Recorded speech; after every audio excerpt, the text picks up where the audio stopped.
Test, test, test, test, test. Test, test, test, test. Test, test, test.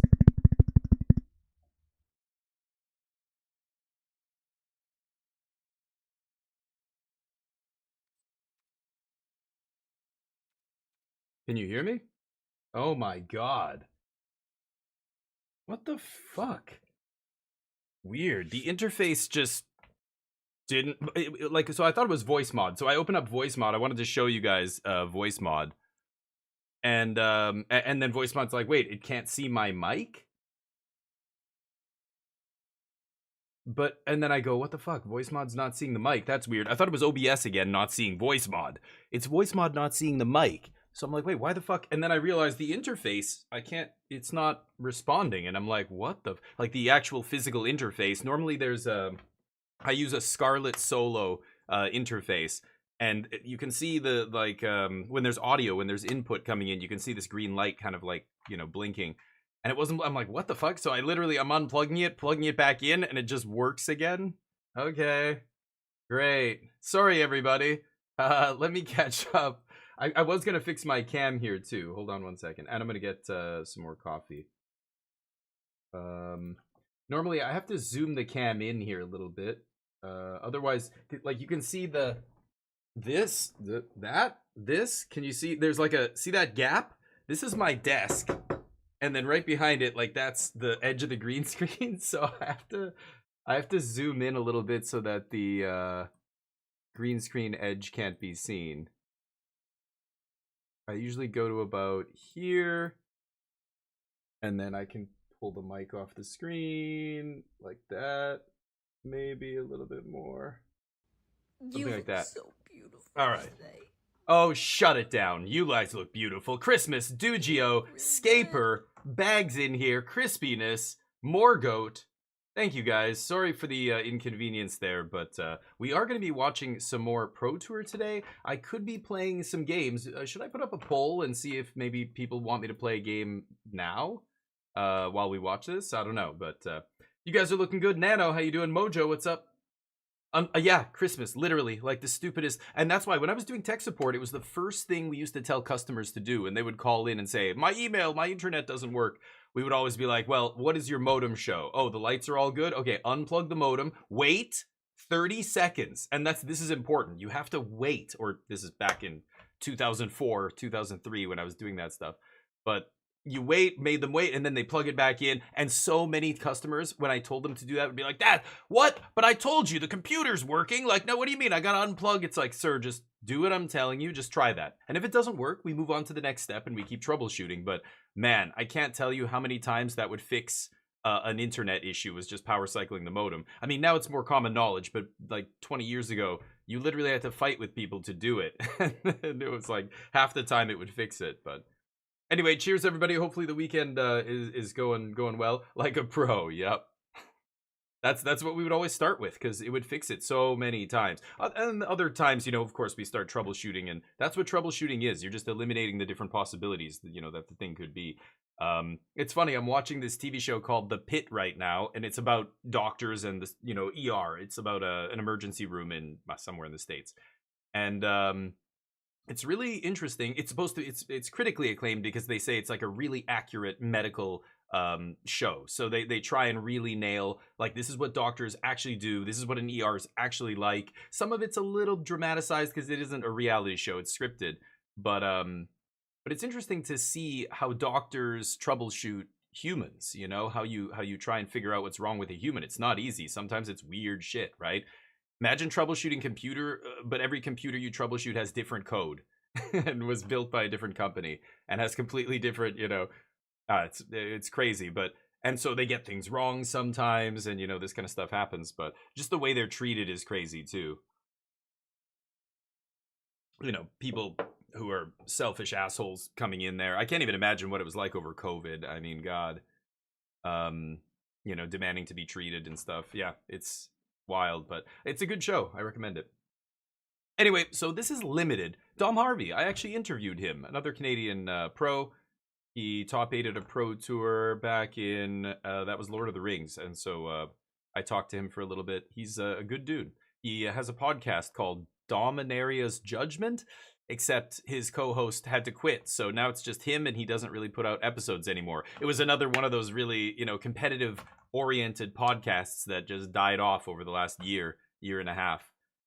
His podcast, MTG Grindcast, what was the other ones? Dive Down, like a bunch of these MTG casts that, Dive Down was the one. What is his name? Doomwake was on that podcast. Another competitive grinder. It was always good to hear from him, like, not on his, you can watch his stream, at least he streams, but some of these other competitive grinders and pros and stuff, I want to know what they're what they're doing in Legacy, what they're doing in Standard and Modern, and hearing them talk on podcasts was great. Now there's so few competitive podcasts. Literally, like, 4 of them died last year. There was Nathan Stoyer used to have a podcast as well, Bolt the Bird. That one died a long time ago. Makes me sad. That's why I wanted to start this Limited competitive podcast, because even in the Limited sphere, like Lola Man, just Lola, he was on a podcast with Ham TV, And I was like, great, here we go. You know, two really competitive, like limited grinders. Let me hear what they were talking about, you know, with regard to the format and everything else. And but then they, you know, it kind of died off, and it's just like, none of these people are, you know, serious about this. They're trying, but I know it's not easy. It's not easy to get the podcast going and keep it going and do that kind of stuff. Content creation isn't easy to do for a long time consistently, but it's so sad how many of these, some of them were around for a long time, not the one with Lola, but these other, you know, Dominaria's Judgment was around a long time. Same with Grindcast, years. And then they all just kind of died off. It was really unfortunate. It was around the same time that the Universes Beyond stuff all got announced, and 2026, you know, the set releases were announced and everything, and a lot of entrenched competitive players just went, all right, well, we're done here, I guess. What a sloppy draw there. Oh, Christopher Larson. I'm thinking of a different Larson from Norway. Okay. There's another Norwegian Larson that used to be, I think he won a Pro Tour. I thought that's who this was, and then I'm seeing the picture. That's not him. Anyway. Yeah, it's sad to see. It's, I don't know. Even the Pro Tour and stuff, we were talking about this a little bit yesterday, but I think competitive Magic is a really fundamental part of the game that should never be allowed to die. It should always actually be the focus, never the casual side. But they go where the money is, right? Not what's healthy for the game. But competitive Magic is kind of the F1 racing of Magic, and the technology from this trickles down to your mom's minivan. You know, like all the cars you drive on the street got their ABS brakes and their power steering and their rack and pinion steering or a suspension, and then further a new suspension, and then transmission technology, and all that stuff trickles down from the pinnacle of automotive competition. It takes competition for companies to innovate, right? There's nothing worse than a company becoming a monopolistic company and having no competition, and then they just stop making better products, because why do we need to keep improving? We are the only competitor in this market. So Magic, like, to tie this to what I'm saying about Magic, the competitive aspect of Magic is the lifeblood of Magic, not the casual side. But I know the casual side is bigger, but all the stuff that happens in casual Magic trickles down from competitive Magic. Until recently, until they started just straight up printing stuff straight into casual Magic that is, you know, like, instead of the way they used to do it in Standard was print weird cards, print Necropotence. Now see what players can do with this. Whoa. And sometimes it's like way more broken than even Wizards realized it would be. Like, they didn't realize how powerful until the community gets their hands on it, and competitive players playing for tens of thousands of dollars try and really break, you know, certain formats. But in Commander, it's like, you know, casual stuff. I don't think they really encourage that kind of thing. It's more like, here you go, like the card, you don't have to bend over backwards to break this card. It's already just broken right out of the box. Here you go. Here's a bunch of broken toys to play with. So it's weird. But when it comes to normal set design, I think competitive Magic is where all the combos and all the stuff comes from. Or at least the most refined decks. And then, you know, people would look at that and go, oh, I could totally make that into or put that into my existing Commander deck, or do some other casual variant of that. But just gives people so much inspiration. I think a lot of people don't realize how closely tied competitive is to casual in that way. You know what I mean? But anyway. Defor, yeah, he was in Arena Championship. That was it. He qualified for the Arena Championship, and then he got top 32 or top 16, or, well, if you get top 16 at the Arena Championship, I think something like that, you get a Pro Tour. Gives him the fist bump. You get a Pro Tour invite. So Larson takes down Harvey. Yeah. The Smoke Rings was streamed this morning and brought up how Turtles is coming, and he thought that was wild. Yeah. It's crazy that we're having all these IPs show up in Magic. It's the Wild West right now. I don't know where the game's going, but it's certainly totally unrecognizable from the game I played for the first, you know, I don't know, 15, 20 years of its existence. And there were gaps there where I didn't play every single set that came out, but, oh, it's Willie Edel? It'd be cool. I have sat next to some semi-pros and down the table from, like, Reed Duke and stuff, but I've never gotten to play one-on-one with, like, an actual, like, Hall of Fame pro. I'd still like to do that someday. I think it would be fun. You think so, Mojo? Yeah, I mean, you're the same generation as me, I think, Mojo, right? Like I grew up with Ninja Turtles. They were awesome. We used to watch every Saturday morning. We would watch Ninja Turtles. It was Saturday morning cartoons. It was part of the lineup back then. But and the toys, I had a bunch of toys. My neighbor, this kid Michael, Little Mike. There was Big Mike and Little Mike in our neighborhood. Little Mike had like the Turtles van, like the actual van and stuff. But some of it, Mojo, like, I mean, look at what they did to my boy Casey. What the fuck? Casey, the hockey dude, I don't know. The vibe is all wrong on that Magic card. I don't know what happened, but the van, yeah, you remember the van? We used to have all that. I miss it. I like it, but I don't know what it is. I don't need my, childhood nostalgia thing to be shoved into this other game that I play. That's what's so weird to me. I can love both those things. I don't need them to be mixed together like putting ice cream on your pizza or whatever. I don't know. I can like I don't know. It's just, and of course when you realize it's such a blatant money grab and whatever, it just feels like, I don't know. It feels so disingenuous. Like they're not doing it because they're paying homage to the IP and they have this respect for this old 80s, thing. Like, look what they, I don't know. Anyway, I hope Teenage Mutant Ninja Turtles isn't like Spider-Man.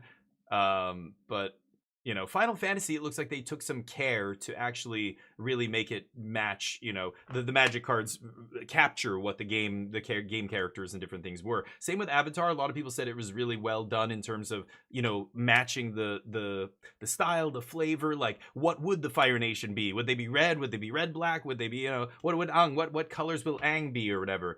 They did a pretty good job from what I have heard, because I'm not a big Avatar fan or whatever.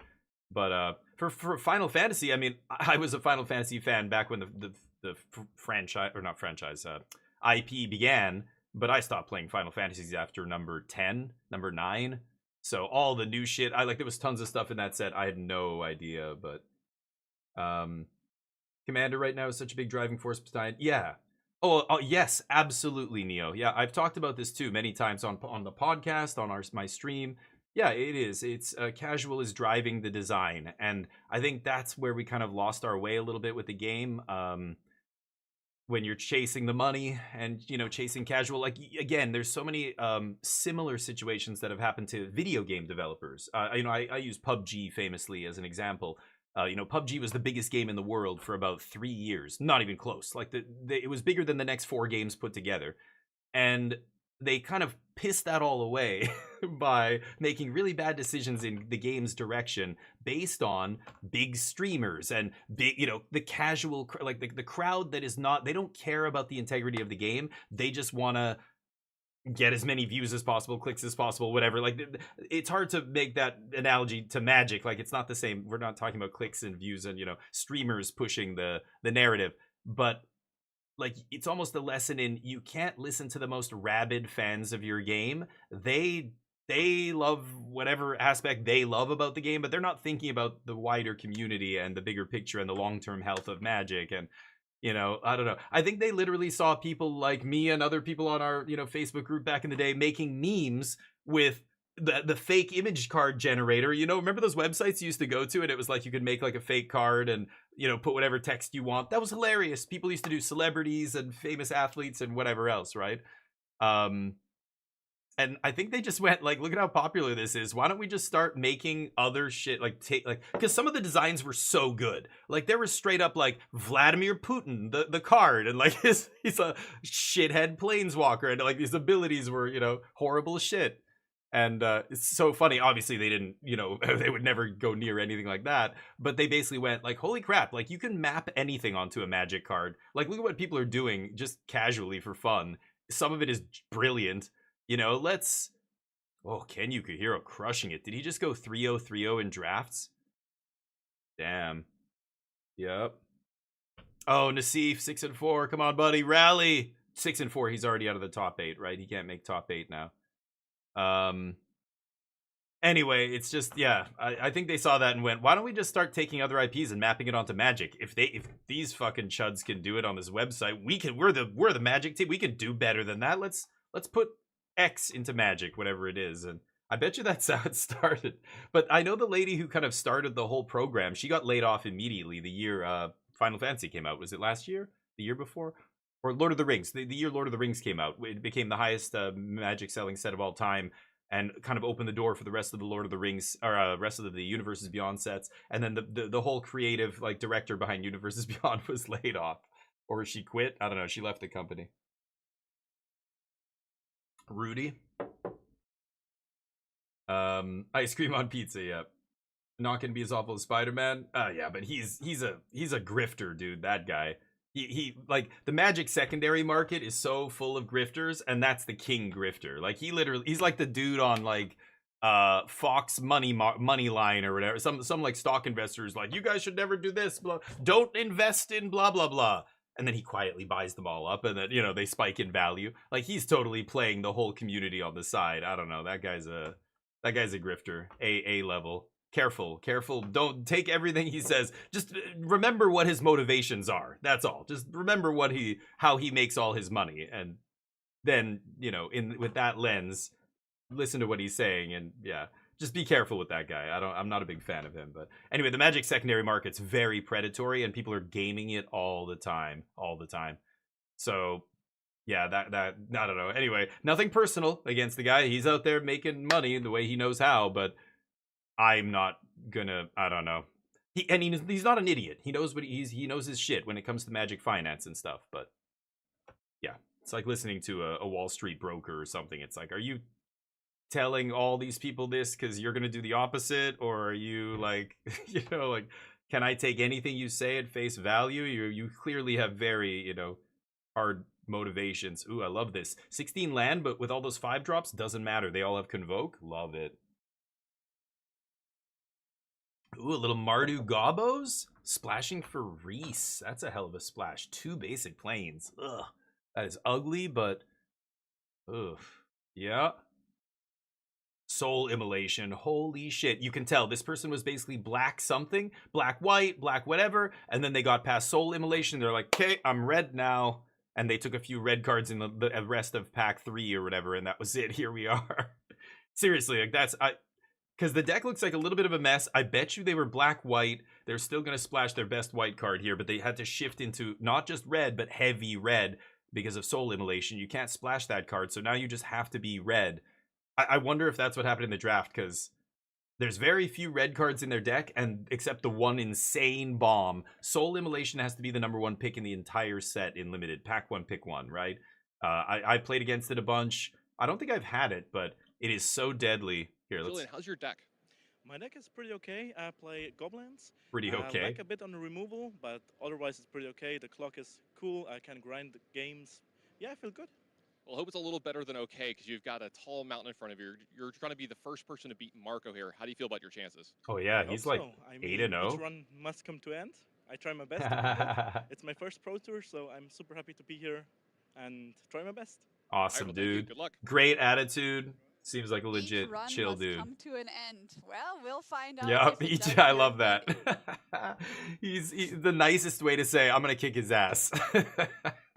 Oh, all good things come to an end. Yeah, the guy he's playing against is like 8-0 there, right? Draft. Yeah, 3 rounds of draft first, and then we're going to standard. I agree. Like I love drafting, but when I want to see the pros play, like I want to see the pros play the decks they're practiced with, the really high powered, standard decks. Limited, obviously, low powered, and Marco crushing it. He is 10-0. Wow. Undefeated on day 1 of the Pro Tour has to feel pretty damn good. Nice job, man. I saw one of his matches. What was his standard deck? Jeskai Control or something? Oh, I can't remember now. Was he playing? I think he was playing Control, not blue-white. He was playing Jeskai, I think. If I'm not mistaken. I could be wrong, though. 10-0, damn, yeah. I thought it was 8-0 when I stopped watching yesterday, or the last time I saw him yesterday. All right, well, Limited's a different dog here. Totally different animals. So let's see if he can pull it together. Ooh, this guy bringing his unstable lands for the Limited portion. Respect. So I guess they do let you bring your own lands. I was wondering about that, because a lot of the players will just use the default lands or whatever, but draft is for me, but watching MTG needs to be standard. Yeah. Oh, you need to have the draft as part of the Pro Tour. Yes, if you're not a good limited player in Magic, you can't call yourself a pro, full stop. Like, you have to be good at both limited and constructed Magic. Limited is the part that really incorporates so many of those original Magic skills that, you know, Garfield wanted good players to have. You have to know how to deck build and stuff, right? Hey, Smoltron, what's up? Any fun decks? Oh yeah, dude, tons. Are you kidding? Like, I was shocked when I saw how many pros were playing complete unknown decks. There was Dimir Control. There was two different versions of Dimir. What? Like Jeskai mid-range and all kinds of silly nonsense. Boros Dragons is the people are playing and doing well with. The guy, I think he's like 8-1 or something. The Japanese dude playing Boros Dragons. Yeah, it's tons of rogue decks, which makes sense, right? The new set just came out a week ago, like 10 days ago, and or I don't know, a little bit more, 2 weeks now. I don't know how long it's been, because early access. No, yeah, not. I'm counting from early access in my head, but that's not the set. By the time the set dropped, it was just over a week, right, before they had to lock in their decks. So yeah, lots of weird decks, like people experimenting, because Lorwyn is a really high impact format, right? The Shocklands, just the Shocklands alone, completely change the landscape of Standard. Like, it changes how so many decks are going to operate, what cards they can get away with playing, etc. So there's a lot of testing just with that. And then you add to the fact that the Elemental cycle is probably the best cycle of creatures we've had in a set since Duskmourn, since the Overlords. Like, they are the new Titans of Standard, like the Titan cycle back in core set, whatever, that just, like, all of them saw play at some point in some deck, even if it was just for 1 or 2 tournaments. Some of them continue to see play to this day in older formats like Primetime. The Elementals are busted. So I imagine there was a lot of crazy, frantic testing to figure out, you know, what is the best shell for these Elementals? Like, what existing shells can we jam them into to beef them up? Like, you know, so many ways to approach it. And then, if we know everybody else is playing Elementals, what if there's a deck that beats the Elementals? We don't play Elementals. We play what beats it. You know, we got to go to that level and figure that out if there's something there. It just goes on and on and on, right? Ooh, I love that little a little convoke or a little evoke into blink or a bounce. Get the value, get the bounce. This is limited, remember. So having that Elemental in limited is pretty filthy. Counting to the win-loss. Oh, yes, of course, Daza. Yes. Oh, yeah, that's why. His record, this guy who's 10-0 right now, he went 3-0 in draft. That's why. And then he just 6-0'd Standard or whatever. And then this is round 2 of the draft, right? So he's already won his first game of draft, if I'm not mistaken. I tuned in at 10. I tuned in after the draft started, so I think I missed the first round. But Boros Dragons deck, yeah, it's weird. When you play against it, you gotta kill Momo. That I lost to it because I didn't really understand at first what it was doing. But man, Momo is like Llanowar elves for dragons, and if they can play all their dragons 1 turn sooner, then they have a really crazy curve that can wreck you. You know, it's yeah. Arita's season? Oh, I don't even know. Am I diamond? Maybe I'm diamond somewhere. I don't know. I don't really pay attention to my rank. I never really care. I didn't really play much Standard this month, so, or last month for that matter. So yeah, I don't know what my rank is. I think I'm still in platinum, maybe. Not even sure. Here, you can check Untapped. Oop, Untapped. That'll have my rank and whatever else. Jeskai, yeah, Jeskai control's fine.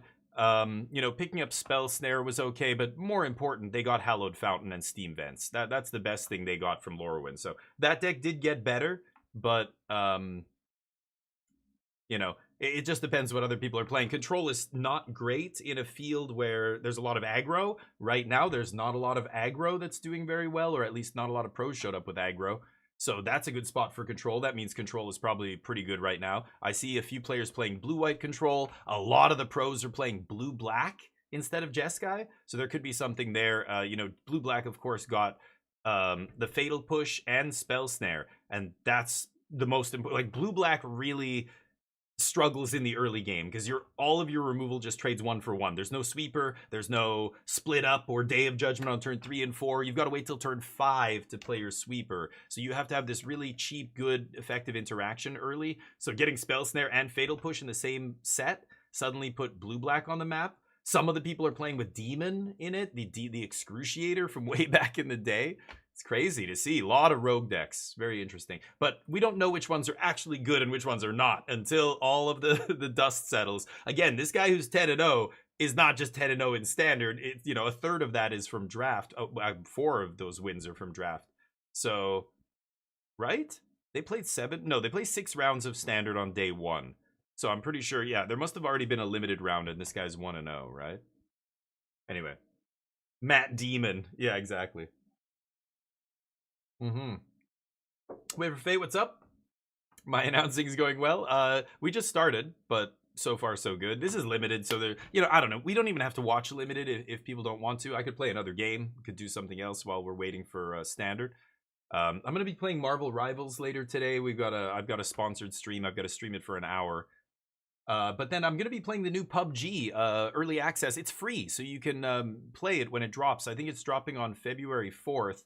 There's a PUBG top-down team shooter. It looks really weird. I'm going to be doing a sponsored stream for that on the 4th, but yeah, sure, let's play. It'll be way later though, Mojo. I'm talking like, well, basically after this is over. Like after we're done watching the Pro Tour, I'm going to stream Marvel Rivals for an hour. So you're level 95? No shit. I didn't even know you played that game. I don't really play. I dabbled a little bit, but then I was like, okay, this is very cool, but you know, I'm not a big fan of the small arena like 5v5 shooters. I've got 10,000 hours in Counter-Strike, so for me, once Battle Royale started, another bigger map, kind of different shooters, I got into that stuff and I never looked back. Now when I play a 5v5 shooter, I'm just like, I get tired of it after a while. So that said, I love Marvel characters. Growing up, comics, me and my brother are obsessed with Marvel. So it is cool seeing the way they, the art style, the way they visualized a lot of the characters. I think they look awesome. Man, so many of the characters like just look fantastic, like exactly how I imagined them looking as a kid, you know, which is cool. But I don't know. I'm hearing a lot of people talk again about Deadlock. Deadlock I have as well. It's Steam, Valve's new game. They haven't released it. It's closed beta, but they send out invite codes to people. If you know somebody who has who plays the game, you can get an invite code. I played it. It's interesting. It's a cross between a shooter and a MOBA, but apparently they just introduced 6 new characters and a huge update. There's like a new game mode and stuff, and people are saying it's getting really good. Like that game is starting to look really good, and when it releases, it's going to be a big deal. We'll see. A weird combo deck. 10 Ouroboros with haste? Yeah, because did they use the red sorcery that copies a creature X times? And then they all die at the end of the turn? Did they make a bunch of copies with a red sorcery? That's what the Teamer Battle Crier deck is doing now, too. But heel hose your ass with Jeff? Nice. Wait, Jeff, you mean the shark guy? Yeah. Yeah, he's one of the best characters. He's, almost every team I play on, somebody's the shark dude. Jeff, yeah. The Gooner skins? Nice. Dazza chills with Jeff? Okay, so Dazza, you play as well? Nice. So... yeah, there's some skins, of course, but you know what? Now I just kind of accept that that's part of gaming. Like I don't even notice that shit anymore. Microtransactions and silly skins. Hey, if people want to pay for, you know, pretty anime lady wearing basically a bikini, that's fine. You know, I enjoy the game my way. People who pay money for that, let the game keep going and keep it funded. I'm totally fine with that. But Marvel has a lot of that, yeah. I'm assuming that's you mean when you say Gooner skins. Maybe I misunderstood. When I hear stuff like that, I think you're talking about like, yeah, Thirsty Boy skins, right? Grab your team and throw you off a cliff, really? You mean who would? Jeff, the shark? Oh, yeah. I've played it a bunch. It is a good game. So anyway, the point is, I'll be playing it later, but. Okay, so, did Julian draw his soul immolation? He has it in hand. That card is such a filthy bomb. He just has to make sure he resolves it. So, right now, Marco's tapped out, but all he's getting is a couple creatures. What's in play? I can't even tell. Is that no, it's not a Sig. He's got the 3-mana Flash guy. He's got the Merfolk 1/3 flyer. What's the fancy ass card? This is why I hate these alt art styles. I can't even tell. Is that another? No, it's not a sky swimmer. I don't know what that is. Jeff could swallow people and spit them out. Damn. He didn't play red. Oh, the guy who comboed you? Oh, then I don't know. Because that's what I see Teamer Battlecryer do all the time. They play Ouroboros or some other creature, and then they just copy it a bunch of times. Helps the team. It could have been Mockingbird. I don't know how he got 10, but a lot of times they copy Ouroboros with Mockingbird in the Simic decks now. They're playing a lot of Mockingbird. But 10 copies? That has to be some spell that copied a bunch, right? Who knows? Maybe a rogue deck playing like Mirror Form or some stupid thing. Could be something like that. All right, getting in there. He wipes with Soul Immolation. That card is just lights out usually. So wipe the board, keep my board. All you have to do is lose one creature because you've got a blight onto your creature equal to the toughness, however high the toughness is of your creature. But then the opponent takes that much damage. Like, it's such a nasty card. Soul Immolation is done, though, and Marco's still at a healthy 15, and he's going to rebuild with 3 cards in his hand. So that Soul Immolation is good, but in this spot, it's not just game-winning here. Marco's stuck on land drops. Meanwhile, Julian found his white source, has all the options here. There's Reaping Willow, so he can activate. What's the best thing he could bring back, though? I'm not even sure. I haven't been watching to the paying attention to the first part of the game. I see a bunch of creatures in there. Yeah, spread it out. The Glistener or Gristle guy, whatever, is not gonna come into play here. It could be the 5/4 Chaos Spewer. Oh, this is the big guy. Oh, he's gonna. Oh no, he can only get back 3 or less, right? 3 CMC or less. Yeah, it's got to be the 5/4. It's gonna be Chaos Spewer coming back, almost certainly. And then blight onto the tree again, and then activate again. And it's kind of a sweet little loop here, right? The Reaping Willow with the 3-mana Chaos Spewer lets you continually get back a 5/4 over and over and over and over. I'm pretty sure it's mana 3 or less, right? Okay, then it was yeah, then almost certainly this card. This just came out in Lorwyn. Was he said he was blue-green? If he was playing blue, then yeah, he might have cast something like that on you. And all of his guys became Ouroboros. I've seen people do it. It's terrible. 6 mana instant, like no, but Beam Town.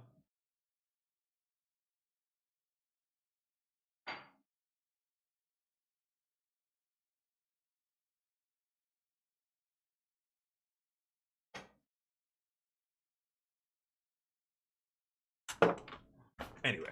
But I could be wrong. Who knows? I don't know all the wacky cards out there. Maybe people are brewing with silly stuff, right? Was it a card from? Or I guess no, you didn't see. Did you see Mirror Form? I don't know if you got to look at his graveyard probably to see if that's what they did. 10 Ouroboros though. I can't think of another card in Standard that would copy all of them like that. Maybe is there some artifact? I think there's some artifact that you can equip and then it turns all your other creatures into a copy of that creature. Like I think you would have noticed that, right?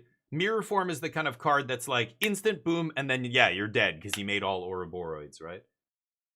Yeah, install Untapped and look. Hey Bruins, what's up? How you doing? Hopefully you guys having a great weekend. Thank you for hanging out. I appreciate you. You all look beautiful today. You're looking fantastic. Hope you have a great day. You look so beautiful today. Oh man, Julian at 7. Good. He's not going to be. Oh, this is only game 1. I was going to say I don't know if he can dethrone Marco, and the fact that he showed him the Soul Immolation in game 1 is huge. Marco knows about that now. He can bring in counter magic. He could play around it easily by not overextending. That's the kind of card you want to win game 3 with ideally, but he had to do it just to pull ahead here. Yeah, sure enough, he did what I said, right? He minused here, brought back the Spewer, but then he didn't. Oh, and then he blighted again, and then he brought back the Glistener. Yeah, or Gristle Glutton, whatever. Yep, that's right. I might have even saved the 2 counter, or the blight counters to bring back the Spewer again, but he's probably got other ways to blight. That's sweet. I like the Willow. Reaping Willow in the Goblins deck is awesome. Mm-hmm. Because you have so many ways to blight, right? You couldn't, yeah, exactly. Yeah, Smoltron. That's why you would have had to, like, the moment he killed you, you should have been like, okay, what? Like, yeah, you had to look at his graveyard. I bet you it was Mirror Form. Do you have any rooting interest? Any rooting interest? I used to root my phone back when the first, Galaxy smartphones I had, I rooted them. Is that what you're referring to? Planting trees. I'm not big into planting. I'm all for planting trees, but don't have a big interest in rooting per se.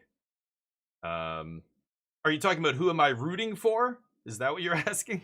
Who is my rooting? Do I have any rooting interest? You mean who am I cheering for?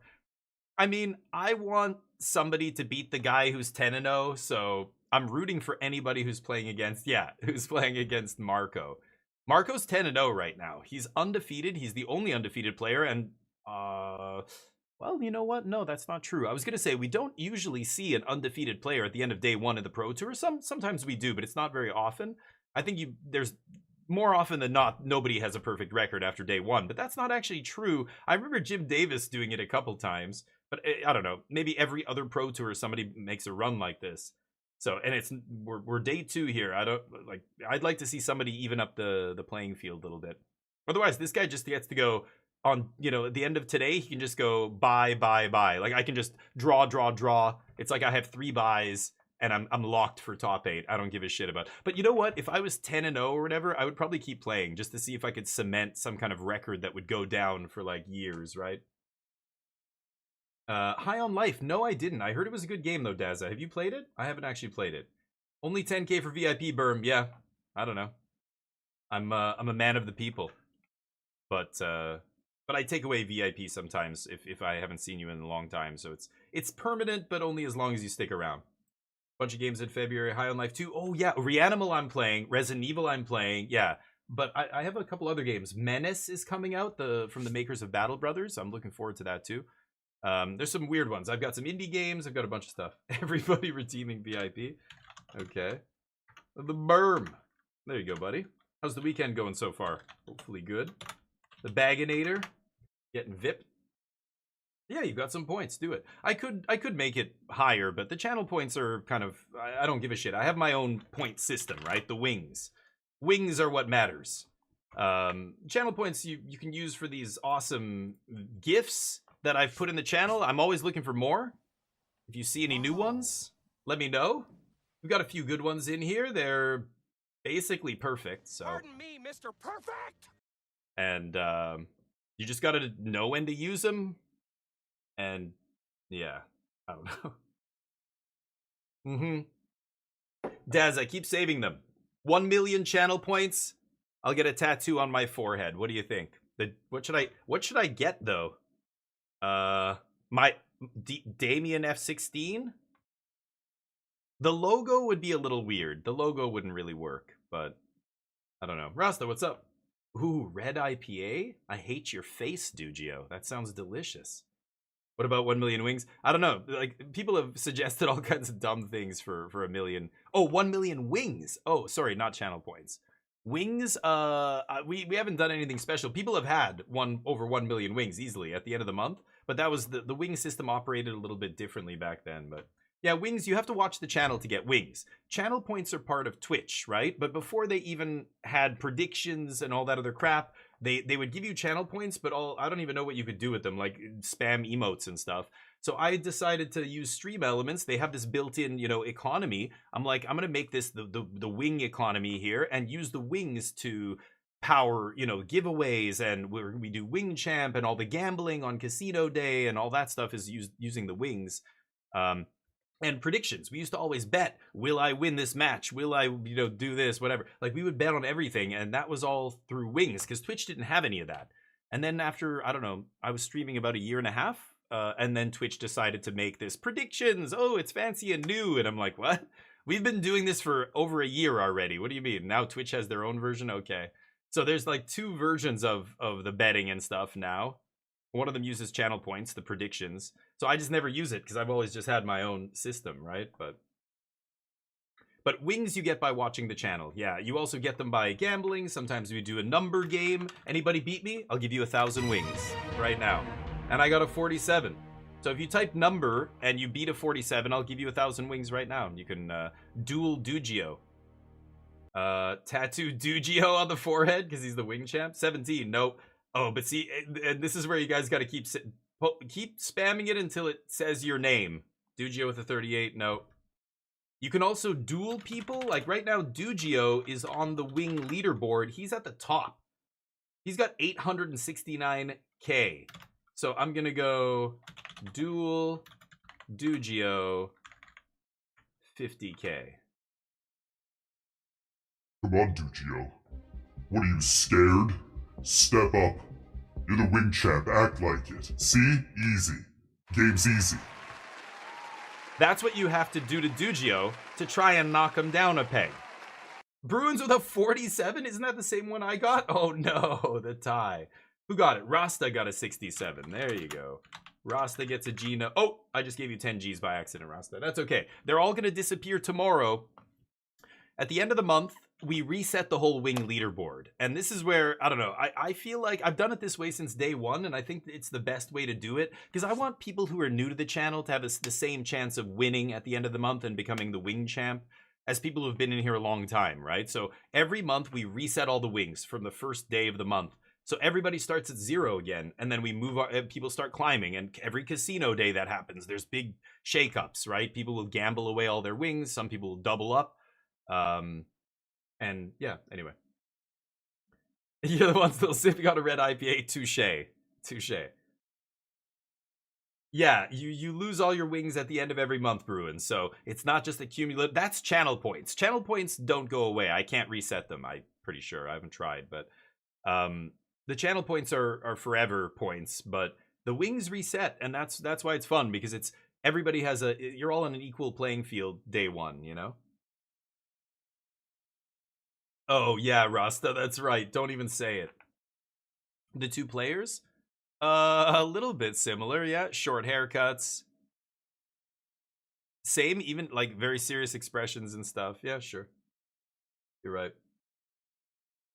Yeah, it's grindy. This format is grindy, yeah. And I think that's a good format. I think when people get, like, annoyed by the long, grindy games, I think they forget that the opposite of this is worse. When the games are over in like 3 turns because you didn't have a 2-drop, like those super fast formats, super aggressive, like Phyrexia All Will Be One, or even Brothers War, or, you know, Zendikar back in the day. There's many examples of sets like that. Those are widely considered to be the worst sets of all time because they were so fast. Fast sets are really bad. So slow sets can be annoying, they're grindy, and, you know, but that's actually better than fast sets still. So you just kind of have to get used to the grind, get used to the complicated board states and figuring stuff out. I would say long grindy formats are more skill intensive, basically, because the player who's tracking all this stuff well better than their opponent is probably going to win, right? But anyway. Oh, the gamble is not on today, though. There's only once a week. No, guys, you can't. Everybody tries to gamble. The games are only live on Casino Day. Casino Day. So you can duel still, we can bet, I can do the number game, we can do that stuff. But the gambling, roulette, slots, all of that stuff's only on Thursday. You had 50 or 60 million? Did they ever reset it? Yeah, like what's, it's almost, I don't know. I feel like if you don't reset it, what's the point? Ooh, Goblins takes it. Uh-oh, Marco might lose his perfect record. His deck looks insane though. He's got an Elemental, Evoke Elemental, and a bunch of good synergy. The other guy, though, with that soul immolation is filthy, right? They had giveaways. Yeah, that's what I do too. Yeah, but my giveaways aren't, you know, I don't know how much they were charging, but usually when I do a giveaway, the first ticket is free for everybody. It's a raffle, right?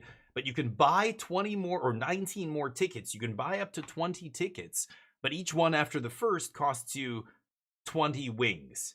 20 wings, that's it. So if you have 1,000 wings, you can buy 20 tickets and that's it, right? $1 million or 2 per ticket. Okay, so it's essentially the same thing I'm doing, just the numbers are way bigger. You played that was a JRPG channel version of what I do, basically, where the damage numbers, it's the Claire Obscure, like 52 million damage, but every enemy has like 500 million HP. Like it's like Magic versus, I don't know, Yu-Gi-Oh, or no, they're kind of similar. Like, Magic is a game of big, chunky dials, right? Just changing 1 point compared to Dota or I don't know, other games where it's like thousands of HP and like you got to do so much damage to something to like destroy it. I don't know.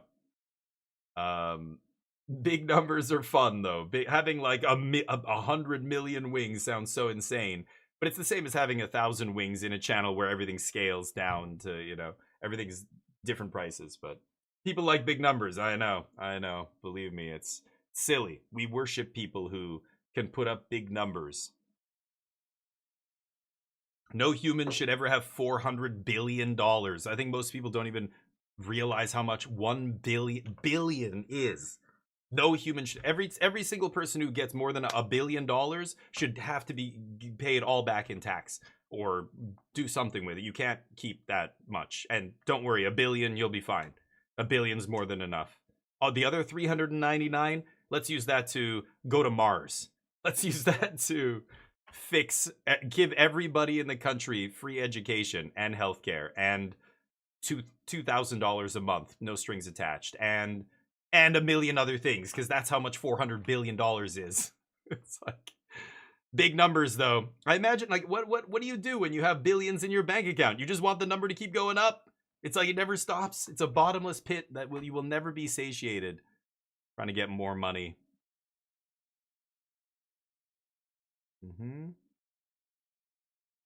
Ooh. Hey, come on, Gobbos. You need to put something up here. But man, this Merfolk deck looks good. Actually, well, one good card here, but the other two, meh. You play WoW, yeah. Damage numbers, yeah. I mean, like JRPGs are kind of hilarious for this, right? Like there are a lot that you're just doing stupid damage. I remember as a kid, Final Fantasy VII when we were playing, and you would do like 99999 damage or whatever. Like what was the summon? Ultima, stuff like that would you know, with the right mods of materia and stuff equipped, you could get it to like, or like when a boss had question mark for HP, and you're like, what? Oh my god, it's so big, it's off the charts. Can't even, it's not even a number. Just, we don't even know how much HP he's had. How would he kill him? You know, we, as a kid, you love that stuff, but I don't know. Oh, they calling me. Somebody texting me here. But money ruins people. It can. It just depends on what your relationship with money is. Most people who aren't born filthy rich have a better relationship with money than people who are born rich. But people who are born very poor, like or who have very upbringings that are surrounded by poverty, they tend to also have bad relationships with money. You know, many of those kind of people go from being millionaires, winning the lottery, to like losing everything within 5 years or whatever. There's lots of this kind of, you know, these stories or whatever out there. But I think, yeah, people who were born rich have a very bizarre relationship with money, like not having an actual respect for money because it's never been something you've ever had to care about is not good for you. But I think, like, you know, if I won $1 billion, or if I somehow got $1 billion, I would give a lot of it away. Like I would spend a lot of it trying to help other people, trying to, you know, I don't know, I would give a lot of it to my family. I would give a bunch of my family members some money, you know, pay off their houses, or my cousins just had some kids, you know, do something for them. And I don't know, I would try and you know, when you're talking about that much money, now you have to start working with organizations to try and most effectively distribute or give back. You know, they're like, effective altruism movement is a good place to start. You know, they'll research all kinds of different places to try and find places that are the best use of your resources in terms of affecting the most people, you know, positively. That kind of stuff. But I don't know. You would be set for life, of course, as well. I'm sure I would buy a nice house. I would have a nice. I would still spend money on myself. But $1 billion, like, you could just take even, like, you could take 75% of that and give it away, and I would still have a fantastic life. Like, I wouldn't even need more than 50 to 100 million for myself. The other 950 million can go any number of different ways, right? It's amazing. But what am I seeing here? Somebody gifting subs to the Wizards of the Coast channel? Dear God. E33 has Stendhal? Trillions. Yeah, right. They can do dumb stuff, right? Yeah, that kind of stuff to me is like, it's already silly. It's the same as just having an enemy with 100 HP and you're doing 10 HP. You can put 3 zeros after those numbers, but I don't know. For me, it's just like do you think I'm 12 years old? That's not doing anything for me here. I don't know, but I know there's a lot of people who get excited by that. Most I did with it was only 55 million. Jeez, really, Dazza? That's insane. I can't remember what my highest damage was in that game. I beat the game, but I never went back and got every single thing, and I never min-maxed, any, because you got it, like, I'm sure there's somebody out there who's found the perfect combination of abilities and perks and whatever. I don't even remember what they're called in that game. You know what I mean, though. To try and do, like, max one-shot damage. It's like a power lifter who's like, I can bench this much weight, but only 1 rep. I was never in for that. I had friends who were like, what's your 1 rep max? It's like, but I don't know. I've never even tried. What, 1 rep max? Why would I ever try and work out and only try and get to a 1 rep max? That is useless in everyday life. Why would I ever want to do that? Oh, because, again, this is the kind of same thing that we were talking about before, right? The number. They just want the biggest number. I can bench this. It's like, but you can only bench it once? I want to know how much you can rep at least 6 to 8 times. Not once. That's not the same thing. But apparently now a lot of bodybuilders and competitions and stuff are banning the girdle. There's like a super tight like girdle that they wear around their core, and people can bench so much more than they normally would be able to with this thing. It's crazy. But it's like cheating. That's not you benching it. You're using like an artificial assist, Doesn't matter. I just want that number so I can tell people, so I can post it on social media and say, I benched this. Don't tell them all that other stuff that I did to get there. You min-maxed? Ended up beating the hardest boss. Yeah, and that kind of ruins it, right? A lot of games are like that. RPGs, I like doing all the side quests, and then, yeah, it's a meme at this point. Every gamer knows, right? You get to the final boss, and you're so over-leveled, you just, like, it's not even fun. And then the big climactic scene and everything doesn't mean anything because it was like, this was not that intense. But now it's like, oh my god, you beat the boss. Oh, that was so close. And you're like, no, it wasn't. Skulls where level should be. Oh, yeah, sure. Yeah, right. Every game had like a different... it's funny. I learned this lesson with Sega Genesis back as a kid playing Shining Force. I loved Shining Force. I was obsessed with that game. I played it over and over and over, the first one. And then the second one came out, and obviously played the shit out of that.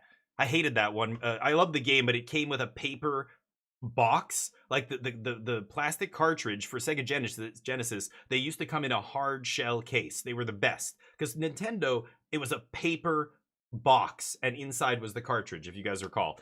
Sega had the hard case boxes. They were fantastic. But at some point during their lifespan, they switched to the paper ones. Shining Force 2 got destroyed. But that game, I remember the first one, I couldn't get past... I was doing well, winning. And I eventually got to this point in the campaign where I couldn't beat this next battle, this story battle. And I spent so many times retrying it, and I kept trying to move my units... Like, I basically had to memorize every enemy's position on the map. It's like a tactical strategy game. And where they were able to move to so that I could move my units just outside their range, trigger their attack. Like, I was trying to figure out when, as soon as I cross this invisible line, that guy's going to move here and start attacking. If I put this here, and I even with all the, like, min-maxing and memorization of everything, I just couldn't do it. It was still too hard. And I asked my uncle, who loves games, who at that point, he was... in computer science, like had just graduated or getting his degree or whatever when he was dating my aunt, and we would ask him about advice on games and stuff, and he looked at it and he played and he goes, well, yeah, you're not high enough level to beat this. And I'm like, but I don't understand. I beat all the previous missions leading up to this. I did the side mission over there. I did that one. He's like, well, what happens when you go back there? Does the battle trigger again? The places you had already been, you've already beaten? And I said, yeah, I think so. So? And he's like, well, you have to go back and beat some of these other battles again so that you can level up your characters. Then come back to this battle and do it. And I'm like, what? But I beat those battles. You're saying I have to go back to a battle that I already beat and beat it again just to level up my characters? That I had never even considered, and it blew my mind. It was the first time I learned about leveling by grinding another area to level up my character so they could take on this next battle. Like, obviously the game was set up to be able to, you know, let you do that, but as a kid I just thought, I do this, I move to the next one, I do that one, I move to the next one. I'm not ever going back.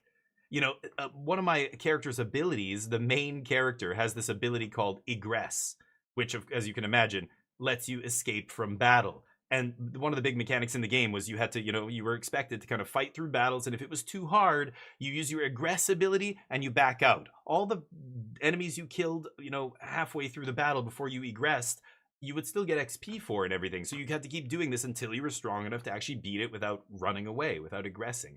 But as a kid, I never used the egress ability. I just was like, what? Like, it just lets you run away. I'm never doing that. If I lose, I lose. I do it again until I win. It was the first time I had my eyes opened and I realized, oh, you actually have to like do some of this stuff over again or play it multiple times, and that's what levels you up. Okay. So funny. I can remember to this day, that was it. That was the epiphany. And then from then on, it was like, yeah, we're leveling up our characters like more than enough so that we're definitely going to do the next story mission or whatever. Ancestral recall. Anyway, it's just funny. Story from my childhood. Pokemon Gold with a splashy fish, sure. Yeah, and I mean, people beating games with weird stuff, that's already a tale as old as time now, right? Didn't you see that there was a Pokemon game that the community played, a Twitch channel, where people were typing shit into the chat and the game was doing whatever they were typing? Like, Twitch chat beats Pokemon whatever it was. Pokemon something. There's too many Pokemons. Some Pokemon game. And chat was typing in the commands, and it was like moving the like. But eventually, they beat the game. Like, it just took enough time of everybody spamming random shit that it beat it, right? Yeah, Twitch plays Pokemon. Yeah, someone that trained their Pokemon to level 80 before getting the first badge. Oh yeah, see, yeah, that kind of stuff is childhood hilarity to me, because back then we didn't have tutorials. There wasn't the internet. You couldn't just go like, you had to talk to somebody else. Every time I would meet another person who had the same game console as me, even that was amazing, they would have different games than me. So, you know, where do you get information about a game from? So yeah, you know, kids don't know. This kid just kept playing the same battle over and over and over. Imagine, it's like it's like, you know, seeing somebody who went to the gym, had never been taught how to exercise, didn't know any exercises, and just saw like a barbell and just went like this and just did this every day, barbell curls every day for years and years and years.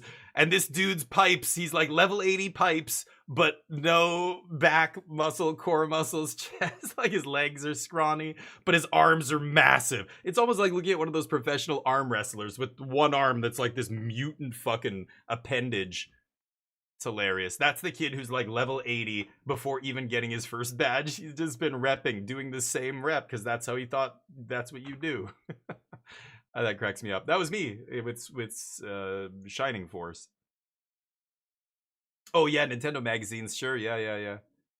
Yeah, there was Nintendo Power, and there were other gaming magazines, but gaming back in those days was kind of a joke still. Like, nobody took gaming seriously. It was for kids. It was a kid's latest fad, right? And in a few years, I'm sure it'll die off. Like, it almost did a few times, right? The Atari 2600 almost destroyed video games entirely. Nintendo saved video games from certain death at that point, but now games are accepted as simply another art form, like movies, music, you know, whatever, visual arts, sports. I love it. But now I don't have to argue with people that video games are a legitimate art form. They just accept it. But back in those days, it was a joke. Even magazines would treat it as a joke, like PC Magazine Monthly and stuff. Like, they would talk about hardware and stuff, but whenever they talked about games, even their reviews of games, go back and look. They're not reviews. It's them, like, poking fun at the game, basically. Like, nobody took any game seriously back then, right? It's crazy to go back and read some of that stuff now, but yeah. Oh yeah, well, and PlayStation is fascinating because when PlayStation first came out, nobody thought it was going to be anything good. I mean, we had seen Panasonic make a thing, 3DO had come out. The like I can't even remember. Hitachi had a console at one point. Like all these TV manufacturers had tried to get into video games and their stuff was garbage. And immediately people were like, this is garbage, don't buy this, and it disappeared. So when Sony said we're gonna do the same thing, people were like, yeah, sure you will. Here's another dumpster fire in 6 months that nobody's gonna buy. But Sony decided to actually spend the money to do it well. And again, this was at the advent of CDs, compact disc technology, which let them do way more than a cartridge. So they kind of came along at the right time. And then the PS2 being a DVD player was really almost like a no-brainer, but such a insane profitable no-brainer. Everybody bought a PS2, and many people did, because at that time you either had a DVD player and a gaming console, or look at this, we can do both in one. Like, wow, so many people bought it because of that. But yeah, Nintendo betrayed Sony. Really? CDs killed Milli Vanilli. Oh, I remember Milli Vanilli. That's hilarious. What a big... Can you imagine? That was the biggest scandal of the year back then, Mojo. Can you imagine? Jesus. Take somebody from then and bring them to this year and should be like, look at this. Nobody gives a shit about somebody lip syncing in 2026. Are you kidding? Who cares? Don't all of them do it anyway? Like, so silly. Philips, that's right. Philips. Oh no, Philips had their own console at some point too. I was gonna say that was another company. Nintendo went with Philips for what? 80s Karen. What was Philips doing for Sony? Or what was, well, I don't know what was their contract? Like what were they making for Nintendo? But that's interesting if that's the case. I've never heard that, but huh.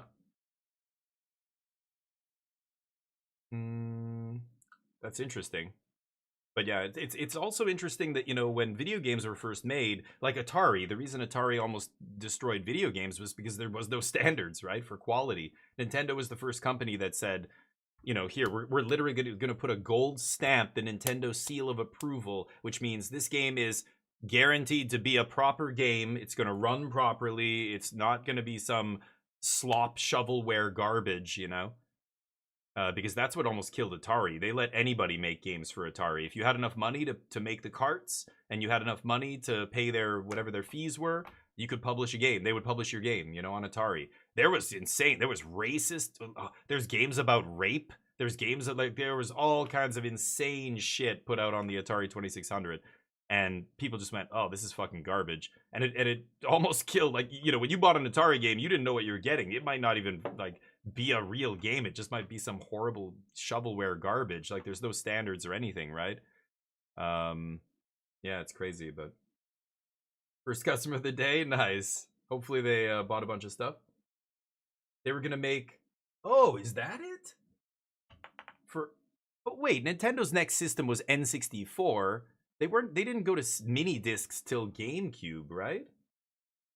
Really, Jub? Wow, that's wild. I've never heard of any of that. That's crazy. Do you have a link to, like, I guess I could look for this on Wikipedia or something, but if you have a link to something that talks about this, I'd like to read more about it, but...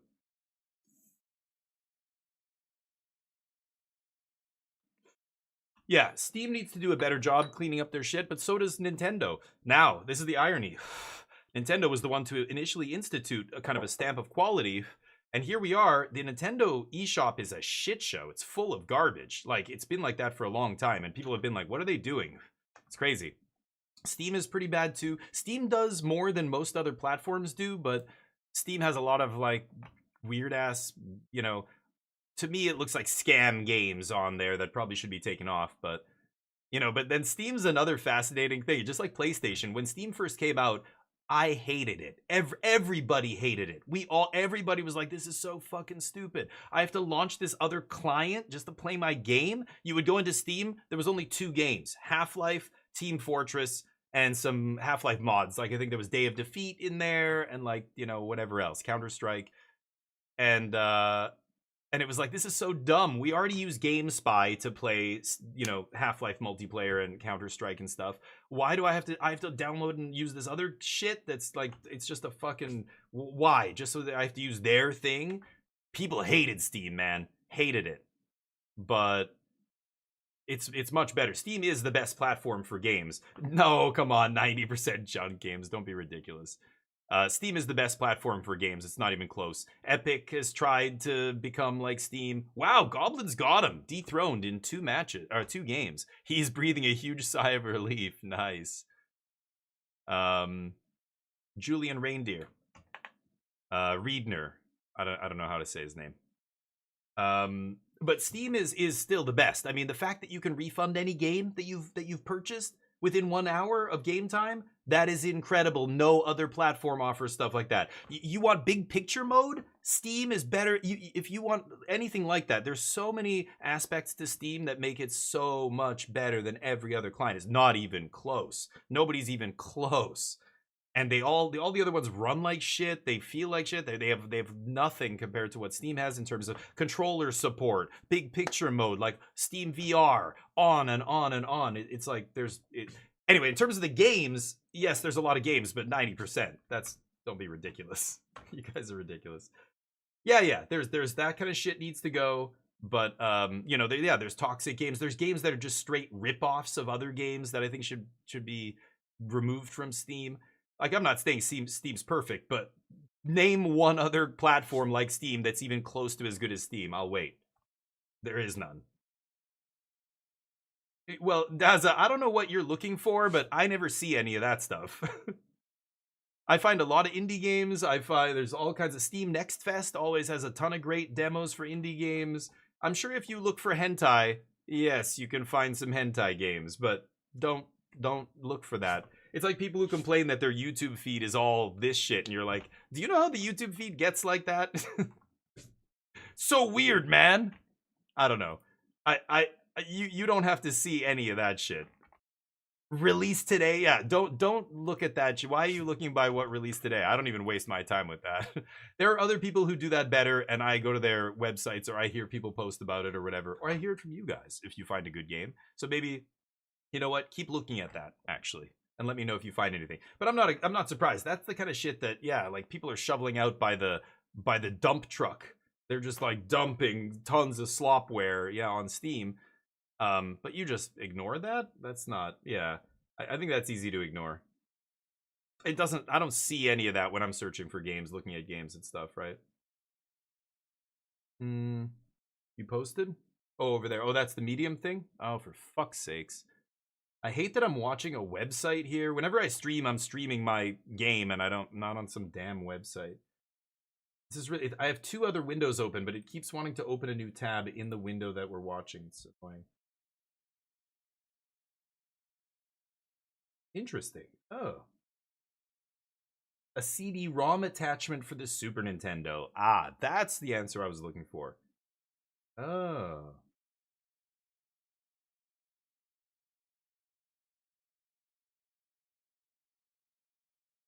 Oh, that's so funny. Interesting. Yeah, I'm going to check that out after. I'd never heard that before. That's wild. Did you see Half Sword? No. Is that a game? You weren't even logged in. What is Half Sword? Any good? What is it? Super Shredder. I remember the toy. He was terrifying. The toy looked awesome. He was huge and purple. I think he was some like repurposed He-Man action figure that they turned purple and put a mask on so you couldn't tell it was He-Man. We've got Masters of the Universe coming out soon. Have you guys seen the trailer for that? Honestly, I thought it would look worse. I thought it doesn't look absolutely terrible, but I'm still going to be flabbergasted if that movie is good. It could be good. It still looks too cheesy for me, but Super Shredder? Oh, the card? Dies to Doomblade. Sorry.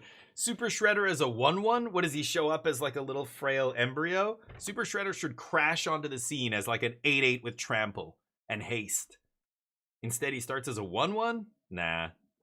Super Shredder. Fire magic. Super Shredder. Okay, something died and I trigger up fire magic.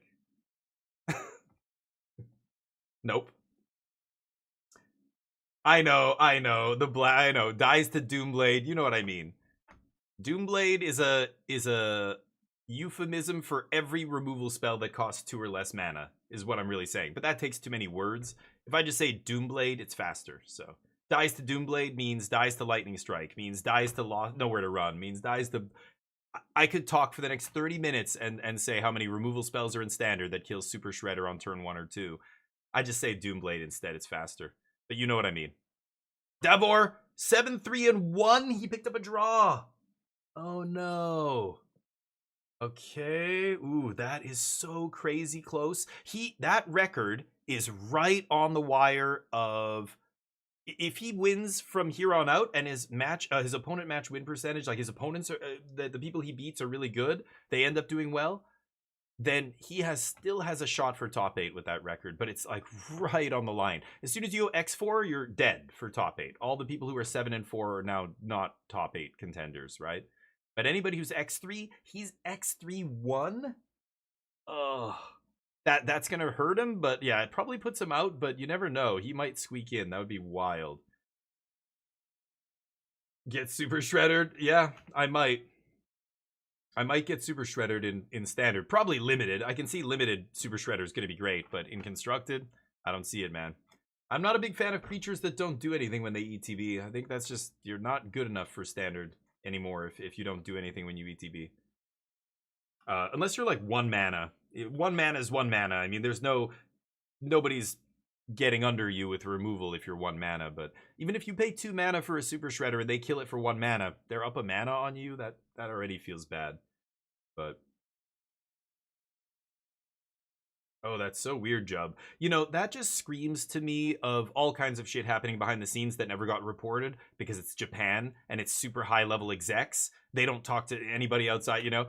And who knows? Like maybe one of the guys at Sony, like his son was married to a woman who was related to the chairman of Nintendo, and like there's some family drama, so they were fucking with each other's business. Like who knows what was going on behind the scenes there. That sounds crazy though. That like the next day in that article, Nintendo just announces they're going with the competitor, like after making a deal with the other. Like what was going on there? Wild. There's some weird cultural power move shit going on there that we don't know, I think, and we maybe never will, but it's kind of interesting though. Yeah, Moon Shadow's another one. Yeah. How much play is that one seeing? It's not the best card. Oh no, you're right. I don't think Super Shredder is good, but yeah, like I don't know. I thought you were saying it was like in a C play or something. I don't even look at it. Like when a creature, I know a creature is not going to be good enough for Standard. I just don't even pay attention. But who knows? I could be wrong. I just think the chance of being wrong on a card like that is pretty slim. So this is Handshake, Ely and Guglielmo. That's a tough name to say. Arne doing well. Arne's put up very consistent results over the last few Pro Tours. I've been very impressed with that dude. You know, he spiked a Mythic Championship and he just came out of nowhere. Like nobody had ever heard of him before. He won that Mythic Championship. A lot of times people fade off pretty quick when that happens. But he's been consistently putting up like top 16, top 32 at the Pro Tour, at Worlds results every single tournament. I think he's quietly one of the most consistent Pro Tour grinders on the Pro Tour circuit or whatever. I don't know. Hey, Brimmer, how you doing, buddy? He's a weenie. I know, right? That's what I'm saying. He should come in as like an 8-8 trample mojo. He comes in as a 1-1. Moon Shadow comes in as a 1-1, but it makes sense. It's been reduced by magic, by whatever, by its curse, and then it slowly gets bigger as things die and it feeds, right? As not things die, but things go to the graveyard. You know what I mean? But for Super Shredder to come in as a 1-1 is almost implying that he's like a tiny little infant-sized Super Shredder, and as things die, he starts getting bigger. Or like he looks huge. Does he come in as a huge dude, but he's paralyzed? He's like basically he can barely move, and then as he gets bigger, he starts to be able to actually fight. I have no idea. The Italians crushing it. I mean, that's on the back of that one guy who was 10-0, now 10-1. Japan doing well as always. The Boulder. This is team win percentages. And of course, like the fewer people on the team, the higher the win percent. Like it kind of skews this. Like some people who have like 30 members on their team are going to have a much lower average or close to middle of the road average than, you know, it's me and two other dudes and we just, all three of us happen to be doing well. Our win percentage as a team is like 60%, but it's because there's only three of us. The number of matches played is so small there compared to teams of 30 players, right? Hey, okay, Scoop, what's up? One of the 4-color. Oh, no shit. Good. I'd love to see it. I don't like asking, like I asked Jub earlier for a link to what he was talking about. Do you have a link to the deck list? I don't like asking people to go do that kind of stuff when I can do it myself, but because I'm streaming, I'll look that up later or post it on the Discord at some point if you come across it. But I'm not gonna like bring up MTG Melee while we're watching this. I every time I open a new window, it opens in this window and annoys me. It just cuts off the stream basically. But 4-color control, fascinating. Are they playing Cursed Recording? Oh, thank you, man. I appreciate that. There we go. Unagi and Wan Shitong. 2 Day of Judgment 2 Ultima. Looks good. That's exactly what I'm playing. Or no, I'm playing... Am I playing 2? I can't remember if I'm playing 2 or 1 Day of Judgment. Consult. 4 Defeat, 4 Helix, 3 Revelation, 3 No More Lies, 2 Get Lost, and 2 Seam Rip. Oh. 27. Quarry Mountain, 2 Starting Town, 3 Passage. Whoa. Raven Eagle? I love it though. No graveyard hate in the main. That's good.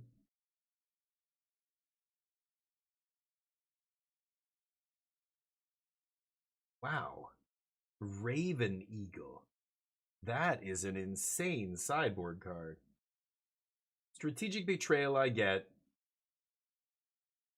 Raven Eagle? So you have, for graveyard hate, you have Rest in Peace, Strategic Betrayal. Instead of just playing another Rest in Peace, you're playing a Raven Eagle. Oh, Stoic Sphinx is another interesting one. I like that for the mirror. Elenda?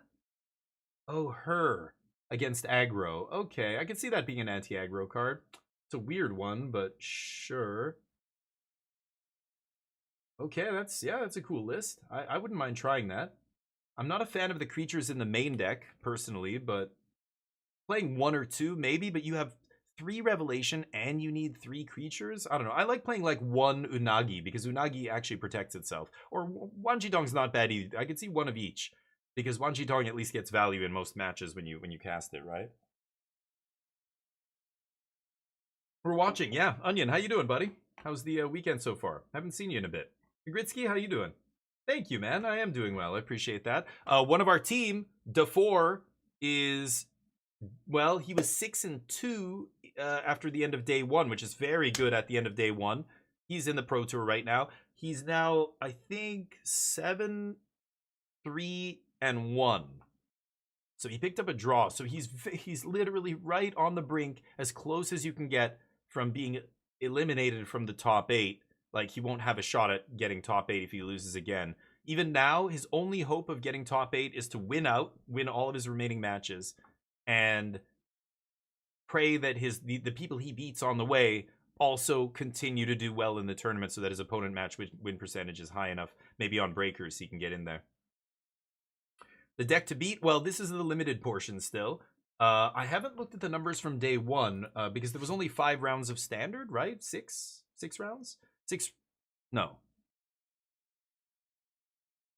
Yeah, there were 6 rounds of standard, right? Yeah, the guy, the undefeated dude started at 9-0 on day 2. 5? Only 5 rounds. I thought they played, oh, that's so weird. I thought they played 9 rounds on day 1, but I think that was a couple of years ago. I think it's, yeah, maybe, I don't know. I can't remember what changed. They have an extra, oh no, that was Worlds. They had 1 less constructed round, right? Did they make some change at the Pro Tour? Now it's 8 rounds? How many rounds are today? I know the top 8's on Sunday, but that's weird. It's not, is it 8-9 instead of 9-8? There's Dom. Just been absolutely crushing with it. Tell us a little bit about that. Yeah, so we over on the border. We've Oh, been pushing Purrington, our how you border doing, up man? the hill, and it's been pretty light work so far. Cooking. We may Good have for you, broken, Onion. Unclear. Don't want to get ahead of ourselves, but all of our team members, 15 out of 15, registered the deck. We all made day 2. Whoa. I think we had, if not the highest win rate overall, at least one of them by team. And yeah, the deck is really nice. I see Which deck? the people who are playing for another shot at the Pro Tour today over in PTQ. A lot of them have switched to this. I think the deck might be here to stay. It's a nice one. Yeah, I love the 15 out of 15 comment there, because usually there's like that 1 or 2 detractor that stays away from the deck the whole team does. I heard that you were the last one to jump on this. And historically, I've been the one not making day 2 and spawning that perfect record. But Makes sense. this time around, I wasn't convinced. I was going to register some kind of rhythm deck, unclear how many colors even, until the night before the deadline, and then being the one person letting down the 14 people over here didn't sound great. Yeah, and then also, gotta do it was it. also just too hard to ignore. So I put my faith in Interesting. it, and in my team, very glad I did. And yeah, deck's been feeling great. Well, let's hope we add to those results. Good job. Good luck. There's Dom Hart. Interesting. So he's talking about. Hold on. Round number 12 on the way. Let's pass. I wonder what deck is he? I remember. Don't remember what Team Boulder is playing. But I did see they had one of the higher win rates. So there's 15 of them, huh? Interesting. Yeah, week's been going well. Thank you, Burrington. A lot of new games coming out soon. What are you looking forward to playing? I've got a few on the go right now, but I don't know what you've been. What have you been jamming? What are you looking forward to here? Next month, I know Daza mentioned Resident Evil's coming out. I'm gonna be playing Menace. Is a sweet game by the makers of Battle Brothers, a game I really love. I think one of the best indie RPG games of the last 10 years. And there was another big one that I can't remember. PUBG Blind Spot I'm going to be playing. I can't remember. There was one more game. I've got to look at the Xbox Game Pass list and see what's coming out. I think there's another game coming that I wanted to try. But yeah, Menace is the makers of Battle Brothers. But it's totally different than Battle Brothers. Completely different. I don't know if it's going to be good. I'm just saying I like the last game that these devs made. So you can check it out. It's like, I think it's like a... It looks like an RTS, but it's not. It's turn-based. It's almost like XCOM, but with like army units or something. I don't even know. They had a demo a while back. I never got to play it though. But oh yeah, Cairn. That's right. Cairn just dropped. A lot of people are talking about that. I played Jusant. Jusant was cool, but it was more like it was a little too slow-paced for me. Like it was like a narrative game with some climbing almost, But apparently Cairn is really sweet, and a lot of people are saying good things about it. So, I mean, it was hyped up even before it dropped. So I totally forgot about that. That's a good reminder. I don't have that game. These days I try and play games that I get for free because I have, because I'm a Twitch partner, there's a few different places I can go and request game codes. Sometimes they'll reach out to me and offer codes, and I'll go, oh, I've never heard of that game. Sure, I'll play that. Do wrestling voices. Macho Man. And they would never interview you again, Mojo. That's one way to guarantee they never... Unless you're dressed the part and you're doing a whole act, then maybe it could work. But if you just start doing a voice, they're going to be like, dude, never put that guy on camera again. Unless you keep winning and they don't have a choice. That's the best. I would take the high ground. I would just say, I'm sorry, no thank you. They're like, hi, Damien, you're 8-0. We want to talk to you about your deck. Cedric over here is going to interview you in about 15 minutes, okay? When we go live to the bubba. And I go, no, sorry, no thank you. And I go, oh, they'd be like, wait, no, what? But we want you to showcase your deck. What do you mean? You don't want to? I'm like, no, sorry, I don't do interviews. Thank you, though. I appreciate it. But you have to do it. No. I'm 9-0. Don't push me to do the interview. I will walk out of here right now and we'll let everybody know why. Don't push it. I don't have to do shit. I would walk away. I would be the only Pro Tour winner that would never. Oh, but I can't. I have content. I was gonna say I would never talk about it. I wouldn't do interviews. I wouldn't write articles. I wouldn't do anything. I would just be this. He doesn't work on any teams. He shows up to the Pro Tour solo, lone wolf. Nobody knows how or who he's doing his testing with, and he just keeps winning Pro Tours. Can you imagine? You'd be a legend. I mean, that's kind of what it was like back in the day before the internet and everybody, knew, and there was these pro teams, and You know, Kai recently passed, you know, the goat of competitive Magic. He was doing that kind of stuff back in those days, and that must have been what people said of him, right? Crushing 7 Pro Tours in like 4 years. People are just like, this guy cheating? What the no. He's the Stewie Unger of Magic. You know what I mean? Solo mastering. Oh, the game Solo Mastering? I've heard of that game as well, but I don't know much about it. Konnichiwa, Tor. How you doing? Any German guy? I don't know. I haven't been paying attention. Maybe? You heard about Kai passing away. He was the German juggernaut, the GOAT. But I don't know. I don't even look at the Canadian flags. I like Dom Harvey. I know his name. I've actually talked to him. I interviewed him for a YouTube video a while back. But I don't even notice where they're from. I don't even look. A lot of people just don't even have their flag showing too. But guys, English only. I know how to say I am a birthday cake and I am a ballpoint pen in German. That's it. You cannot speak German is what you said. You can't speak German well. Yeah. Yeah, that's right, Torf. But don't say that. That means I am a ballpoint pen. Only English, please. Thank you. Otherwise, other people are going to start posting things in other languages, and they just have to have a blanket rule. The only language we can post in is English, please. Thank you. I could read Korean, but I want other people to be able to read everything everybody else is saying as well. It's just not... It's like when you know, if you're with 3 people and 2 of them speak a language that the third person doesn't, you shouldn't be speaking in that language in front of somebody who doesn't speak that language. You should switch to the language that you all speak. But yeah, it's just manners. No German here, please. Just hire someone else as a Damien stand-in. Yeah, right. And all they would say is, I'm just here because I don't want to get sued. Just like that NFL player, I just don't want to get sued. Every question, I'm just here because I don't want to get sued. That was the best interview in sports history, I think. Gotta flip that back, dude. You're gonna shuffle it back in like that. Flip it back right now. Flip that Ashling back. And then you draw it in the next game and you go, oh, fuck. You're like, because then you can't flip it now and then your opponent knows what's in your hand. You know what I mean? Marshawn Lynch, that's right, Nano. Yeah, the Lynch one. Speak Elvish. Yeah, those languages, like, you could learn to speak Elvish, right? It's a fully formed, you know, language. Klingon. You know, there's people who straight up speak Klingon. I can't, those ones I don't do. Who is this guy? Yeah. It's limited still. Oh, is this standard? Maybe it is standard? Oh yeah, Jeskai Elementals. Is it Spelementals? Yeah, this is standard. Spelementals is the deck that Dom Harvey said all 15 of his teammates are playing. I think they're the only team playing this deck. Nobody else is touching it because they apparently found this deck and broke it. He said they all have pretty good records in standard from day 1. Very interesting.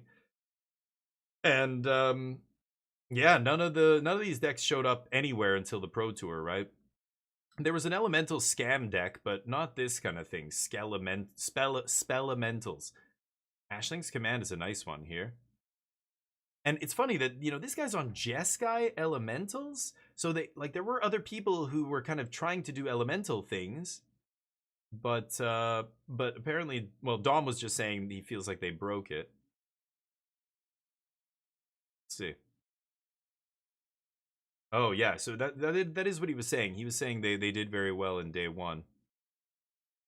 That guy. Oh, but he scoops it. That big red elemental he was seeing play previously. What deck was that? I want to say like Jeskai Oculus, or I don't know. Was it like Blue Red Prowess? There were some lists that were playing that guy previously. I can't remember his name. He was just in play there on Dom's side. But yeah, he's an elemental. You just kind of totally forget a creature like that exists. This is what I mean. People going back in Gatherer and searching, poring over, you know, 5,000 cards or whatever. Standard is not that big yet, but 4,000 whatever cards, and it just feels like, you You know, there's got to be some elemental from like 2 years ago that everybody's forgetting that we can dig up and find, and maybe it's good here, right? And that's kind of what they did. Eddie Mercrab seeing 0 play in standard for a long time now. They're just like, yep, this works. It's cheap. So it's almost like, yeah, Broadside Barrage. It's almost like a control deck. Hearth Elemental, that was the one. Yeah, like I remember that guy seeing play way back in the day, but he's just like, he hasn't seen play in so long, you just forget that right, he's an elemental. I remember that card. So weird. I think the fact that Cavern of Souls is legal in standard is also a big reason why you can even have a deck like this. I don't think any of these decks would exist without Cavern, but yeah. If Beans wasn't banned, yeah. Would Beans still be legal? It would have... No, it would still be legal, right? What set was it in? Duskmourn? No, it was before that. I don't remember. Would it have rotated? I don't even remember. What? Oh, it was in Wilds. Okay, so almost rotated. Or, no. Yeah, Wilds will be the next rotation, yeah. Yeah, 15 players, though. Beans was Eldraine, yeah. Okay, yeah, I don't even remember. It's so long now, it's been in standard, it feels like. Or it would have been. But it would be next rotation gone, right? Hearth Elemental. In the yard, or what happened there? Got countered, maybe? No? I don't know. Oh, he took it with, yeah, Deceit. So this is double... what is it? The green fetches a land? Yeah, he's gonna get a land here. Tidebind? Or what did he have? What does Dom have that he could respond with here?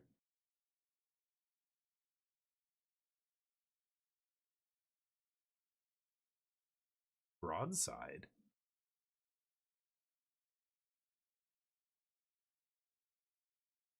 Spell Snare to the yard. Wow.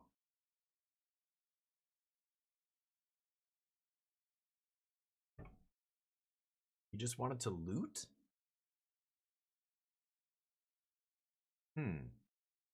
What is Glacial Dragon Hunt? I've never even seen that card. What? Blue-red, draw a card. Oh, that thing. Yes, yes. I can't see the red symbol because, there it is. I thought it was just one blue for a second. I'm like, what the hell is that? The blue-red thing. Yeah, I know that card. Okay. Elvish for Mojo's King of the World? Is that really? I love it. It's cool. I think, yeah, like Elvish, the fact that, you know, somebody just came up with that language themselves is bananas. Like J.R.R. Tolkien is, that kind of thing is genius literary talent to me, but, and he wrote poetry and songs in Elvish and all this other stuff. Like, that's crazy. I don't know. To me, language is something that's created by many people, usually. People who are experts in something, either literature or the academic arts, but he just came up with it himself. It's wild. But it is a language, yeah. Like I said, Klingon's the same. It's an actual language that you can learn and speak, and you could just have a whole society of people speak Klingon if you taught them all from birth to speak Klingon or Elvish. I think at some point it would break down, though, because it's not like languages have to evolve, and Elvish doesn't evolve, right? So there's no word for computer in Elvish. Like to use that kind of a language in everyday life, you would still be speaking mostly broken English. You would have to inject words from other languages, or you would have to make up new words. But then, like, who are you to come up with these words? Like, are you the Elvish archivist who created the language, who's responsible for curating it? No, right? So it's like, language has to keep evolving. Sometimes it evolves in such weird ways, though. You know, there were things that I grew up being taught were incorrect and not words. You know, when I was writing college level essays, if you used a word like irregardless, your professor would certainly get, this is not a word, you know, points docked for that. And then you know, years later, they just officially made it a word. I think when people refuse to learn the language and they keep using the bastardized form of words, eventually Webster's and Merriam and whoever gives up and goes, yeah, you know what, let's just add it to the language. People are too stupid. They're not, like, the education level of most people. They're not, you know. It's the way like aristocratic English became, you know, the common English. China, you know, there's Mandarin and Cantonese. Cantonese was the slave language. Cantonese was the language of the common person who barely had any education. And which language is the most popular today? It's Cantonese, right? It's like not even close. Or I don't know. Mandarin was only for aristocrats, so now the current Chinese is like a mixed form of both. But the fact that the vast majority of people were not aristocrats, you know, the lower language usually gets much more widely spoken and everything, right? German? What about German? Do you have stuff like that, or like what is? I don't know what you're saying, Torf. Computer Chan? Yeah, you would have to make up, like in Korean, like when I was learning Korean and I read the Korean word for computer and I'm sounding it out and I go, okay, I know that is computer. Computer? That's computer. And I'm like, oh, computer. That's the word computer, but in Korean. Oh, okay, I get it. Because they don't have an R, so there's no computer on the end. It's just computer. And shower and sandwichy. And, you know, on and on. There's so many English words that have been incorporated into Korean because, you know, there were no Korean words for these inventions that were coming out. So if you go to North Korea doesn't use those kind of words. They refuse to put any English words of any kind, nothing, in their language. So they have their own word for computer, which is like some bizarre, because it has to be based on these kind of fundamental building blocks to build words in that language. And so it's called like a, you know, I don't even know. I don't know what the translation would be. I've heard people say stuff like North Korean words and what they mean. They're based off of old Chinese characters and stuff, but they mean things like a computer, I don't know, would be like a box thinker or something, like something that's just so ridiculous that, like, yeah, I don't know. Anyway, it's funny. Katana is a foreign word? Yeah, sure. There's Portuguese words in Japanese too. Like arigato is not a Japanese word. It comes from Portuguese. Katakana, yeah. There's 3 alphabets, right? Katakana is one of the alphabets, but they still use Hanji and stuff, though. One of the alphabets is like based on Chinese characters. Japanese is tricky for me. It's the opposite sentence structure from English, and the characters are also too stylized for me to learn easily. Korean's easy to read and write, like really easy, way easier than Chinese and Japanese and or Mandarin or Cantonese Japanese. But Schadenfreude, yeah. Yeah, that's a good one. That's one that, you know, has been adopted into English. Like, I speak English, but I'll use the phrase, yeah, that's Schadenfreude. But, you know, or it's like saying Occam's razor or some other, you know, phrase like that, right? Doppelganger, sure. Yeah, I mean, we use French words in English. We use some German words. We use words from lots of different languages. But like Korean uses English words. I'm sure there's many English words in German as well. Like, there's no German word for some new technology. They just say the English word, you know? Or even listening to Ken Yukihiro talk about the Pro Tour. And he's like, blah, blah, blah, blah, blah, blah. And he's speaking Japanese. I don't know what he's saying. And then you hear, player of the year, blah, blah, blah, blah, blah. And you can tell he's, player of the year, he's saying in English. Because there's no Japanese, like, equivalent to that here. He's just using the English phrase in the middle of his Japanese, you know, whatever he's saying. It's really interesting. But, yeah. Give me a challenge? Sure. What? North Korean computer, yeah, stuff like that, Mojo. Yeah, Korea has a very literal language. Like a fish, if you know what those 2 words in Korean mean for fish, a fish in Korean is water meat. You know, a wrist. There's no word for wrist. This part of the body, when a doctor tells you there's something wrong with this, he says there's something wrong with your hand neck. And you're like, what? And he's like, your hand neck's broken. I'm like, my what? Your foot neck. What, my foot neck?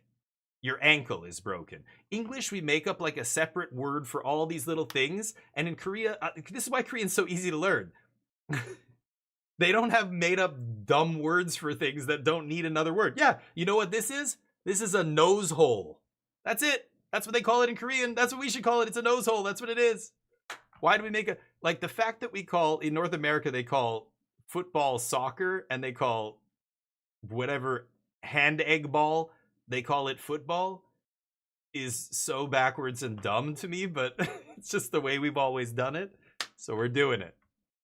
English has all kinds of dumb words. We don't need, it would be cool if they were just super literal. Everybody would know. What's a rhinoceros? Like you have to learn as a kid, oh, that's a rhinoceros, this big, it's based on Latin and whatever else. Like what? Korean, you know what a rhinoceros is called? A horn-nosed cow. Because that's what it is. No fucking around. We don't put any icing on this cake. It's just, here you go. What the hell's that thing? Oh, well, can't you see? It's a horn-nosed cow. See the horn? Right on his nose? It's a big cow. It's ornery. But basically a cow with a horn on its nose. So it's a horn-nosed cow. Do we need to, you know? It's hilarious. So learning Korean was always hilarious because I'd read one part of the word and I'd go, oh, I know what that means. But then what is that? And I'm like, well, that means like, you know, pig. So I'm like, okay. And I know that means like, you know, whatever the next word is, grill. Okay, it's a pork barbecue place or whatever. Those usually were the easiest places to determine what they are. Champy, you're Hungarian, nice. But Hungarian I've never tried. I've never even really heard Hungarian very much, but paprika? No shit. Oh, that's a Hungarian word. Interesting. I love paprika. Smoked paprika. Horn-nosed cow, yeah. That's interesting, Champy. I didn't know. The more you know. Love it. But yeah, anyway, you know, going outside your country and learning other languages and stuff, it starts to like make you realize how silly some of the stuff we do is, some of the stuff we learn. But you don't think it's silly because you're used to it, because you live in a bubble where everybody else is the same culture as you, the same language as you, the same traditions as you, blah, blah, blah, blah, blah. So looks the same as you, maybe. It's funny seeing, you know, yeah. Like you get outside your comfort zone and you realize, wait a minute, we're just as fucked up and weird as every other culture out there.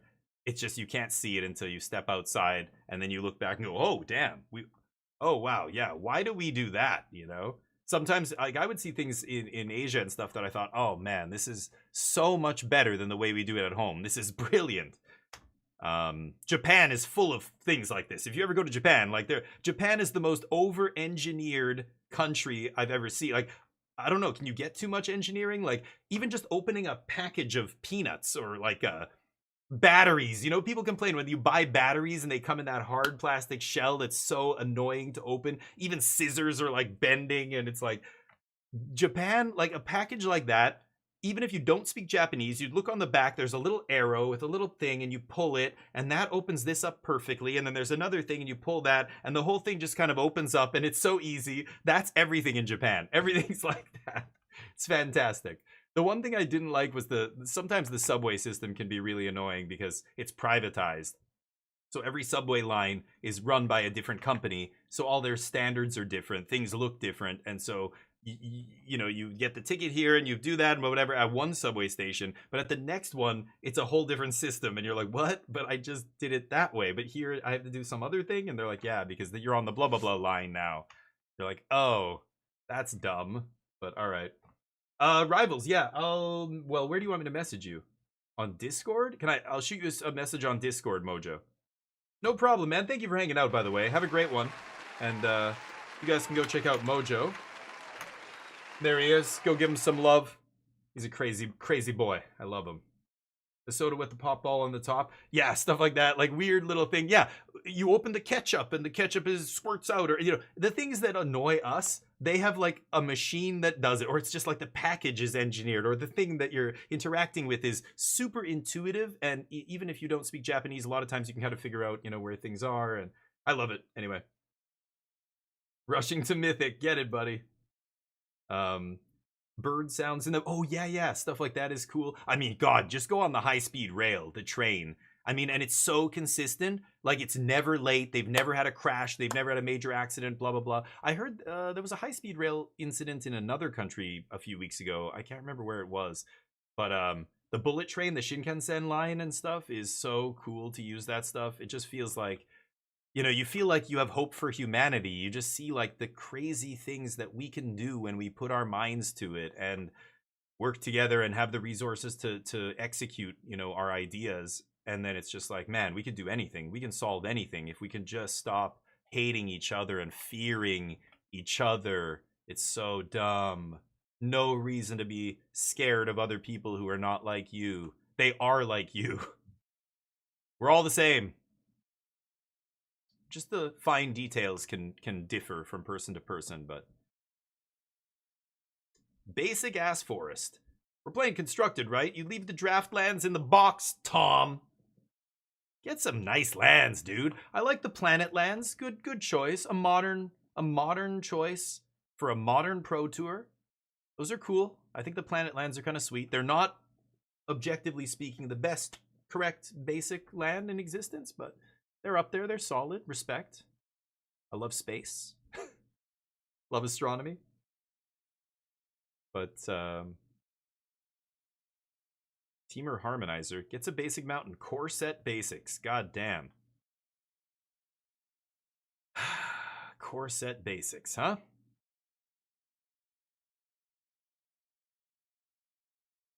I don't know what it is. When I see core set basics, I immediately judge you.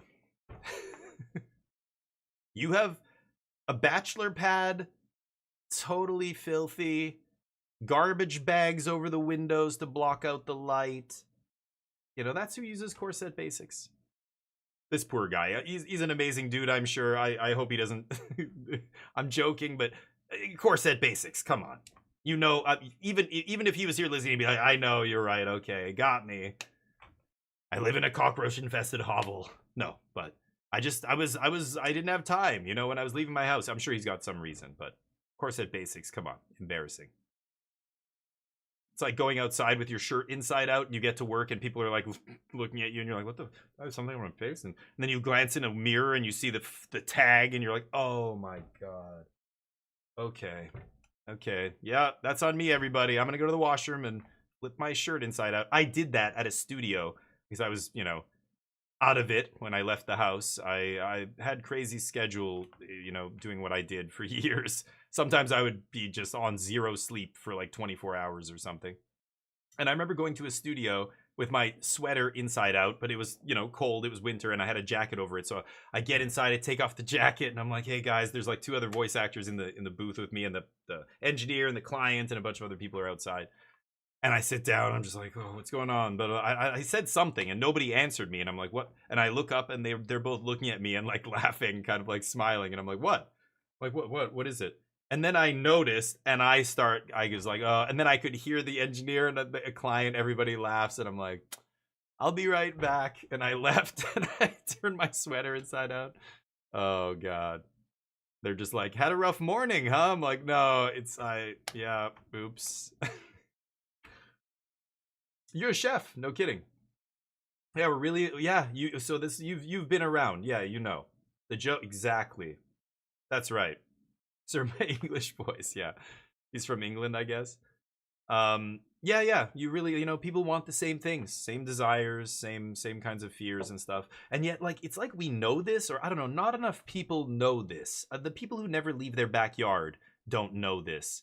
They just know what they see through the filter of, God forbid, social media, or even news and things like that, which in a lot of countries are not objective, unbiased sources of news. You know, I have friends, when I was in Korea, I used to work with a lot of Russian people, a lot of Russian models and stuff like that. And I remember talking with a couple of the people I worked with that just were adamant that, you know, the things they hear and see and read on Russia Today and, you know, the state-sponsored news outlets is objective truth. And they think that every other non-Russian source is biased. And I'm just like, you know, we were at that point, Putin had assassinated some journalist, and Navalny was, you know, in jail. And I was just like, you know, he's a dictator. He, you know, the elections are shams. Like he kills people who say bad things about him within the country. And she's just like, no, none of that is true. That's all Western propaganda and blah, blah, blah. And I'm just like, holy fuck. Like, I don't know. All right. And I'm like, but you believe, you know, Russia Today is not biased? And she's like, no. And I'm like, but it's the government that tells them what to say. What do you mean? Korea's like this too. Korea was, you know, because technically they're still at war. So they have very strict laws about what the media can say. What, like, effectively the government has a veto on any big scandal or story that the media tries to report on. They can squash any of that if they want, under the name of, we're technically still at war, right? They've never signed a peace treaty with North Korea.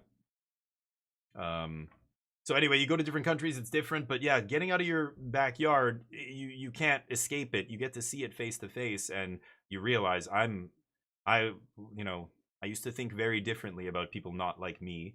I realize that everybody's like me. We're all the same, but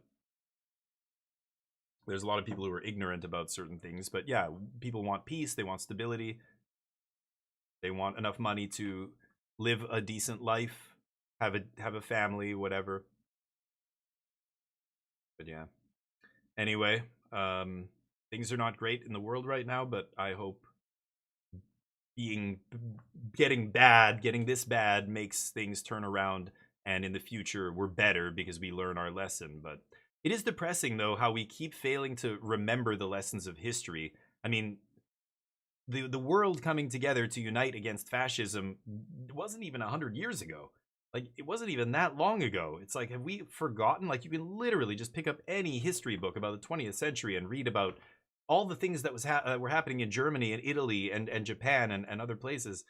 And then look at what's happening today. It's so obvious, the same thing happening over and over.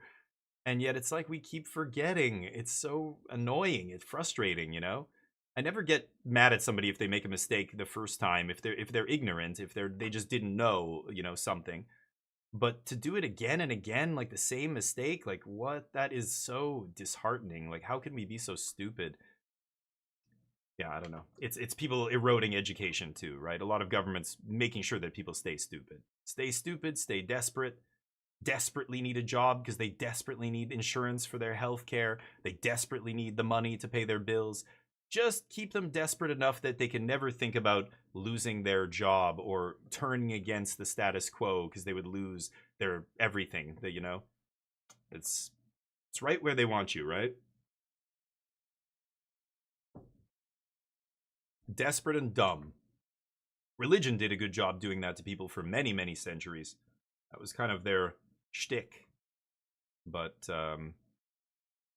now it's late stage capitalism that's letting rich people basically do this to everybody else. It's unfortunate. Anyway, find a better way. There are countries who are going in a positive direction.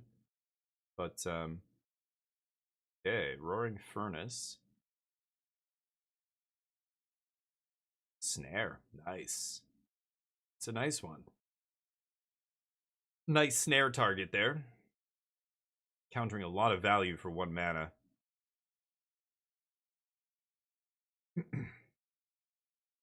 Morgan, what's up? Depends on point of view. Someone look at these lessons like opportunities to do the same things. Right, that's true.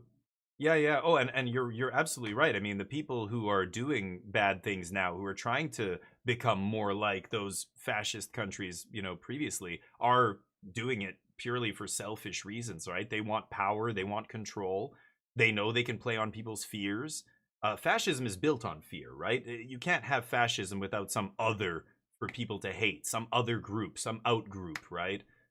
And so yeah, there are shitty human beings who know that the easiest path to power over others is manipulating them through fear. And so look at these other, how do you think this person got to power, and this dictator and that dictator? Let's just do what they did. It works. People are stupid. They're gonna believe the propaganda. We'll just spew it out. Let's take away all the regulations, and let's, and this is where, no accountability, and people doubling down on bullshit is just accepted almost now. It's crazy.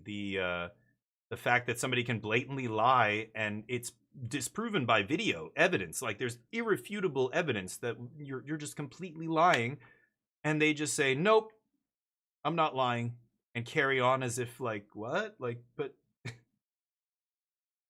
and get away with it. It's insane, right? But you're right. Some people see that as, like, how can we do that? But we're going to do it different this time. The problem is they never do. They don't realize that, fundamentally, you can never use force to take power and expect to hold on to it indefinitely. Like, look at what's happening in Iran right now. It's crazy. And it's so much suffering and death just to to try and reverse that, you know. But at the same time, yeah, I hope Iran comes out better for it. It's insane how many people have been killed officially, like killed on orders of by the government, and tens of thousands. Like, we don't know the exact numbers yet, right? But almost the most conservative estimates are saying in the tens of thousands of people. It's crazy what's happening in Iran. And I think from what I'm hearing, rumblings, the United States might declare war on Iran soon. These Epstein files getting released, the redacted, you know, doctored, whatever they released was still insane. Some of the stuff in there, like, I go back even 15 years to when I was in university studying political science, and this would be 100 nuclear warheads of scandal in one shot. Like, it's crazy how much stuff is just comes out these days. Back then, a scandal was a dude, you know, sneezing weird in Congress or whatever. Like, I don't know. It's so insane. And to distract from that, watch what happens. I bet you the United States is going to declare war on Iran and send in forces very soon in the next couple weeks. I hope not, but I think it's inevitable at this point. At this point, they just desperately need to distract, right?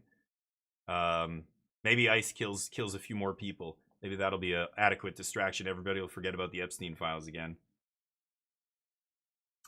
Or should I say the Trump files? Epstein's just a dude in it. He gets mentioned a few times. But the dude who gets mentioned more than Epstein is running the country right now. Anyway. Crazy stuff in there. It's just mind-blowing. But anyway, we'll see. Maybe we come back to some, you know, accepted reality where we have to keep people accountable for breaking the law and bullshit and, you know, horrible crimes. I mean, some of the stuff in there is just disgusting stuff, but stock market agrees with you. Yeah, I mean, the stock market's irrelevant. Like, this is another thing people always point to, you know, it's like the stock market. Insider trading, yeah, I think we already know the stock market's a complete shit. It's a sham. It doesn't mean anything. It's not like, this isn't 1950s, 1960s when top 5 US corporations, you could chart the economy based on the performance of their stocks. This is not those days anymore. The stock market's an absolute joke. It doesn't reflect a reality at all anymore. But man, you will find Joe Blow MAGA supporter go, but look at the stock market. The guy who has 0 stocks, who doesn't know shit about trading at all, going, but the stock market's up, so... And it's like, yeah, it was up during Obama and Biden and every other president. But back then, that's when you said, no, Wall Street doesn't matter. Wall Street isn't Main Street, right? But when a Republican president is in office, people point to Wall Street numbers as if it means anything. It means nothing these days. I think that's the craziest part too. It used to mean something, but it hasn't for quite a while, I think. But people still love to use that, especially, you know, the right-wing talking points are always centered around that kind of stuff. But the economy always shits the bed after a Republican leaves office every single time. And then usually there's a Democratic president who gets the economy back into shape, and then the pendulum swings again, and we go around and around and around. I feel bad for that two-party system you have in the States is so fucked. It's so bizarre. Yeah, because he was a sexual predator, Daza. I don't know how many people know this, but Microsoft has a policy. If you're a registered sex offender, you cannot be on Xbox Live. You get banned. I believe it started in the state of New York. You can go look up this legal precedent. But hold on, my camera's weird here. Yeah, if you're a registered sex offender, you can't use multiplayer online services for obvious reasons, right? You could have access to, you could be talking to kids, you could be grooming kids, adding them as friends, blah blah blah. So yeah, it's not because he was talking shit in Call of Duty.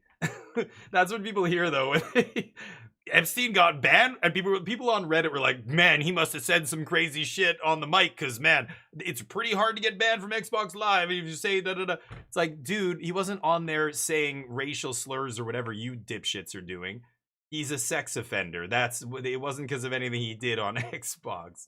They just blanket, always auto ban anybody who, you know, email tied to that stuff, right? But it is interesting because yeah, when they announced that, I was like, whoa, it was it was one of the emails he got from Microsoft saying this account has been banned, and you're like, whoa, okay, yeah, crazy. Candyman, what's up? Oh, it's okay. It's okay. And no worries, no worries. You can still do it. I'm just saying, today's the last day. But Dugio has like a ton of wings here. He's got 820. I took 50k off him earlier today. I don't know if he's here, but you are the second in line. Ignore me. I'm the bank. I can't challenge Dugio to all my wings, but you can. 87k. You might be able to take it, but anyway, don't worry about it. I felt bad because you were just popping in to say hi, and I'm like, hey, wait a minute. Stay in duel. No, do your thing. Don't have to stick around. But thank you for letting me know. I appreciate that. Trump is, yeah, I don't know. Yeah, I have no idea. It's really interesting thinking about the Baron Trump. And, you know, he was raised, like, he had an accent until he was, like, in school, like 5 or 6 years old. There's, like, audio clips of him when he's a kid, and he has a very heavy Eastern European accent. Like, his mom basically raised him, and he was raised outside the U.S. for a lot of his youth. And it's like, you know, it's such a weird dynamic with him, and I mean, I don't know. I am not watching the Brett Ratner directed Melania biopic, which I'm hearing you hear all kinds of shit about. I mean, Brett Ratner is a whole other dirt bag. He was in the Epstein files as well, which is wild, but Candyman, yeah. Dugio says he's here. Okay, so just type !duel, not D-U-A-L, D-U-E-E-L, like to duel, and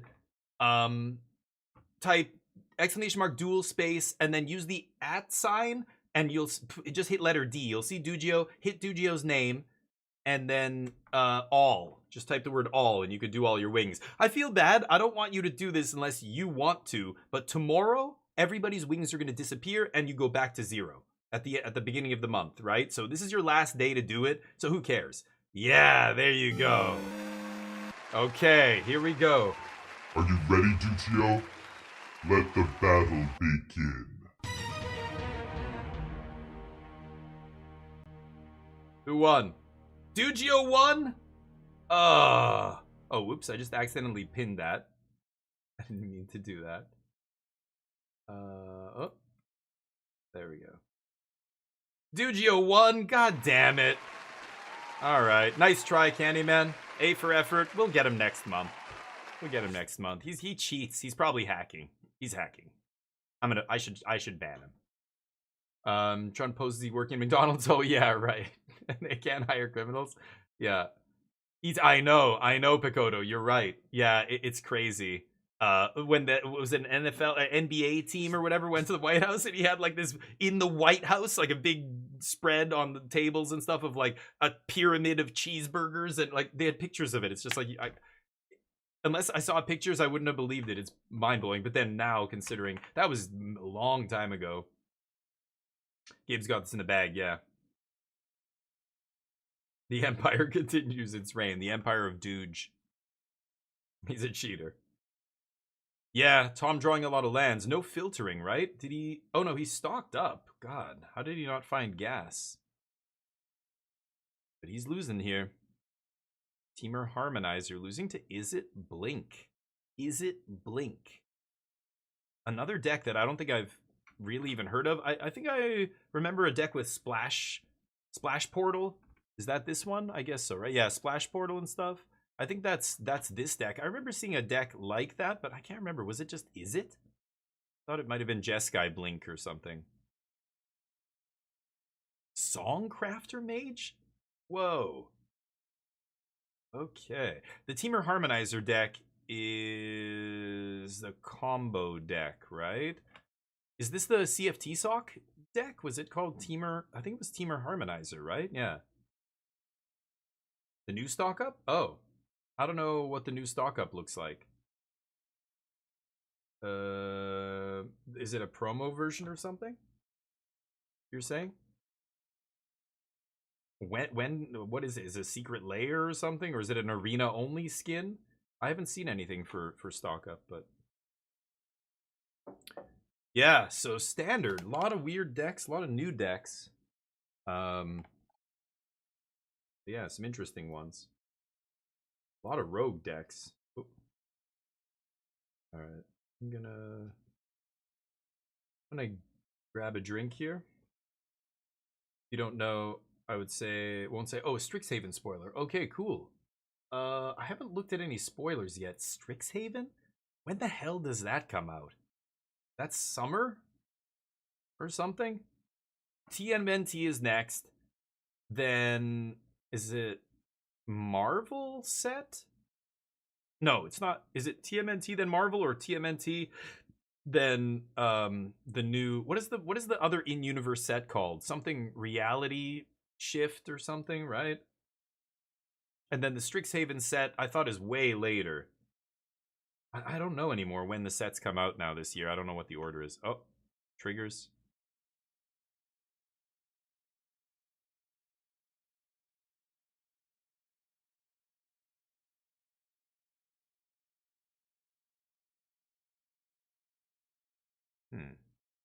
He's shaking like a leaf whenever somebody, calls Judge or whatever, right? It's TMNT and then Strix. Oh, I thought it was coming much later this year. So then what's after that? Then Marvel? April for Strix. And then it's the Marvel set, then Star Trek? No. Marvel set, then the other in-universe set, whatever it's called, Reality Shift. And then it's Star Trek. The last one is Star Trek? Hobbit, that's the other. Oh, I thought there was another Magic set coming out this year. It's 3, right? There's Strixhaven, Lorwyn, and Reality Shift or something. Reality something. June's Marvel. Fracture Realities, October. Oh, okay. And then it's Star Trek. Okay. What a shit show. God, there's so many sets coming out. I don't know. Okay, great. It's just hard to even care at this point about any of these spoilers. Like, they're, TMNT isn't even out. Strixhaven, like, I don't even want to look at shit like that yet. Like, we'll look at that in 2 months or something when it's closer to being relevant. And then by then we'll be getting, Marvel spoilers or whatever else, right? Yeah, then next year we've got 15,000 sets coming. Great. Great. That's great. I'll be right back.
What are they doing?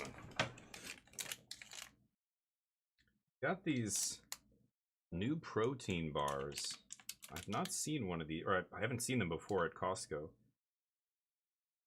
21 grams, only 1 gram of sugar. They're called Grenade. Oh, I guess you can't see it because of the green screen. Hold on. Excited by the lawsuit calling out WotC. Oh yeah, I was gonna say, I don't know if that's gonna go anywhere, because companies do that kind of shit a lot, actually. Those kind of weird suing each other, and then they'll settle, and that kind of stuff. They'll settle out of court. Like, there's not gonna be some big deep reveal during, like, what is it called, the first part, the first part of a trial. I can't remember what it's called, where they have to, like, announce all the things they're going to be talking about. Discovery. There's not going to be a bunch of secrets coming out. Normally, when companies sue each other, I love it. When Epic and Apple went to court, oh my god, it was fantastic. We get to see all this shit that they don't normally release to the public. They don't want anybody to see, but because of the discovery process, they have to, like, actually officially enter it as evidence, which is in the public domain, and And then everybody gets to see, whoa, Apple charges how much to these other companies? Or like whatever, when they sue Steam, you know, give them some treats back. Okay. Not bad.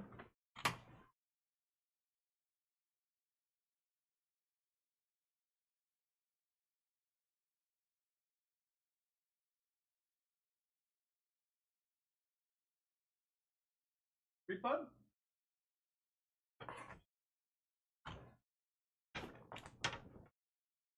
Got him some little beef jerky kind of stuff. Neo, come here, bud.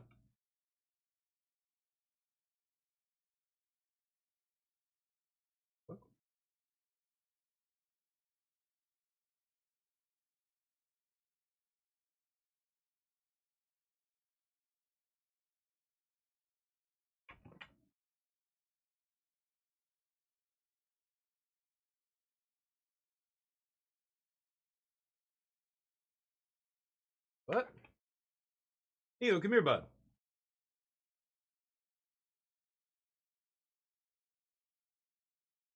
I just enabled the Neo cam, but where is it? It's not even here?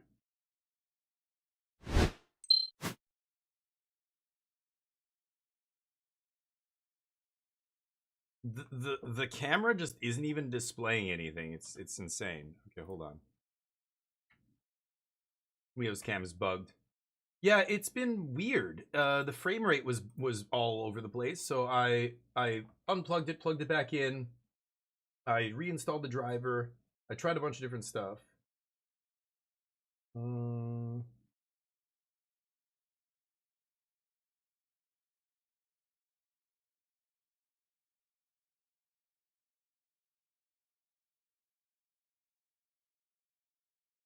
Microsoft LifeCam.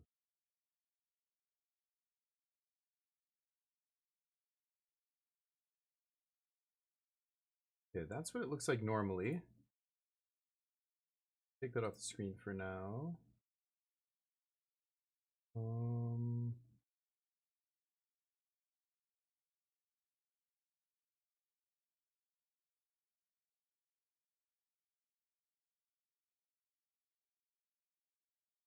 Okay, trying to add it again here.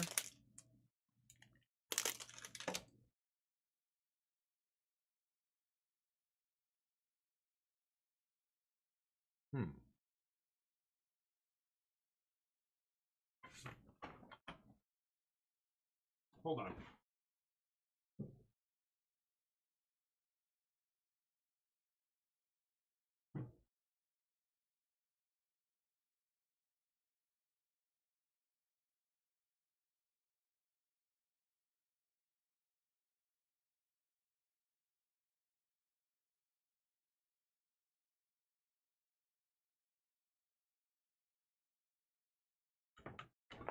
All right, I tried unplugging it, plugging it back in. See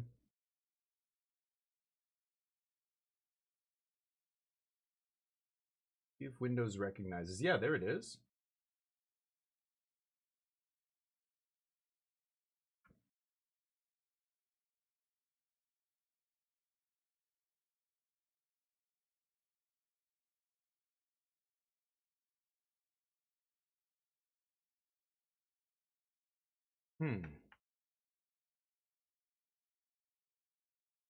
Weird.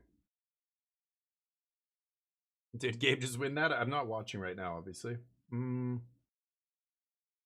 It's just not seeing my camera.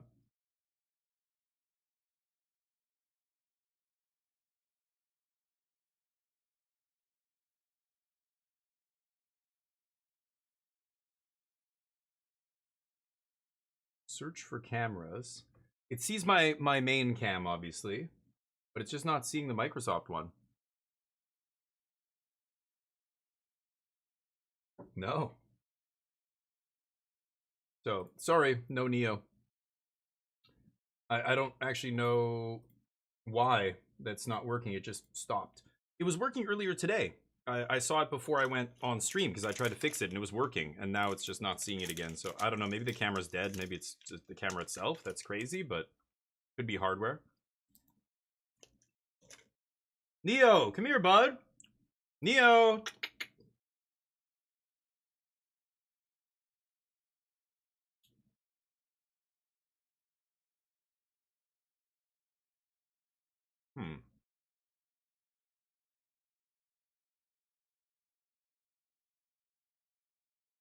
I mean, this is it. This is the camera. Microsoft LifeCam.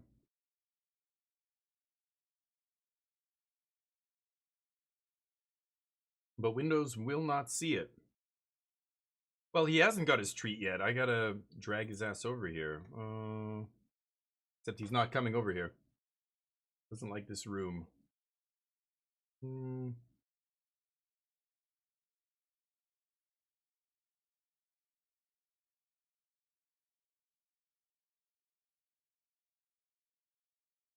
Search for cameras. You know what I'm gonna do? I'll plug it into a different USB port. Make sure it's not the USB port that it's plugged into. But it might just be... It might be the device itself. For the cable. It's a pretty short cable, so it was kind of...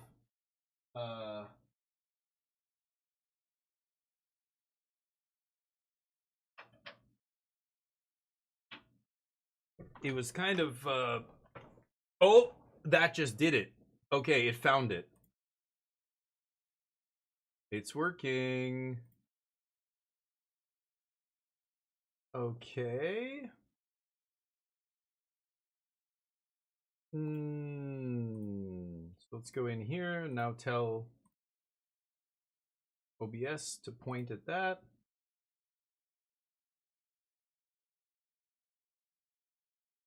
And there it is.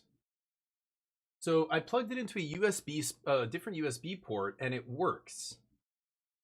So I'm pretty sure, I don't know, I hope it's not the USB port. I think, because the cable was so stretched, it was kind of almost crimped a little bit, like the wire. I wonder if that's part of it. Weird. It might not be, but that's weird. I'm gonna try plugging a different device in there later and just seeing if it's the port. But I think it could also be the cable. You know, like this cable is not very long, and I had it going from the back of my computer under the desk all the way to the other side of the desk. This camera is the NeoCam. This is the camera that's mounted. Well, here I can show you. There, you can see. This is the camera pointing at me now. You can see, right? There's the desk. There's Neo's treats I just put there for him. This camera is usually sitting right here, right on this edge, and pointing at Neo's bed. It's clipped to the desk, so I don't have to touch it, right? So I don't want a wire going across. Right now, you know, there's my PC, and here's the wire going to the USB port on top that I plugged it into, right? So I can't have this like this permanently, but for now it works, I guess. But there's a lot of slack here. When I had it plugged in the back, the USB head that plugs into the USB socket, the wire was like 90 degrees turned, you know what I mean? But it might be the USB port as well. I've noticed I had USB ports fail. Oh. I had USB ports fail before because I had something plugged in and the tip of the head that plugs into the slot, the wire comes off of that. And if the wire is like bent and pulled, it pulls the head and it actually loosens, it twists the USB socket. Like the USB port on my old PC got like essentially jostled out of place. Like it must have almost broke off a little bit from the motherboard. So it was... it wouldn't work. It wouldn't work anymore, and it's because somebody bumped into that part of the computer when I had different headphones. They were wired, and they had a big like 7.5 millimeter jack, and somebody pushed it, and it like bent on the inside, like where it attaches to the motherboard. It bent it so hard that it stopped. Like it was no connection there anymore. It's really annoying. Yeah, that's what I'm saying. Like I think I think that cable was just too short, but the way I'm going to troubleshoot it, of course, is to take a different device, plug it into that USB port, and see if I get any response, right? If other devices work and this camera randomly isn't, I think it's just the wire was too pinched there. And, you know, I probably should have not plugged it in there, but I don't really have anything closer, because, again, I don't want to keep it up there, so... Is it lessons?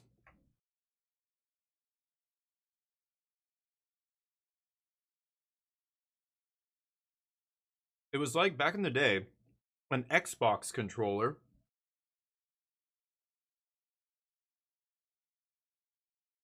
This is wireless, but before, you know, the wire came out here and it had this big, thick attachment, and people would always take the cable and tightly wind it around the controller to put them away, right?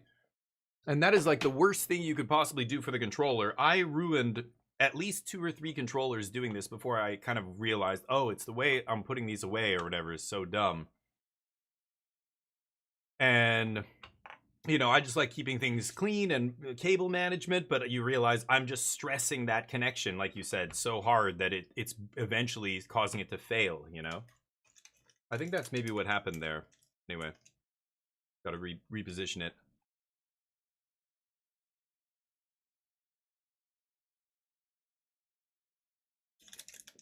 Mm-hmm. 10 match wins to qualify for the next Pro Tour. That is not easy.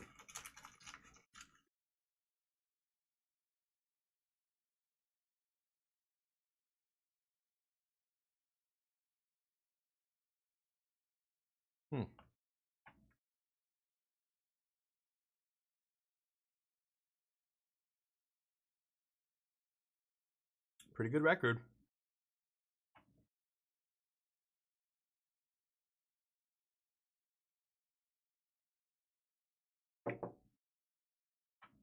In how many matches? 16? No. 8 and 9? Is it 8 and 8 or 8 and 9? It was 8 rounds on day 1, and then 8 rounds on day 2, or 9 rounds. So 16 or 17 matches. Gotta win 10. Very hard. Because if you win 10, then you can't play on Sunday unless your record is good enough, right? So if you... Basically, it means you have to top 8 the Pro Tour to play on the next Pro Tour. 10 match wins is going to be top 8 for the next Pro Tour, right? I can't remember. The rules change around competitive Magic and qualifying so often that I can't actually remember if it's now... Like, if your wins carry over multiple events. I don't think they do, but I don't remember anymore. Maybe it's over 2 Pro Tours? 10 match wins combined? Oh, it's ridiculously complex. Wait for Fate. The path to stay on the Pro Tour, it's very narrow. It's a very difficult path to walk. Back in the day, it was much easier. Even if you flamed out and did horribly at a Pro Tour, as long as you were still, you were still a Platinum Pro, and like once you get to a certain level of Pro, it stays for a certain period of time. You have to lose consistently for a long time before you fall out of that bracket. But the way it works now, you could have one bad tournament and then that's it. You're back on the streets. You're having to claw your way back up from the same place as me or you or anybody who's going to RCQs, going to regional championships, trying to qualify again that way. It's very, very tough to stay a Magic Pro these days. It's almost impossible. Like some of the best players in the world still can't stick with it. Like they have to dedicate a ridiculous amount of time, and then it's also just getting lucky. That's the worst part. Like you could really be one of the best players in the room, playing one of the best decks, maybe the best deck, and still just not do well because the variance, the draft portions, it's especially are the big kind of deciders. Because it's very hard to prepare for draft. There's more edge to be gained in draft. Like if you're a very, very good limited player, you're almost automatically at an advantage against a lot of the competitors of the Pro Tour who are very strong constructed players, but are not great limited players.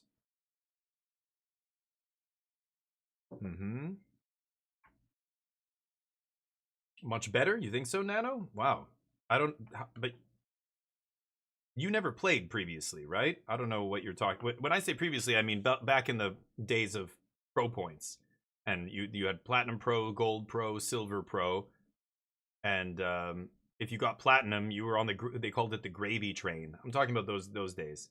Days where they paid for your hotel and accommodation. But I don't know what you mean by previously. You mean like 2 years ago? Like the PPT, or 5 years ago? Before COVID, it was like they had PPT queues, which queued into RPT queues, which queued into another tournament, and that's how you qualified. But I don't know if you're talking about that one, because that was around for a while with the Planeswalker points and all that crap. They had nationals. They had a few other ways you could qualify, but they had a World Magic Cup. I remember that. That was an awesome tournament. I thought that was really cool. They got rid of that. But where pros play every tournament just cuz? I mean, I don't know. You mean GPs and stuff, like with the GP circuit.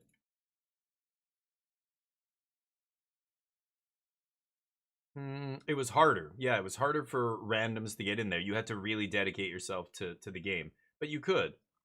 The Jeskai Pew Pew. This guy, I don't know. Is he playing Jeskai?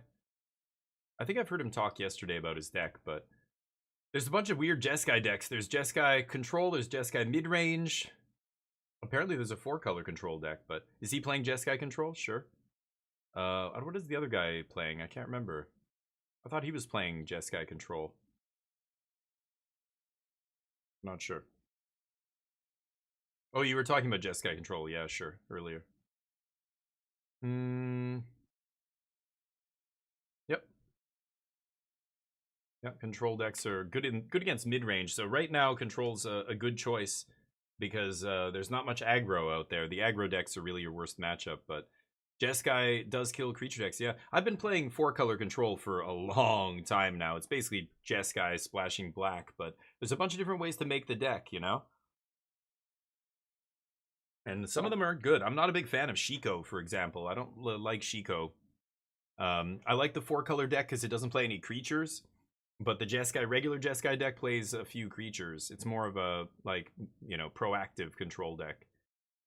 But, I don't know. I can't remember the deck lists here, so I don't know what he's playing, but the version he's playing is the best one.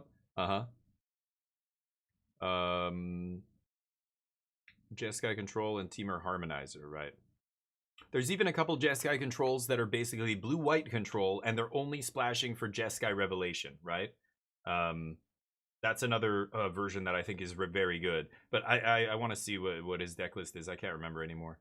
But I don't like the more mid-rangey Jeskai control decks. But let me see if I can get Neo in here. He's not here right now. I'm going to get his treats are sitting here. Now that we've got the camera working.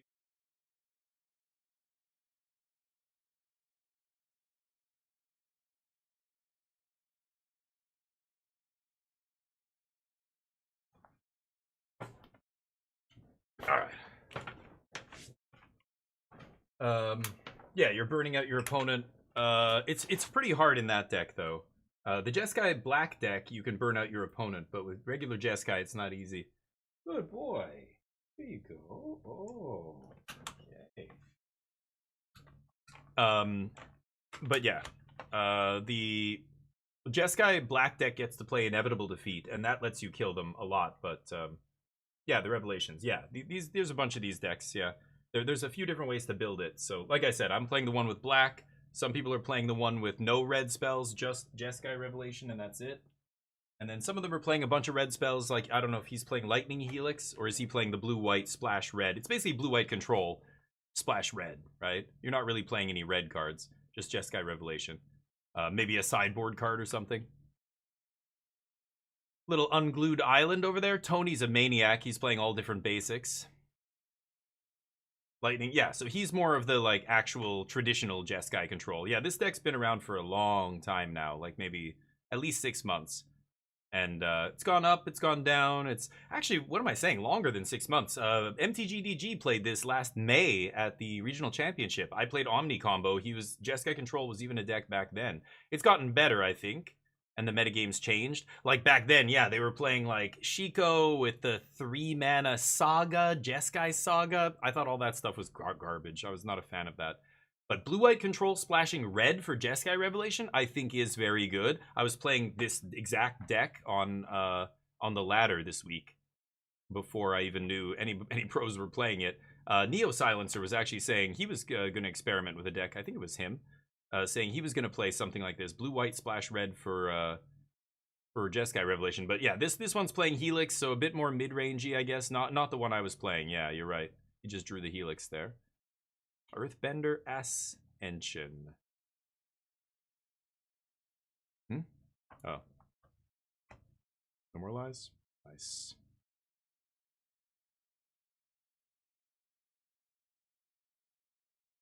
Nice. Making those land drops. And if Tony's paying attention, he knew he just drew it off the top. He didn't mix his hand up before he drew it. So if I was Tony, I'd be like, oh, he's missing lands. 1 mana counter. Spell Snare, yeah. Yeah, it's okay. Spell Snare is not a big, thing really for these decks. They're playing 1, maybe 2, right? They're not playing, it's not like you're playing 4 of them. No More Lies is still just the best counter spell in Magic in Standard right now. And then 3 Steps, of course, is still solid, but Spell Snare helps. Yeah, in some matches, Spell Snare is very good. In some matches, it's pretty bad. So you can't play too many, but you definitely should put some in your sideboard and maybe play 1 in the main deck, 2 in the main deck. Like, some people are playing 1, some people are playing 2. The blue-black control deck has to play 4. They have to just play 4 Spell Snare because they don't have a lot of ways to interact with enchantments, artifacts, planeswalkers. I guess what does Bitter Triumph hits planeswalkers technically, right? Are they playing? I think they're playing Bitter Triumph. The blue-black control decks are crazy to me. They're wild. These ones seem fine, but boy, yes, your camera was broken. We fixed it. And it actually looks good. The frame rate looks good. I think I fixed it. Yeah, the rip in the main, I haven't been a fan of.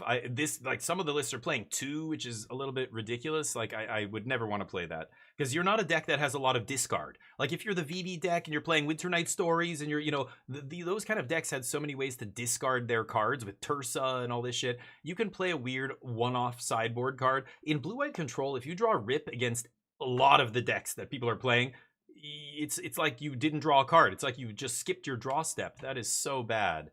So I could see playing 1, I like Soul Guide Lantern, because at least Soul Guide Lantern can still cycle. You could put 1 Soul Guide in the main deck, but Rip is better than Soul Guide, but I don't know, it's just kind of weird. But I know you could, it's a metagame call, right? If you're expecting a ton of Reanimator and whatever else, lands and whatever people are doing out of the graveyard, maybe you play Rip.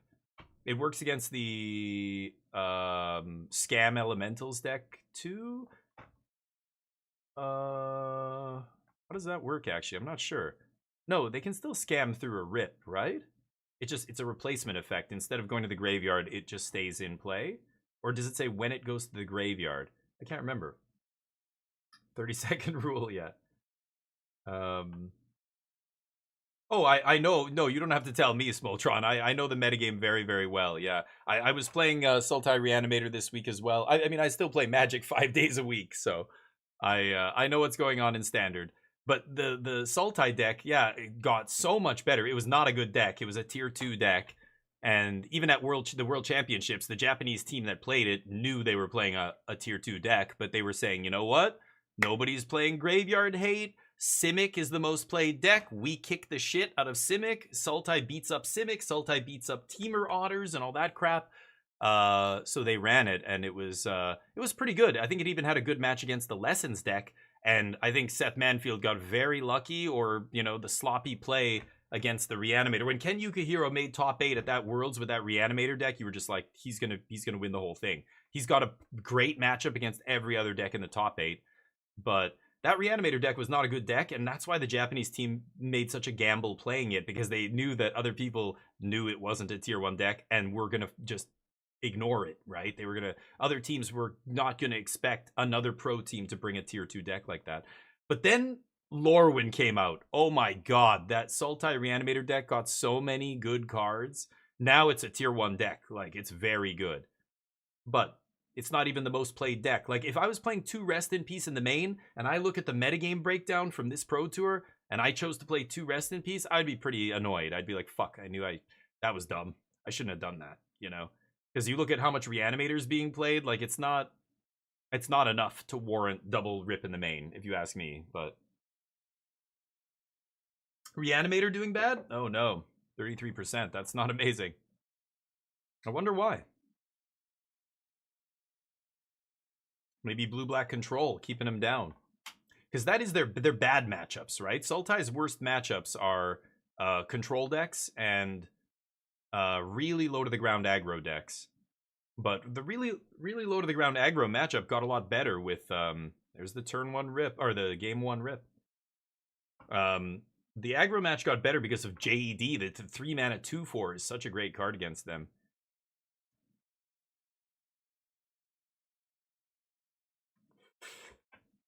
Yeah, Rest in Peace does some stuff here, but it's not even that amazing against the lands deck. They just want their triggers, so they're just going to keep playing lands and keep triggering. They won't be able to play them out of the graveyard with Ice Till, but they're not going to kill you with Ice Till. They're going to kill you with Might Form or Creature Lands. Yeah, now the Ascension is going to make their lands bigger and bigger. But Lightning Helix still hits it here. Lightning Helix still good. Bag Avapuff. I had so much fun versus a mono green Cub deck. Yeah, the green Cub decks are funny. Everybody was so scared of the Cub being the best card in Standard. It's like dies to everything. Sure enough, it did not do great at the last at Worlds, its big debut. And here we are. It's fine. It's just a good card. It's powerful, but it's not like, oh god, Standard is gonna be all Cub decks now. People were saying that though, right? Exile all the forests, yeah. If you're playing Cruel, what is it called? The Sweeper, right? A bunch of protein, all the people playing blue-black control are playing that Sweeper. The lands deck, you can strip their forests is pretty good.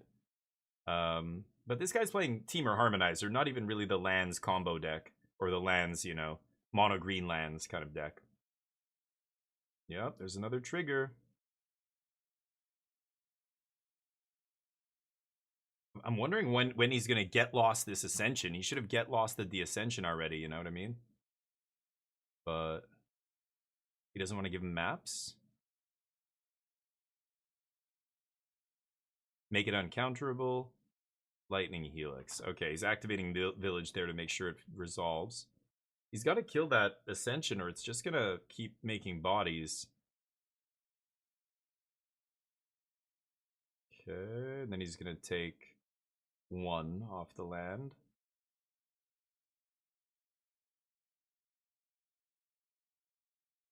Because he gained 3, basically. Yep.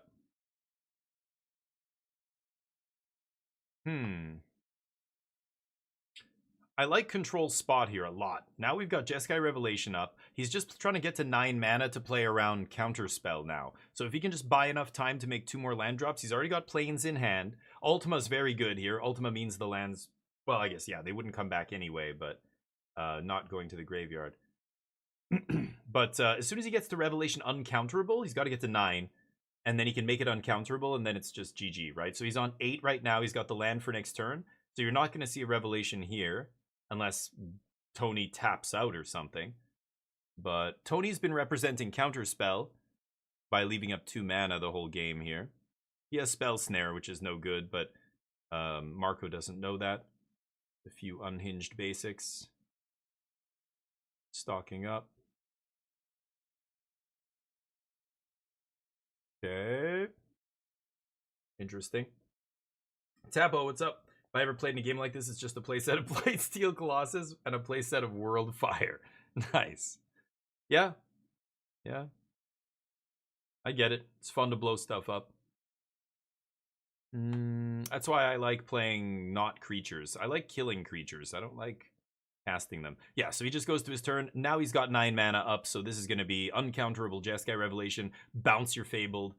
Do 4 to you, or maybe bounce the enchantment. I still think he's probably just going to bounce the Fabled Passage first, get the creature off the board, 4 to your face. There's a Consult. Now, this is on Marco's end step, so he could go for Revelation here, and then he has 2 mana up to still interact. It's tempting, but no, he's going to wait for his turn. Marco's going to wait for Tony's end of turn, end step. And then we're going to see uncounterable Jeskai. He might uncounterable Jeskai in the middle of the turn if Tony plays a huge bomb here, something big. But Tony's got Ba Sing Se going. He doesn't actually need to do anything. He just needs to keep swinging with lands at Marco until Marco dies. But Rip's good. Not in this match. Like, look at the Rip right now. It's not doing anything. He's, you know, Marco is, if that Rip was a removal spell, a counter spell, a draw spell, basically any other spell in his deck, it would be better than a Rip here, right? I think we can all agree on that. He's dying to the enchantment in play, and Ba Sing Se are killing him. The Rip is irrelevant right now. It's not doing anything. There's no Ice Till in play.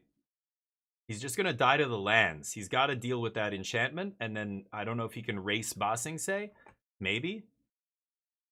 But that's the problem with these lands decks. They, like, control... It's hard to keep them down because they've got Ba Sing Se, and a lot of the control decks don't play Demo Field anymore, right? Some do, but I think it's a mistake in the 3-color deck. If you're blue-white control, you have Demo Field, then you have a much better way of dealing with that stuff.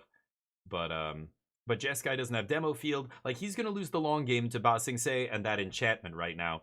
So anyway, it's kind of what I mean about Rip. It's not a good card in many, many matchups. It's only one deck that you really want it against. This, you're getting a little bit of value, but not really. Not enough to, you know, I would rather have a removal spell.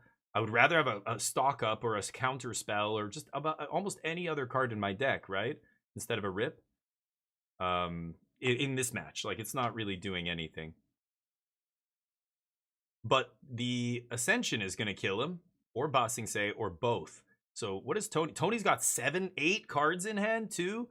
This is not a good spot for control, but we know the control has the uncounterable Revelation, so he's going to start taking over the game. That's the nice thing. He's got 2 Revelations here, and he got to 9 mana. So even if Tony has a full grip, it's still probably either close or Jeskai's like slightly ahead here. But I don't know. This is... The lands that can kill you from here pretty quickly. So Mightform Harmonizer, Evoke, or whatever it's called, Warp. So he could respond with Revelation. Revelation is the card he wants to play here. He really has no other options. So I think you let this resolve. And then, I mean, if you bounce it, yeah, so he does let it resolve. Trigger. Double the power. There's going to be 2 triggers there, so he's going to give it a counter, or put a counter on a land first. Yeah, because now it's got 4 counters, right? Oh boy, we get big. If he has a spell to give it haste, then we know that he does. He's got full bore in hand. He has no way to protect his creature though, which is the reason, you know, Marco's not just dead right here. If he had royal treatment, it would be over right now. Did he say going to combat? No, he's announcing the triggers. So he's got 1 trigger from the Ascension, put a counter on something, and then he's got double the power of something off Harmonizer. So I can't tell what he did there.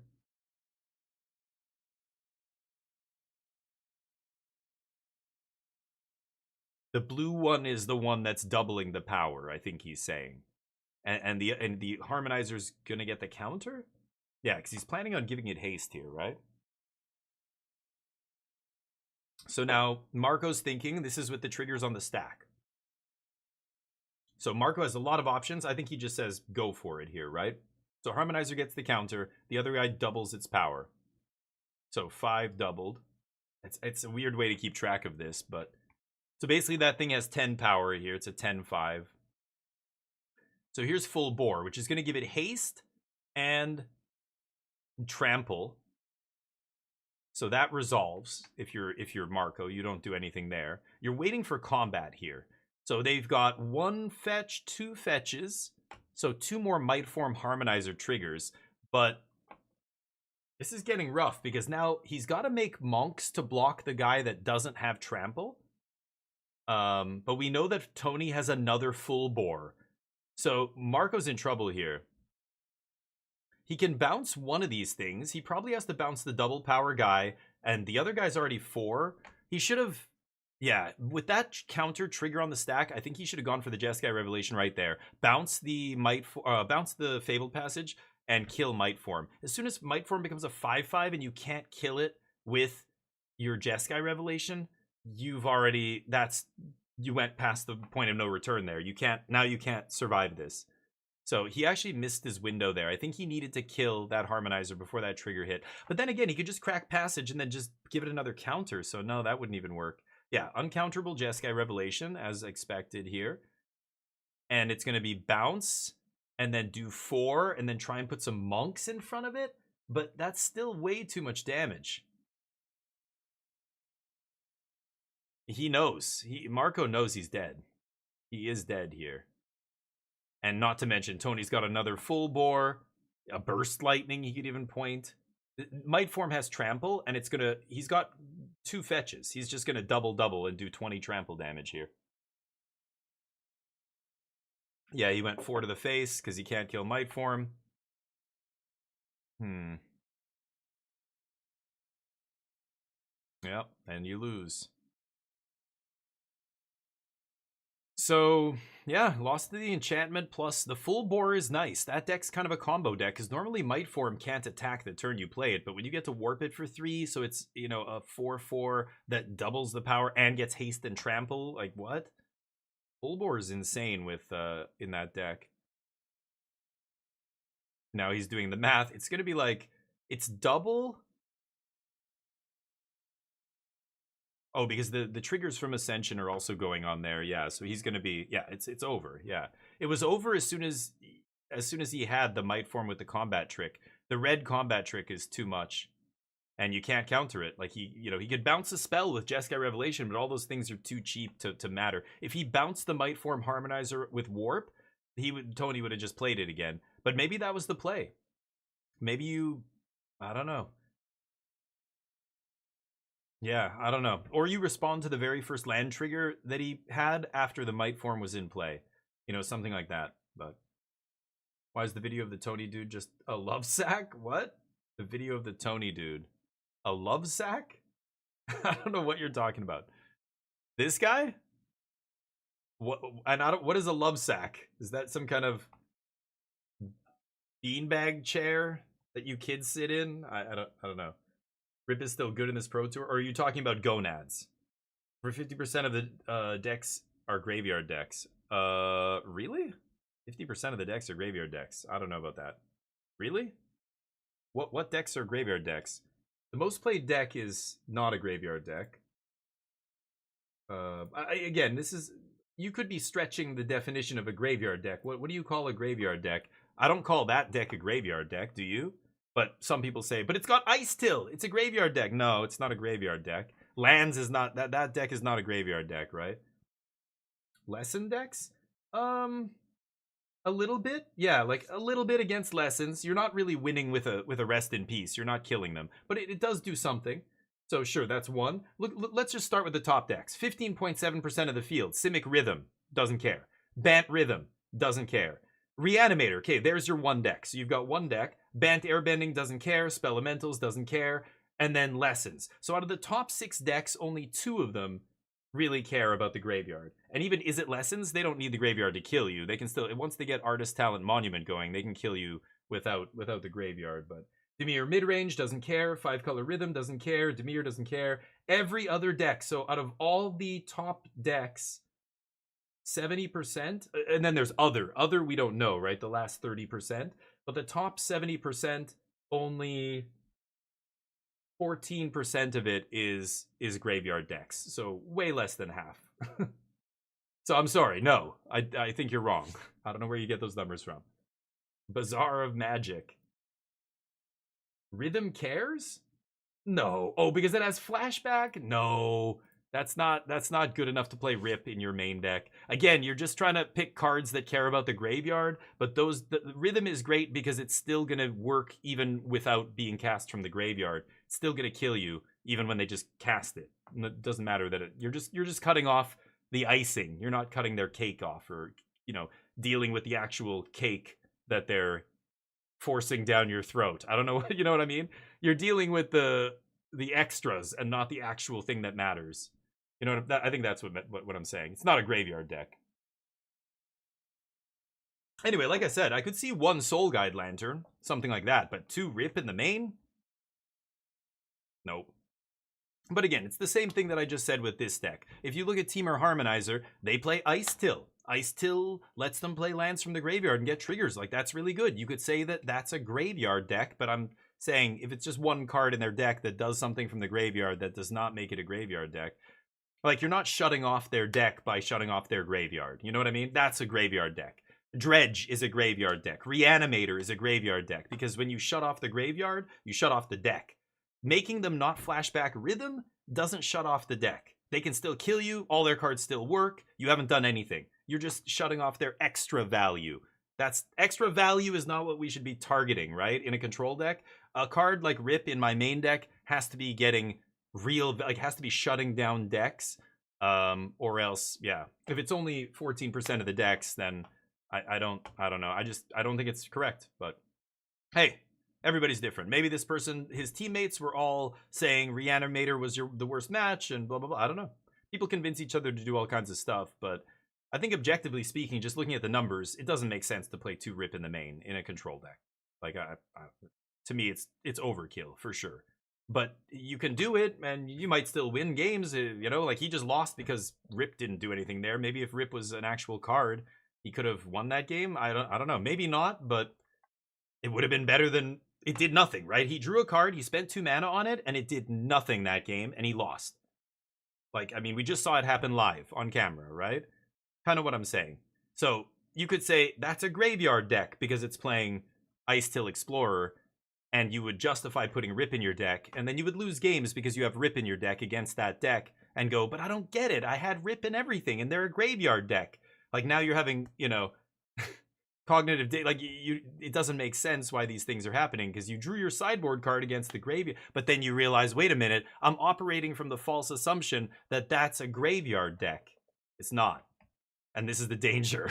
Nature's Rhythm, I wouldn't call that a graveyard deck. If you do, then you might trick yourself into thinking Rip is good against, you know, more decks than it is, because you're identifying things as graveyard decks that you probably shouldn't be. Anyway, classic, you know, I don't know. Again, I've never heard this guy defend why he's playing 2 Rip.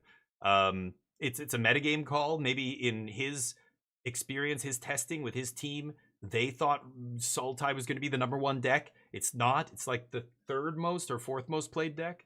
3rd, maybe?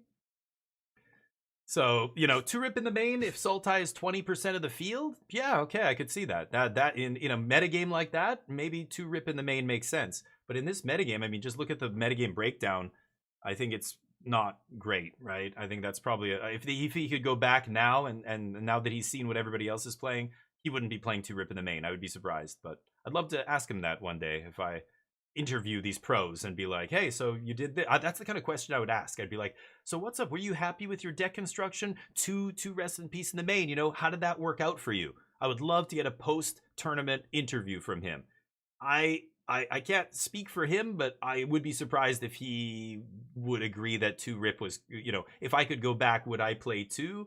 No way, right? Like, now that you've seen that, I think he probably just thought Sultai was going to be awesome, and once your deck is registered, you're just like, okay, I'm gonna play this. It'll be fine. Like, Rip isn't gonna be terrible. Like, it's, you know, yeah, it's gonna eat their graveyard here, so they're not gonna be able to use Ice-Till. But that's not what their deck is trying to do. They're not called Teamer Ice-Till. They're called Teamer Harmonizer. And sure enough, last game, Harmonizer ends the game. It's over. So I don't know. Maybe that Rip should have been another No More Lies or another removal spell or a counter spell, something to actually counter the card that's killing you. All right. See what they do here. He's got a Null in hand. A Null is interesting. Just for the enchantment. I mean, he got wrecked by that enchantment last game, so it makes sense. But there's no other enchantments in that deck, right? It's just for the 3 mana... whatever it's called. I don't even remember what it's called. The Ascension. Ascension? Something like that.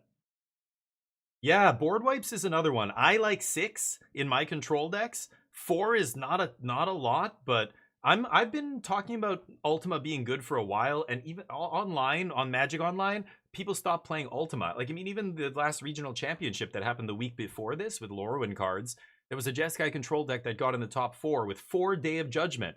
And I was like, okay, that means, you know, yeah, we've got to answer these small creatures right on turn 4 every game. Like, we can't afford to play a 5-mana sweeper.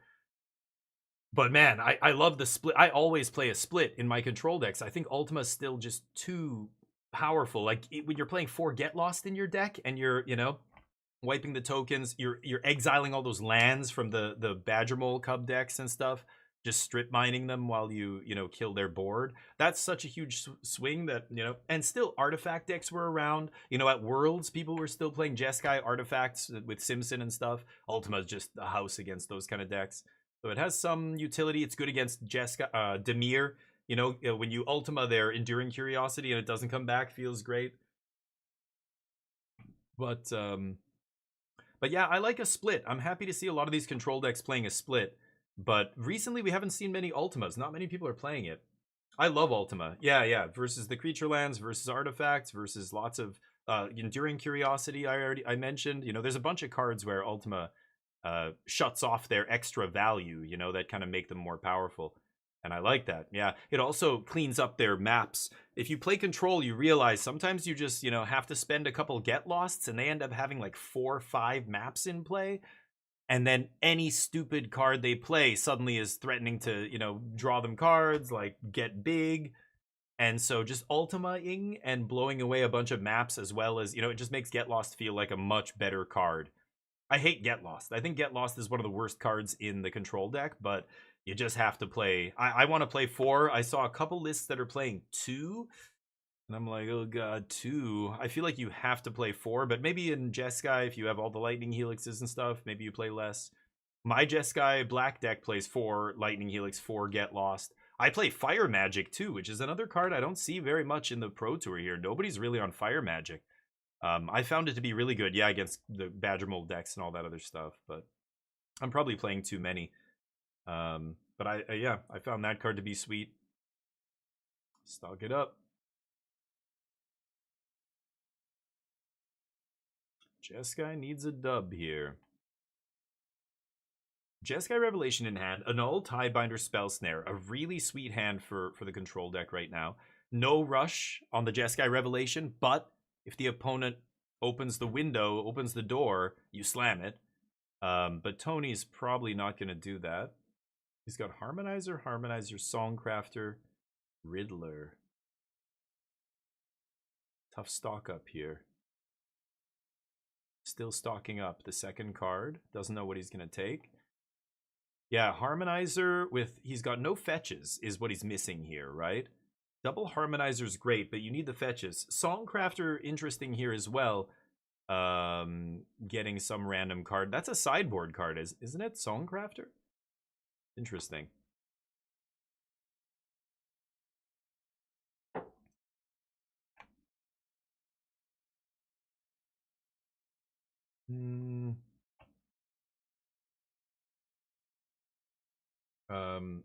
His fetches are exiled. Did something exile graveyards? I don't know. Maybe. I don't know what he's got. His graveyard might just be sloppy. That's usually what this is. I turn my cards sideways when I exile them, but I also move them out of the way. Yeah, I think he just does that with his graveyard here. That's just how he puts his graveyard. I don't know. Now he's got 2 piles. Yeah, that's all graveyard, so it's just where he puts it. So yeah, it's, you know. Yeah, a lot of players play different ways. I think your graveyard should be easily visible, like the way... Well, the other guy, Marco's, kind of got his hidden, but at least you can kind of see what's in there at a glance. But I know graveyards get big and everything. I don't know. I think people are just bad at managing board states. Some people are just sloppy. Because that's their, you know, it's their personality. It's their life. You go to their house, it's the same thing. They know where everything is, but to you it looks like chaos. I don't know. Yeah, I turn for exile, but that's not, you know, that's not a rule. You don't have to do that, so. He's, oh, okay. I'm like, what? He's playing Jeskai Revelation for 2 mana here? He's just, yeah, uncounterable Jeskai Revelation. Now, he's far enough ahead that now Jeskai can turn the corner here. He can kill him in 1 shot. And yeah, Tony has no removal. So this is game over now. Did he draw? He needs a card draw spell or something. No more lies. That's not going to do it. What did he draw? Consult? Oh, it's over. Yeah. Oh, he still has the Rip-In. Dear God. Maybe he knows Songcrafter Mage is coming in. I could see that. But at least there's something else to hit. But Yeah, just consult and this is over, right? Triggers. He doesn't even need to kick it here. Now we're gonna see Spell Snare? No, he doesn't have... I thought he had Spell Snare. Never mind. Just making him think. Yeah. Tony knows he can't counter it, but he's just stopping and going, hold on, let me think about it. Make him think I have a counter, and then, okay, go ahead, it resolves. 7 mana. Yeah, it resolves. That's triggers. I don't know if he announced the prowess triggers there, but yeah, Lightning Helix, that's it. GG. Take Helix. And what, another Revelation? What is the other? I can't tell what the other card is. Take Helix, obviously, and that's all you need here. Yeah, that's the first thing he takes. And what was the other card? Jeskai Revelation, maybe? I saw a Revelation. I think I would have taken Revelation, but I think there was another Consult, too. Plays Rip, sure, get the Prowess trigger. Null, Spell Snare. Maybe it was No More Lies? Songcrafter? I think... What's in the yard? Yeah, let me see your yard before I decide if that's going to resolve. Oh, he's got Stock Up? No, he can't play that. Spell Pierce? He doesn't have removal, does he? I think, yeah, I would still fight. Make him waste the mana here. Wait a minute, dude. You need to cast Lightning Helix. Yeah, there you go. Now you realized. Okay. Yeah, do the No More Lies. He's got 2 prowess triggers on the monks, so this is already lethal. No More Lies makes the monks 4/4s.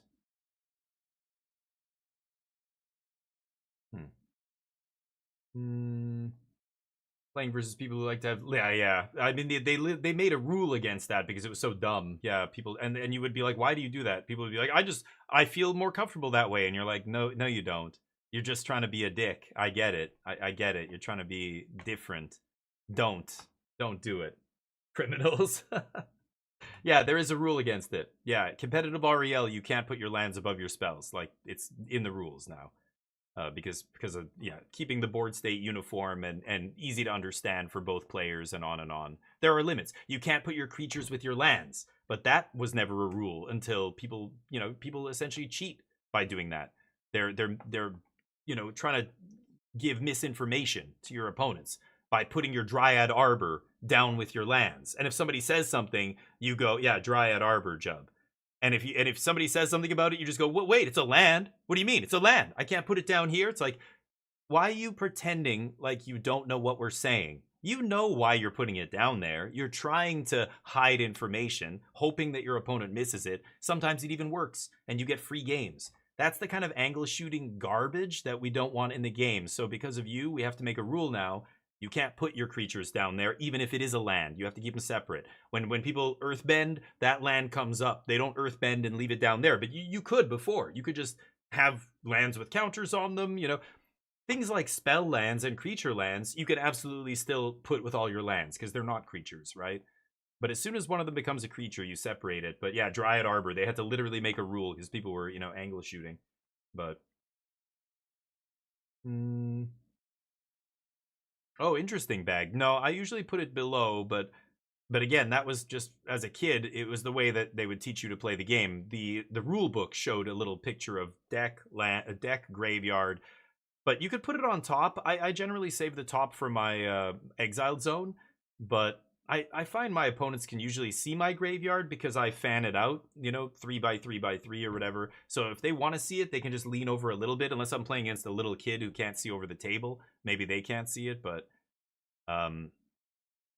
I could see, like, EDH, like if you're playing Commander, your deck is so tall, most people can't see your graveyard behind it. So maybe there you move it to the side or whatever. I could see doing that, but 60 card decks, I've never had a problem seeing my opponent's graveyard. I just lean over a little bit. I can see everything unless it's in a one big pile. But if my opponent does ask to see it, I just scoop it up and give it to them. And then they give it back and I fan it out again. Sometimes that's still fine. You can still take a look because it is a lot of cards, but yeah, I find it's not too much of an issue, but that's still interesting. Yeah, it's even more clear for them. You put it above, sure. but I don't think that's necessary as much. It's not the same thing as like putting your lands above your spells, or putting your creatures with your lands, or, you know, if there's a suspended creature or a creature that's impending or whatever stupid mechanic, you know, a lot of creatures will be, I have a warp creature, I have, you know, an adventure creature. Right now, even in standard, there's like 5 or 6 different exiled zones that you could have creatures in, right? Warp zone, adventure zone, there's plot, there's like I don't even, I'm sure there's more that I'm not thinking of off the top of my head.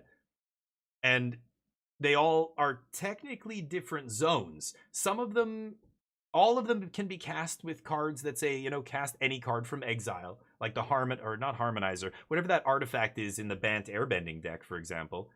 But some of them say specifically, you know, you have to do this or that, or, you know, like there's different different stipulations, like plot. You know, you can't cast the plot spell on your opponent's turn, for example. But the a spell you cast with or exiled with blah blah blah can be cast at any time. You know, like, oh my god, it's a little ridiculous. Like, exile should just be exile. Now we have like 8 different exiled zones. Kind of gets weird, because where do you got to keep them separate on the battle. Like, where do you put your exiled cards when there's 3 different exiled zones and your creatures in play are here? Like, you're running out of space already, right? This table is extra big. For those of you who don't play tournament Magic, the space you normally get at your average shop, or even at a regional championship that's full, is like the size of a playmat. That's it. This is way bigger than a playmat, right? They have tons of room. I mean, your pen and paper, your phone, like these guys even have their other shit on the table. But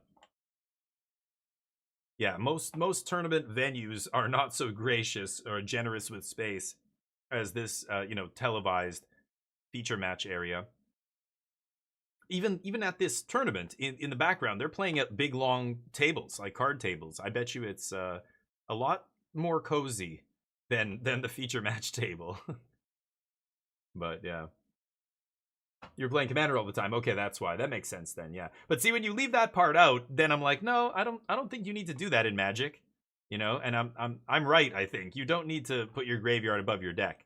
Oh, you're playing that way, that specific type of Magic, yes. Then now that changes everything. Yeah. I think it makes sense there, yeah. Oh, then yeah, that again, context is everything here. Oh, yeah, Commander and a graveyard deck, then yeah, that makes sense. But everybody does weird things with their zones and the way they handle cards and the way they shuffle. Like, even drawing a card, I do what Marco does here. I'm right-handed, but when I draw cards, I take the card with my left, and I like taking it sideways off the deck. I find I can more easily draw one single card or 2 or however many I want to draw by drawing sideways. But I obviously see lots of people, including pros, who have the deck vertically and they like take it vertically. To me, that is so awkward. I don't know why. Maybe it's a poker thing. Like, I would always like look at cards and pick up cards sideways. I don't like looking, even poker, people like lifting them up vertically is so weird to me. I always looked at them sideways, like, you know, perpendicular to me, right? But yeah.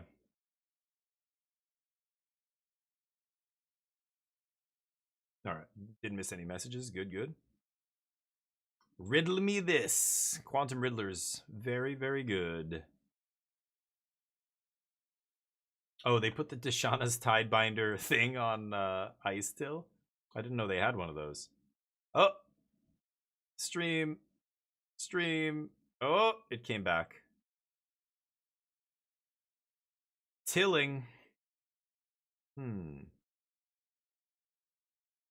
Tilling and milling?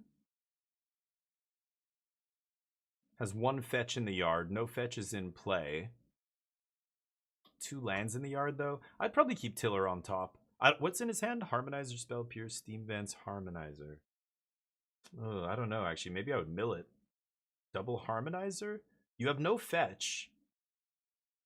But your Spell Pierce is dead. He keeps it on top. Okay. Oh, he wants him to put it back. Yeah, he was just going to leave it face up, which is cool. Sometimes you'll see players do that with their hand, right? Especially now that we're playing with Thoughtseize kind of card in the format again. They evoke deceit. Look at your hand, and a couple players would reveal their hand and then just leave it face up. As they draw new cards, they put them face down, but the revealed cards stay face up. That kind of sportsmanship thing, if you don't keep your cards face up, that's totally fine. I don't think you're a douchebag if you hide your cards again. I think you should actually technically do it. I don't think that's, you know, being shady or anything, but it is nice to see players just leave them revealed too. It's just nice. Like it's not that big of a difference, and it's just speeds things up and everything. I think a lot of players do it just for time purposes, because when you're playing a competitive tournament, every player is going to write down all the cards in your hand. So if they Thoughtseize you on 2 and you show them 7 cards, rather than sit there and waste 2 minutes on the clock as they write it all down, or 90 seconds or however long it takes them, you just say, I'm going to leave them up, go keep, or I'm going to take my turn, okay? Like, or whatever. You just keep playing. Oh, dog cam's still up? Yeah, I fixed it though. Tony. Milo not even on the bed? Yeah, Neo. Neo. Milo's my brother's dog, actually.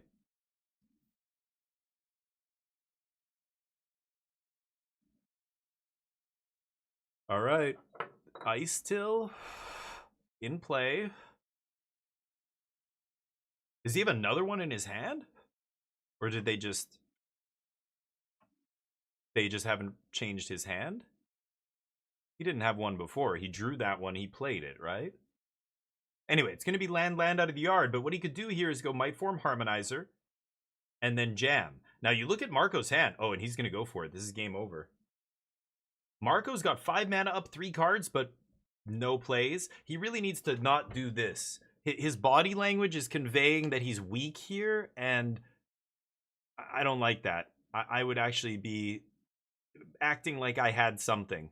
He's acting like he can't do anything, and that's, to me, if I'm Tony, I'm like, I don't know, man. This guy's... I mean, he could obviously be acting here. Body language is not reliable, but Tony goes for it, Might Form, and this is GG now.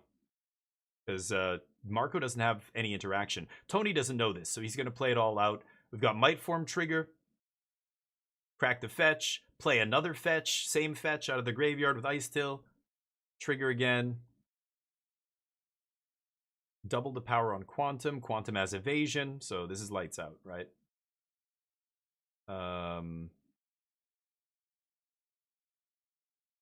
That was a mill off Ice Till, obviously. Crack fetch, dude. What did he have? Spell Pierce? He had Spell Pierce and another Harmonizer.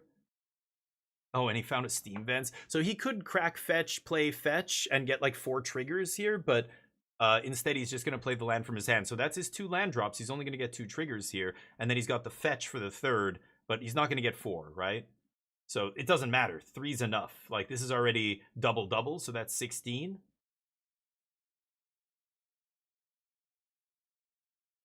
And then he cracks fetch, and that's lethal. And it's really unfortunate. Marco, just drawing those Revelations, can't cast them. Dies with 2 Revelations and a land in his hand to get to 7. Feels pretty bad, but 1 turn too slow. Now he's going to declare attacks. Marco has to say no blocks. And then damage. And Tony says, crack fetch. So Marco basically said damage, and now Tony goes, do I go for it? Yeah, of course you fucking go for lethal. And that's it. Got him. You could tell it was over as soon as you saw Marco's hand. You're just like, oh, and Tony has two Might Forms? Yeah, GG. GG. That's good games. Good, yeah, that embarrassed control there. The lands deck is really tough. I played against the lands deck with my control deck, and I felt like, you know, we were talking about Rest in Peace. I had Rest in Peace, or I had Kutzel's Flanker, or whatever my graveyard hate was, and it wasn't good enough because they just killed me with that shit. And I was like, God, like, how do I attack this deck? I brought in Tishana's Tidebinder. I tried Torpor Orb, doesn't do it. You know, Thrall doesn't do it, because it's not the creatures that are triggering, it's the lands. And there's no card in Standard that shuts off lands from triggering. There's no card that says any permanent enters, like Elesh Norn. If Elesh Norn was still in Standard, that would be the perfect sideboard card against that deck. But right now, there is no, you can't get their best thing, the landfall. I can't stop the landfall. Eating the graveyard doesn't stop the landfall. Removal, they can still make these landfall, and with Ba Sing Se, they can still make creatures and stuff. It's just, that's a tough match, I think, for Control. There's a bunch of different lands decks. The Harmonizer deck seems really sweet, though. It's like combo kill with haste, trample, combat trick. That's a spicy one. Ooh, all these dudes at 11 and 2 are basically locked. Eduardo Sajilik, fuck that guy. I do not like that guy. He's a dirtbag. I'll say it. I name and shame. He's done really shady shit in Magic. He was a giant asshole to me at a GP once. Just like, not even talking to him or whatever. He just happened to be sitting close by and he was listening in on our conversation and just turned and made like a snarky comment to us. And we were just like, what the fuck? And I remember going like, dude, what? Like, if I want your opinion, you know, I'll ask you. Thanks, though. Appreciate that. And we walked away and we're like, what the fuck was that? And I remember, I'm like, I know that guy. I've seen him write, like, his face. He's on, he's written articles for, like, TCG Player or some, like, Star City Games back in the day. I'm not even sure. But he did some, ask MTG about what he did at RC Montreal. Like, not last year, but was it the year before? Like, a few months before, the previous one. He made, like, a verbal agreement with another player it was during the time when the Domain was one of the best decks, and the mirror match was such a slog that it would often go to time. And so he made this agreement with his opponent to draw the match, or sorry, he made an agreement to say whoever was ahead, the other person should scoop if they run out of time. If we go to time, like before they even shuffled their decks, they just basically said, like, this is one of the final rounds. Whoever wins this is going to guarantee, you know, get the top 8 or whatever, top 16 or whatever they were trying to get. It was for, you know, Pro Tour invite. So I think it's top 16. And you know, if we get a draw, both of us are fucked. So one of us has to win. If we get to the end of the game where time and turns and everything, the person who is losing that game, who is going to lose, should scoop to the other one. And they both agreed and shook on it and whatever. Sure enough, the match goes to time. They get right to the end, turns, you know, time is called.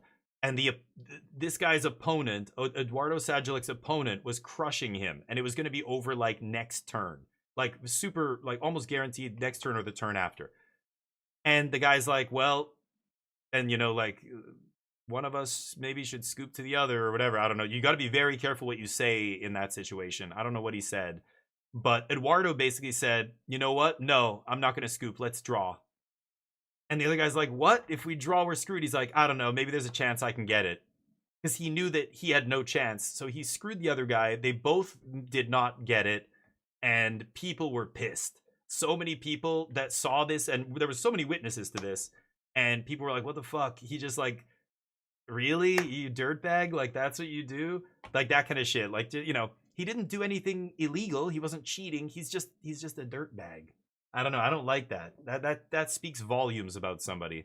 So anyway, and my only other interaction personally for me, again, I wasn't at that RC. This is all from people who were right there who saw all this. And he, at the RC, or the Grand Prix in Bangkok that I went to, he was there. And we were at, like, the top tables. I was, like, 4-1 at the beginning in day 1. And he was, like, 2 seats down from me. And I lost. And it was such a close game 3 of this limited match. My opponent, you know, had a control deck. I was playing black-red knights, like an aggro deck. This was Throne of Eldraine limited. And I lost this like, rough one where I just got flooded in game 3. I had come out to a really good start, and then I drew like 5 lands in a row. My 2 buddies who I was there with were right behind me watching.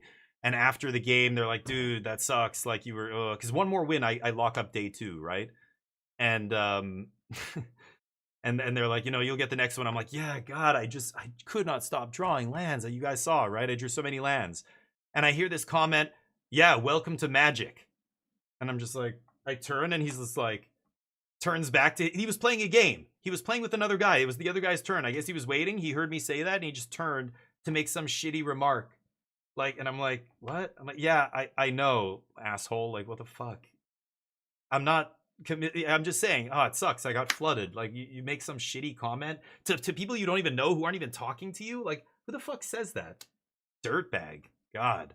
Do not like people like that. Just a cunt, you know? Like, 20, like, you know, it's just who he is. He can't help it, I guess. It's really weird. So, whatever. Do not like. Heard bad things. Had bad experiences myself. Guy's a douchebag. What can I say? Anyway, I could not say anything. Maybe, you know, I shouldn't talk shit about other people because, I don't know, people don't know them. Sorry, in this day and age, I think you got to name and shame. There's too many dirtbags that fly under the radar for way too long, you know? Fuck that. I mean, the Me Too movement was kind of what that was all about, right? A bunch of people that I had no idea what kind of creeps they were. I just knew they were good Magic players.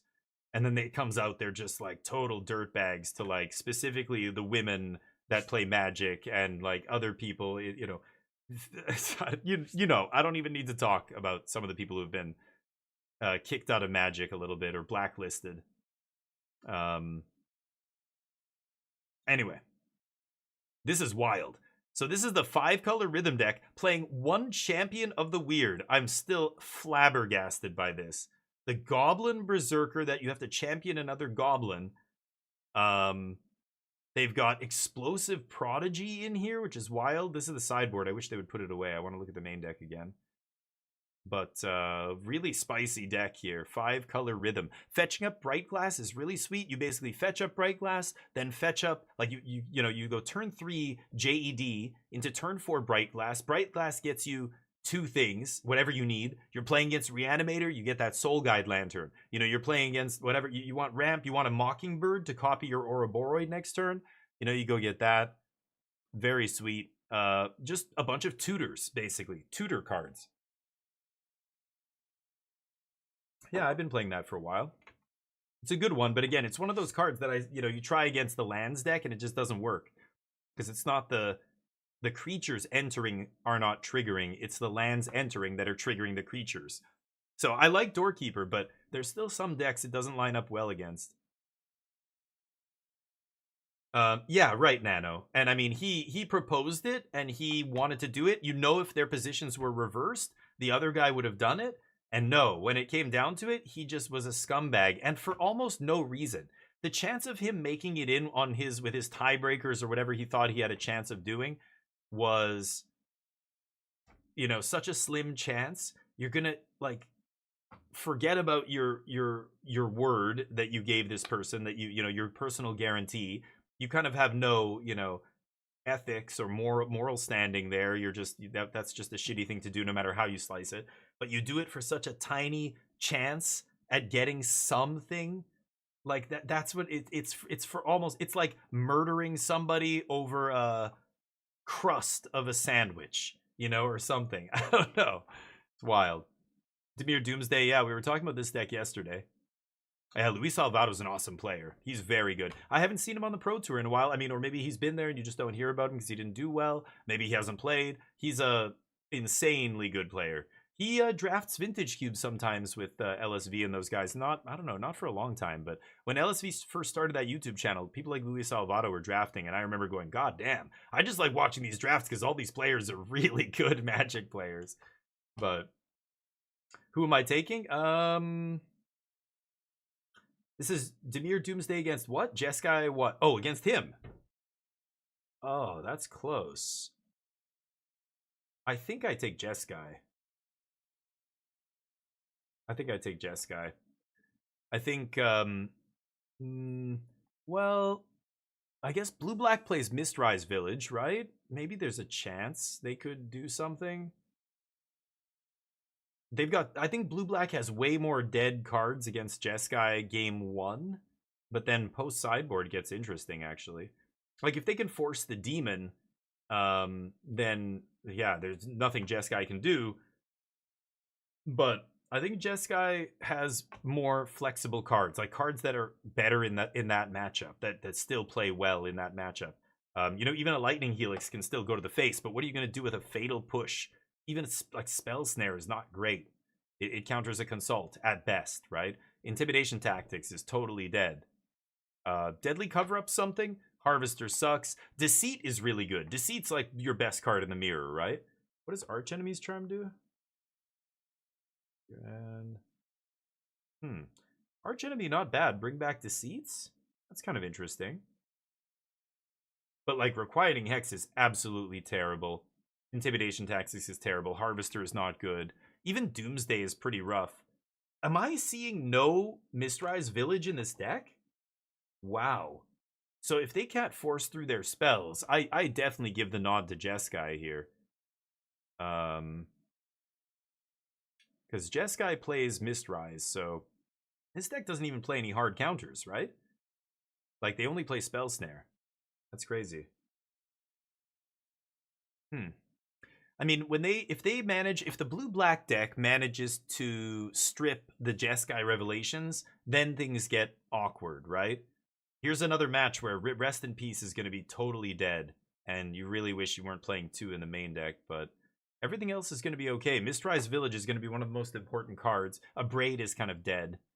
So you have a couple dead cards, but far less. I think even the Day of Judgments and Ultima and stuff are still going to be okay, because the other deck is going to hardcast their elementals at some point and try beating down, right?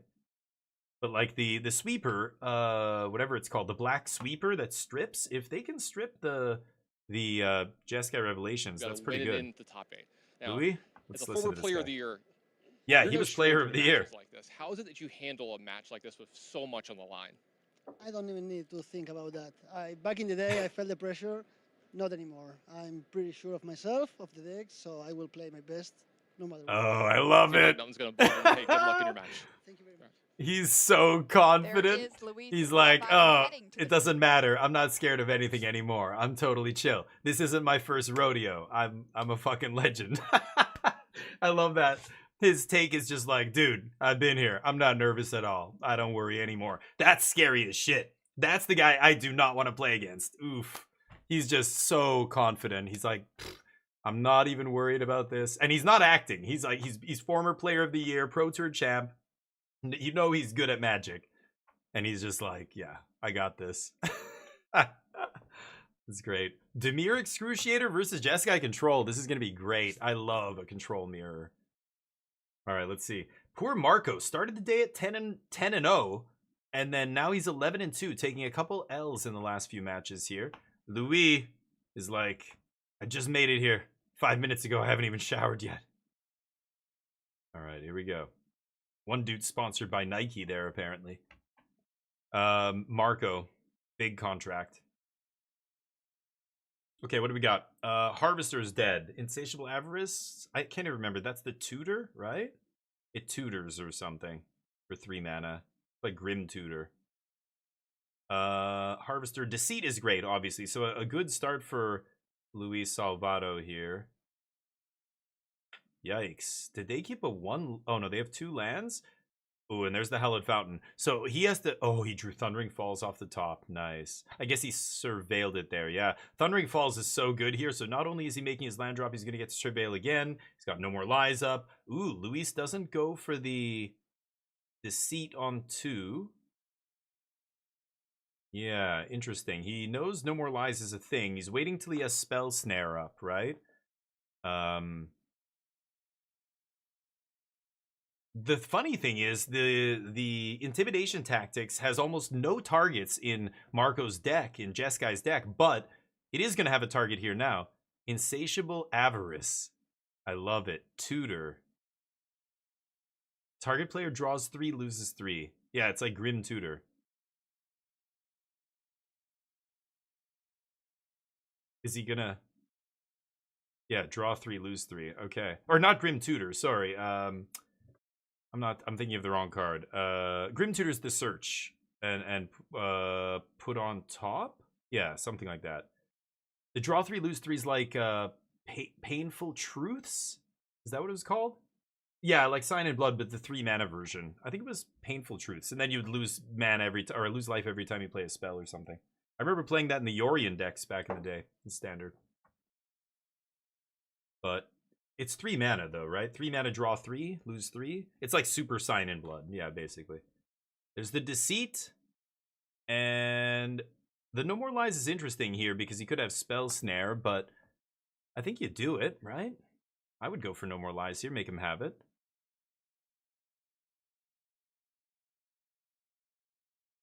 And then I get to consult for a land? Because he's missing land drop here. He wants to consult the star charts. But yeah, you got to go for No More Lies. Because if you leave up all your mana for consult and they have Spell Snare, you're in deep shit. So you just get the Spell Snare out of their hand and then consult for one card to find that land drop on end step, right? This is the control mirror. Oh, he doesn't do it. Praying off the top. Oh, lucky. He finds Steam Vents. Okay, now he gets to consult for 2. That was lucky. Love those old school watery graves. Luis. I don't know where that basic is from. A basic from an old set. I can't identify it. A weird swamp. Anybody can identify that swamp, I'll give you 5,000 wings right now. Wings don't mean much. They're all going to reset tomorrow, but... Hardcast Harvester. Here's a consult. Or Unagi? Unagi's not great here, is it? Oh, he's telegraphing. Yeah, consult. He was going to play Unagi there. It doesn't even line up well against the Harvester, though.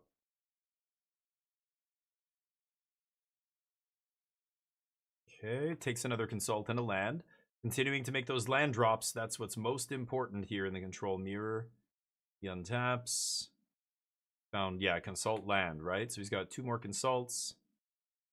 Another land in hand for next turn. Gets him to 7, and he's got that revelation. So, yeah, I don't like Blue-Black's position now. He needed to draw a Spell Snare to force some kind of discard here, but... Takes 5. Has Get Lost for this, but of course not going to tap mana until end step. Life doesn't matter yet. And there's Doomsday. So this you have to answer. But he doesn't have anything in his hand. You've got to consult for a counter spell right now. So he is going to consult. He's going to look for a No More Lies here. He could consult for 2 mana. Then he has 3 steps as an out. Oh no. Oh, he didn't find a counter, I think. He's in trouble now. He's in big trouble. Uh-oh. Okay, I didn't see all the cards, but I don't think he found a counter, if I'm not mistaken. I think he had Spell Snare. Oh, he did find one. Oh, no. Nice draws. Okay. Louis just slams that demon. No fear. You love it. And the consult there obviously means... I mean, I don't know.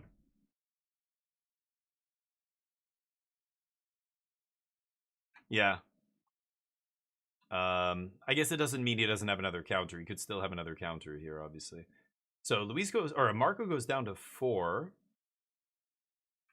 But Luis doesn't have much. He, you know, the 2 creatures that would be in his graveyard are both exiled. So all he can do is make another Harvester here with Superior Spider-Man. So he does. He just wants more beef on the battlefield? It's weird. That has to be exiled now, right? Harvester? I believe Harvester gets exiled from Luis's graveyard. Unless he's not making it a Harvester and he's just keeping it a 4/4? I don't know. Okay, let's see. So he's got Get Lost. He's got Jeskai Revelation up here. Yeah, there it is. Exile that. Okay. Yeah, sure. That works. Here's Revelation main phase? Wow. I mean, he knows the other guy doesn't have hard counters, right? It's just Spell Snare, so 4 damage bounce? Yeah, bounce the Harvester, 4 to the Superior Spider-Man. Oh no, Harvester to the yard. Spider-Man back in hand?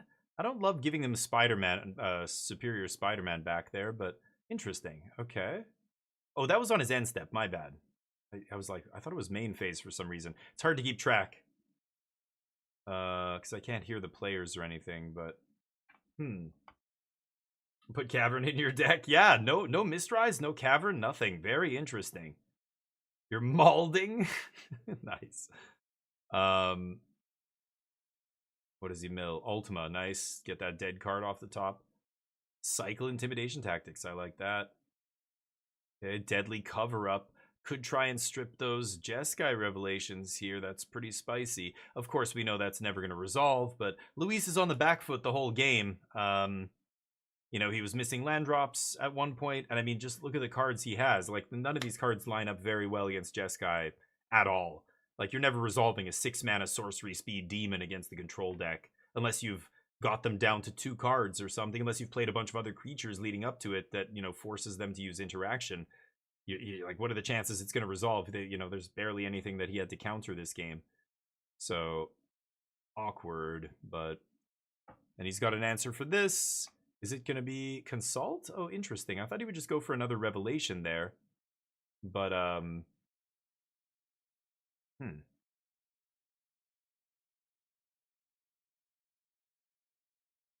don't like the way he takes those Consult cards. I think if you're a new player, don't get into that habit of taking a couple cards at a time off the top. It's... You could easily fuck that up. I mean, one of the cards almost just came off the top there, but if it's like, look at the top 7, just pick up your deck and go 1, 2, 3, 4, 5, 6, 7. Put the deck down, pick up all 7, look at them, do all the things you're supposed to do, and that's it. I don't like when people take mittfuls of cards off their deck at a time. I've seen so many people accidentally draw too many, or a card flips off that's not supposed to be revealed, or, you know, just like... I don't know. Good habits versus bad habits. You know what I mean? Spend 4 minutes of brushing every day, kids. Okay? Brush your teeth 4 minutes every day. At least. Any good tribal decks? Kindred decks? No. No. Of course not. You know what? I shouldn't say that. Boros Dragons. Yeah, no, it has nothing to do with Lorwyn. Boros Dragons is the best. Oh, Elementals! Oh, that's right. There's an Elementals deck that is supposed to be doing pretty well. We'll see. I haven't seen it here yet, but... Or maybe we did once? I think we did one time. Yeah, Harvey lost with it. We'll see. We'll see what happens on, you know, when all the dust settles. Yeah, you're right. I totally forgot. Elementals is from Lorwyn. The weakest, like, the archetype that they kind of, like, went all in on the least. Like, even in Limited. Kithkin, Merfolk, Elves, even Goblins, all of them are more heavily supported than Elementals in Limited. Like, it's the last of the 5.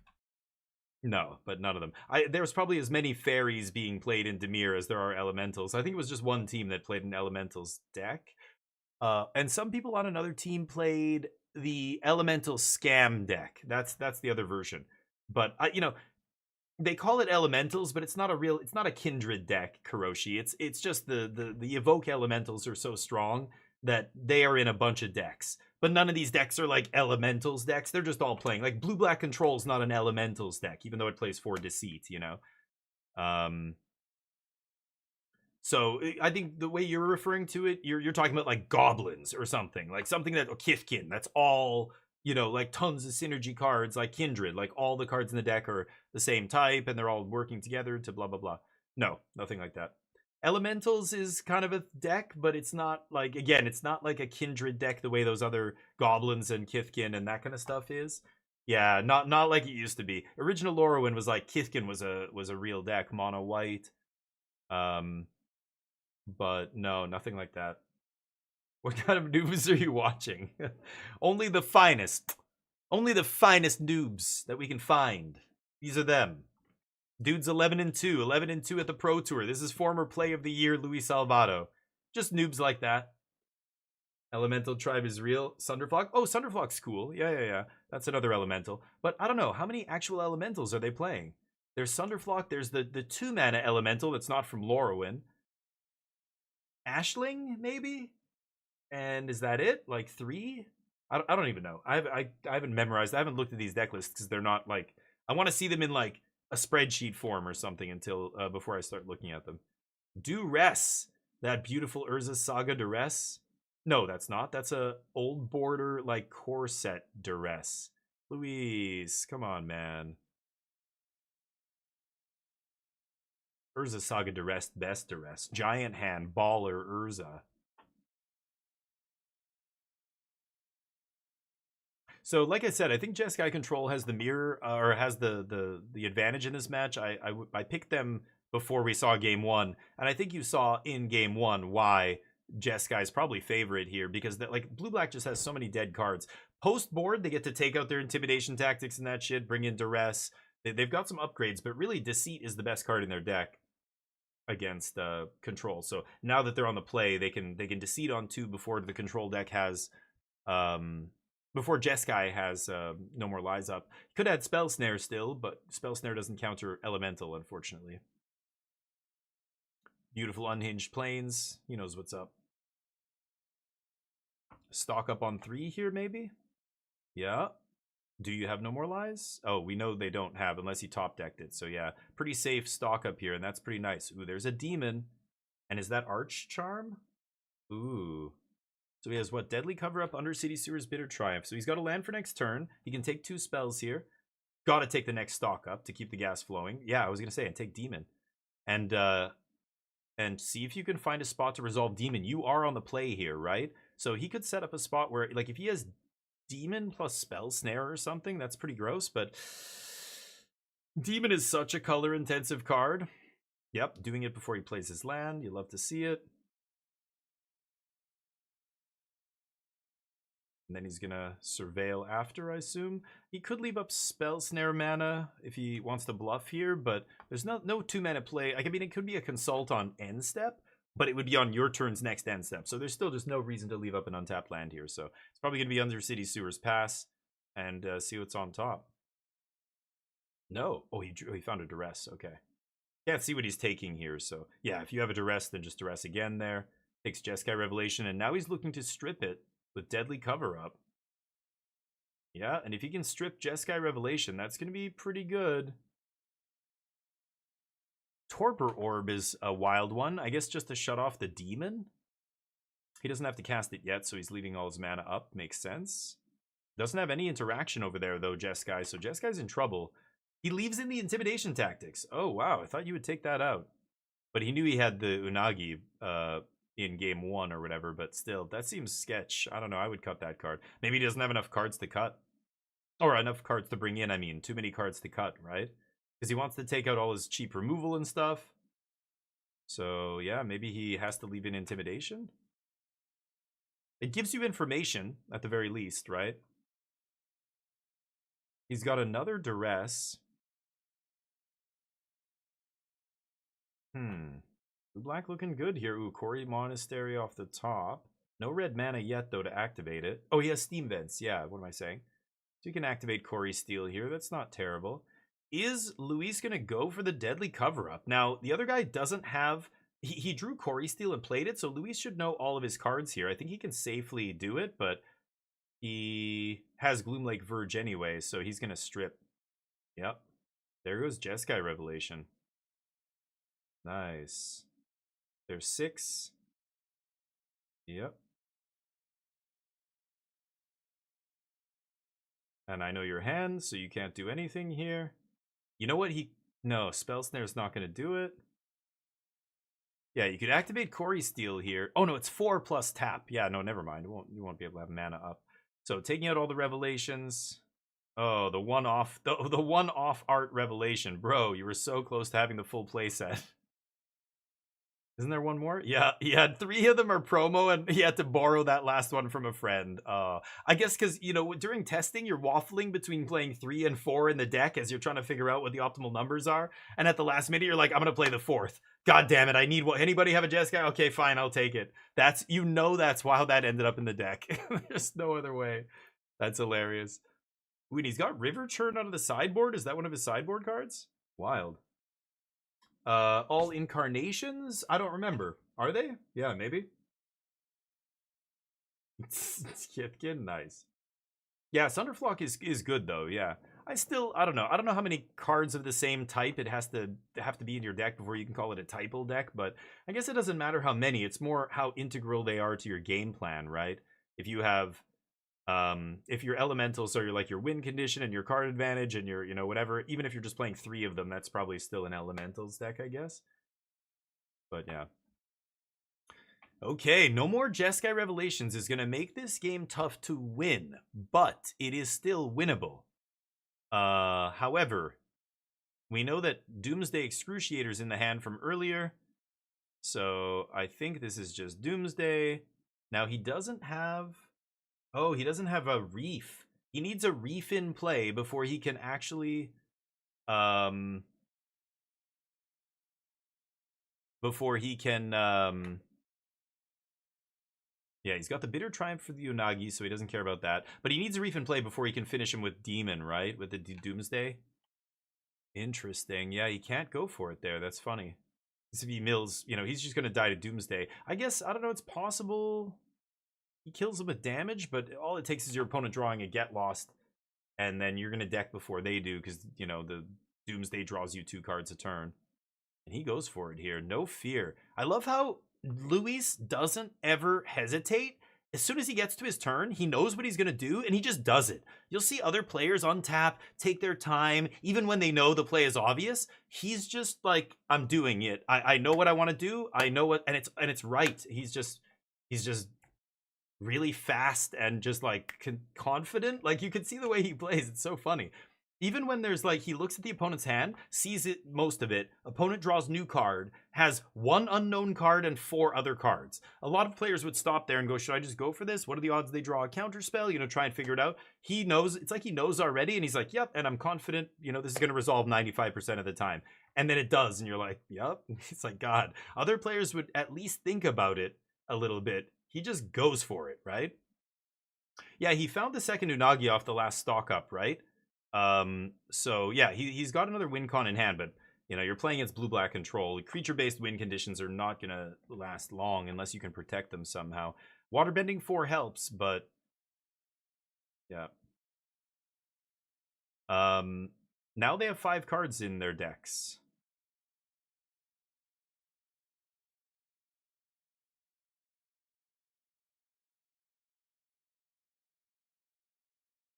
And no Restless Reef is interesting. But Luis going to try and kill with damage, probably. Oh, and the Get Lost is huge here. You don't want to Get Lost the Demon yet, because... Ooh, and there's Mistrise to force it. I don't think I would Get Lost yet, just because... Oh, he does it now. Let him draw 2 first. Right? Let him draw 2. And then you know you're going to deck them. I mean, here they're like 1-to-1, right? 1 card to 1 card. Got to be really careful with Riddler. Arch Enemy's Charm. Oh, fascinating. Could bring back the Demon? Yeah, I think I just Bitter Triumph here, right? No, goes for the Riddler. Doesn't want to draw 2, though. I like that. Could have drawn 2 there, but obviously 5 cards left.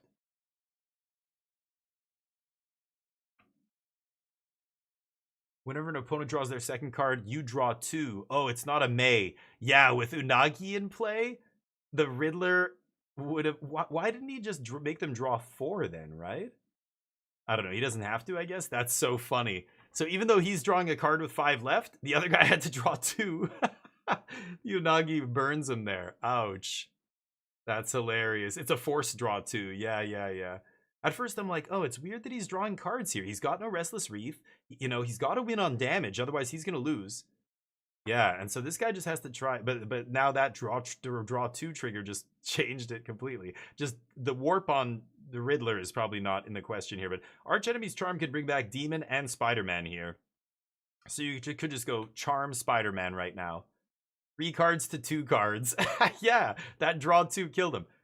Don't fucking play that, dude. Really? No way. He just plays land and passes with Arch Enemy's Charm up here.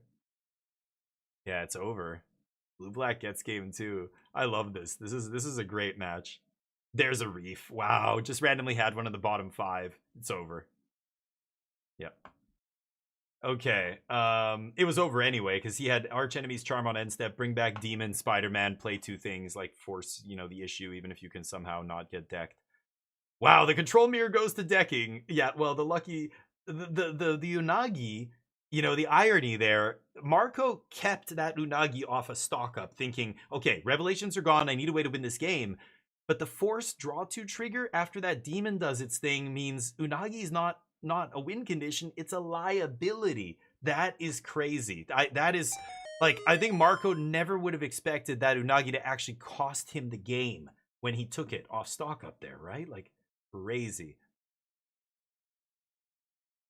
Okay, game 3. Jeskai gets the play. Having the play versus the draw is so important here, as you just saw. That interaction is the pace setter for the match, or for the game, right? Is whoever gets to do their 2-mana thing first is way ahead. So Jeskai being on the play means they can no more lies the 2-mana play that blue-black has, and now it's snowballing. No more lies the next thing, and now blue-black's starting to fall behind. Ooh, found another land. That's lucky. What is this? Winter Night? Yeah, go for the Winter Night here. 2 no more lies down. He probably doesn't have another one. We know that he does, which is wild. You could play land, leave up negate, and play... It's kind of a waste of mana, though.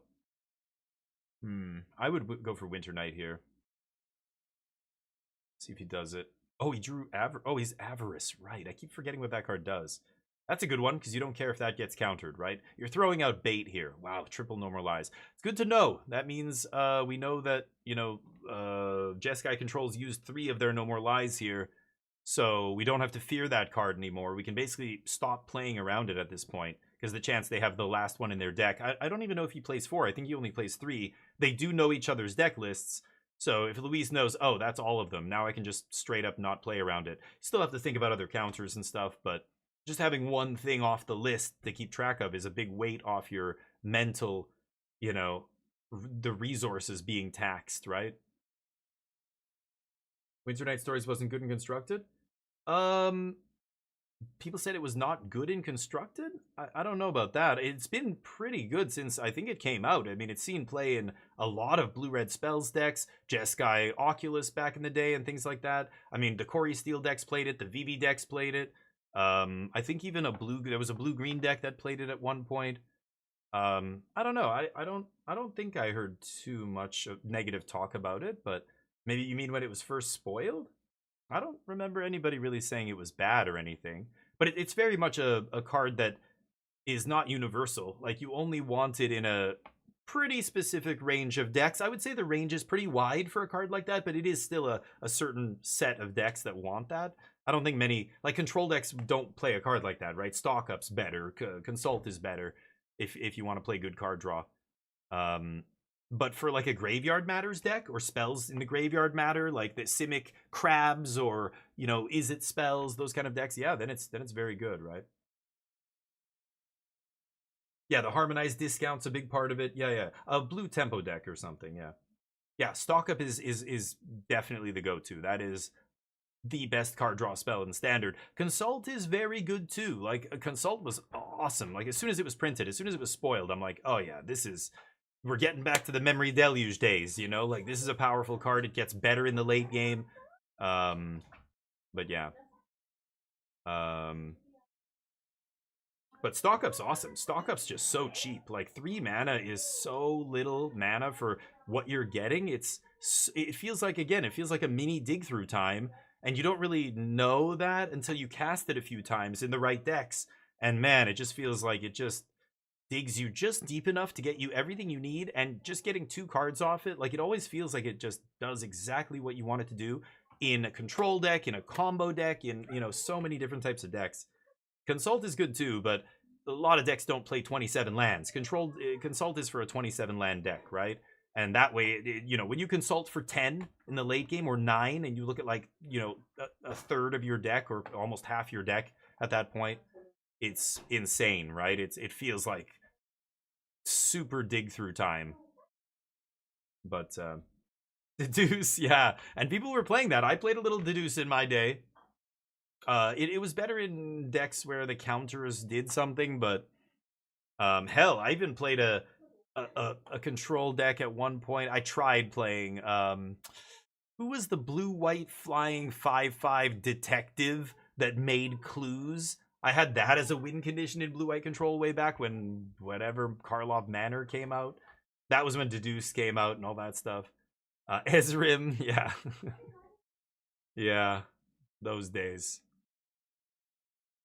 I feel like Standard's a little more powerful than even then, and that wasn't that long ago. There's a Deceit. Ooh, Tizzle Bizzle. Nice. Yeah, I love that Archenemy's charm. Archenemy. when the next word after arch starts with a vowel, we say arc, right? Like archangel. But like archmage, you say archbishop, because bishop. A consonant means you say arch. So arch enemy? No, it should be arch enemy, but nobody says arch enemy, right? I don't know. That rule still confuses me to this day. There's like exceptions to it. Agency chief, yeah. Crofts was gross, yeah. Anyway, I'll be right back. Hold on. Some people came home.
All right. Yeah. Yeah, Profts was pretty powerful. I just don't like non-creature permanents that are tough to interact with. That's really what makes those cards super powerful. Like a big part of it that people don't realize. Casting cost is important, you know, 2 mana is so cheap and blah, blah, blah. But another big thing is enchantments are hard to interact with for a lot of decks. Like most decks, the most common form of interaction that most decks are playing is creature removal, right? So when you put a card like Up the Beanstalk into Standard, or Profts, or Corey Steel Cutter, or you know, there's, if it's a non-creature permanent that's pumping out a bunch of value and stuff, it's much harder to deal with for a lot of decks than if it was just a creature that pumps out value, right? So yeah, Profts was a little too strong. It was a little too annoying to interact with, although Spell Snare being in Standard might have made it not as crazy, but yeah.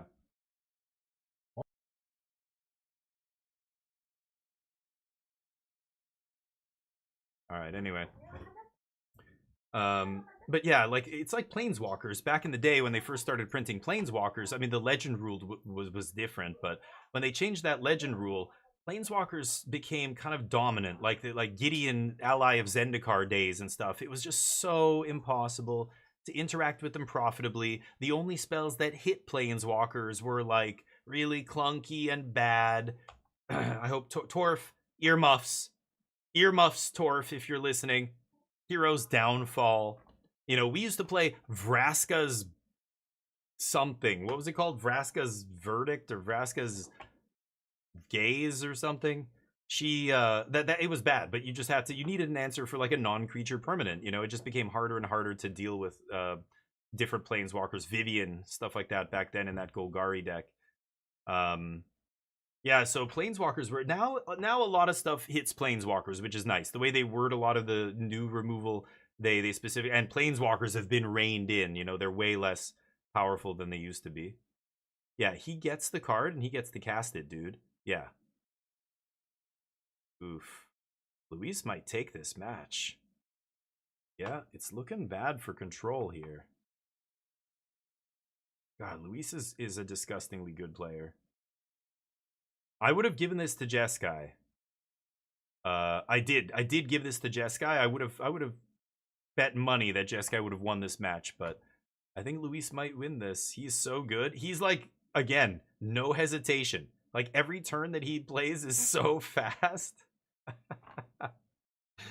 He's awesome. Just within Standard.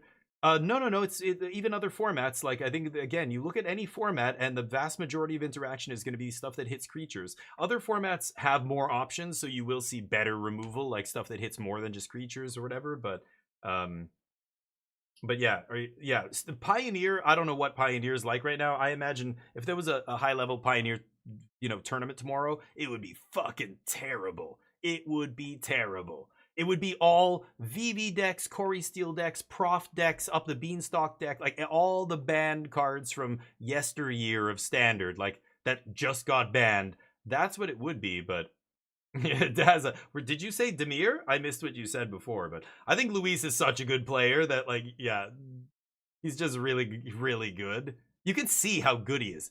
And when it's not his turn, he doesn't do a thing. He just watches his opponent the whole time. And he's got that death stare. He's just so like, I don't even care what you do. I'm gonna do what I want, and I'm gonna win this game. Yeah, some people are just wired to be good at this game. It's weird to watch truly great players play. A lot of people say this about Jon Finkel. That, if you ask other pros, who is the one pro of all time ever that you would never want to sit across the table from for $1 million on one match of Magic? And almost all of them will say Jon Finkel. Not Kai, who is the actual GOAT. Kai is incredible. But Jon was like one of those players that is also like impossible to read, I guess, something like that. Like this X factor that pros are just like, it feels like when you play against him, he just knows every card in your hand and he knows exactly what you're gonna do every single turn, and it's just like you can't shake this feeling that he's just like can see right through you. Like some players can do that and others can't. People say that about Finkel a lot, but one ball nice. A 92%. There you go. Is it a rank thing, Crispers? A 92%. Is this like against a certain rank of players, or how do they? I don't know. Yeah, he's very, very good. He was Player of the Year. He's won Pro Tours. I think he's in the Hall of Fame. I'm not sure, but he's one of those players that, yeah, Luis. I think he's happy there because he knows that was. I don't think that was a great matchup for Demir, but he got there. Damn, nice. And this guy's just like, Mamma mia. I can't believe this. I'm sorry, I just, when you call your team the Italians, you better be ready for some people to start doing Mario lines and stuff, right? But yeah, the Demir deck pilot there, yeah, he's very good. So we'll see. He's at 12 and whatever. I think he just locked up top 8, so that's why he's cheering there. He's guaranteed. He just has to ID his last couple of rounds, and he'll be guaranteed for top 8. Yeah, and there's Javier Dominguez. They're both from Spain. I guess they're all buddies. Yeah, Luis is a deadly player. I mean, again, just watch how he played that game. Every turn was like he knew exactly what he wanted to do. There were a couple turns where he kind of hesitated and thought about it again and did something else. But most of the turns it was like draw, okay, land, and tap, go. Do you have it? No, okay, keep going. Do this, do that. Like, just always almost asking the question. Like in that game too, he just kept going like immediately, like not thinking about whether your opponent has a counter spell or should I play this land tapped or untapped, or like all these little things, just like almost like he's reading from a script. Like he just knows what's going to happen and he's just doing the things that he knows, he needs to do. There's a couple players. LSV plays like that. I think what's his name? Shota plays like that. Shota Yasuoka. He's another player that, it can be a liability. Most players shouldn't try and do that. I see players who play quickly and they think playing quickly makes you look like you're a pro. Like all the pros play quickly, so if you play quickly, it means you're good. You're really doing yourself a disservice. Do not play quickly. You don't have to mimic other good players. That's not why they're good. But some of them are so good they can play quickly as well. That's not something you should try and emulate. Play carefully, play at your own pace. But when somebody is that good, it is cool to watch because they just feel like, again, it's people who are that good who do it. Don't try that at home, right? Like Luis Salvato plays fast. Scott Vargas plays quickly too. Watching him back in the day. And Shota and players like that, I don't know. They're fast. They know exactly what they want. What the game's about, One above all is reserved for the top 500 players of the region. Oh, no shit. Oh, nice. Oh, that's awesome. So, but are you playing? Yeah, you're playing against all these other players, and you slowly go up in rank. So this is the highest rank, basically, right? Is this the highest? Top 500. Is there any ranks above that? And what region? I wonder what the region is. Do they mean North America, or is it just the United States, or is it like West Coast United States? The game can't be that big. It's probably all of North America, right? Yeah. NA. Yeah. Yeah, it wouldn't be big enough to have smaller regions, I think. That's pretty sweet. Nice. Cool. A good accomplishment. What are the characters you main? Psylocke and Hawkeye. Psylocke is new, right? Didn't they just add her recently? Yeah, there's probably not a ton of players in Southeast Asia and stuff. Interesting. So here's the Harmonizer deck again. This deck's looked pretty impressive, actually. In this guy's hands, anyway. He's very good. And this guy's playing... What? God, we don't need that tight of a shot. It's crazy. The top of his head's even out of the frame at that point. So weird. Is it Lessons? Oh. Okay, this is going to be an interesting match. I have no idea who's favored here. Femur Harmonizer. Is it Lessons? I feel like Harmonizer's probably favored, right? Grand's on one there is nice. Get bursted. He's reminding him, I shocked myself, I'm at 18. Yeah, the zoom-ins are so bad. I don't need to see the pores on the guy's nose, for fuck's sakes. Okay, tossing that removal spell. Ooh, almost drew... E there? I don't know. Yeah. Yeah, I just don't like taking my cards like that vertically. It bothers me. I don't know why. But each their own. Crack fetch. Get that green source. Which forest is it going to be? Oh, excellent choice. He's got some wacky choices in there, I'll tell you that much. No white bordered lands. At least he's not completely unhinged. No pun intended. I mean, I wish he was completely unhinged. What am I saying? Play all unhinged basics. Do it right.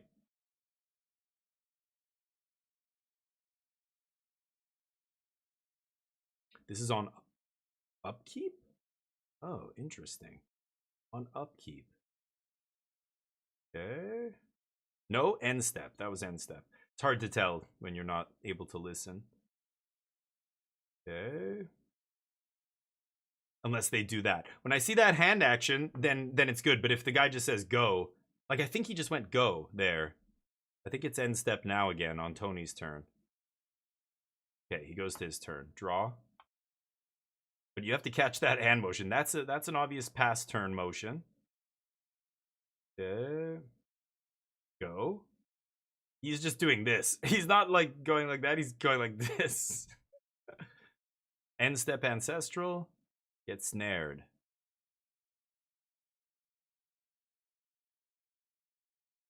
Yeah, obviously has 3 lessons there. I would have led with that. Bait. But it makes sense he wants to fill his hand first, but yeah. Discard Island. Man, the way they word these cards now is no punish, right? It's crazy. It's so easy. Before you had to discard as part of the drawing too. Now Tormenting Voice or whatever lets you instant speed do it, and you don't even get punished if they counter it. Wild. Noob friendly magic. Alright, here we go. You've seen the phrase, is it lessons a lot? So Crispy, you don't know what's going on here though, right? That's funny. We're going to be playing Marvel Rivals later today, maybe. I've got to do another 1 hour of sponsored streaming. I'm also sponsored to play this PUBG game. I think, was it you who posted? I think you posted in oh, no, Legit Styles posted this. It's a top-down, free-to-play PUBG game. It's called, what is it called? PUBG Blind Spot. So I signed up, I saw a thing for it. I'm like, oh yeah, sponsored stream, like for Twitch partners or whatever. I'm like, yeah, I'll do it. So I thought it was already out. So I'm like, oh, we're gonna be playing this tomorrow. I didn't even know there was a new PUBG like top-down team shooter or something. And then I read, oh, it's the early access starts on February 4th. So check that out. It might be fun. I have no idea obviously what it's gonna be like yet, but I'm gonna be checking it out. And apparently they're sponsoring me to do it, so that's even better. I've noticed some very weird things happen when I do a sponsored stream. We get 1,000 people watching sometimes, which is really weird. When I'm streaming some like demo or something. So I don't know what Twitch does, but when I'm doing an official Twitch sponsored stream, I don't know if they're doing something to the, like, maybe they're putting me on the front page or something without me knowing. They're doing something because it gets real weird. Like I had like 1,000 people in here watching me play Pragmata multiple times. And I'm just like, what? And I'm like, these can't be real viewers. And then I look at the Steam chart, like my Steam stats, and it's like, yeah, no, they're real. And like the VOD has 10,000 views on it or whatever. And I'm just like, weird. I don't, what are they doing behind the scenes? They're doing something weird, but yeah, right, Crispers, exactly. You think so? Yeah, like I have no idea. That's what I mean. It's something I don't know for sure. So I'm just straight up speculating here. This could be totally false, but my hunch is that it doesn't make sense otherwise. Something's happening to promote my stream because yeah, it's just like I just randomly get tons of people. Some person, and people pop in. It's like new people. There's new people following. I've gotten a random sub or two, like new subs. And I'm just like, "Whoa, okay. Interesting." But yeah, so anyway, I get paid to do them, so I don't mind. It's not very much money, but you know, it's 1 hour. They make me play it for 1 hour, and then I have to, there's like some little overlay thing that they run. I have to, you know, kind of enable, and that's it. It's pretty painless from my end. And if it's games I like Marvel Rivals, I think is a good game. You know, I think PUBG is going to be interesting. Pragmata was cool. You know, I did another PUBG thing for the Erangel map change. I think you were with me, Crispers, right? Did we play together? Somebody, it was you, and I played with somebody else at one point. I thought, but you know, those games I already enjoy, so I don't even mind doing them. But there's been a couple of games where I'm like, no, thank you. There was one recently that was like, I don't do the mobile game thing. I don't do Raid Shadow Legends shit. Twitch doesn't promote that. That's all Stream Elements. Stream Elements will always be spamming Star Trek, you know, blah, blah, blah, mobile game, and Raid Shadow Legends, and, you know, all this. You know all these mobile games, right? Heroes of the Storm. No, not, I don't know. A bunch of these games. They all sound the same to me. Mobile crap, I'm not into it. You know, and you can earn all this money if you get 10 people to play, download the game and play until level 10 and whatever. It's like, I don't want to push this on you guys. Yeah, I could make money, but I'm like really annoying and inconveniencing other people in order to make money. That's not cool. Do not want. I would not force ads on you for the same reason I never roll ads. Whenever you get ads on my channel, it's forced upon me. I have it set to the minimum I could possibly go. There is a minimum. I can't turn it to 0, unfortunately. But yeah, so it's, you know, it is what it is. I don't do a lot of that shit. I don't like it. No problem. Still have a lot of propositions for me to play. Nice. Yeah, and I will. That's the other thing. I get a lot of games for free and stuff these days, so I don't buy a lot of games.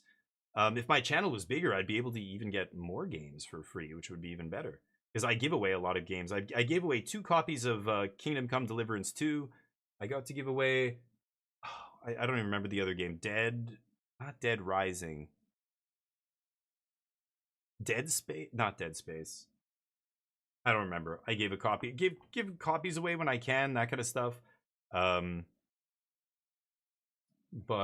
I only buy the games I think are really, really going to be interesting and I want to play, but there's just too many.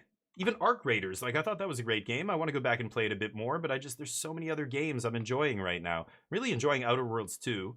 I just love that type of game, like open world exploration, combat, you know, leveling up, a lot of weird stuff you can do, like really good enemy assortment and weapon assortment. I like that kind of stuff, so I'm enjoying that game a lot right now. Rivals is fun but pretty tough. Nice. Oh, once you get, yeah, but that's only when you get to like actual competitive play. You know, it's like saying in standard you've got to play, you know, 20 dual lands in your deck. And somebody's going, yeah, but I don't care about playing competitive standard. I'm just playing, you know, for fun with my buddy. And it's like, okay, well then who gives a shit what you play? But yeah, if you're playing competitive, I'm sure there's an optimal like team configuration, like you need specific roles and blah blah blah. But that's only for high level competitive play, right? Of Valorant's like that. A lot of games are like that, right? There's like optimal squad configurations and whatever. That's the metagame, right? That is the metagame. Once you have that competitive scene, then we can. But most players don't give a shit about that, right? The vast majority of people who play Marvel Rivals don't care about min-maxing that hard. Just like Arc Raiders, just like every multiplayer game, there's people who take it seriously, most people who don't. But streamers and stuff all take it seriously. So I think there's this weird like representation that, you know, everybody thinks the game experience is the one that the streamers are having, but they're weird. You know, the way they play, like they're either grinders who that's all they play, and they're like super, you know, min-maxing everything, or they're doing whatever they can to do the craziest shit they can in the game. You know, get as many kills as possible instead of playing like a team player, or, you know, whatever it is.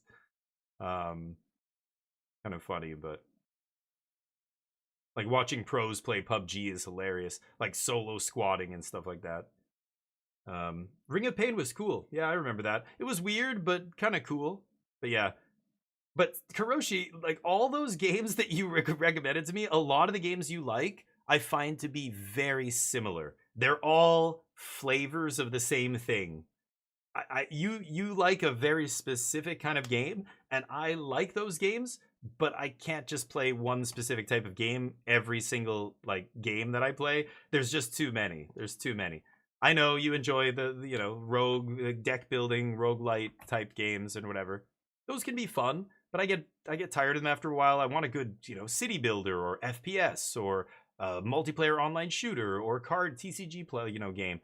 But yeah, I thought a couple of them were cool that you recommended, so I've wish listed them.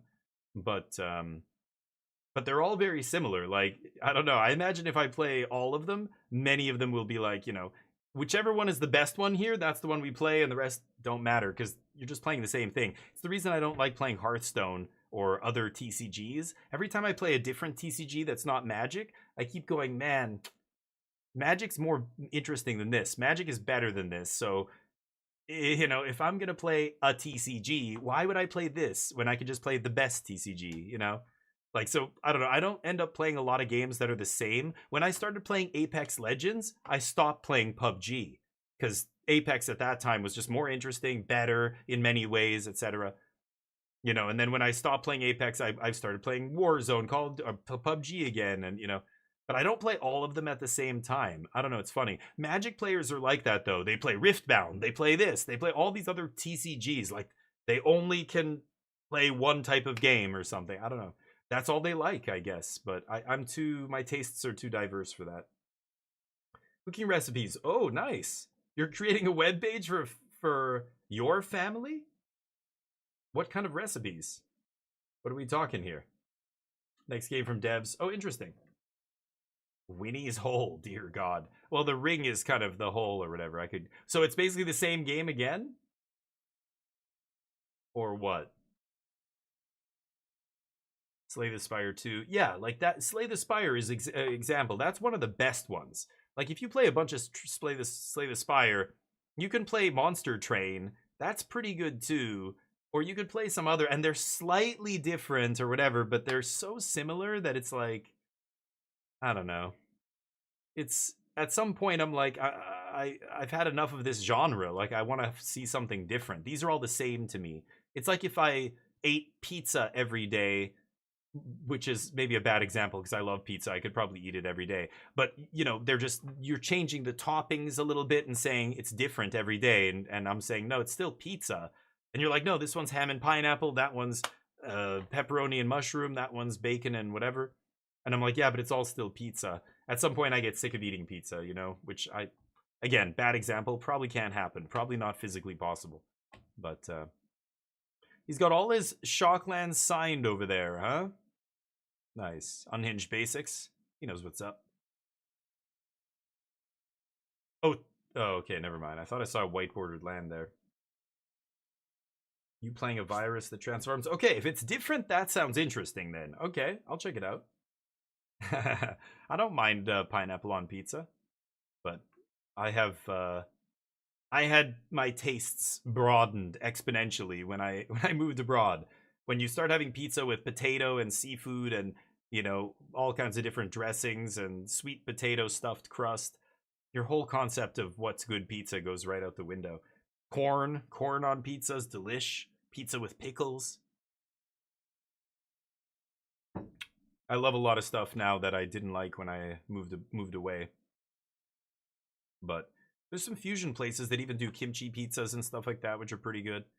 But you know, and so when people say pineapple, I know North Americans and maybe in Western Europe, a lot of people think it's weird to put pineapple on pizza. To those people, I just say, gotta go to some other places. Get out of your backyard, you'll see. People put all kinds of weirder shit than pineapple on pizza. Go to Japan. Japan has some crazy pizzas. Probably the craziest I think I've seen. But Korea's got some wild ones too. They're good though. They were good. They were better than I thought, you know? Tuna on pizza? Japan does stuff like that. Crazy, weird shit. But anyway. So I don't mind. Pizza to me is tame. That's not so bad. What's happening over here? Spider-Man is on the stack. So a bunch of spells in the stack here. Very interesting. Spell snare trigger. There's a bunch of artist talent triggers in between too. Interesting. So this was Might Form Harmonizer, Combat Trick. Respond, Kill Harmonizer. Respond, counter, respond, counter. There's 2 triggers for artist talent. There's the first. Now, Spell Snare gonna resolve? It does. Trigger artist talent?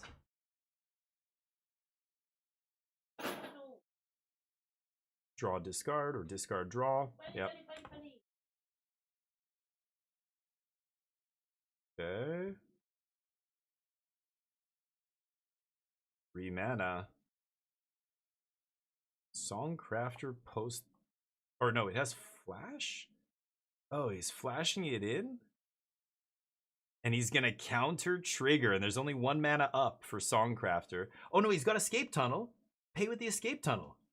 Oh no. Escape Tunnel taps for a colorless, right? Or is it only a fetch? Oh, maybe it's only a fetch, and then it sacks to, yeah, make a creature unblockable? Yeah, I'm thinking of some other weird colorless fetch. The Modern Horizons one, I think, taps for colorless or something. Never mind.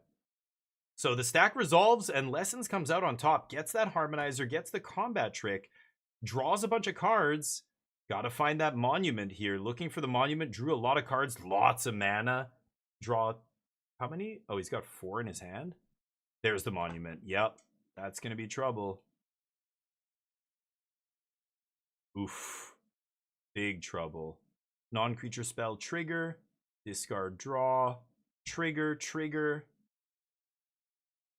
Oh, wait, no, that's with the Monument on the stack. Right, so the second one won't trigger. First one draws. They're going to have to keep it separate. They need tags for those monuments. Trigger, trigger. So now we're going to see... Oh, and there's the draw 3. It's over. Lessons. 2-0's the Teamer deck. Nasty. Ooh, it was that big fight over that Harmonizer. That was the game. Whoever won that fight was going to win that game. Crazy. Because Tony was going for the kill that turn, right? Sun-dried tomatoes are good. On pizza, they are good. I do like sun-dried tomatoes. There's a place near us that does like oven, like the proper like stone oven style pizzas, and they have some really like authentic Italian pizzas, and they have ones with a sun-dried tomato that's really good. I don't mind. Yeah, I like. Roasted meat with the berry sauce seems normal. Nice. I want to see Onion's cooking page. Roasted meat with berry sauce. That's interesting. All pizza pineapple action is quite exaggerated. Yeah. Just pepperoni and pine. It's usually ham and pineapple. Yeah, bacon. Oh, bacon, mushrooms, and pineapple. I don't think I've had that. That's not a Canadian. I've never heard of that one, but I think it's probably wherever you get it calls it a Canadian because of the pineapple. But apparently we invented it. The pineapple on pizza. I don't know. Who cares? I don't even It's not like I'm so proud. See, yeah, go Canada. Pineapple on pizza. That's us, baby. But I know there's Canadian ones that, yeah, they do have pineapple. But in Canada, nobody, that's not like a Canadian, I don't know, nobody calls it Canadian here. It's funny. But ham and pineapple is usually the combo that you see in a lot of places. But you can put whatever you want on it, sure. I like spicy too, so I like, banana peppers and like, or jalapenos, things like that on my pizza. I really like spicier sauces or something. I do like a cream sauce or even a chicken pizza. If you ever had like a barbecue chicken pizza with like the barbecue sauce. I love barbecue sauce, but boy, is it bad for you. It's basically nothing but sugar, just brown sugar. So, caramelized onions, chicken, delish. But yeah, when I was a kid, that kind of stuff, you'd never see a chicken pizza anywhere. That kind of started when I was older already in university and stuff. The local spot calls it, yeah, that's cool. I mean, it's like coffees and stuff, like an Americano. It has nothing to do with the States, but it's just, I don't know why they call it that, but anchovies, yeah, anchovies are weird. I don't think I've had some with weird, like little octopuses and stuff on it, but never anchovies. I don't think I've ever had, but it's salty, like it's super salty. It's too much for a lot of people. It's just so briny and salty, right? Hey, Alter. Invented in Canada with Hawaiian ingredients. Yeah, pineapples unfortunately don't grow here. Yeah. It's like icy. Oh, cool. That's kind of sweet, Onion. Oh, so it's not public. I got it. That's cool. That's awesome, actually. I wish people in my family would do that. But, yeah. See what happens when we collaborate? Pineapple on pizza. Why can't we just be friends? I don't get it. We're so much stronger. We're all better by mixing with each other. Just look at any other creature. It's just the way evolution works. I have a mixed breed dog, healthy as a horse. All my friends with mixed breed dogs, most of them, almost all of them healthy. Some, of course, not. This is very anecdotal, but on average, a purebred dog lives way shorter life than a mixed breed dog. I wonder why that is. I wonder why the Habsburgs look the way they do. It's crazy. When I was in Korea, I was an actor, and they call them models over there, but I would work with tons of kids who were models and actors and stuff like that, and almost all of them were half Korean, half something, and they were like adorable, gorgeous looking kids, but they were almost like, it would be hard to determine exactly where they're from if you had to guess. Like, super attractive kids. Brazilians are super attractive. Almost all the working models and stuff in over there, half of them were from Brazil, like a ton, and they're all just like the most attractive people you've ever seen. Very mixed, a lot of mixing over there, and other cultures that are very mixed. I don't know. Anyway, pumpkin pie debate. No. Yeah, couldn't find that anywhere in Asia, pumpkin pie. Most people have never even heard of it. Yoonjung hadn't tried it until I came with her, brought her back to Canada to meet my family and everything, and she tried it at my mom and dad's place. But sure, Onion, cool. Let me know. Post it on the Discord or something. That's awesome. No friendship with pizza weirdos? What, because of the pineapple thing? Yeah. Oh, let's listen to this. I'll learn more about in a unique matchup against a Jeskai. Luis is top top 8. Control. Did you think you were in a good spot coming into the matchup? Well, luckily for me, it's 2 games post-board and only 1 pre-board. We are the underdogs. We are all deck full of black cards. We are the underdogs, exactly. But game 2 and 3, our plan is super good. Everyone knows that in the control mirrors, the one with these cards can handle the game, and with the help of Riddlers, it's super easy to manage all the things. With the special touch of the 2-mana discard, taking the relation, we tested that. Very good testing, very good testing. So you've won a Pro Tour before. You won Pro Tour Rivals of Ixalan in Bilbao many moons ago. You were here in Richmond. You were telling me just a minute ago. This is where, I'll let you say it, this is where what? This is a table where I play the playoff for Play of the Year. So I think Richmond has a special feeling with me. Maybe top 8 and win a Pro Tour in Richmond? 2 Pro Tour wins, maybe? Don't jinx it! I came here to reach 8 wins to change some more Pro Tours. 8 wins. iPhone Gold. So tonight we test. And I want to have that big problem of carrying the trophy to Argentina. That's going to be a huge problem that I'm willing to do. Well, we hope you That's have great. that problem, buddy. It's so good to have you back. And hopefully ICE doesn't show up at the venue and throw all of you in detention for a month. Anyway, yeah, he's awesome, and I love his description there. That's exactly what I said. They are the underdog, right? Dimir. They have so many dead cards in game 1, but he's like, game 2 and 3, we have more discard, and discard's how you control the match. And sure enough, that's what happened, right? He was able to shred the hand enough, and you have to draw it at the right times and everything else. Game 2, it's much better because you're on the play, but game 3, I don't know. It's not like it's in Blue Black's favor, but I don't know what this guy's saying, but didn't really learn how to play it. I don't know who this is. So we did, and we did well. We had a very good list prepared for the meta, and yeah, amazing result for the weekend. And also my teammates did well as well with the deck, and yeah, happy with it. So last time we really saw you make a deep run, it was a Willie Pro Tour Bazaar. with I like his Scepter shirt. Chan. So clearly you like this style of deck. Now at that tournament in Atlanta, you didn't win. But you're in top 8 here at Richmond, and I know you're thinking you can probably win this one. Yeah, when I came here, my main goal was to improve my last result. So this is the first step. Cool. So let's try to win. Good luck. That's awesome. I like hearing from some of these guys. They're funny. Luis is hilarious because, again, this is not his first rodeo, so he's just like, this is this, and we did this. Oh, it's so good. You could tell he's super relaxed, right? Even in front of camera, like he's self-assured. He knows he's got a very good chance to win the whole thing. He's good. Dimir beating Jeskai. I would not have predicted that, but yeah. And I think he was pretty happy there. I don't know if he would call that a good match, but that's funny. I'm mixed. No, I'm 100% Portuguese. I look better than you. No. Beauty's in the eye of the beholder, dude. I'm sure many people would look at you and go, no, you look better than that guy. It just depends who you talk to. So these two people are locked for top 8. Now they can basically draw the last few rounds, right? Awesome. That's got to be a great feeling, right? Luis is a deadly ringer, though. If I was in the top 8 with Luis, I'd be like, oh, shit. Okay, well, I mean, that's kind of what I expected. Here's your first big, favorite to win the whole thing in the top 8. Who else is going to join him, But, anyway, I think we can maybe wrap it up. Is that it for today? I don't know if there's any more here. I'm waiting to see, but 18 versus 18 game mode? Dear God. But no, yeah, both my parents are from Portugal. My dad is from the Azores. My mom is from, well, originally north of Lisbon in Suning, and then lived in Lisbon, I guess, for a few years before she came over to Canada. But they both came over when they were kids, but yeah.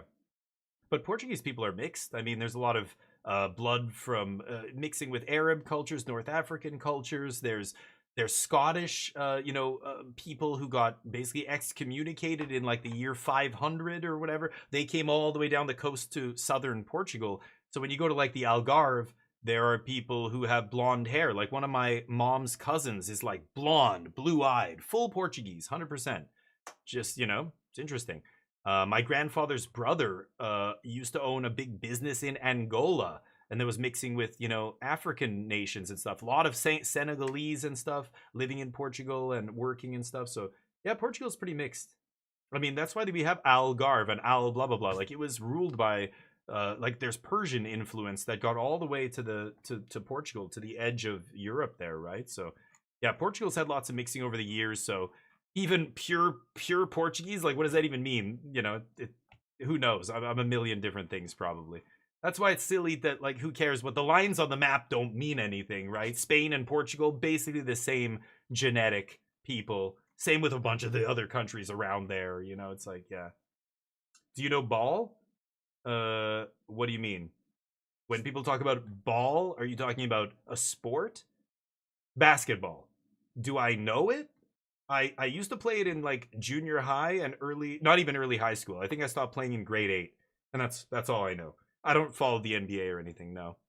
I don't follow really any sports anymore. I don't just stop caring about sports completely, which is unfortunate, but I don't know. It's weird.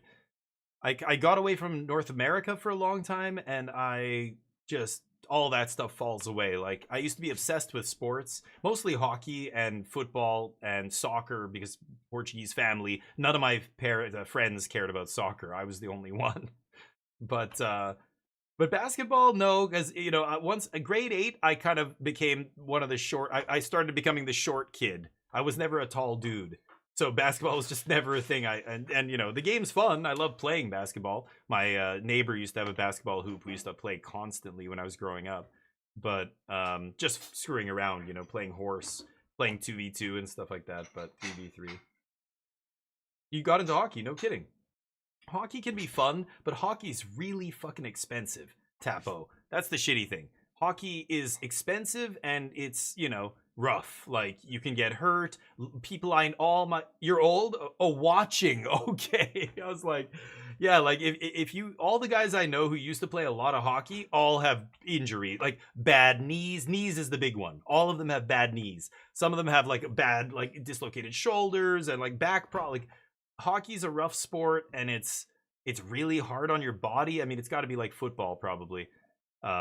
So yeah, I used to play a lot of hockey too, and I stopped playing when I was like 13 or something, 12. But watching, yeah, hockey's a great sport to watch. Sure, yeah. I still like watching, the playoffs, the Stanley Cup games, like big events. But I just don't follow it the way I used to. Like, I don't watch every single game. I don't know who's being traded. I don't know all this other stuff happening in the league and blah, blah, blah, blah, blah. Like, same with baseball. I'll watch the World Series. I'll watch the Super Bowl for the entertainment value. It's a spectacle. It's fun. But I don't really give a shit. Like, I don't, I'm not painted up and wearing the jersey and doing all the thing. Like, some people are so obsessed with sports. It's almost unhealthy level of obsession. But it feels like in North America specifically, it's so culturally accepted that this obsession is okay to have.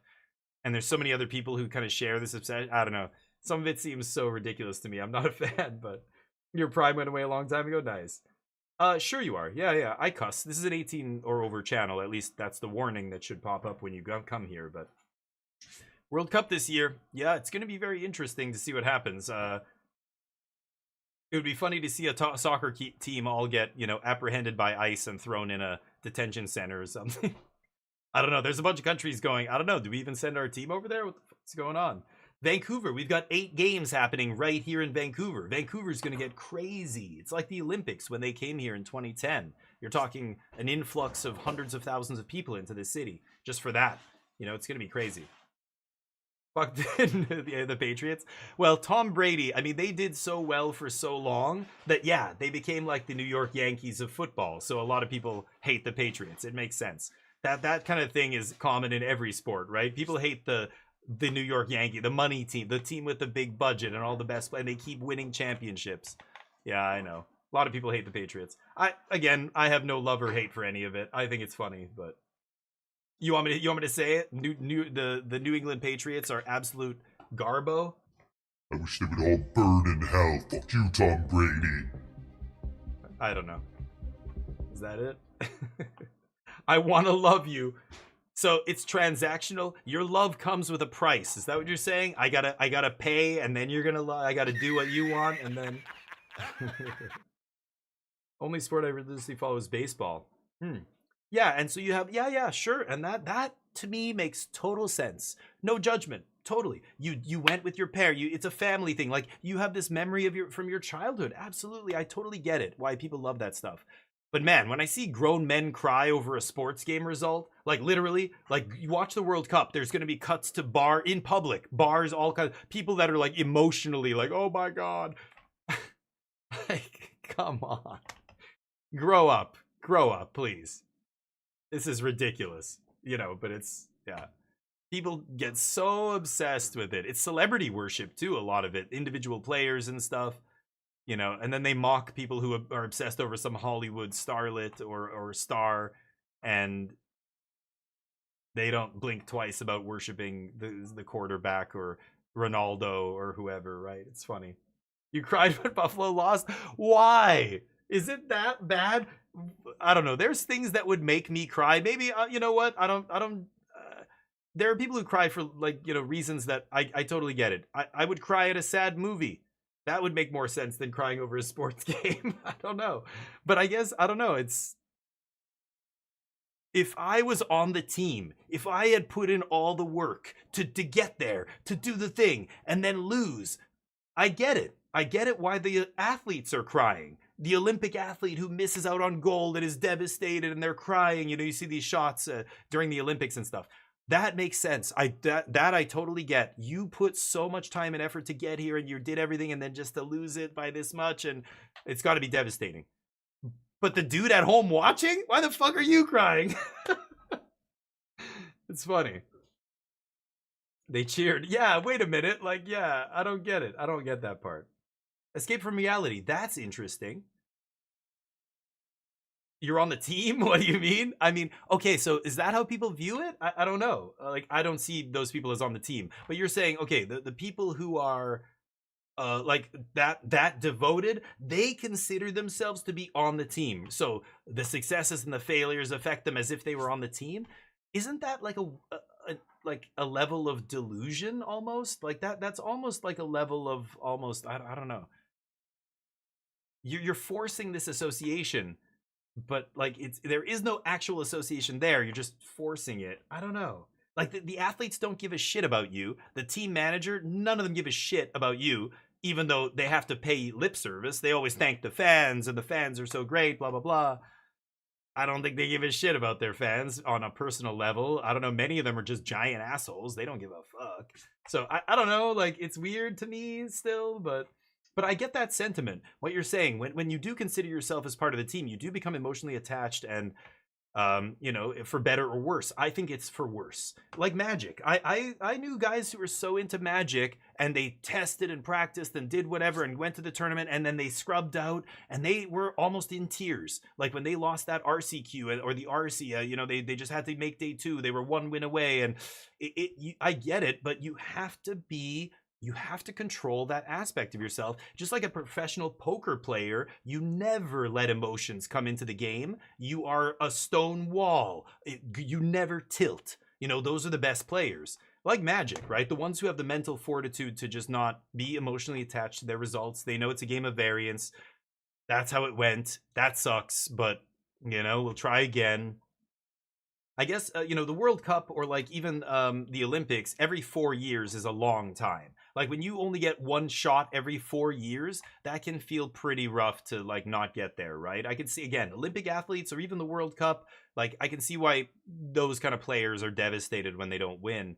But stuff that happens every year, a pro tour that happens like, you know, 5 times a year or whatever, that's like, who cares? Like we'll win next year. It's not like, you know, I don't know. It's weird to me, but it doesn't seem like a healthy, mental state, right? And it gets worse. I mean, there are people who straight up threaten fans of other teams, who commit violence against other people because you're a blah blah blah fan and I'm a this fan, and it comes to blows. Like that seems so ludicrous to me. I mean, that would be like getting into a fist fight over Magic decks. It's the same thing. But if you talk to sports fans, they probably disagree. They don't see it as the same thing. Even though we're both fantasy drafting. It's literally like identical things, but Magic players punching each other is ridiculous, but sports fans, I mean, obviously there's alcohol involved, there's all kinds of other factors here when people get violent, but it's just a dangerous level of tribalism that I just don't like it. Not dangerous, but like it's extreme. It's ridiculous. I don't know. There's more important shit than sports to me, especially in this day and age. Like, sports are not important. They never have been. They never will be. They're just a distraction, just like movies, just like a lot of stuff. I think art has more value than sports, but sports are valuable when you're a kid. Sports are valuable to keep in shape and teach kids, learn coordination. I think all kids should be going through sports programs because they're developing their bodies and their brains. But adults kind of just stop caring about the big fat, overweight, like doesn't give a eats garbage food, but is obsessed with sports. Like, are you just living vicariously through the athletes on the screen at that point? The armchair quarterback who's like, I don't know, can't even go up the stairs without, losing his breath. That's what it ends up becoming for a lot of people. And it's like, now it just makes even less sense. Like, you couldn't even play this sport if your life depended on it, but you're still that obsessed with it. I don't know. Maybe like if you're a former athlete who's sidelined by injury, I could see, there's specific cases where I could see people still caring, or it's your job. Maybe you're working for the team or something. That's a reason to care. Some actual reason.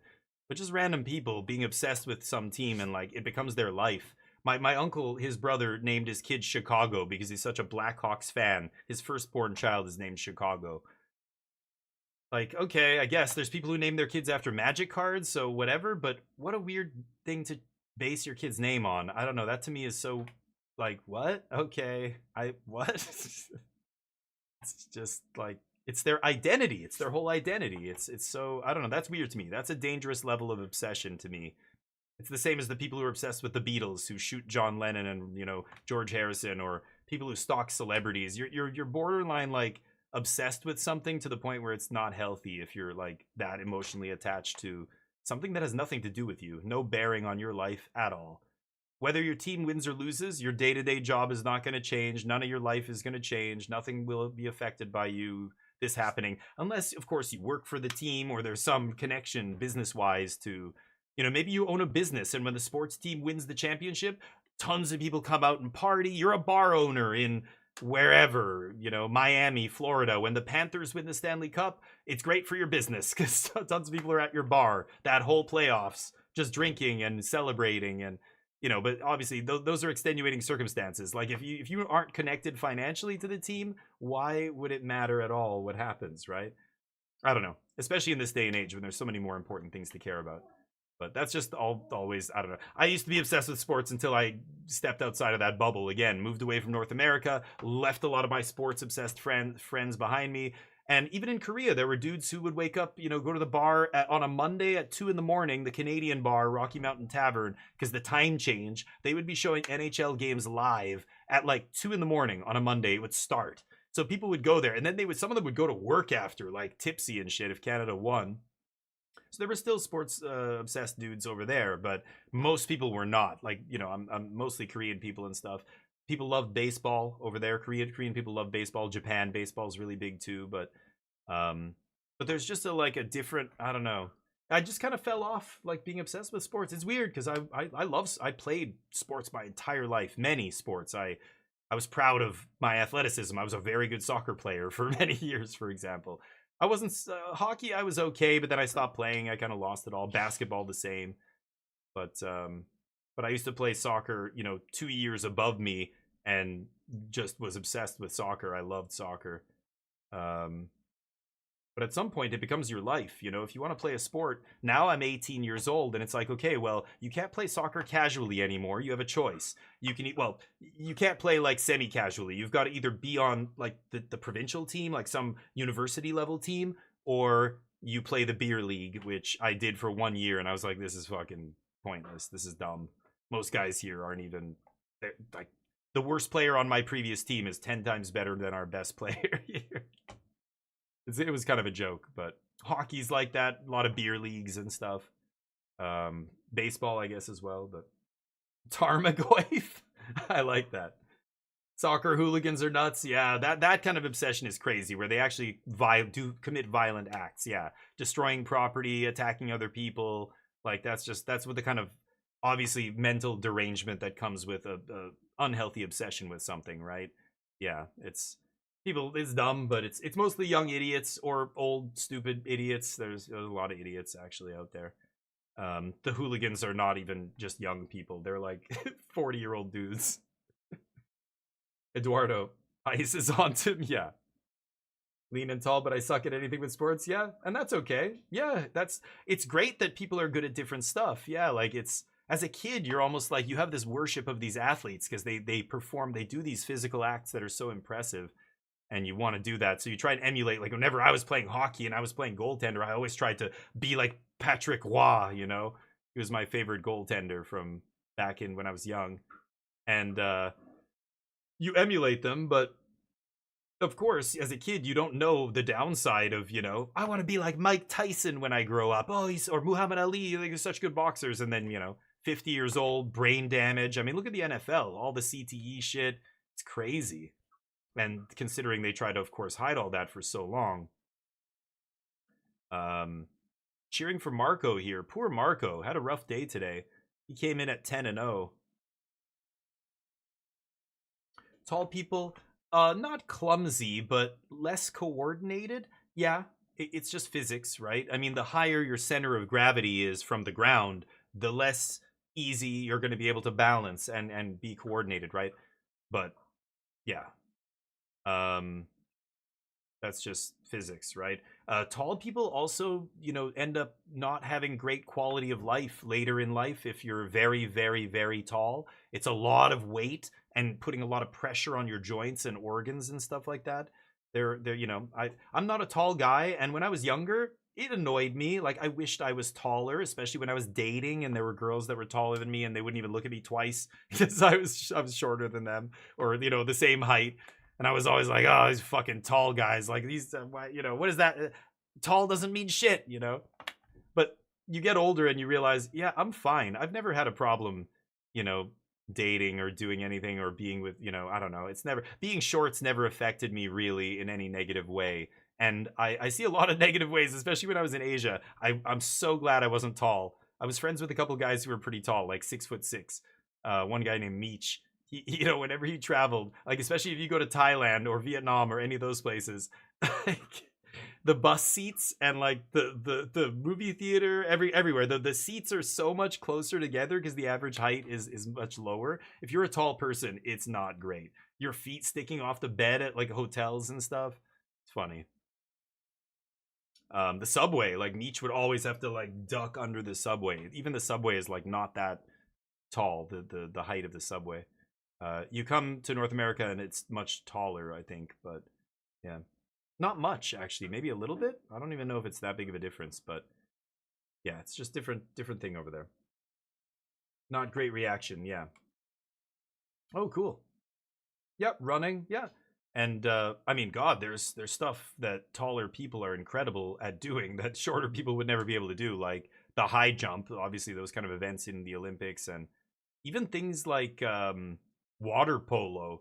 Have you guys ever seen a water polo player? They are humongous. They're like really big dudes, not just tall, but like built like a brick shithouse, like big dudes. It's a violent sport apparently under the water where nobody can see. What happens under the water stays under the water. Hey. Just got revelation on end step. Pray. Hey. Nice. Pick up some tokens, get some life, get a couple cards. And was that on Eduardo's end step? I think so, right? No, it's still Eduardo's turn. Oh, that was mid-combat. Okay. Naming elemental with all the lands.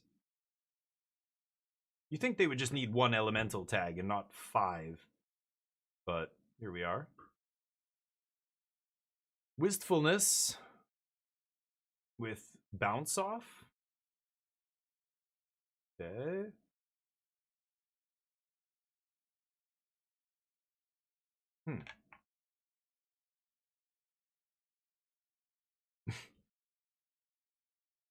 That emote. Nice.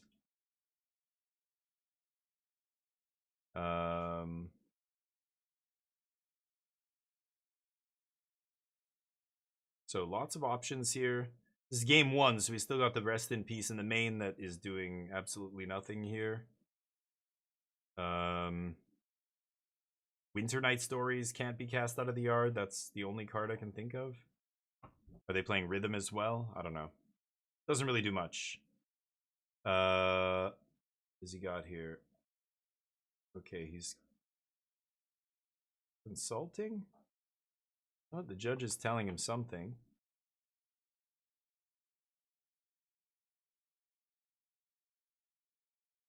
Saying? He says he doesn't remember if he's had another GRV today. Yeah. Another So what? look it up, and yeah, you can continue. Yeah, this is an important part of operating at a tournament. At What do you this do? level, Right. which is that, maybe if you're playing with your friends and you tap wrong, you just say, you just fix it. But usually the judges will mark that as either a game rule violation. So he quickly just tapped 4 mana, but he didn't tap double blue for this, and he tapped this, and then the judge said something, and he's like, oh yeah, sure, and he switched the blue for the red, and the judge said, that's a game rule violation, and that doesn't mean anything the first time it happens, but if you get 3 of them in a tournament, you get a game loss, I believe. And if he gets a game loss at this stage of the tournament, it's absolutely devastating. So, like, that's why the rules are like that. Play tight. Don't play sloppy. Because he technically did that, and then he immediately started looking, which means he basically didn't pay the mana he was supposed to. Now, it doesn't matter that he has the mana available. He just tapped wrong. That could be seen as cheating, because what if he finds another double blue card off the top, and now he has, or, you know, like, if they catch it later, that now you cheated, you know? So, yeah, it's important that they, that he taps correctly, before he starts resolving that spell. That's interesting. That good. I'm glad they said something to him. Because, yeah, he's got to be careful. If he gets more than, I think it's 3.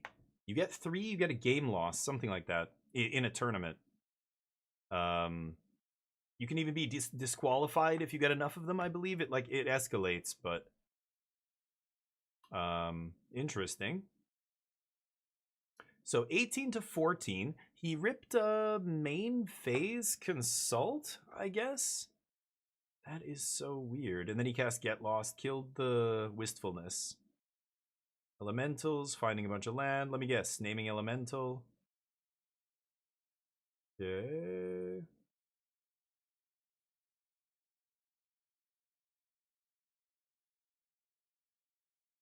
And is Eduardo playing foils with non-foils? I think he is. Dear God, like 2 of his lands are foil. None of the other ones are foil, just Breeding Pool and Quarry Mountain. And then I think Bounce Off is foil. Weird. I'd be very careful with that.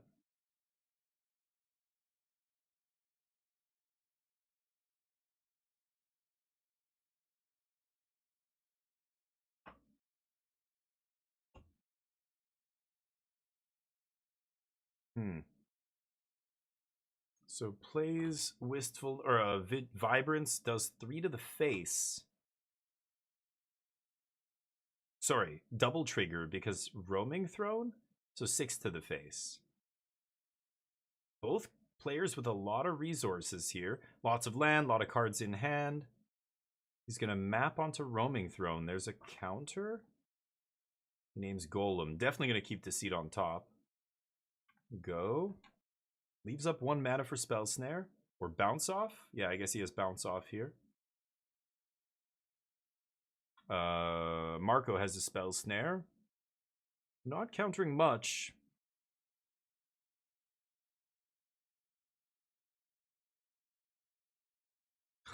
Rest in Peace just dead in his hand here. Kind of ugly.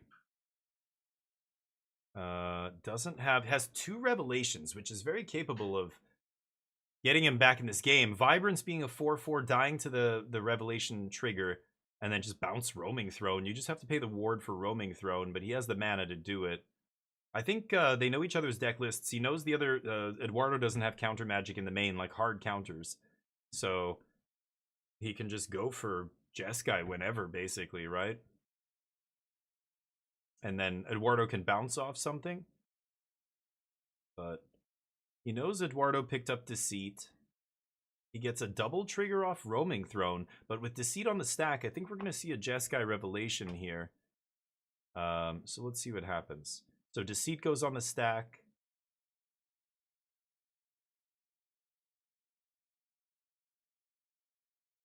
Yep. Jeskai Revelation. Bounce the Roaming Throne. 4 damage to Vibrance. And then pay the ward 2. And then take a look at my hand, you know, after I draw 2 cards and all that stuff. Now, let's see if Eduardo is going to bounce off in response. So they could bounce off Vibrance here, which is interesting. They only have 1 Breeding Pool up for blue mana. All those other lands can't make blue, right?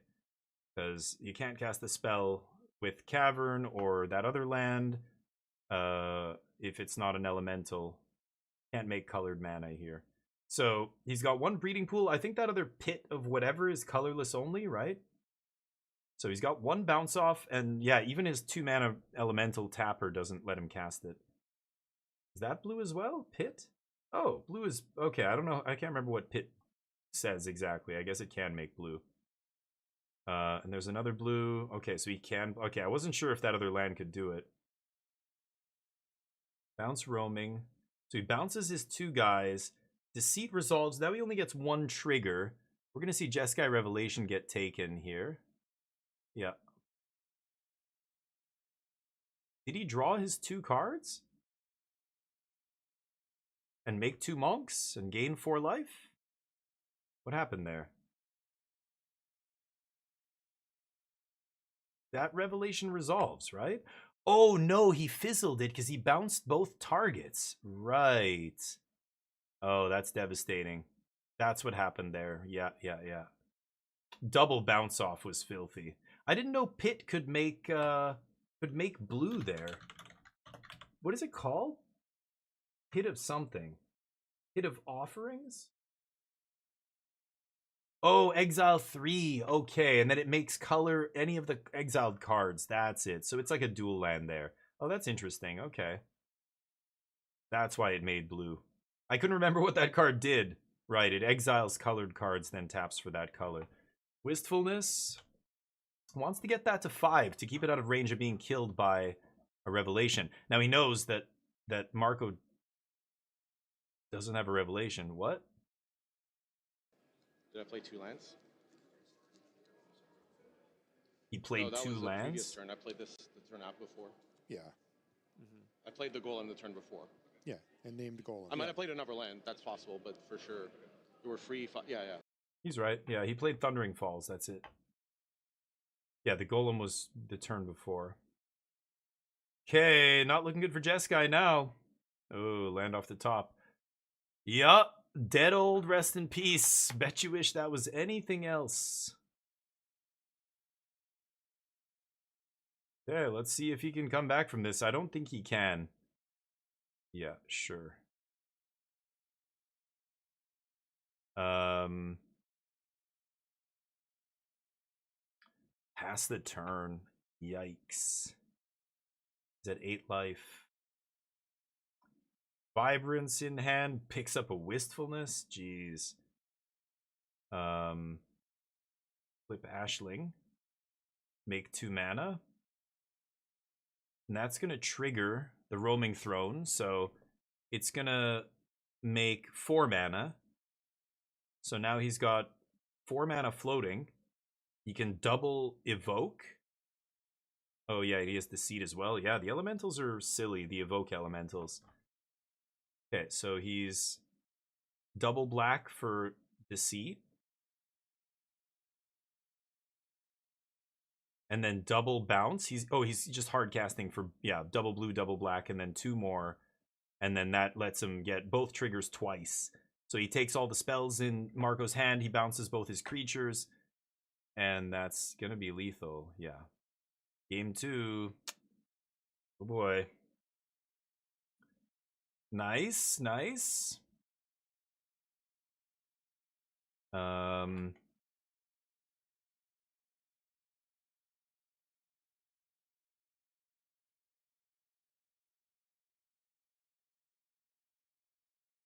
Okay.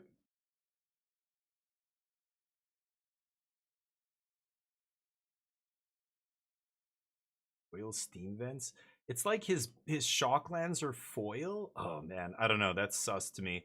When some cards in your deck are foil and some aren't, the foil ones are all like, you know, the same type of card. That's super sus. I don't know. It's weird. Risky. Anyway, very risky.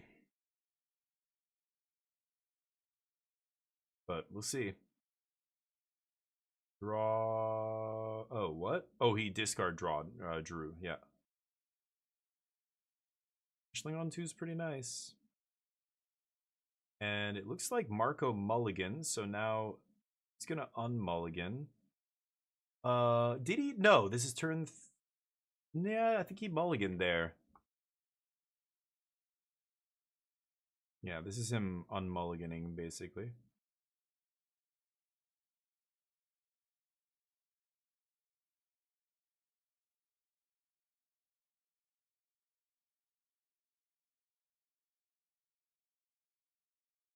Okay.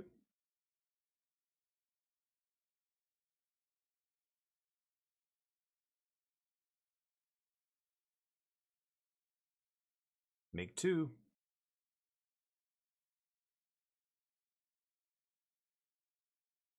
Roaming Throne, right? Yeah. Pretty easy Roaming Throne there, name Elemental.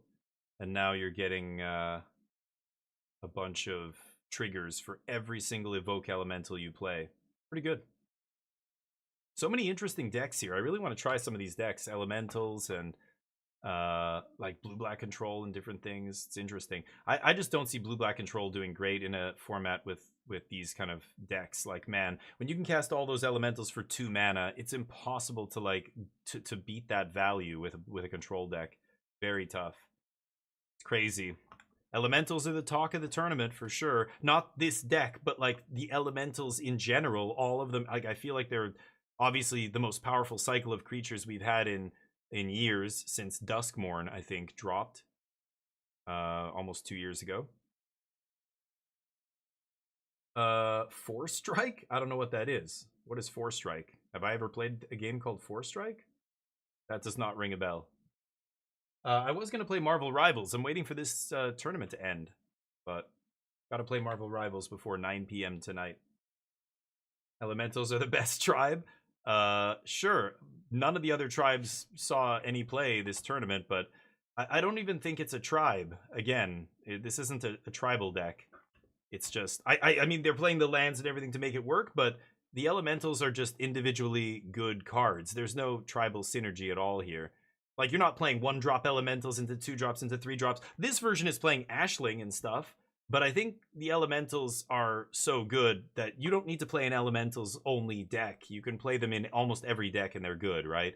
Reanimator's playing elementals, Control is playing elementals, Midrange is playing elementals. These random combo decks are playing elementals, like the Harmonizer deck is playing it. It's crazy. So I don't even think that the tribal part matters, the kindred part. That's not even what we're doing here. They're just you're just playing a bunch of individually powerful cards that happen to be named elemental. But the other elementals don't matter, like the smaller ones and all that shit. Like those aren't important. It's these ones that are so busted. So you can put a bunch of other random elementals in your deck or not. It doesn't matter. What's good is this one cycle of creatures. So I hesitate to call it a kindred deck. But this version, maybe you could get close, I guess. But it's just playing the same cycle, just one additional one. Instead of playing 2 different elementals, it's playing 3. And then Roaming Throne not being an elemental, but just buffing, whatever, is a fine other card to play in this deck. But Cavern's a big reason why you can play these kind of decks too. I think Cavern of Souls is still one of the most powerful cards in Standard, quietly. Like, people forget that that's what really allows a lot of these decks to even be decks, right?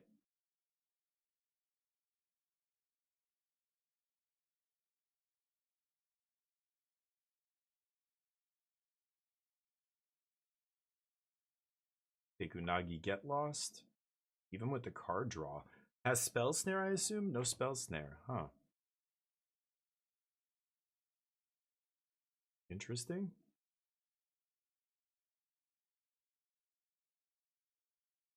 But yeah, those other actual kindred decks, like Kithkin and Goblins and all that, yeah, like those rely on playing 20 cards of the same type. Those decks I don't think are great, but so if we're going by the kindred types in Lorwyn, then yeah, Elementals is the only one seeing play, but it's just because they got a cycle of mythic rares that are all insane. None of the other kindred decks got a cycle of mythic rares.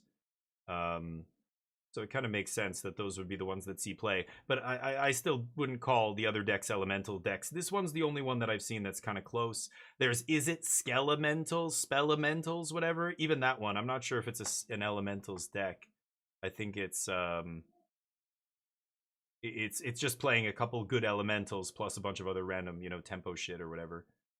But I don't know. At what point do you call it a tribal deck? Like, for me, look at elves, look at merfolk, look at any of the kindred decks that have existed in Magic. You can see their DNA is not like this. Like, they are all in on like 20, 30 cards of the same type. Roaming Throne's not an elemental. Ashling, I guess she's an elemental, but again, I don't even think those cards are important here. It's these guys. This cycle is so busted. It's going to dominate Standard for a while. I don't know, unless we get something even crazier this year. But yeah, they're the new overlords. Just like the overlords have dominated standard since they were printed. Like almost all of them saw play at some point. Many of them still saw play right up until very recently. I think I saw something recently that said up until the last set, Avatar, they broke down the most played cards from every set, and Duskmourn was #1. Had more played cards in Standard over the last 2 years than any other set. And I think this Elementals is going to now take over the top spot. The Elementals cycle. They're so ridiculous. Roaming Throne's a golem, isn't it? It's a golem. But anyway, whatever. The point is they're not playing 20 Elementals, right? Are they? 12 maybe? It's not the same Kindred deck as Elves or Goblins or Merfolk or any of the other Kindred decks in Modern, in Legacy, in any format. Those are the only formats where we really see Kindred decks. I haven't seen a Kindred deck in Standard in a long time. Allies, I guess. Allies would be the closest thing. And yeah, they play like 30 ally cards, right? But do I want to bet on what? 20 elementals? Yeah, but like you're counting Roaming Throne, which is not an elemental. Ashling doesn't matter. I'm only counting the actual elementals that matter. So the cycle, the Vibrance, what is it? Like this deck's playing all of them, right? Except the white-black one? Is that right? So Vibrance, Wistfulness, Deceit? They're playing 3 elementals, right? So I bet you there's 12 that matter. That's not very much. Ashling is irrelevant. The other 2-drop, like those 2-drops or whatever, who cares? Like they are not important for this deck. I think if you have Llanowar Elves or whatever, some other ramp card would be the same kind of thing. But Ashling is good though in this deck. I can see why they're playing it. I think it's good, but I don't think is it that important for the, I don't know. I look at the other Elementals decks, none of them are playing this, and they're still fine. Again, I think the more important cards are the cycle of Mythic Elementals. Those are the ones that matter. So you could put a bunch of other Elementals in your deck if you want, but they don't really matter. It's just the cycle of Elementals at Mythic that are so busted. So, I don't know. I don't call it a tribal deck. This one, sure.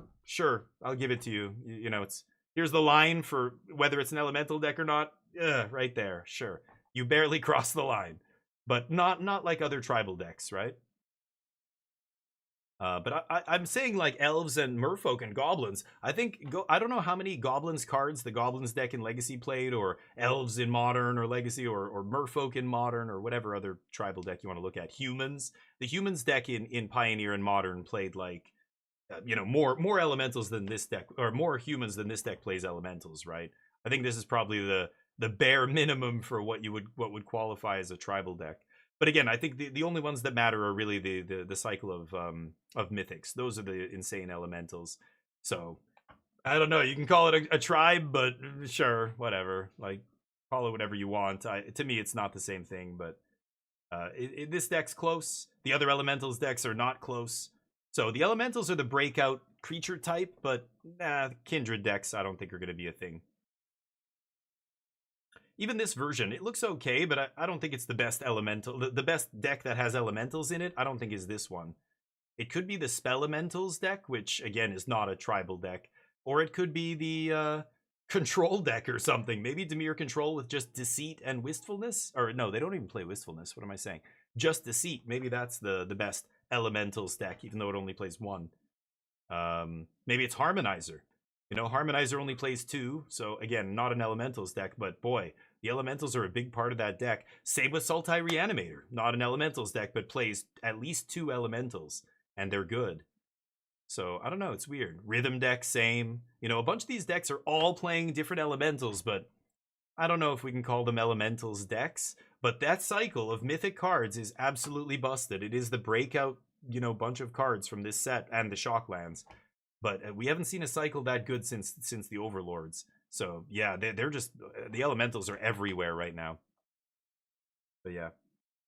Force Strike was what? Indie game you played where you had infinite test tries?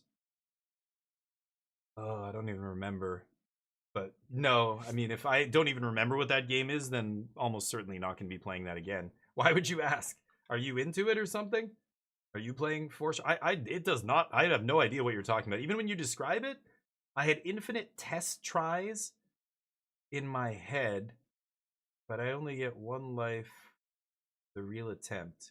What was I don't know what game you're talking about at all. Sorry, dude. No memory of that. Infinite test tries in my head. Are you saying I thought I had infinite lives, but I didn't? Is that what that sentence means? I only get 1 life for real attempt. I don't know what you're saying. I thought I had infinite lives? What game was that? I don't know what game. I thought I had infinite lives, but I didn't? No, don't remember. Anyway, we're going to be playing Marvel Rivals soon. Go to my creator dashboard.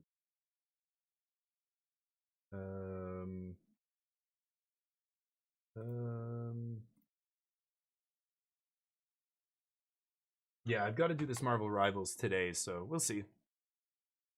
I'm just gonna play like shit and, you know, play for an hour and then stop. So whatever, but we'll try. If you want to join me, Crispers, go ahead. But I'm almost not interested in playing with you because if they have MMR, then we're gonna be match. You know, if we have not MMR, skill-based matchmaking, then I'm gonna be in a queue with like 95 level dudes or whatever your level is, and then I'm gonna get wrecked. I would rather play with like total noobs. So I don't know how it works. If it's totally random, then I'll play with you, but otherwise it might not be great. Practice mode, where you can do it in your head. I don't remember. Why don't you just tell me what the game is? What is it? What is the game? Is it a puzzle game? Is it a shooter? Quick play. Oh my god. Yeah, if you have a super low level account, because otherwise, yeah, I'm not going to be interested in playing with whoever that you play with, right? Same with PUBG. If we play PUBG ever, you should join, like, you should invite me and I'll join your game, because it's the same with PUBG. It's skill-based matchmaking. So if you play with me, because of the kill death ratio, number of hours I have, I don't know what it looks at, a bunch of different things, then it'll have better average players. But yeah, it's annoying. I know when people play with me, they end up playing with higher level players in PUBG and stuff. But or depending on the server you're on too. Okay, Unagi.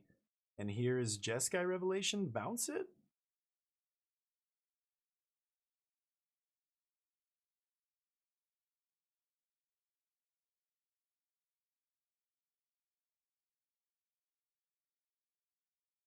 Bounce kill, pay the ward. Nice. Bouncing it on the stack. Draw 2, gain 4, make monks. Quick play as SBM, go on an alt account. Okay. You did pretty good at what? At PUBG? Oh yeah, sure, we did fine. And, you know, hey, if you want to do it, we can. I'm just saying, if you know, I didn't know if you knew that, but when I played with you, I invited you, so we were playing with people at my skill level. So sure, you did fine. Yeah, we did fine, I think. I don't barely remember now, but I'm just saying, if you do want an easier, like, or not, it's not even necessarily easier, but just, you know, maybe slightly less good enemies, then you could invite me. That's something we would do in that game. I didn't mention it the last time because I don't care, right? I didn't even think about it. I'm just like, yeah, here, I'll invite you. But yeah, send me a picture. Where? On Discord? Oh, I barely remember this. Oh, was this like Steam Next Fest or something? I think I remember. Yeah. Oh, yeah, you're like, it's 2D. It's like a 2D battler, right? If I'm not mistaken, something like that. I think I vaguely remember that. Yeah, I don't know. Maybe I would at some point. Did it release? I don't even know. Did I play it in early access, or I think I played the demo or something. I think I vaguely remember that. Yeah, but no, I'm probably never going back to that. I don't know.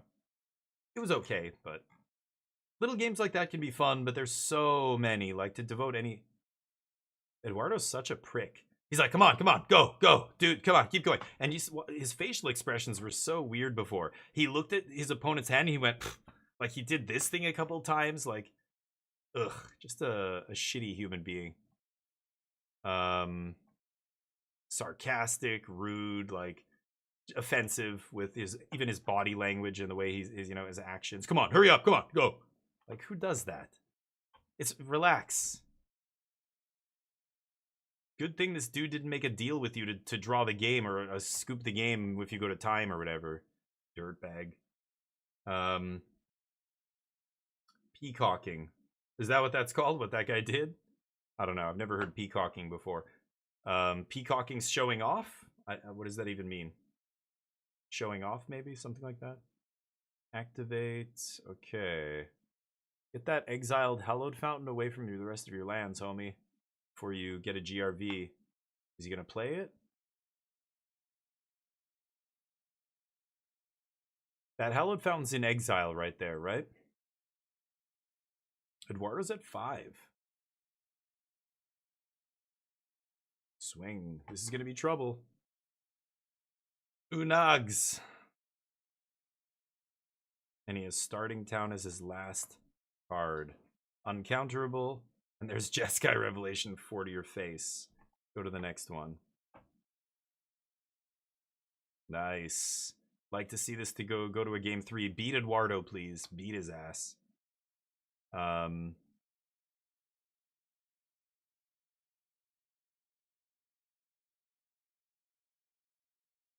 Winter Knight, Deceit, Ashling. Ooh, double Get Lost is nice. Got to take out that Ashling on 2 here with a Get Lost, I think. Going to 19. Discard Winter Knight. Yep. Get Lost immediately on that Ashling, I think. Is pretty good. Yep. What I would do. And now we've got no Winter Knight in hand. So, oh, he top decked a land. Lucky. He was debating tossing Winter Knight because if he doesn't, you know, he needs to continue to make land drops here, right? He's only got, yeah, that thing off the top. Probably going to see Wistfulness, draw 2, discard. Yeah. Oh, no, that's, oh, he top decked another Winter Knight?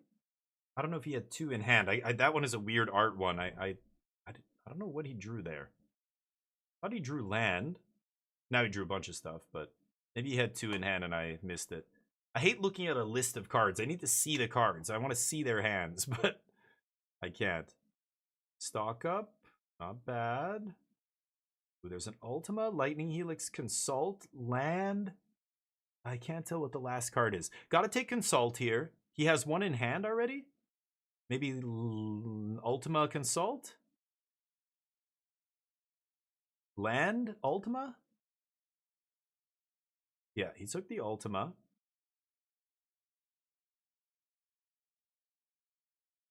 Eduardo's trying to play so fast here. Like, they're not running out of time, are they? I wish do they have a timer at the Pro Tour for these rounds? I think they do, but I don't see it. Are they running out of time? Let me hear the commentators. Right, so there is a Deceit. Does Eduardo just want to get that? There's no clock on the screen. Like, if this was a timed round, you think they would put the clock on the screen? Just put it right here. Or right on the other side. Right? I don't know. If Eduardo's playing really fast for some reason, and I don't know why. He's just trying to be, like, tilting. And I love that Marco's having none of it. He's playing totally calm at his own pace. But I think these rounds are timed. I know the top 8 is not timed, but I think the Swiss rounds are timed. And I just realized, yeah, there is no clock on the screen. You'd think they would put it at the top right corner or something, right? We should absolutely know how much time is left in the round. The viewers, but I don't actually know now. It feels like it hasn't been that long, though. They're playing at a pretty good pace. I know this is game 3, but it's kind of weird. I don't know what Eduardo's spazzing out about here, but again, I think it's probably just a ploy to try and make your opponent play faster and then make, you know, hopefully they make a mistake. Look at him. He's still doing his thing. He's already untapping. He was surveilling, and Eduardo's already like, yeah, okay, I'm going to untap. Deceit. Hardcast. Okay, take whatever you want. What does he take here? Stock up? Yeah, I was going to say stock up or consult. Stock up's better, so take stock up.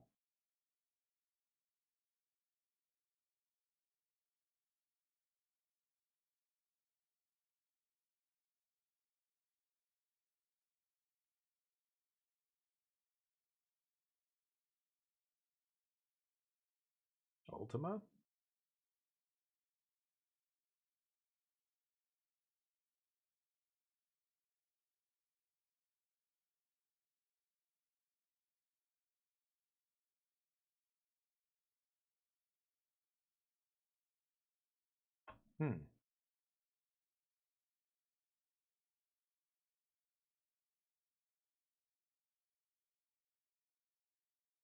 Quarry Mountain. Uncounterable, take Consult. And there's Winter Night. Discard 2 lands.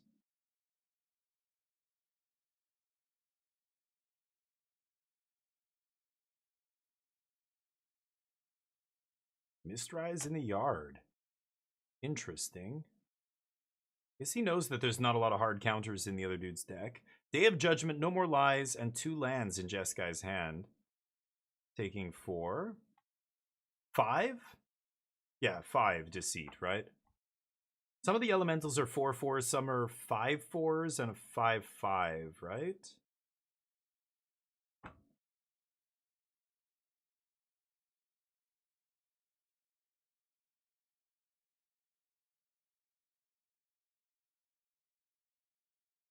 Discard draw.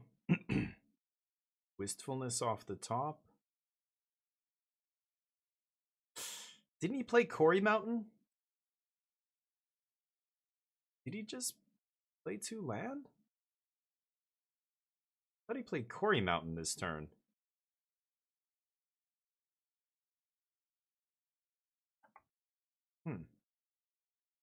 Maybe I'm wrong.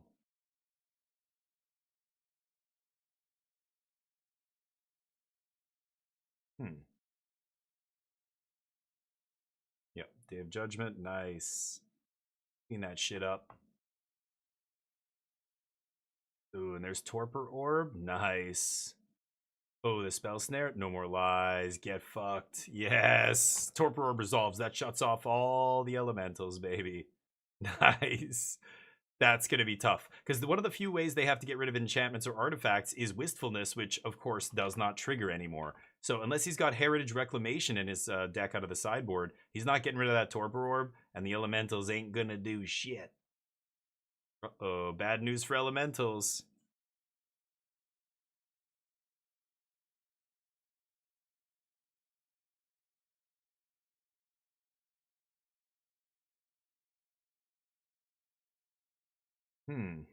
It's fine. We'll see.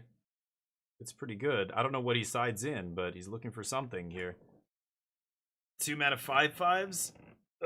Yeah, we'll see. I don't know if that's good enough. 5/5s have to do something when they ETB, I think, against control. But maybe. A lot of them are in the yard already, too. A lot of elementals already used up here. Sunderflock is not amazing. Against control, it's just another dork. Spider Sense. Spider Sense is a great draw, though. That was... Oh, and he top-decked Revelation. Why did you bin that Mistrise Village, homie? Oh, and he's got Spider Sense. He can actually use it this turn. That is so filthy. What a draw. He's looking for counters in his yard. Like, should I go for this? Oh, fuck. That's fucking brutal. Eduardo Luxac off the top. Just enough. 1 mana and the tapped creature.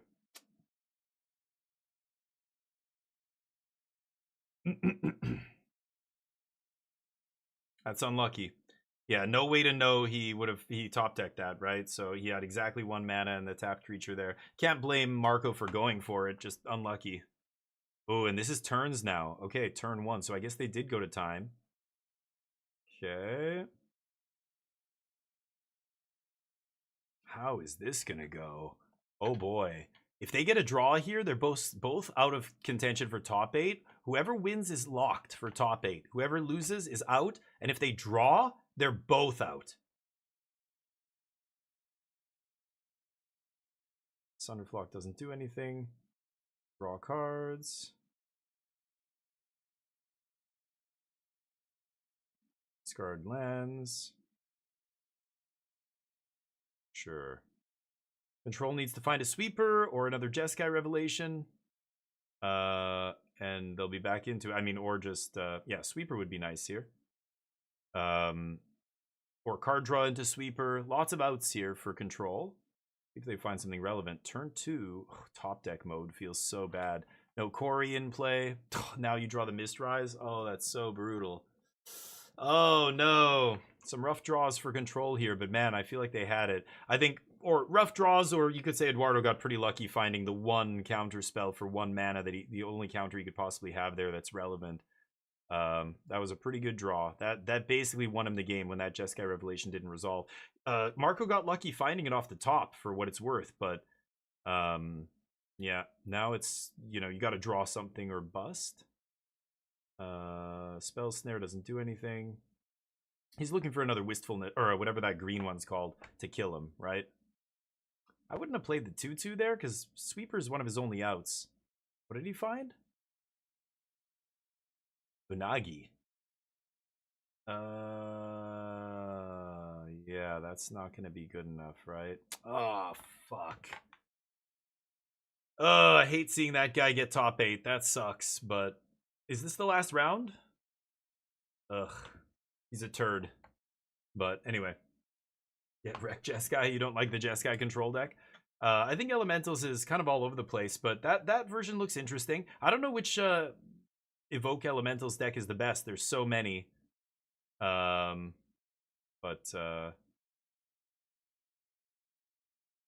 saying good job. I wouldn't do that. I don't know. I'm not a big group hug, give me all the love guys kind of guy.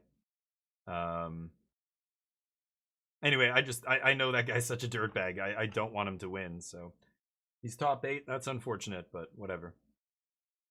But anyway, the Elementals look awesome. I wonder which Elementals deck is the best. We're gonna find out after the Pro Tour which ones have the best win rates and stuff overall. But so many different versions, it's crazy that so many different decks are playing them that it's not, you know, don't know what is the best shell right now for some of these Evoke Elementals. You know, is it Reanimator? Is it whatever? Is it the rhythm decks? Is it, you know, the control deck? Is it the deck?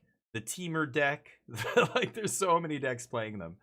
The 5-color rhythm deck, 4-color rhythm deck, 3-color rhythm deck, 2-color. There's like 4 different rhythm decks. Crazy. They're doing too much? What do you mean? The Elementals are doing too much? Oh, there is another round. Crazy. The Elementals are doing too much? Like, they do too much for what their cost or something? Oh, they're doing it too much, the group hug? Yeah, I don't know. It's kind of silly. I don't know. It'd be like cool, but I don't know. Those other guys are more happy that this person is doing well and bringing attention to their team name, right? That's more what it is. I think some of those dudes on that same team are probably not big fans of each other, but they're here for a reason. We don't have to like each other. Let's just work together, break this format, and if one of us gets top 8, the rest of them will hug him as if we all love each other. Like, you know, there's probably drama within these groups, but anyway. F1 drivers do the same, sure.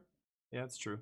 A lot of people will do it. I mean, yeah, people get excited when they win something. I'm just saying, I don't think I'm the kind of guy who would be running over for group hugs, but I don't know. Maybe now if you do it, it's just expected. If you do well, it's expected of you. If you're on a Magic team, you just have to run over there and give everybody a hug, I guess. I don't know. F1 driving's a little bit more serious than a children's card game, exactly. That's also something. You could die, sure. You're also playing for a lot more money than this. It's not even close in terms of gravity of you know what's at stake. But yeah, it's still you know nice to see camaraderie and whatever. But it almost, I don't know, it's kind of silly when they do that, guys. I don't know. I wouldn't be doing it, but.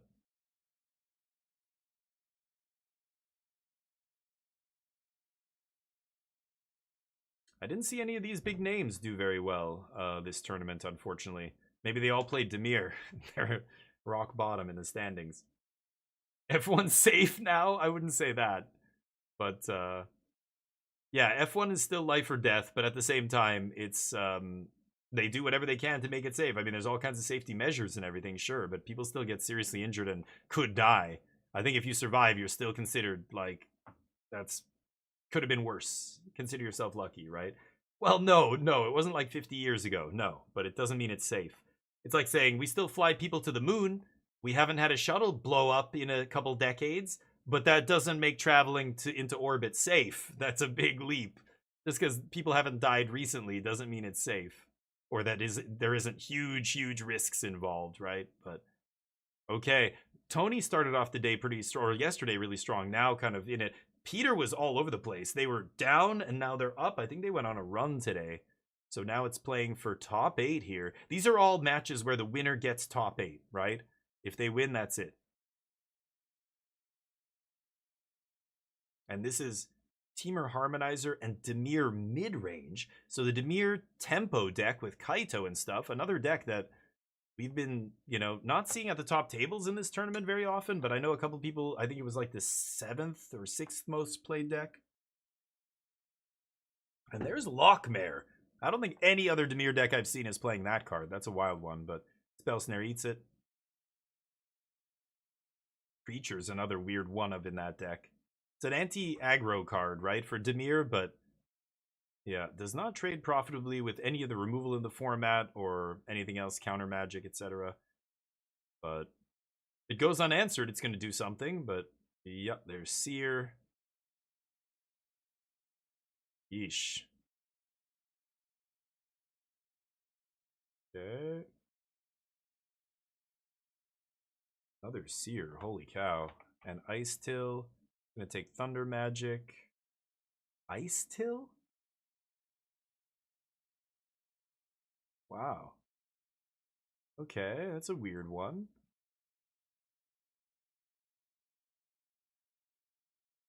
Tossing Say? I mean, 3 red removal spells just means, yeah, we're gonna screw up their next turn. They won't be able to cast Ice Till. They have to kill this bat or whatever. But,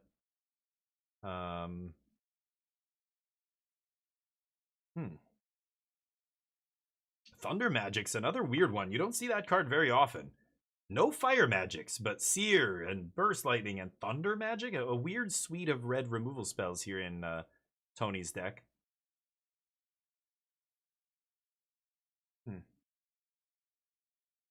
No Kaitos yet. Those Kaitos away. I'll be right back.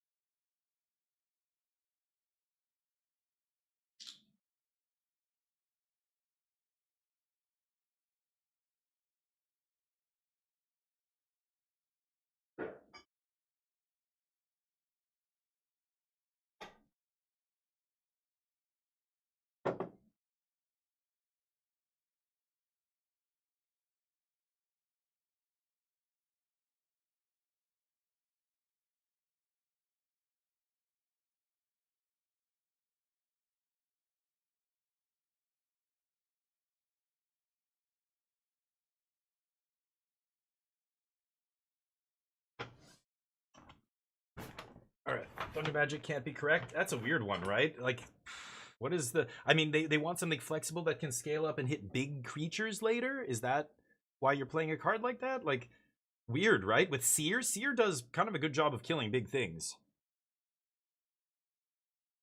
Burst and Seer both do 4. Do you need something that does 5? That's a weird one, right? Have you played Deadlock? Yeah. Yeah, I have Deadlock. I played it a bunch. Deadlock just got 6 new characters and a big update, so a lot of people are saying it's really good right now. They updated it and introduced a new game mode, 4v4, 1 lane, which is a lot, simpler and kind of more straightforward than 6v6, 3 lane. So it's an interesting game. It's not out yet, so I'm still waiting for it to kind of get into its final form before maybe going back and checking it out, but it was okay. I'm not a big MOBA guy. Like, MOBAs are not fun games. To me, I kind of don't really like them at all. It's one of the very few genres I barely play. I just don't like the gameplay. I think it's boring as shit. People wanted me to get into Smite and, Dota 2 and LOL. My brother played a lot of League for a while when it first came out. I mean, it was a phenomenon for a while, but I just don't like those kind of games. So I don't really get into them. So Deadlock's like, okay. It's definitely an interesting hybrid of 2 different genres of game, but I'm just like, because I'm not really a big fan of one of the genres, it just feels like a worse shooter. than a lot of the other shooters. But hey, if you like MOBAs, you're probably going to be into a game like that. Yeah. Yeah, that's what I heard. Yeah, so it's getting a lot of that's what I just said basically. Yeah, the new game mode is getting a lot of attention. The new update's supposed to be interesting, pretty good. So, cool. That's sweet. I like to see games evolve, and Valve knows what they're doing when it comes to games. So, it's just a bunch of random Valve developers that were like, "Hey, we were working on this side project. It's kind of sweet. Should we turn it into something?" Gabe's like, "Yeah, sure, why not?" Like, that's literally, that game was just a bunch of dudes fucking around in their off time, and they were like, "What about this?" And then they decided to make it into a game. Yeah, I find MOBAs are weird. They snowball. Like, it's a kind of game where as soon as one team gets to a certain point in the game, it's now deterministic. Like, the game is over. There's almost no chance you have of getting out of this. And now it's just a matter of you slowly dying. And you're never coming back from this no matter what you do now. But we're going to sit here for the next, I don't know how long, as you slowly try and hold back the inexorable mounting tide that your opponent is, throwing at you. It almost feels like, well, StarCraft, a lot of RTSs were like this. Like, as soon as you start falling behind, you're never getting back in the game unless the other player royally screws up. Like, something really, really crazy. Yeah, Thunder Magic, 4 mana, 4 damage. Like, that's just so much worse than Seer. Why aren't you just playing another copy of Seer? Do you have to deal 8 to something? Ever? That's wild. Really weird card choice there, but yeah, I don't know. Obviously had some specific thing in mind, right? But every game is winnable. Yeah, that's what I mean. Like, once you get to, like, where people know what they're doing, like, it's not, you can't get lucky. Like let's say I'm playing PUBG. You take another game, a different game. There's no point in that game where you're out of it. Not until you breathe your last breath and somebody takes away that last HP and you're dead. And your teammates are dead and it's over. At any point before then, you're still alive to win it. It's just like a poker tournament or a Magic game. There's a lot of Magic games where, a lot of matchups where, if one person draws that Cruel Ultimatum or Jeskai Revelation or some really big swingy card, even though they're way behind, they could actually still win this game. If they draw just the right sequence of cards, if their opponent draws just the right sequence of bad cards, they can, even if you multi 4, even if, whatever, it might seem unwinnable, but Magic is the kind of game that you can still win. Poker, there's a reason we have an expression, a chip and a chair is all you need. It doesn't matter how big your stack is, as long as you have one chip to get in with, to get into a pot, you could win the whole tournament. It's not likely. It's going to involve you getting very lucky, but it's possible. I like that. Clutch games where, like, Counter-Strike, I played thousands and thousands of hours of CS, beta into 1.6, into CS Source and CSGO, like thousands of hours in all of those games. And even if I was the last guy on my team and all of the other team was still alive, I knew that if there's a chance I can clutch this. I could technically still win this, even though if my opponent, the other team is very good and they know what they're, there's no chance, right? But the 1 HP clutch, yeah. Dota, MOBAs, and certain games, RTSs, that's not a thing. There is no variance in a MOBA or an RTS. You know exactly, in RTS, you know exactly what you should buy in what order, and Like, there are some pros that get so good that they can do tricky things and they break the mold sometimes, but that's so rare. I mean, it's just not a part of the game once you get to, like, the people knowing what they're doing, right? I don't like that aspect of it. So MOBAs never really did it for me, and some of the other games, I think that's why. I'm not sure, because when people ask me why, I kind of try and think of why don't I like games like that more? I don't know. But anyway, Dimir midrange, holding it down with just 4 lands here, keeps missing their land drop. But, 2 Curiosities is interesting, but I think the lands deck is looking real good here. How many cards do they have in their hands? That'll be what actually determines it.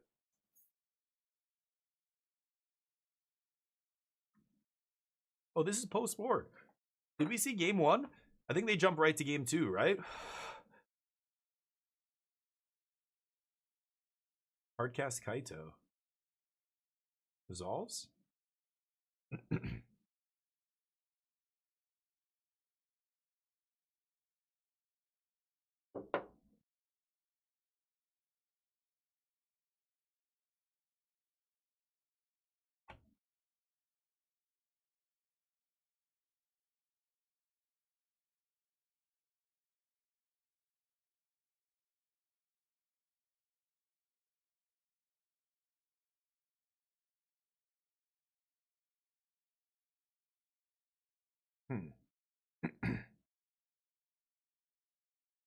Surveil 2, but no draw here, right? Interesting. Surveil 2. 2 on top. Ooh. Can't be happy to see that if you're Tony. Yeah. He's reading, he's like, wait, you don't draw a card? Oh yeah, you didn't hit me this turn. Usually when Kaito comes down and draws uses his ability, you're often drawing a card. But yeah, just hardcast Kaito. Tony gonna fetch. Is that? Oh, end step Songcrafter until end of turn. So until his next end step, it's gonna be. Oh, is he taking it back? What did he pulled something out of his yard? Consult. Okay. But then is he gonna cast it now? Spell Snare. No? Oh, he's tapped out over there. Yeah, what am I saying?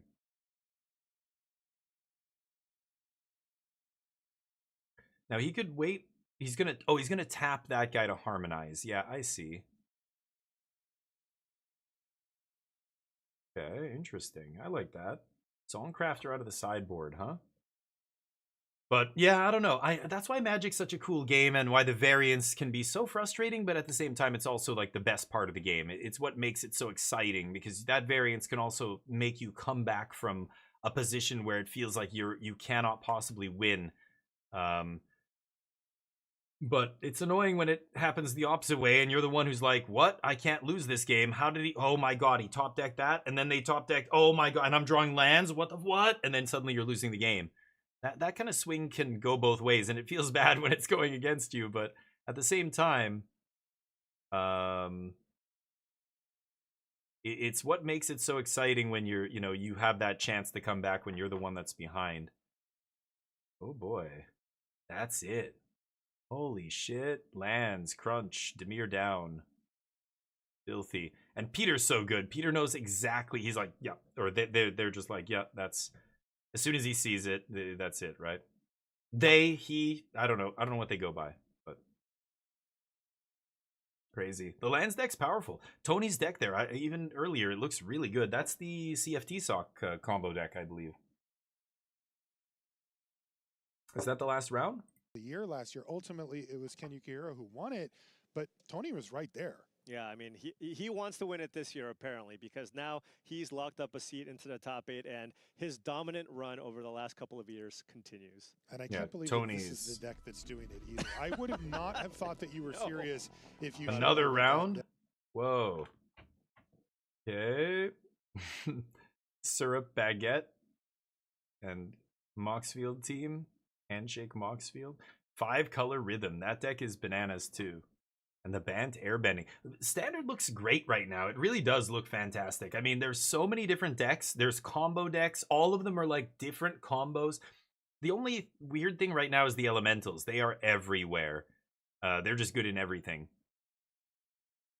So that is a weird... Oh, so we're joining in the middle of game 2 here. Holy shit. What a board. So the Bant player has the Doc Orlock, the Appa, and the Aang, but flipped Aang.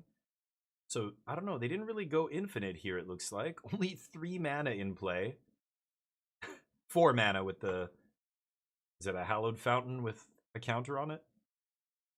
And the 5-color Rhythm deck at 15, 17 life. Oh, Thrall, Doorkeeper Thrall's in play, shutting down all the ETB triggers. Ouroboros is going to break this game wide open right now, so the Bant player has to deal with Ouroboros. I think it might What is he doing? Is he doing combat math? Is this like declare attack step or something? I don't know where we are, whose turn we're on. Oh, that's a weird looking planes. Is that an avatar, like full art basic or something? Interesting.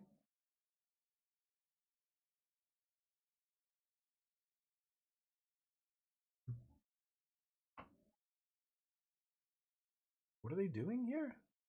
Yeah, it's mid-combat. They're going to blocks? Or attacks? I have no idea. Put a counter on each tapped creature you control. So he's doing the math.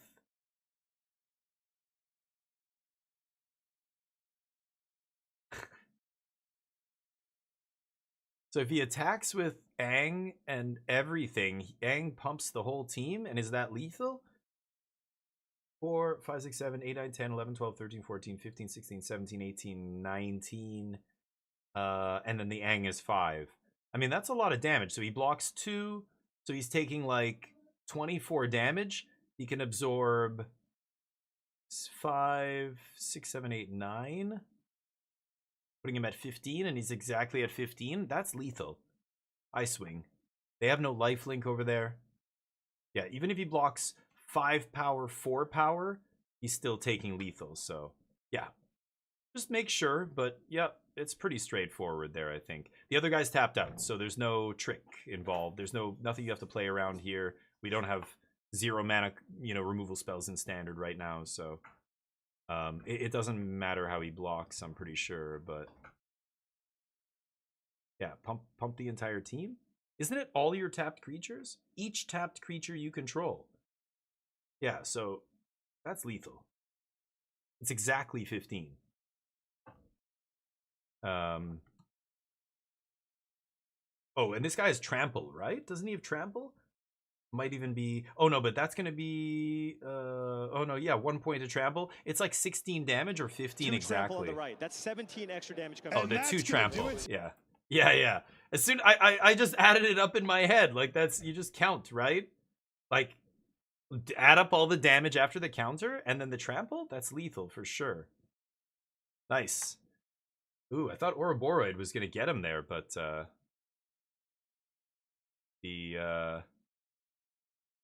The bat deck. Oh, he's emotional. Yeah, that feels pretty good to win lots of money. Like, he knows now that he's just like, oh my god, this is what I've been working for my whole years, who knows, life. Finally gets top 8. That's his first top 8 at the Pro Tour. He knows he's just gonna get a bunch of money, a bunch of attention and everything. That's a pretty emotional moment for sure. But that said, I'm watching. You don't see me crying. Again, people crying over their sports teams. Silliness. Had some Mexican for dinner. It was excellent. Nice. What kind of Mexican? Did you make it or did you get it? I think we're having some kind of curry for dinner. Oh, that's nice. Is that his wife? He brought his partner to the tournament and stuff. That's pretty nice. That's much nicer than this kind of thing is so artificial. I don't know. I don't like it. It's silly. It's interesting. Yeah, Crispy, right. Parasocial is a good word for it. Yeah, right. Anyway, okay, a pretty good top 8 here. Salvato's the favorite right now, but that other guy was almost player of the year last year. Another excellent player. Making top 8. See who else makes it. Ken. Oh, Ken's out, right? Oh, these guys just missed. Arne, 11 and 4. Man, that's heartbreaking. He's been probably one of the most consistently successful players at the last few Pro Tours. Arne, he top 8'd 2 in the last year. And even when he doesn't top 8, he's like right on the cutoff. Like he's, top 16, top 20. That's very, very difficult to do, like, every single Pro Tour. Burritos. Ooh, nice. Chicken. Nice. That sounds good. Sounds good. What's your go-to? Do you have like a franchise place that you go to, or is it little like mom and pop shop down the street, taco stand, or is it like where do you go for your Mexican? I don't have a go-to Mexican place in Vancouver. It makes me sad. I love Mexican food, but in Korea I had a go-to place. Local place, nice. Some people like Chipotle. I don't really eat Chipotle. I think there's only one in Vancouver, and it's all the way downtown, so I never really eat that kind of stuff. If I ever get Mexican, it's like from a local, you know, non-franchise kind of place, but always looking for good Mexican. We've had some mediocre Mexican here, a couple places that are like fancier places, and they just were like, whatever. Not super impressive. I like the local, like, greasy little, you know, kind of not dirty, but like scuzzy. Little scuzzy place. You know what I mean? Like, it's an old building. And the floors and everything, it's not dirty, but it just, everything looks kind of run down. That's perfect. That's what I like. And lots of locals in there. A whole Mexican, you know, family running it, making it like authentic Mexican food, and, you know, that's the place I want to go to. I'm going to be going to Mexico in May, I think, actually. We'll see. Anyway, I don't know if there's another round here. I'm waiting to see. And I'm going to play this stupid Marvel Rivals. Maybe I should just bounce here, but I like seeing these last few rounds. They're pretty sweet. Because these are the like, we're determining who's going to be in the top 8 tomorrow, right? Only 6,000 people watching right now also. I think it feels low to me. I don't know why. I remember seeing 15K for big tournaments in Magic, like even as recently as a couple years ago. Weird. I don't know. Something's maybe I'm imagining things. I don't know. I've got to like go back and somebody compile the numbers. I want to see what the actual history was, but nah, don't want to see you. No thanks. So should I jump into Rivals? I don't know if this is going to be the last round or not.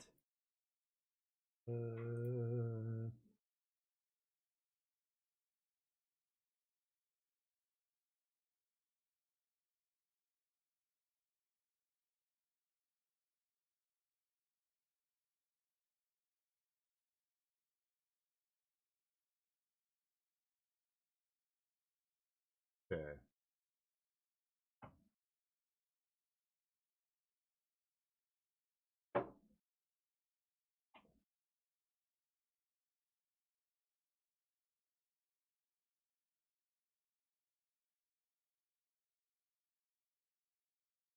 Just waiting to see if this last round is going to begin, but let me catch up with you guys. We just watched how Damien watched how people in the studio watch how people played MTG in tournament. Yeah. But I guess, yeah, we're not watching the people in the studio watching. We're watching the game happen, right? We're watching the actual players in the Pro Tour, but I am watching them, yes. Chipotle only occasionally, yeah. Yeah, here's... Oh no, it's not another round. Now they're interviewing a dude who just top 8'd. Is there going to be another round? Is the question. 2020 Magic. I feel like, yeah, the numbers on Twitch were higher, like at least double. I feel like I thought it was more like 15K, but why do I remember that? Maybe it was only 1 or 2 Pro Tours that were that high. Maybe it's just, but I remember those numbers being the peak for viewers ever, like for the channel. Like it used to be that kind of stuff. Anyway, I don't know, we'll see.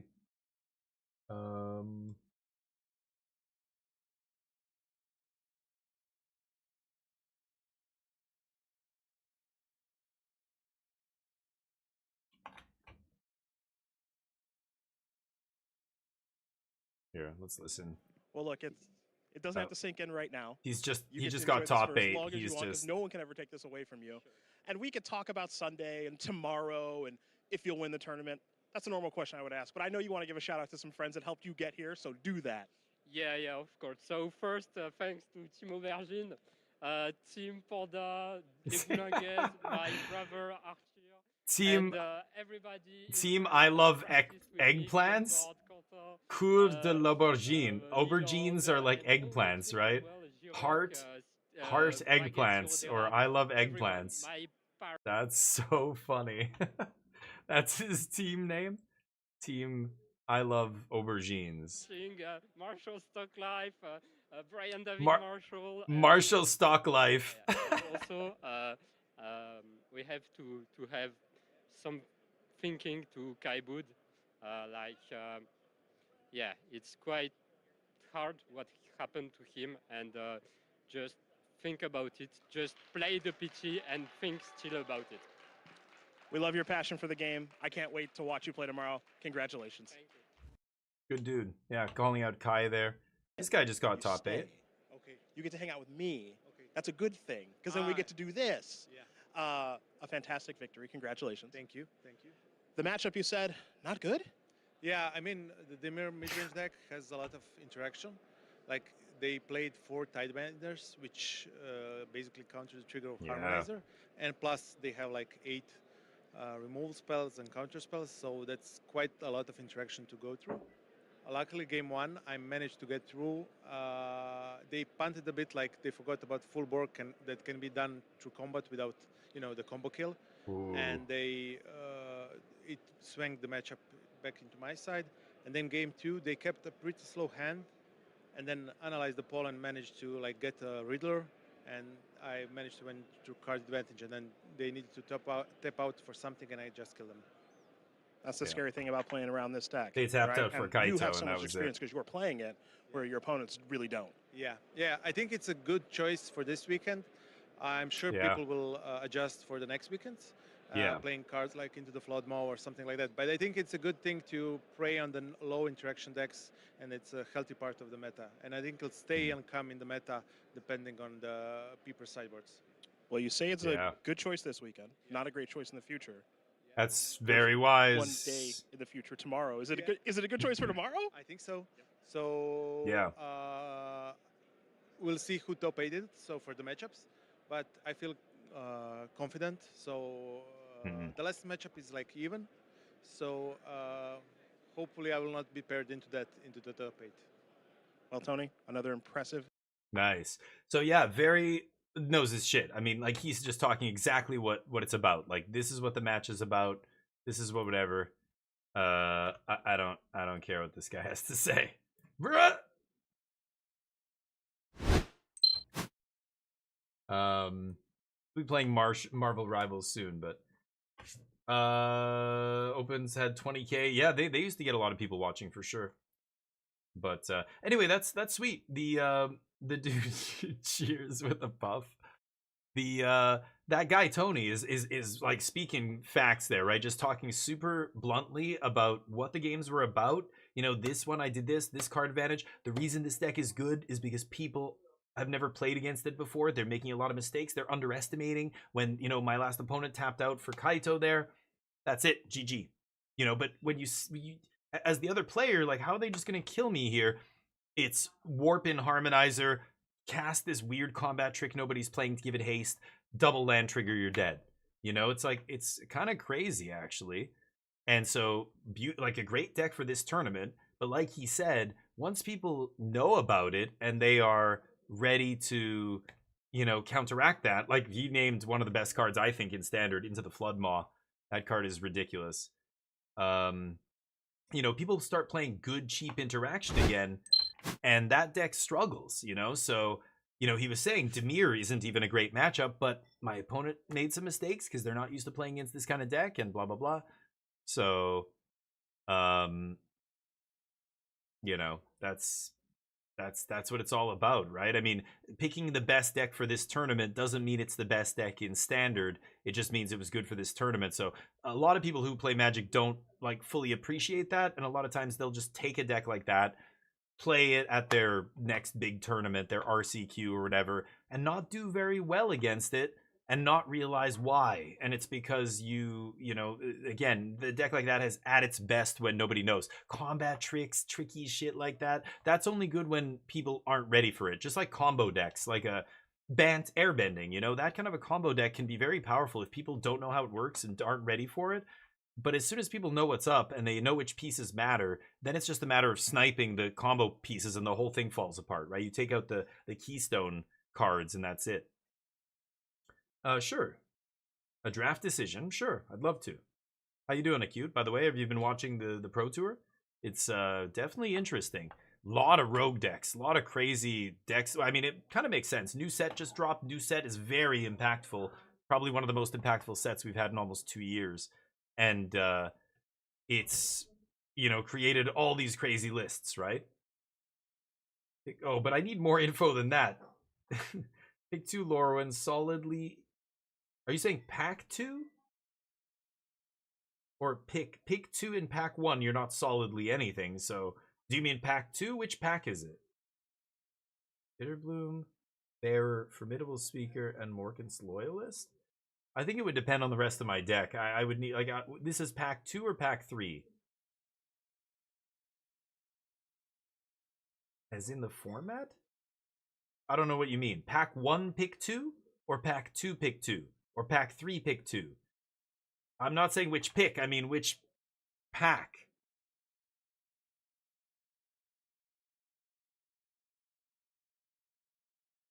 Oh, you're saying pick 2 draft. Oh, pick 2 draft. Oh, the format. I see what you mean. What? So, what pack? Actually, I have no idea. So you would take 2 cards out of those 3? Which 2 would I take? Is that what you're asking? I still think the answer is it depends on whatever else is in your deck at that point. But, let's say I have a champion or some other crazy bomb. Right, but that's still not enough info. That's not enough info to actually give you a good answer. I need to see all the cards in your deck. This is why Magic's complicated.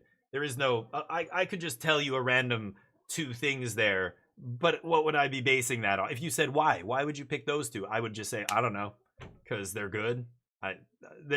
I need more info to actually give you an answer. I think, again, let me try and explain what I mean. For example, if you have a champion in your deck, or let's say you have another the legendary 2-drop elf, or you have a really good uncommon creature you're going to go get, then Formidable Speaker's better, right?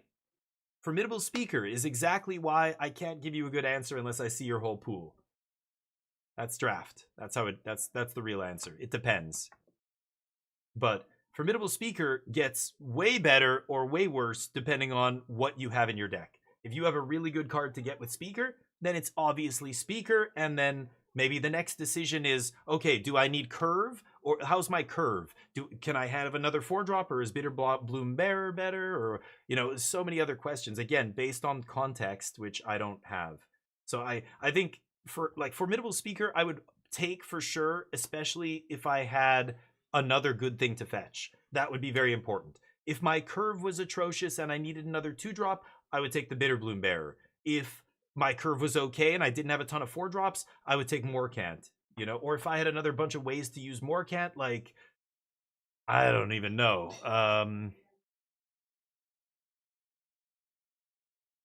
Because you're not really putting, you could be blighting, but that's not really putting, counters you want to proliferate. So I don't know. I don't know why I would take Morkant. Morkant might be the weakest there. I'm not sure. But it really depends, right?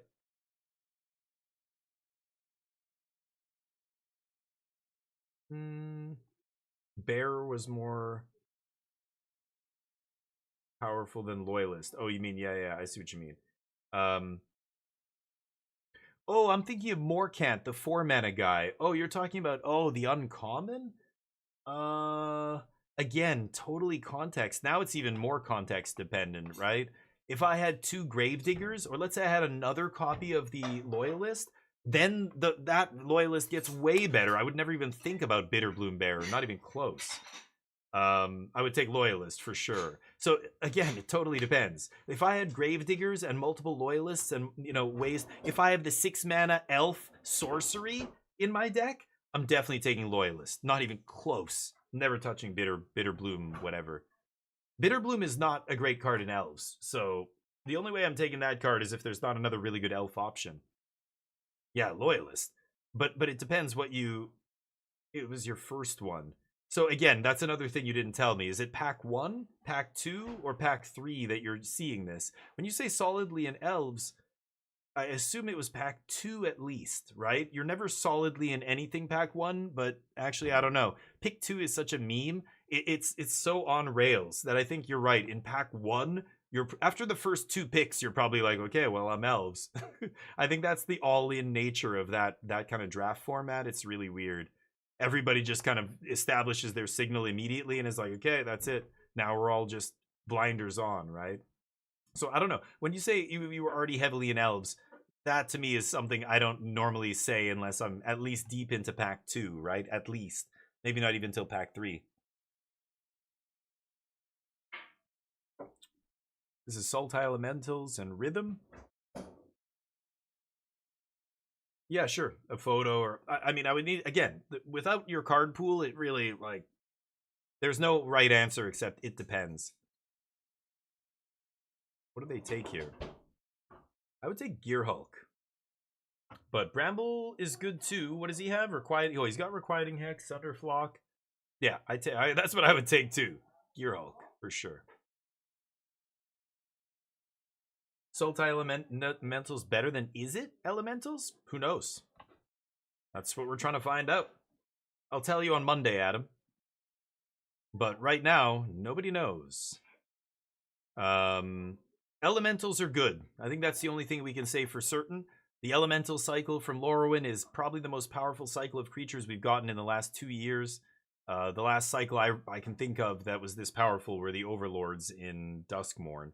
Every other set, nothing's come close to this Elemental cycle. They're ridiculous. They're in so many different decks. Like, that's a testament to how good they are. Not just one deck, right? But the scam version? I don't know. Again, there's so many versions. Jeskai Elementals, Bant Elementals, Is It Elementals, 4-color, 5-color, Sultai. It's crazy. The rhythm decks play Elementals. The control decks play Elementals. The combo deck. Like, every deck plays Elementals. So, I don't know. What is the... Like, which versions are better? We'll see on Monday, once we have all the data. We don't know yet. But, let's see. One of his cards upside down in his hand? What a monster. Okay. This version's playing the black-white Elementals a little weird. Deceit's the best one. I think everybody knows that. But the next one, probably Wistfulness. The red-green one is seeing a little bit of play. And then this black-white one randomly seeing play is interesting. Not many decks are playing that one, but Sultai, I guess, is. This is a brew, all right. Requiting Hex, Sunderflock. So Sunderflock means he's actually heavy elementals, but why aren't you playing red? Red is the color that gives you the 2-drops that let you ramp into that stuff, right? But kind of weird. It's interesting seeing no aggro decks in Standard, really. Like, everybody's a mid-range or control deck here. And it's very interesting to see these matches. Like, nobody's super fast out of the gates, you know, crashing. It's interesting. Not sold on scam. Yeah, I don't know. They're all doing interesting things, but we need to see what the win rates are like after and how these decks line up against each other. Not all of them are going to continue to see play. So which ones are the best? I'm not sure yet. They all look interesting. Like, there's just not enough. I'm not seeing them enough. Like, every match is a different deck. The last one was Temur Harmonizer with Elementals. This one's Sultai. The one before that was is it Jeskai Elementals or Blue Red? They're like or I can't remember, 4-color, but they're the ones playing the 2-drops with Ashling. The one before that was Is It Elementals, just 2-color Elementals. It's weird. I have no idea which one's the best. We'll see. The community is going to start working on these decks now that the pros have kind of said, look how crazy these cards are. You can do almost anything with these. A bunch of different ways to build these decks. Kind of interesting, but the Boros one's the worst. The Boros one is seeing no play, but at some point, I wouldn't be surprised if it started seeing play. It's like the Titans in Standard, you know? They didn't all see the same amount of play, but at some point in their lifespan, they all saw some play in Standard. And you know, Elementals, like, this is week 1 with the Elementals, and 4 out of 5 are seeing play, like, across multiple archetypes, multiple decks. That's very impressive. That speaks for itself, right? That is clearly the most powerful cycle of cards we've seen in a long time. And will continue to be, because they're priced to move, right? Like, getting a All of them cost 2 and have a good impact on the board on turn 2. They're permanents. They can be sacked. They can be blinked. You can scam them. You can, so many ways to take advantage of them. It's, when you get Cavern of Souls in the mix, Cavern of Souls just skyrockets in price now because naming elementals so that you can not only make any color to cast them, which helps with these, heavy color requirements they all have, but also the fact that you can make your Thoughtseize uncounterable, or your whatever it is, card draw spell, naturalize, whatever the effect you're going for is. That's crazy. Like, being able to make it uncounterable off Cavern is really stupid. I mean, it feels like the domain decks with Overlords back when Duskmourn came out, and it was just like, wow, all of these Overlords are good. Aggro, Ramp is playing them. Not aggro, but Control. A bunch of different mid-range decks are playing them, They were all good. The red one was seeing play. The black one sees play all over the place, even in Modern. The green one is amazing. The white one sees play in Control. The blue one was good. Like, all of them saw play or see play at some point, right? So the Elementals are up there. That's a great set, right? It's not a Universes Beyond set, but it's a very powerful set, Lorwyn. The Shocklands obviously are huge, have a huge impact on Standard, but that's, a lot of people don't count the lands as being part of how powerful the set is. I think you should. I mean, Khans of Tarkir having fetches was a big reason it was such a crazy set. Like, it was so impactful. But some of the cards that came along with it were good too. Rhino and everything, but yeah. Every deck's kind of the same in how it just plays with minor. Yeah, I mean, a lot of the decks are doing the same kind of stuff. A lot of ETB triggers, that's for sure. So cards like, Thrall get better, or Torpor Orb you're seeing pop up in sideboards. It's been legal in Standard for a while, but nobody really plays it. Now it's getting to the point where the Overlords are so good, you should have like a Torpor Orb in your deck. Assuming you're not an Overlords deck, right? But, so they're all the same? I don't know. They all don't feel, some of them feel similar, you're right, but they don't all feel the same to me. There's, to me, it seems like there's quite a bit of diversity right now, which is great. Doesn't really get better than this. If you want it to be even more diverse than this, I think it's kind of pie in the sky thinking. You're not, that just never happens. Ooh, hardcast, full amount. So this guy kills something, -3/-3, and then what? Brings back a 3-drop. So he's gonna eat Wistfulness, or eat whatever it's called, Deceit. And yeah, he won't get that creature. Is it any creature comes back? I can't even remember.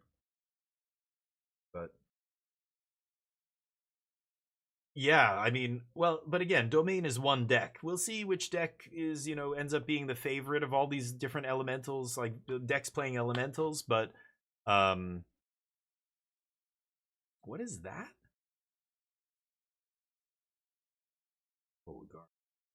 Did Mockingbird copy the land in play? Oh, interesting. Okay. Domain. Oh, I'm pretty sure it was just Zur at that point. The deck changed over the years, but it was just one deck. There wasn't multiple versions of Domain being played, right? Yeah, but those were different decks. They didn't all exist at the same time like this. These are all different decks existing at the same time using the same cards. But Domain was just Domain. I mean, it was Topiary Stomper with the Battle, the first version of Domain, right? But Herd Migration, Leyline Binding, there were some cards into the whatever, Up the Beanstalk got printed. That was a staple in all of them. And then the ramp just changed. Topiary Stomper rotated. They got Overlord. Overlord let them do a bunch of stuff, so there were different Overlords. But there was only usually one version of Domain at any point. The deck evolved over time and changed forms, but it was only ever one deck. There wasn't 3 Domain decks in Standard, ever. There was one. And then, the next month it was this Domain deck, but it had a few different cards. A new set comes out, a few different cards, but it's still the same deck. That was just one deck called Domain in Standard. You know what I'm saying? Yeah, for a long time it was the one with Zur. That was just the version that you played of Domain. There weren't multiple versions of Domain. But some were playing different numbers, but they were all doing the same thing, right? Anyway, the decks changed over time, but that's not the same thing as what we're talking about here, right? Do you see the distinction? Like, a single deck changing over time is not the same as a bunch of control and mid-range and combo and all these other decks are playing some of the same cards, elementals, but they're not all the same deck, right? That's what I'm saying. I don't think it's that similar just because some of the elementals are seeing play in multiple decks. The decks are very different. They have very different game plans, very different shells they're all using, right? Domain was just Domain. It was always the same, you know, it was just one deck, but it changed, yeah. Anyway. 4 versions of Domain at the same time? I don't know. I don't remember that, so I don't know if you can prove it, but I don't agree with that. I don't think that was ever the case. I mean, there were people playing wacky cards in their Domain deck, but that doesn't make it a different archetype or something. Like, it wasn't like there were 4 versions that were all, you know, 5% of the metagame or something. I don't know what you're talking about. Again, this is where, you know, I like to be very fact-based, very objective with this stuff. I think some people love to mislabel things. Like we were talking earlier about what makes an elementals deck. Just because you have elementals in your deck doesn't make you an elementals deck, right? What is the threshold for like calling you a kindred deck in Magic? Everybody's gonna have a different line. When I say Rest in Peace isn't good against the deck, people will point out, oh, but it kills this one card that has flashback.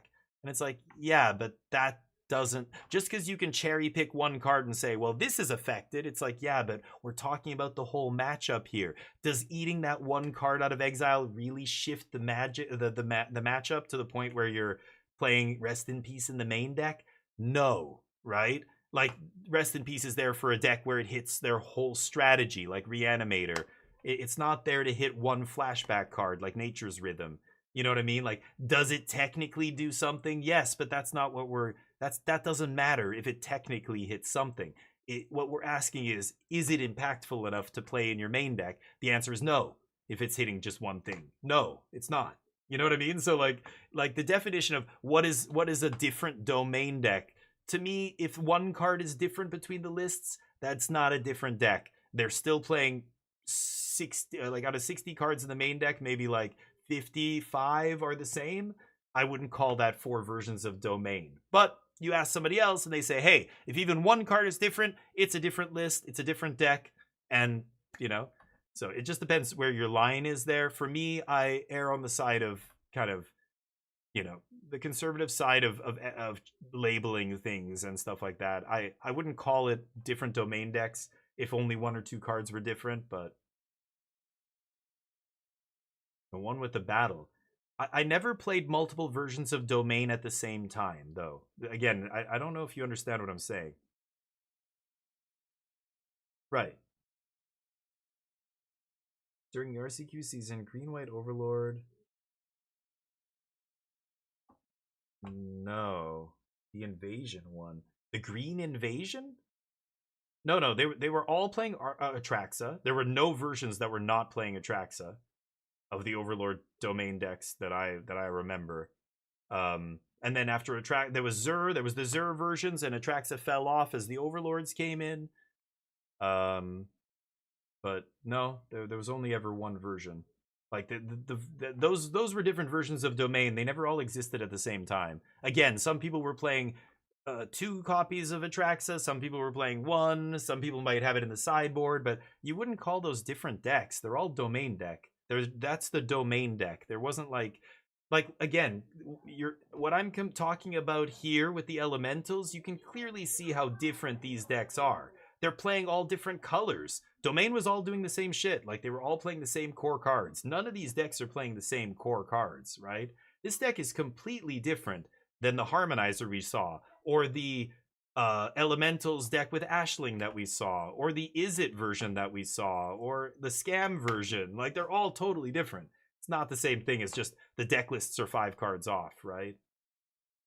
I don't know. I think, again, my line there is very different. I don't consider those different decks, but you can say technically one card was different, so it's a different version. I think that's kind of what we're saying here. I don't think there's enough cards different for my standard to call it a different deck. But yeah. Yuna was another version. Yeah, that was the only version of Domain. Once Yuna came out, it became that deck. but we didn't say there was multiple versions of Domain at that point. It was just the Una version was the best one. There were people still doing wacky shit with Domain, but we're not talking about rogue decks and shit. You know, when we're talking about the metagame and you look at like Magic Online and the big tournaments, there was just one Domain deck that was seeing play at any given time. It evolved from one version to the next, but it was never like 4 versions. I don't remember that. Sorry. Don't remember. And again, if you find a deck list and you show me these 2 decks and you say, look, they're 2 different versions, I wonder if it's how much of it is just, hey, you're saying it's different because it's a few cards off. I'm saying that's not enough to make it a different deck. So let's just agree to disagree. I think there's only ever been kind of one version at a time of Domain.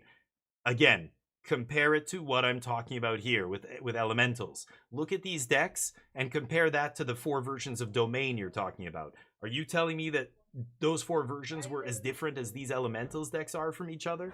Not a chance. We literally have blue-black control playing Elementals.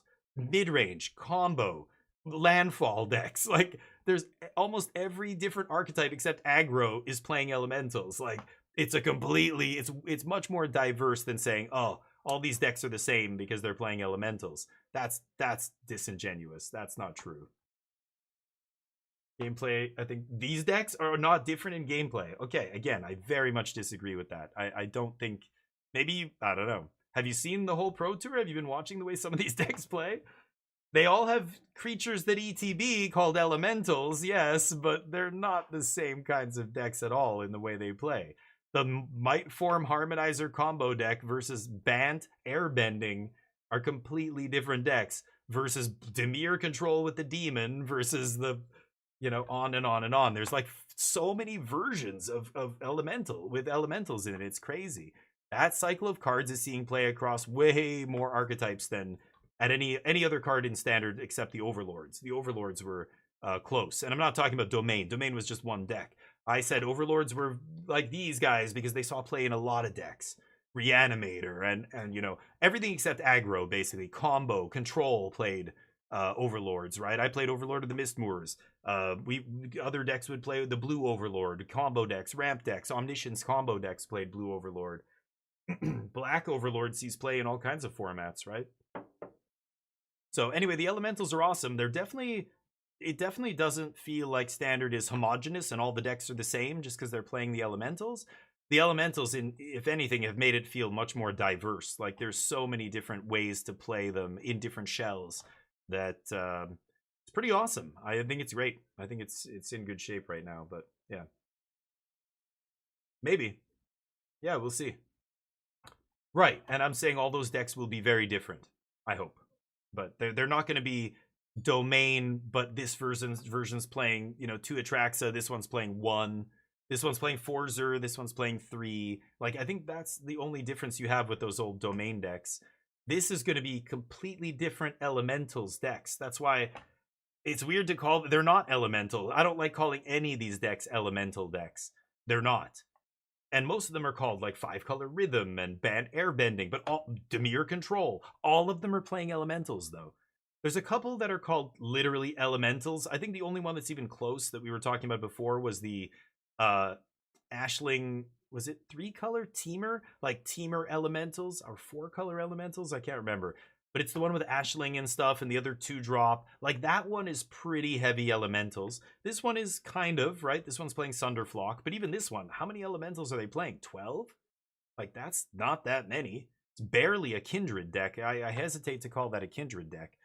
Other Kindred decks play like 20 to 30 cards of their type, right?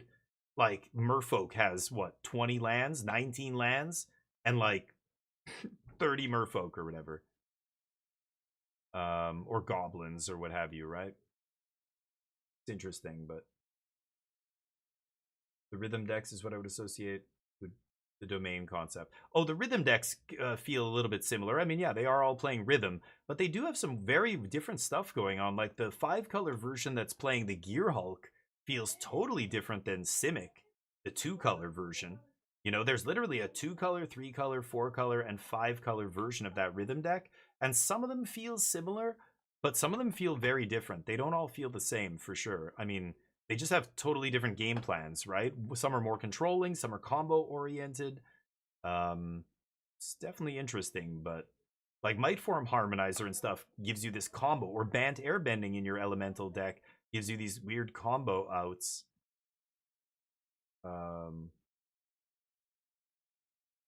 Okay. Is he playing the 2-mana permanent that... Wow. Is he playing that 2-mana enchantment from Lorwyn that goes on a land and turns into any color and makes you tap for an extra mana? That's crazy. Holy crap. He's got a Wicked roll on that Deceit. Where did that come from?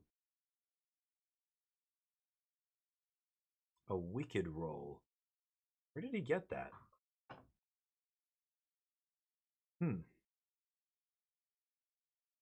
Dropping a 5.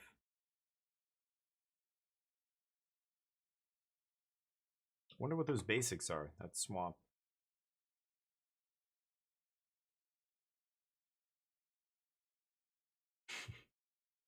Got his hand on the table as he's doing the math.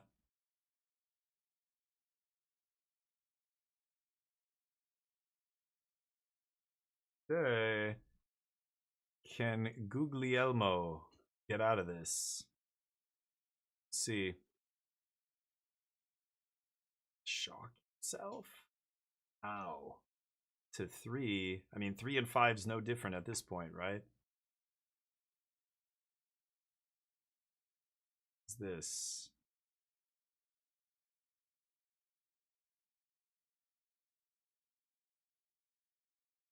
Uh-oh.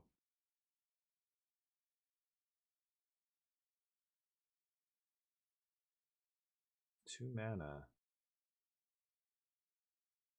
It's first. 5. Riddler. Trying to draw 2 here. Untap the spider, or whatever that thing is. Okay. Played his land already. Pass with Soul Guide up, I guess. Riddler to chump the Sunderflock if he doesn't have... I guess the spider has reach? No, the spider doesn't have reach, does it? So yeah, removal spell wins Julian the game here. What? What do you think he's asking about? I don't know. He's asking the judge something? Maybe an Oracle text.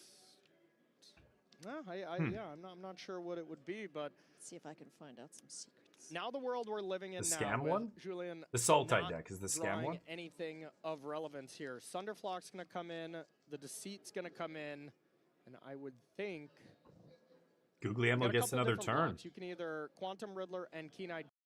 I mean, you've got a Quantum Riddler block Sunderflock, but then you chump with the 2/2. Try and maybe, but there's nothing enough. There's not enough in the graveyard to get the Keen-Eyed Curator to grow. I don't know if that Fatal Push is exiled already or not. Yeah, so maybe just put Keen-Eyed there. Keep your mana. He has Gene Pollinator, Ouroboros, Temple Garden. Yep. Yeesh. 2 lands in hand over here. Okay, but I mean, yeah.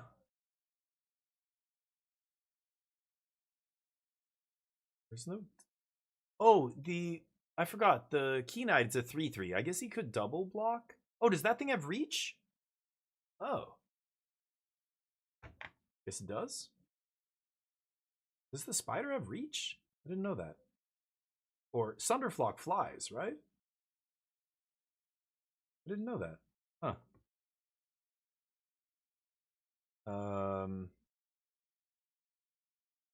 Blocks. Damage.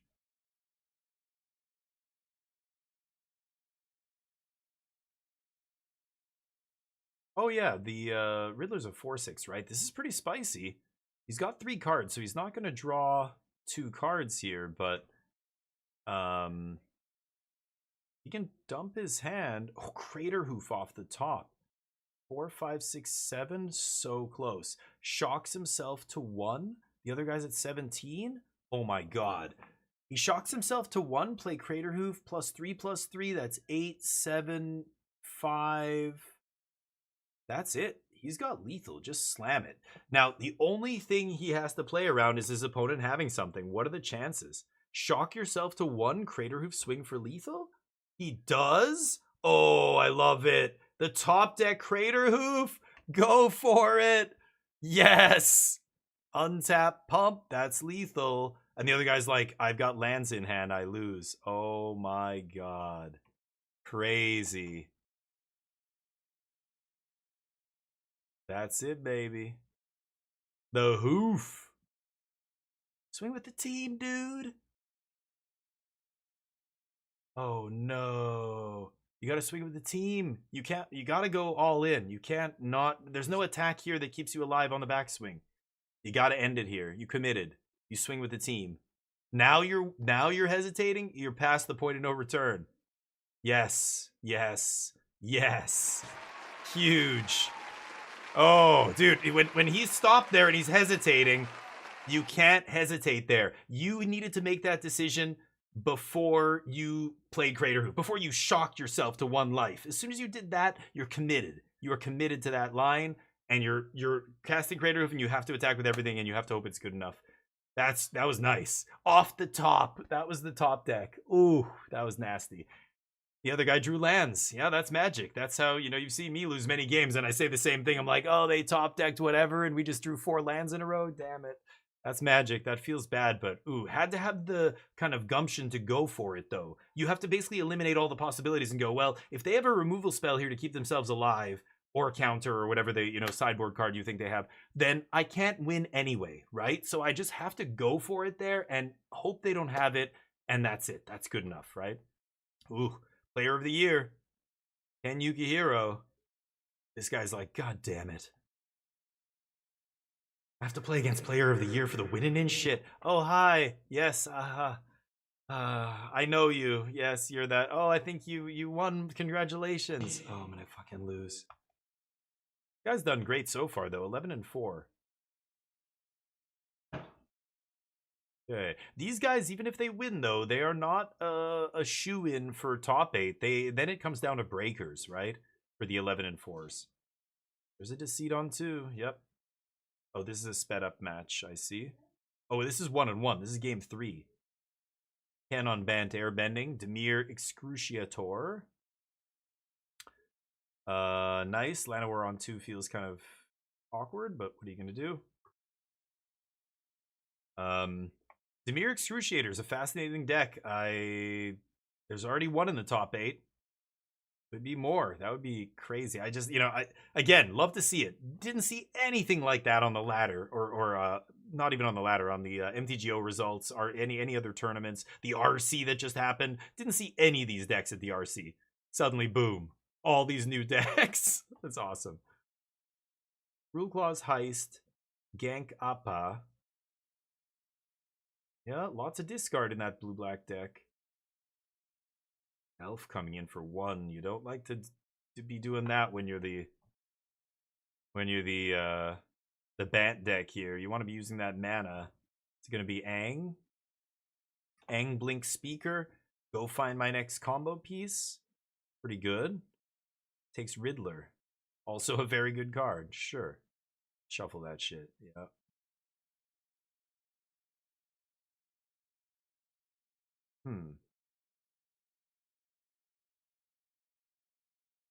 Torpor Orb off the top is a good draw. That shuts off a lot of stuff. Superior Spider-Man.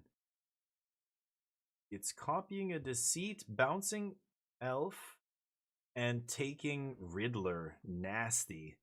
Superior. In the control deck. Ooh. And Ken's out of action. 1 card? What is his last card? He drew Doc Orlok. He played the elf that the other dude bounced. Torpor Orb down, and there's no trigger on that guy because of Torpor Orb. So they carry on. He just has a 6-mana demon now. Torpor Orb, kind of a non-bow. But, yeah.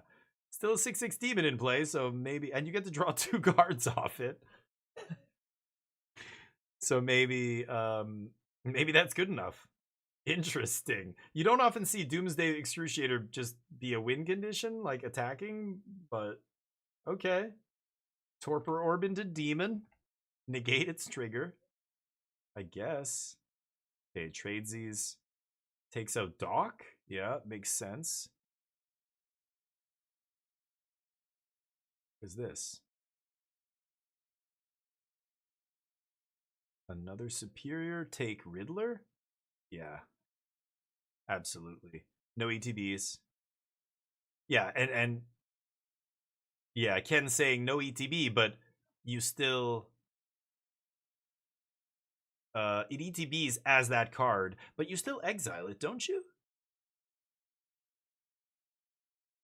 Torpor Orb doesn't stop the exile here. Riddler still gets exiled. So he will ETB as the Riddler. He won't trigger and draw a card, but he will still exile the Riddler from the graveyard. I think that's what they're asking about right now.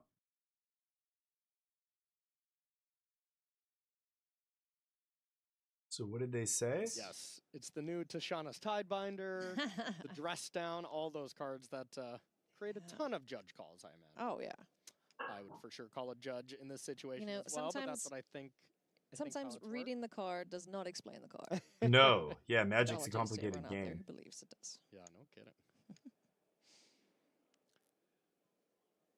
Yeah, so just double checking, we can read this as well. It enters as a copy, so it's not a come into play thing, Yeah, would be my assumption. it is a Riddler And then the when come it into play enters. abilities that it is copying, those would not trigger because of Torpor. That's right. So that's what I'm saying. But the question, I guess they're not. This comes into play as just a 4/4.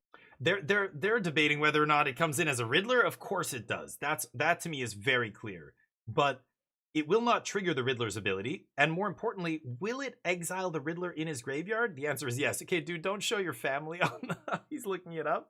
You're not supposed to use a phone. Uber Eats, dude, you're on camera. Don't go through your album. He's showing him a picture of his kid.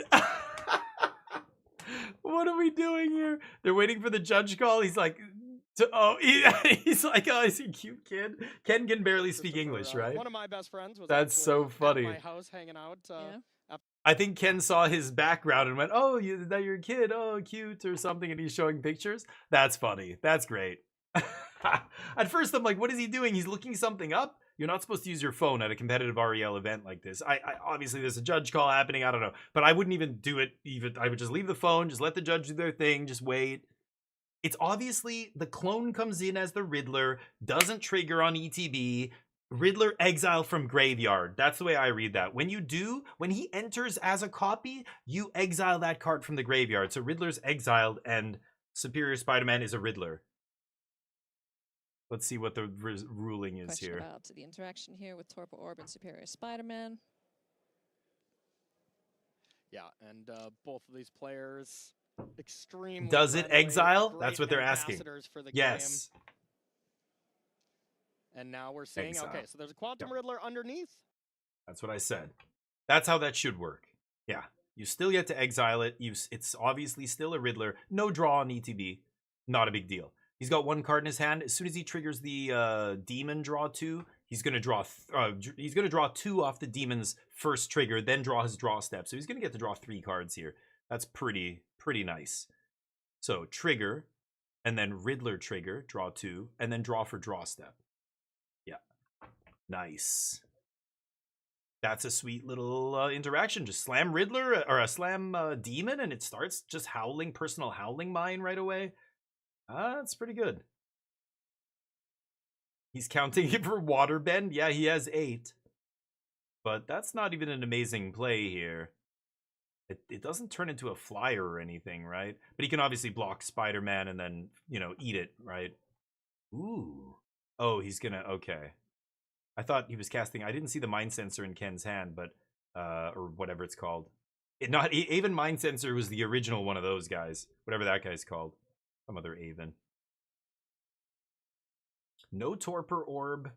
So he's double evoking those Deceits, knowing that they're just going to swing for lethal. Oh, and he's saying, thank you. You're better than me. You're player of the year. I'm so lucky. Keep going, man. Ken Yukihiro. Oh no. Yeah, that's got to feel pretty good. Beating player of the year to get into the top 8. Damn. That's 2 of these guys got in the top 8. This is Luis Salvato's already in, and then this guy gets in. Damn. Yeah, those guys look like they're having a great time. That's awesome to see. I still don't like the team hug, but hey, you do you. Mere Demons came first in a Pro Tour years ago. Oh yeah, it was terrible. Yeah. Even in that Pro Tour, it was terrible. The guy who won the Pro Tour said it was terrible and it was a bad choice. They all did. Yeah, I talked about that deck before. It's and people kept telling me about it. Demon's not that bad. Blue Black's not bad. I'm like, it feels terrible to me. It looks like shit, and it fell off immediately. Yeah. Poor Marco, really rough day 2.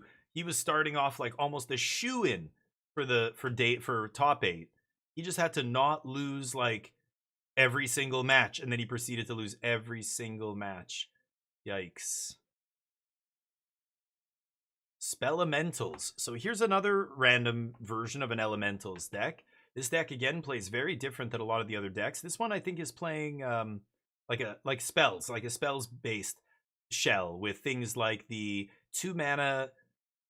It's an elemental from like 5 sets ago, or Foundations, or I don't even know what set it was in. And so it's weird. It's a random elemental from a previous set that is only seeing play in this one deck. Like this deck is a spells based elemental deck. Like that's so different than those other elemental decks again, you know? They're all really weird and different. Marco with the No More Lies up maybe here. Spell Snare.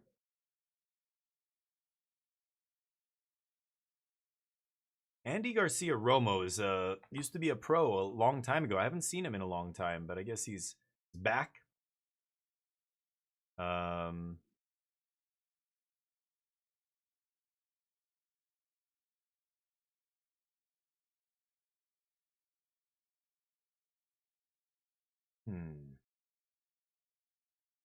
An interesting spot. You're playing against the Spells deck. The Spells deck is the aggro deck, but there's another opt. The Theros Basics are a solid choice. I don't mind those Theros Basics.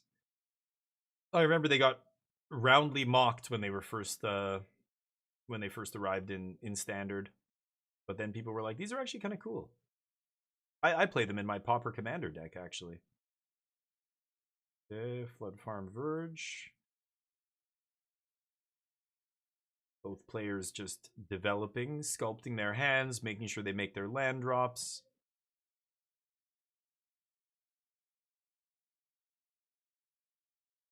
Yes. Yeah, he's got that elemental, that weird one in his hand. I can't remember. Hearthstone elemental? Hearth something? Hearthfire? There's the crab. Yeah, like this elementals deck plays like a weird blue-red tempo deck, right? With spells and crabs and that other weird cheap elemental, the red one. I think it's Hearth elemental, is that right? Something like that. Seeing Spider-Man and Aang in an MTG game. Yeah, it's weird, Dugio, for sure. It's gonna get way weirder, but ooh, flip in the Unagi. So the trigger resolves and then flip in Unagi. Not that it matters, they can't waterbend it anyway, but and now we've got Unagi to threaten to block? I don't know if I like that. But get it into play feels okay. That means every time they cantrip now, you get to draw some cards. Assuming they cantrip on their turn, which probably won't.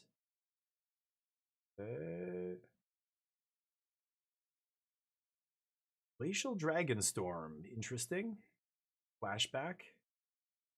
Oh, is it draw? Yeah, trigger. What does it say? Glacial Dragonstorm? I can't remember what it says. Does it say just put it into your hand? Oh. Draw a card. Then you may discard a card. So did Marco draw 2? Yeah, there's that weird elemental, right? Plays it as a 4/5. Hearth elemental, yeah. Costs less, equal to the number of cards in your graveyard, and then you can use it as a loot spell. Oh yeah, he drew 2 there. Nice.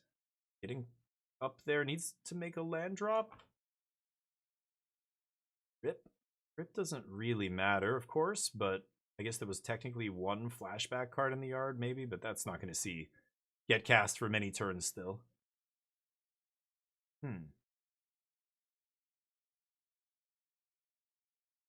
Yeah.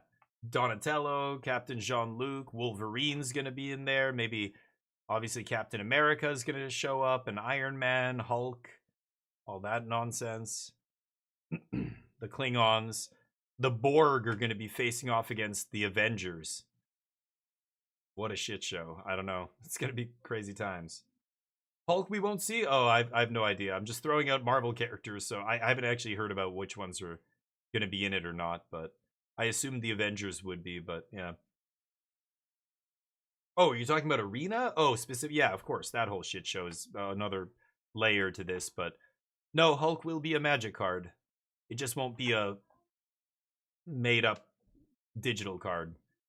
But real Magic, it will be there. I think. Who knows? I don't know what the cast of characters for Marvel is going to be, but can't imagine they're going to not put Hulk in there, right? We'll see. Swinging for 5. I block. Interesting. Trades? Huh. Throwing away Unagi. That's an interesting one. And he's got Revelations soon enough. He's got Day of Judgment, so he knows Unagi's probably not long for this world, right? Internight? Yeah. The card draw spell of spells-based tempo decks everywhere. Oh, gonna No More Lies this? Interesting. He wants to untap and slam Jeskai Revelation, so he's gonna go for the counter spell here. To either say, hey, tap out for me so I can do whatever I want on my turn, or you don't get to draw cards, right? Spell Snare. Resolves. Nice. Yeah, we will see it in paper. Like that's what matters. Arena's a tiny little corner of the Magic universe. Real Magic is what happens in paper. And then it's probably Magic Online second. And then it's Arena. Arena is the mobile game version of Magic. It's the least like real Magic you can actually have, but that's kind of what you have to do in order to make it convenient, right? It's super streamlined. There's a bunch of pseudo formats that aren't real Magic formats. They're just randomly on Arena. There's weird shit that happens in games like disconnects and, you know, people misclicking. I mean, that happens on Magic Online for what it's worth. But real paper Magic is the only Magic that truly matters when it comes to, you know, competitive play and serious tournaments and big money, all that stuff. And for a lot of humans, you know, playing casually, it's a big deal too. Paper Magic, I mean, Arena doesn't even have Commander, right? So it's weird. Arena is a very niche thing, but because I play a lot, because you guys play, like, for us, it's our whole experience. But yeah, Paper Magic is really where it's at. Interesting. Surveil. We're at Jeskai Revelation mana now. Graveyard's exiled. Let's see what happens. There's Ral.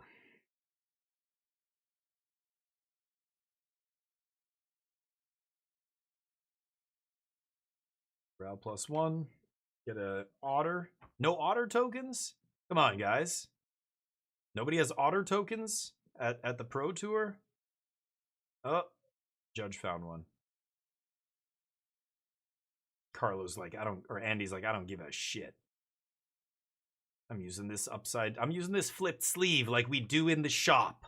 All right? That's street Magic.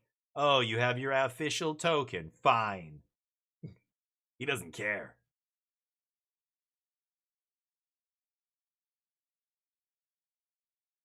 Keystroke, No More Lies, Jeskai Revelation resolves, GG. That's going to be almost impossible for Andy to come back from here. Game 3, though, I guess you keep playing. This is for the top 8, right? Marco might still squeak in here. Damn. I wish you could play Commander Online. Yeah, the Brawl format. I mean, it's not multiplayer Magic. People really want multiplayer. I think a lot of players also, like, you know, to argue both sides, to be fair to the issue, it's not just a matter of them putting multiplayer on Arena. There's a lot of drawbacks that come with multiplayer Magic, and this is why I don't play casual Magic. The game's not designed to be played that way. One big reason is, you know, when you have 4 players and the game, you're waiting for 3 minutes for the game. Finally, the game fires. We found 3 random players for this multiplayer commander game. And then one person immediately disconnects because you're playing that commander. Or they go for turn 1, whatever, or they try and do something on turn 2 and you counter it and they're just like, fuck that. And they just disconnect. And then it totally throws the game off. This kind of stuff happens all the time with multiplayer Magic Online. I think people don't, they either are underappreciating or they don't understand how often that kind of stuff happens in Magic, in Commander. In a real life setting where people are physically sitting down to play, there's kind of a social contract that you're agreeing to. You're not just going to rage quit and take your cards and go home after the first person plays an island, because you came there to play. You can't just, you know, disconnect, reconnect, and sit at a new table with new players in real life. So, you know, you don't have that aspect. But on Arena, it would be a shit show. People want that, but I think if they had it, they don't realize what it would be like. Like, be careful what you wish for, because it's not going to be a great experience on Arena. Even if they did add multiplayer to Arena, it would still be a shit show. You're talking a free game, free to play game. And, you know, there's no penalty for quitting. If you played Commander for money, if you charged people 500 gold per match, you wouldn't get as much of that. But can you imagine? People would lose their minds if they tried to make Commander cost gold or whatever it is. Yeah, that's it. Lights out. Okay. Marco might have just squeaked into the top 8. 12-4. I think that might be it. Is that the cutoff? I think there's going to be a few people. He's like, thank fuck.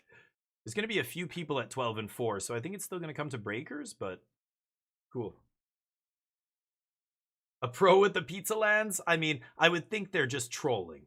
Honestly, I would be like, nobody likes these. This dude's just fucking with people, because people do that. Look at Tony Ravioli or whatever. What is his name? Bertoloni? I don't know his name. Tony is a very good Magic player. He decided to play all random copies of his lands. Like, why? Deliberately? Like, I don't know. You like the different pictures, okay? But like, there's actually objective reasons to not do that. But is that it? Is that the top 8? Oh, they just cut away to Cedric when they shouldn't have, and now they're back. Quality, this production. The inability to politic is a deal breaker. Yeah, like that's another part of it. Like, it's a multiplayer Magic game. This is why Magic doesn't work multiplayer. You have to change the rules a bunch to make it work. Just like Best of 1 is not real Magic, because if you have to change the rules of the game in order to make it work, then you're not really playing the game, are you? You're playing some weird pseudo version of the game with a hand smoother or with politics involved and, like, you know, all this shit. It's so weird. CEDH is a shit show. If you've ever, like, you hear stories and then you see tournaments, you're just like, what the fuck are we doing? It's so ridiculous. It's like a filibuster way to play Magic. If you like filibustering and you like Magic, you're gonna love CEDH. It's really it. They look kind of cool. I don't know. They look ridiculous to me. I don't like any lands that don't look like land, so they look dumb to me, but I'm sure some people like them. Some people like really crazy shit, and that's okay. Everybody likes different stuff, but if you ask me, they look like shit. They look dumb as hell. But hey, you enjoy them, you guys. Whoever likes them, go for it. I don't like it. I like my lands to look like lands. I like it when they are, you know, an island looks like an island. It's not a guy on a horse and the sky is blue behind him. What? The sky is blue, so now it's an island. Like the Innistrad, you know, lands. There's a bunch of these like special art lands that I think are dumb looking. They don't look like lands at all. There should be no figure of anybody in a land unless it's like a zoomed out, like I can barely see this fisherman over on the shore of this big, you know, landscape. It should be a landscape. I don't know. Call me old fashioned, but I like my lands missionary style, you know? Make it look like a land. I don't need any kinky shit with ball gags and a ring in the ceiling. Come on. It's just a land. Okay? I know some people are into that. I don't kink shame. But it's not for me. The Pizza Swamp is cool. I don't even remember what they look like. I glanced at them and basically went, meh. They're not for me. They're for somebody, not me, though. The mush. Oh, I remember now. Yeah, that is kind of cool. Sure, yeah. Yeah. It'd be cool to see real pizza like that. That would be awesome. Can you imagine if, like, a company like Tombstone. I'm just old vanilla dude. Like, I like beautiful lands. I like the unhinged lands. I like unglued and unstable. Like, they look like land. I can immediately tell what color mana they produce. And they're full art and gorgeous. And there's no space wasted. They just look fantastic. That's it. Those are the 3 criteria. It's very straightforward. If it doesn't look like a land, I'm not into it. If I can't immediately tell what color it makes, it's not a nice land. That's not even a great payout. I feel like all those numbers should be double, considering how much money WotC rakes in the last few years. That's pathetic, frankly. I think it should be double that. Anyway, but of course I think that, you know, and of course people who work at Hasbro are going to tell me, no, what? No, never. What? Why? No, crazy. Okay. Yeah, the top 8's done. Okay, good. So I don't need to see this anymore. I don't care about the top 8. Let's play some Marvel Rivals.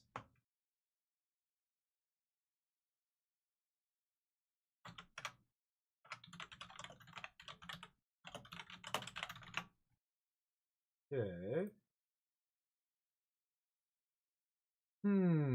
So let me activate the channel skin here. Oh, gotta change the stream title, my bad.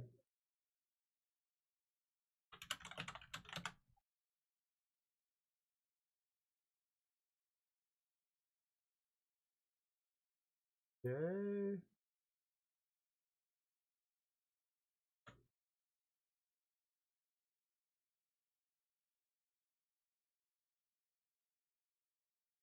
Still thinks I'm streaming Magic the Gathering. Taking a second to recognize that I'm not streaming Magic the Gathering anymore. Haven't seen a lot of licensed arts, just default, so it looks ugly. Yeah, and the art's another thing. Yeah, it depends. I like John Avon's art for lands. Oh my god. Fuck. Stream elements?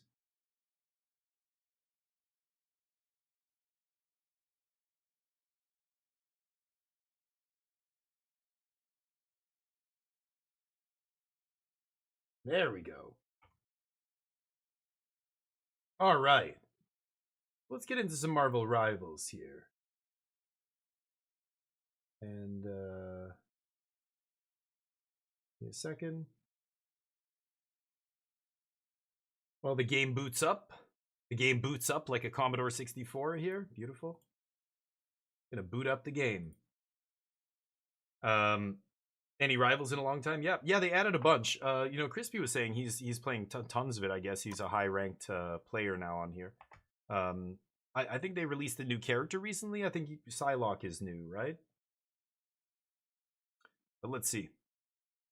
Jumping into it now. Turn off the display capture here too. So, here we go. So this is Marvel Rivals Season 6. Wow, Season 6? Hold on, let me see if I can get the display up here. Game capture no good? Ooh, and I need to change the filter on the cam. No?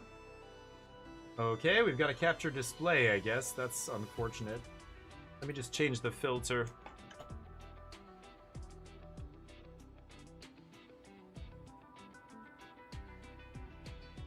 There we go. So let's see here. So, Marvel Rivals Season 6 just launched on January 16th. So, Deadpool joins Marvel Rivals on January 16th and is free to play. So, we could try as Deadpool here. The game keeps leveling up with non-stop updates, new hero, new team-ups, new costumes. Don't miss all the new content dropping on January 16th. So, it's been out for a while. And this stream, yeah, is officially sponsored by Marvel Rivals. So, let's do this. And we're going to be playing some Bounty, I think, or something. Gifts. Thank you. I dealt... Oh, really? Okay, I don't remember that. Rivals Reignite. Interesting. Okay, go match? I don't know. I was Black Widow last time. So there's the Battle Pass. There's a bunch of stuff here. Events. So there's a new event. Is it Bounty? 8-bit bash costume. Heroes. Let me check out Deadpool. There's Deadpool. He's reading the comic of himself, right? Nice. I love how he gives you the old booty shake in your face. What's the difficulty here? 0? Usually there's yellow stars, right? The animations are so good though, and they just look like comic book characters come to life, right? It's pretty awesome. Deadpool can go all 3 roles, okay. He's inhales. Cosmetics. Dear God. That's a cool one.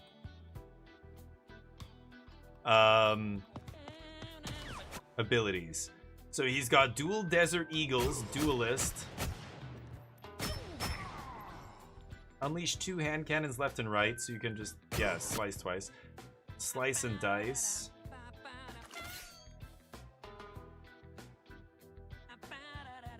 Left shift. Oh, left shift just pulls out your weapons, okay. Deadpool in your area. Taunt face to face. Tank their hits like a boss. So he does this and it taunts everybody in the area? And what, they have to attack you? It redirects their shots to you or something? Do you get invulnerability or something? Upgrade. Punch baddies, get an XP, pick up a power. I didn't come here to read. Oh my god. He takes out a book. Come on. I didn't come here to read. Score the final hit and you force your foe into a selfie for more XP. And he's invincible. Oh my god, that's ridiculous. Bunny hop. He can jump off enemies. Oh. Or kick off walls. Oh, wow. Okay, interesting. Headshot.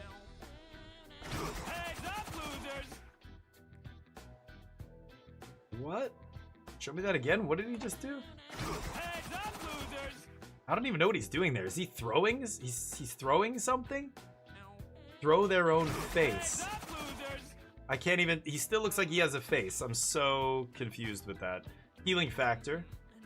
So he passively heals. Wow. Does it come back that quickly? That's crazy. Maximum flare passive. Whatever that strange Oh. tingle is, I like it. His meter shoots up when he lands hits on the bad guys. When he gets Strange tingle is. when he gets to S, he can do his crazy thing. Comical Doing this or chaos. what? This is the passive with the land shark. He gives him a plushie and then it heals everybody. Okay. Doing this Where's... Oh, and these are all the katana moves?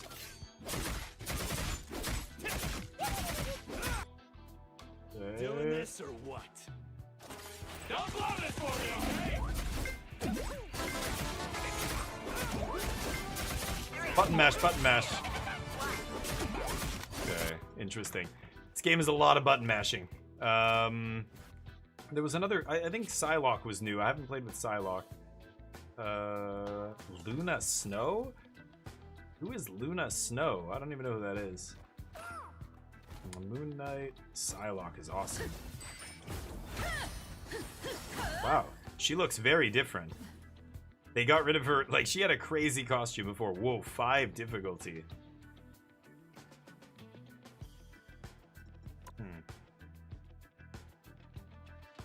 Crossbow.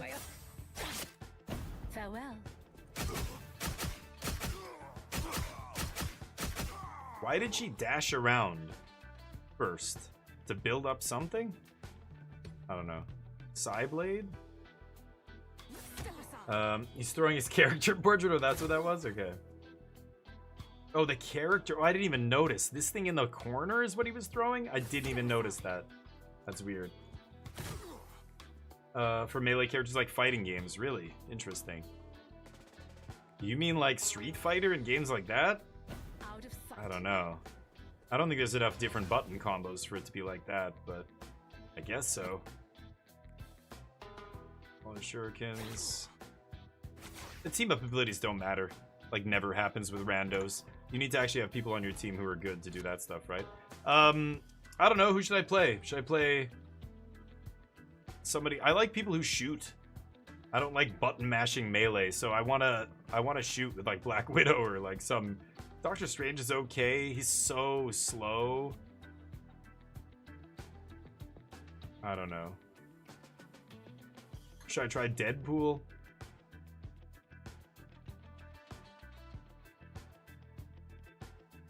Punisher's weak though. Like, he's just a level 1 basic ass dude, right? Not weak, but like, he's basic. I played him before. He just shoots a bunch. But Phoenix? Hela Phoenix? What does she do again? I think I tried her, but I can't remember.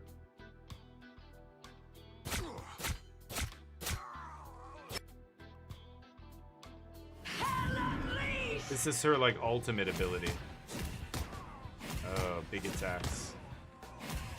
Nastron Crows.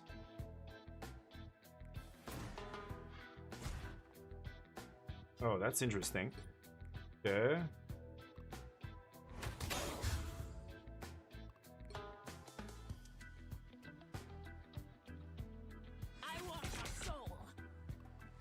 Okay.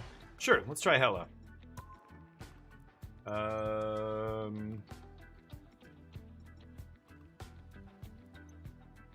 Rivals reignite, blah blah blah. Is it? Let me see. Is there a bounty one? I guess not. These are all servers. Never mind. I'll go quick match. But Crispers, do you want to play? I don't know. I know, but Punisher's not a sniper. He shoots from, like, up close. And he's so basic. All he does is, yeah, shoot. I don't know. I'll try somebody different. You're right, though. He does shoot. I could play him, but... Star-Lord? You want to see Star-Lord? Sure. So... How do I change my character? Change hero. Star-Lord.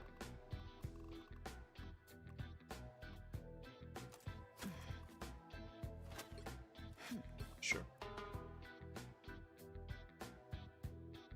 Looks cool. I have to look at his abilities, otherwise I won't know what I'm doing. So, hold on. Guns. Good. Dual element guns. Oh, he's got like a really fast... This is his... E-flight, lock onto enemies, and float.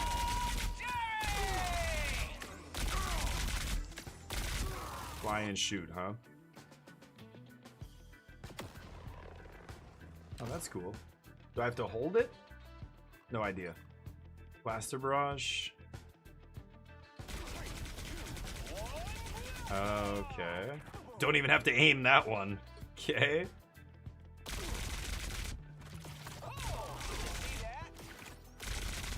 Oh. Oh.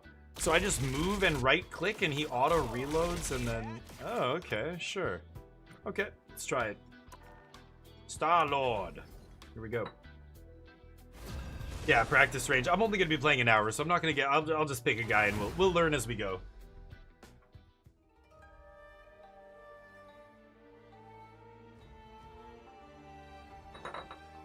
All right. You'll need a top-notch team to win this one. I already chose my hero, didn't I?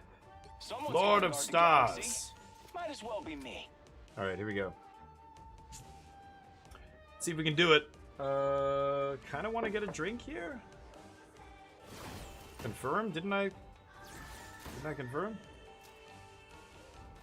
What? I don't know what these are. Team up request? Sure.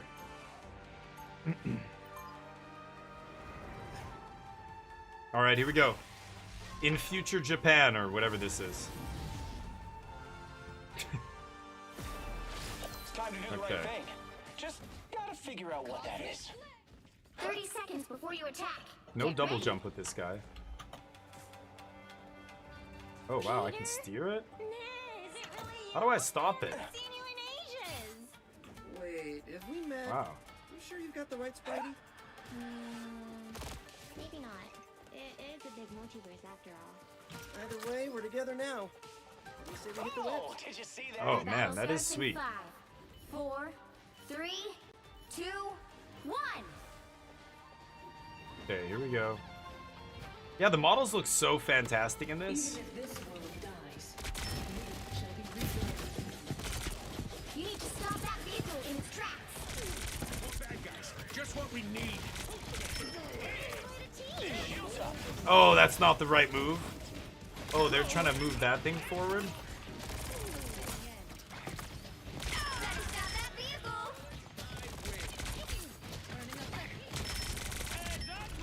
Someone scratch my back. God. Feels like I'm not doing anything here.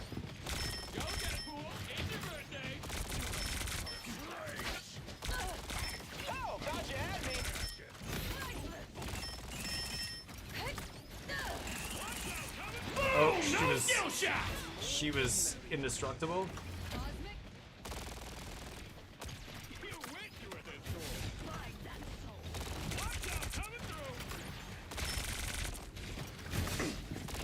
Oh, where'd that guy go?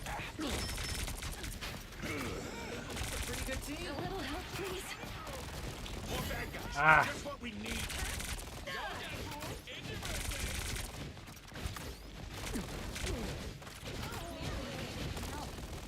Ah! I can't expose myself there.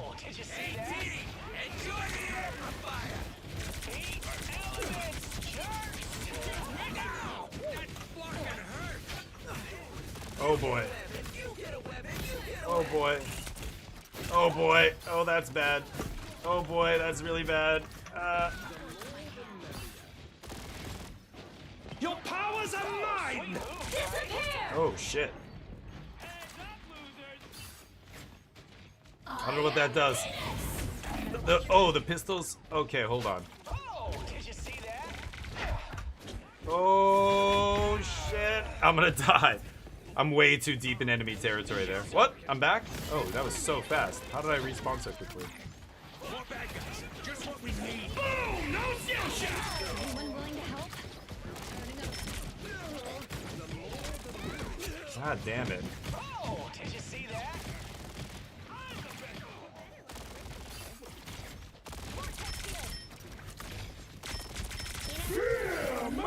Oh. What's my ultimate again? Oh yeah.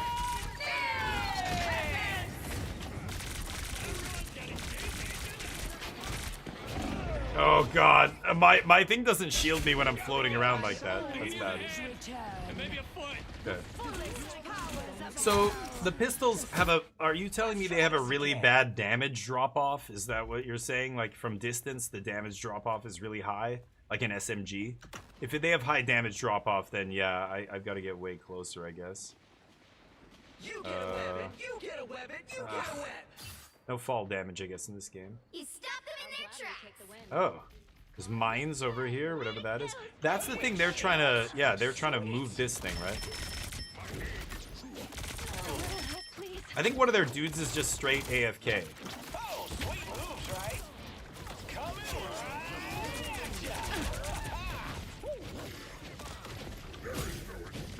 explosive. Oh.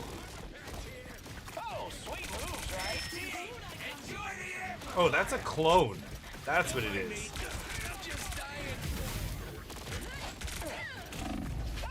Oh boy. Oh boy, I'm dead. What's my C move? I can't remember what C is. I have another move I'm not using. I don't remember what it is. He got nerfed. Oh. Only 60 seconds Oh, left. okay. 60 seconds until what? The opponent has to. Their team has to get that thing. Yeah, that thing. So I can't do anything from up here, is what you're saying. That's brutal. They look like they mean business. Boom! No skill shot. What am I? Invisible? Down to 30 seconds. God, there's so many. Oh, what does that do? I don't know what that is.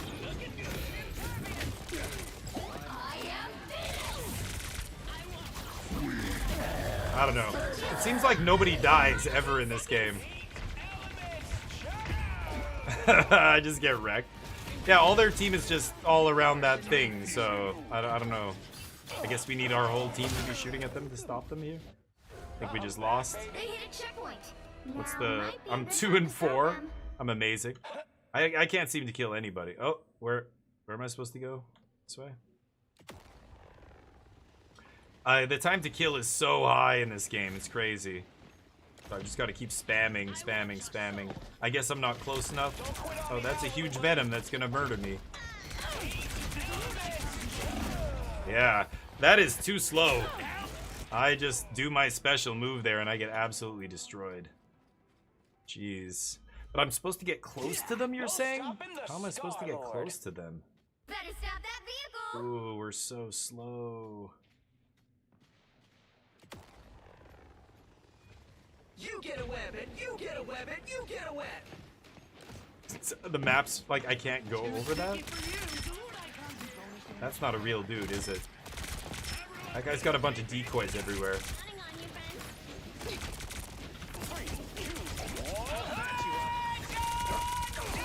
Oh, I killed somebody.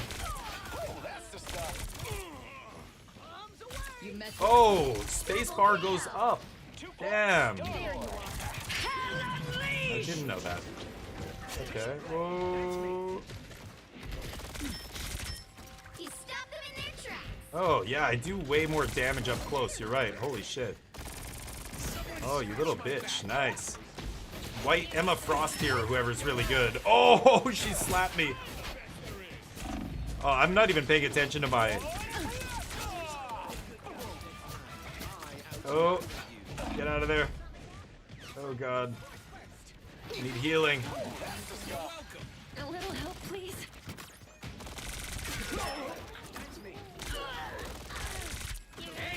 Oh, shit. Oh, boy. Only 60 seconds left. You stopped them in their What is that? I don't know what that is. Oh, boy. Your powers and tremble before boss!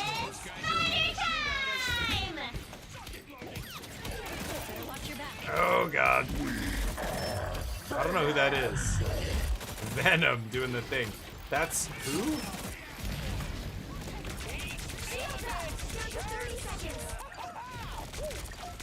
Oh, he's doing something bad to me.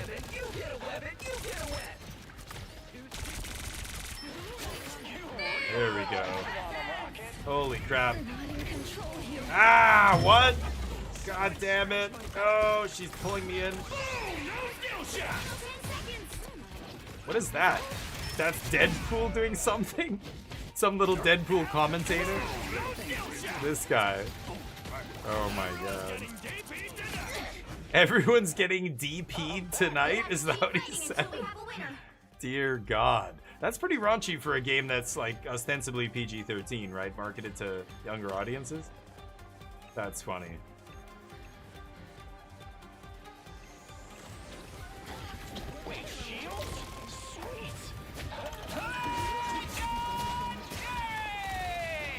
Where are they? Die.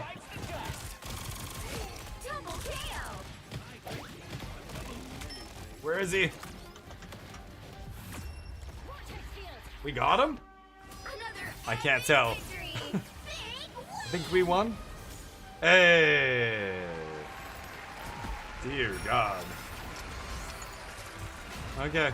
It's very good for a free game. I mean, look at the animation. I just love the art style. He vomits. Rainbows. Yeah, this guy was not bad. I mean, the flying abilities and stuff are good, but it's so weird. The shooting is so like point and click. There's no obviously recoil or bullet drop or anything weird. It's just laser beam. Just got to keep it held onto the enemies, but they're zipping around so fast. Yeah, it's like Unreal Tournament style, right? Twitch shooter. All right, here we go. I could switch characters. Let's try Hela. Do I have to leave to switch heroes? I don't know. If I go one more round, it might not let me change heroes? I'm not sure. Who's the robot? The robot character? That's a weird one. I don't remember that card or that character from Marvel. You'll Heart need a of top-notch Heaven. team to win this one. Let's try Hela. No one escapes hell. I love that cape. That is awesome. It's very cool. Yeah, for a free to play game, it's cool for sure. But what is she from? Thor's universe somewhere? Oh, am I not confirming my hero? Maybe I'm the one holding up our whole team here. I'm not sure. But Can you pass the trial of your soul? oh, I didn't look at her moves, or I kind of did. I don't really remember what they are, but anyway, we'll figure them out. 2 of them are shooting 30 moves. seconds before you Shift attack. lets me Get fly and heal. You were an avatar of death. The hell once is that? Before, were you The guy with the not? portals? I don't recognize that guy. Not an avatar, shit. A horseman. But don't And you this? worry. What is this Gambit thing? got better. Anime girl. Gambit's awesome. Gambit I recognize. Sharky Boy. We have Emma Frost, and who's that? I have no idea. 4, 3, 2, 1. All you need to do is capture the mission area. Got it?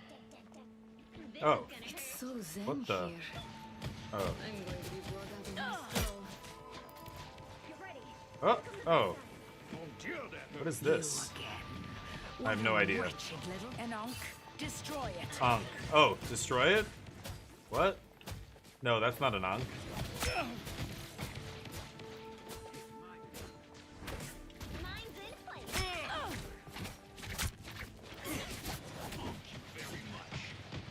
I am barely harmed. Oh! Didn't get over that wall. Spectre's toy is out. Oh, nasty. That's Spider-Man whooping my ass. Okay. They can zip across like a 30 meters or something, 20 meters like that. Yeesh. You owe me one. Got my ass knocked out. No goddess is ever truly Okay. gone. Fight. Are they right here? I don't know what mode we're playing currently. Find that soul. Oh, that's the other attack.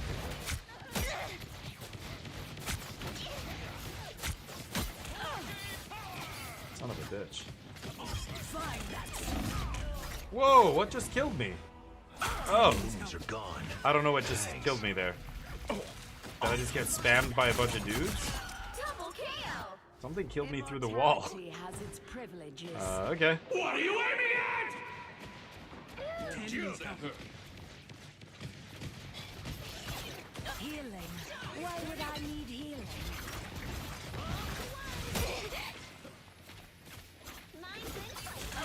Watch out, an Unk. Watch out. What am I supposed to do? Shoot it?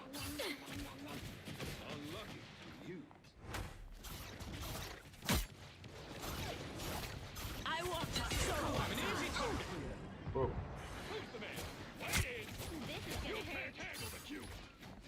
The moon haunts us. Destroy it. Whoa, where'd Gambit go? Just who Gambit was looking for. It's Spider time! Oh, that guy's like indestructible? I am Okay. barely harmed. Great. Oh god. Oh. Ah! Ah! I'm spamming it, but I can't kill him. Alright. Oh. I'm just spamming. Oh, somebody got in there. Oh, nobody there? Spiders could be an issue.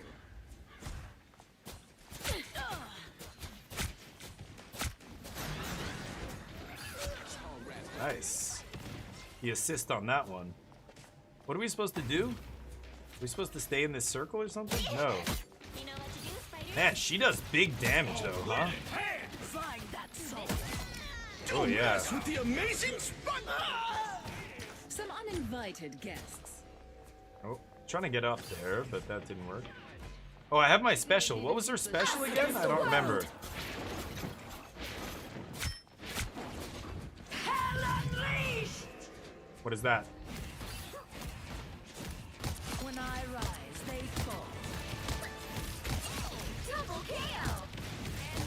Ooh, that is powerful. They're AoE.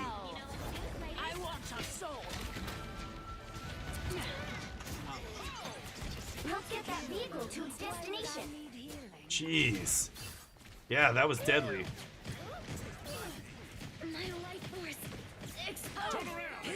Oh, you got him. I'm 7-2?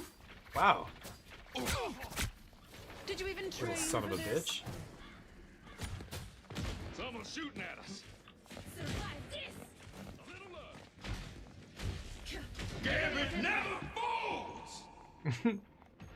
Gambit screaming shit. I'm trying to get behind. Ah, there we go. Shall I be struck by a sniper? Oh! No, but you might be. I want your soul.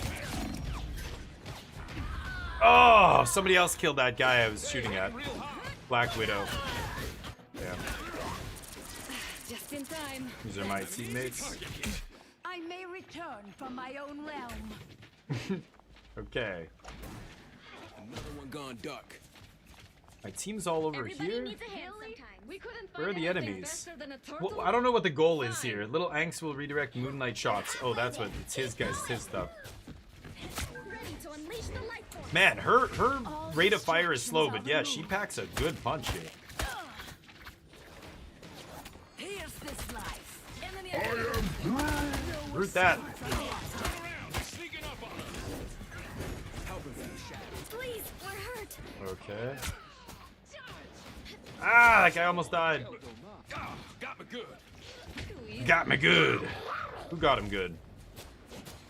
Oh. Oh, are they trying to push that thing? Is this the thing they're oh, attack this. What? Am I supposed to attack this? No. The Iron Fist. It says attack. Almost there. Don't turn Huh? back now. I don't know. I don't know what's going on, but sure. Oh, shit. Oh, they all spammed me and I got wrecked. Gross. They all saw me. Am I escorting it? Oh, good to know. Okay. I shall claim my victory eventually.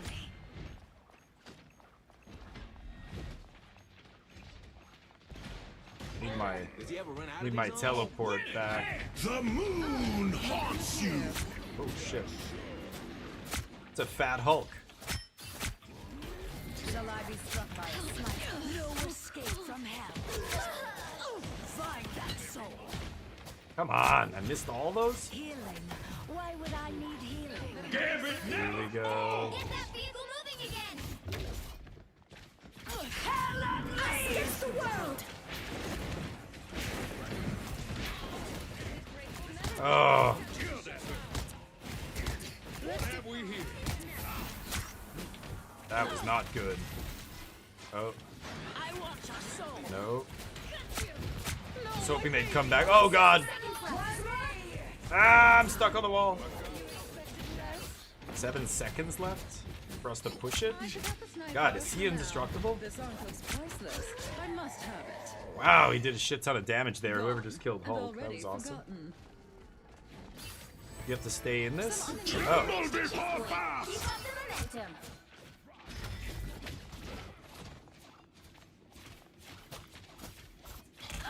I am barely harmed.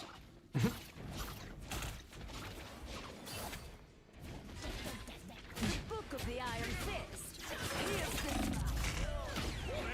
Did I die? Oh.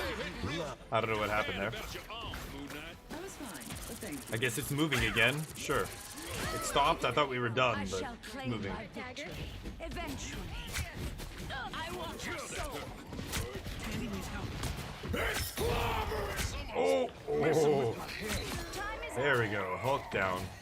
Where's Gambit? There he is. There's a Gambit on our team and a Gambit on their team. Enough games, Moon Knight. Okay. That's it. Don't let anything stand in your way. He's right here. An opportunity for combat. Oh, God, that's such a shitty throw. It's such a like small throw. I've got to aim so high to throw that. Whoa. Why would I need healing?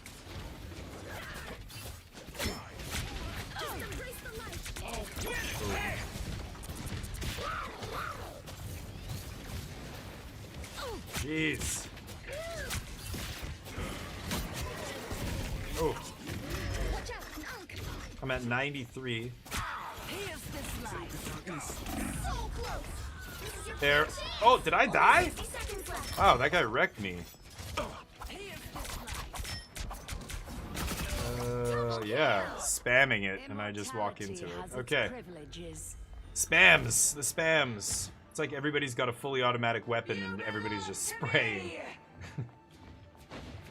Okay, I gotta get in range of them and then use my special here. Us against the world. Hell unleashed! Down to 30 seconds. When I rise, stay calm.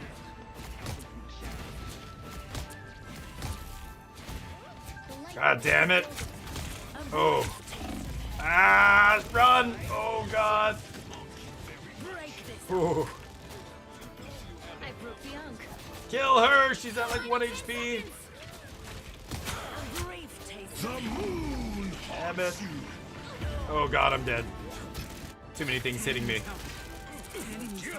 Did we? Is it almost there? Is that where we're supposed to go? Oh, we've got to put it inside there. Yeah. Did we just do it? Overtime. We have to get that thing in there? Random bullshit go, yeah. Oh god. Oh, we lost, I think. Well, you can't expect to win them all. Did we win? No, we lost. Okay. I guess we needed to get it in the area at the end there. I failed. What is that? Moon Knight? That's Moon Knight. Okay. Crazy skins. Uh-huh. How did I do? 16 and 7 is not amazing. But, it's not really about kills in this game, right? So she's not bad. She hits pretty hard. I don't know. I could try another one, but... Yeah, I was attacking the thing we were supposed to escort. That was not amazing. Yeah, there's so much mayhem. It's very, like, you know, chaotic, and that's why it's not really super deep strategic play, right? But it's just, it's a free-to-play game. It's supposed to be in and out and have fun and, you know, quick rounds.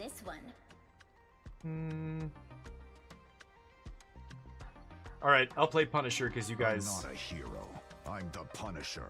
You guys made me do it. Now, what is this thing? I feel like confirming my hero? What am I supposed to do here? There's no like, I can't confirm. I don't know. We'll see. But yeah, this game is just a lot of like random bullshit. Exactly. That's a good way to put it. But still fun, and I'm sure you can get pretty good at playing certain characters, or, you know, there's teams of people who probably get pretty good at working with each other and playing well, but that's different than the game having a lot of depth. So I think that's just people, you know, getting really good at it. But I don't know where I'm going here. I also oh yeah, E is a turret, right? But you have already proven your worth. If this battle is to be She shut up, she's yakking here. I don't know what she's talking about. Defend that area. God, it's taking us forever to get there. The battle starts in 5, 4, 3. This area? The bus. Okay. Oh shit, they're right here? Oh god damn.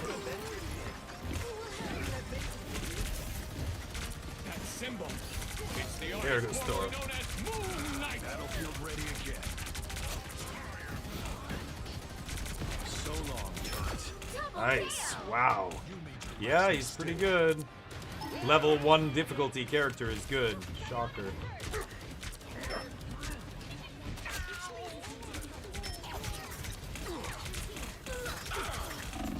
Ow. I'm hunkering down.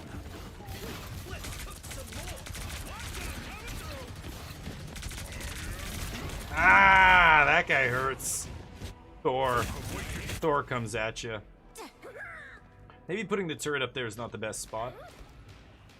I could also switch heroes mid-game, of course.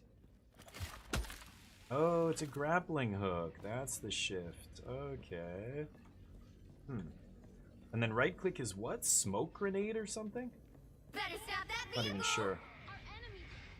I am wounded. The moon haunts you. Out of sight. It is smoke grenade. Oh, interesting. Okay. They've made it halfway. Stop them. Die! Oh, he's just spamming me in the back. Amazing. Yeah, Punisher's fun. Let's try somebody else. There's still a chance to Iron stop Man. Gambit. No, okay, we'll just do this again. Oops. Oh, we did. We're losing. Now Oh, checkpoint. might be a good time to stop them.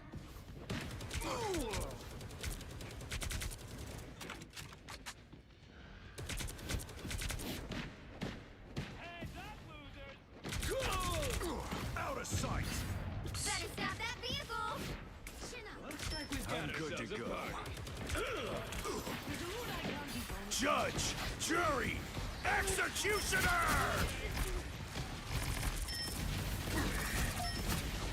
A blaze of glory. Oh my god. What am I doing? What is happening? Oh, I'm still wrecking people. Yes. Smoke. Nice. I'm not dead. How am I not dead? Behold the god. Oh, that looks scary. Oh, you missed, bitch. Nice. He was about to do a crazy move and he missed. That was amazing. Nope, that didn't work. Oh boy. Smoke screen. Oh, he actually dashes back when he does that too, which is sweet.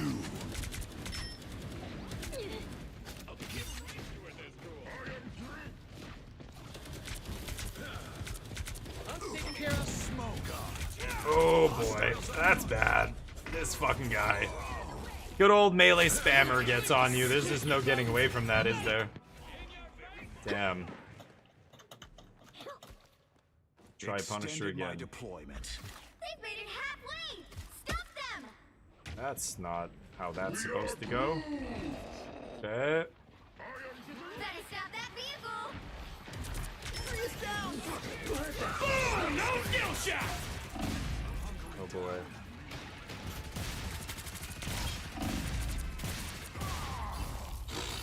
Just get blasted. Okay.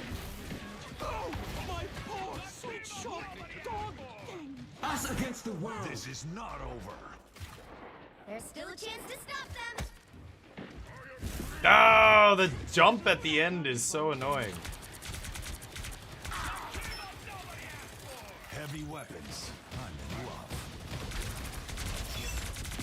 Oh, Thor, I hate you. Every time I do the turret, Thor just walks up and smashes me. Okay. I don't know. I keep attacking the enemy team when none of my teammates are alive, and I just get like tag teamed by all of them, it feels like. Can't go up there, huh? They're the superior force. No shit. No shit. More scum scraped off. Judge, jury. Die! Oh, apparently I'm not invincible when I do that. Judge, jury, bah! I'm dead. This is not over. Let's see here. Okay, it's not over. I think it is. I think it is. Frank, I think it's time to hang up the skull, Frank.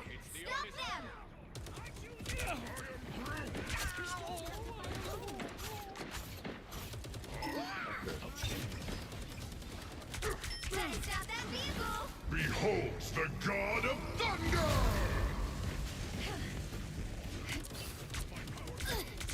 Die, bitch! Die! I hate you! Oh, what happened? How did you turn into that thing? Impossible! Grappling hook. Punisher kind of sucks. Let's take Black Widow's too late for that. I don't know. Let's take a melee character. Wolverine. This ain't Let's spam it, baby. We ready to spam? Whoa, cool. Ah, yeah! Take this! Ah, yeah! Look at me go! Spam it! Spam it! I don't know what I'm doing. There, that's how you play Wolverine. For those of you who don't know. Trust me, I'm like pretty good at this game, I guess. Alright, we lose. Shocker. Well, you can't expect to win them all. I don't even think I can expect to win one. But, shotgun? Oh, he has a shotgun? No idea. I didn't even know. I think if you...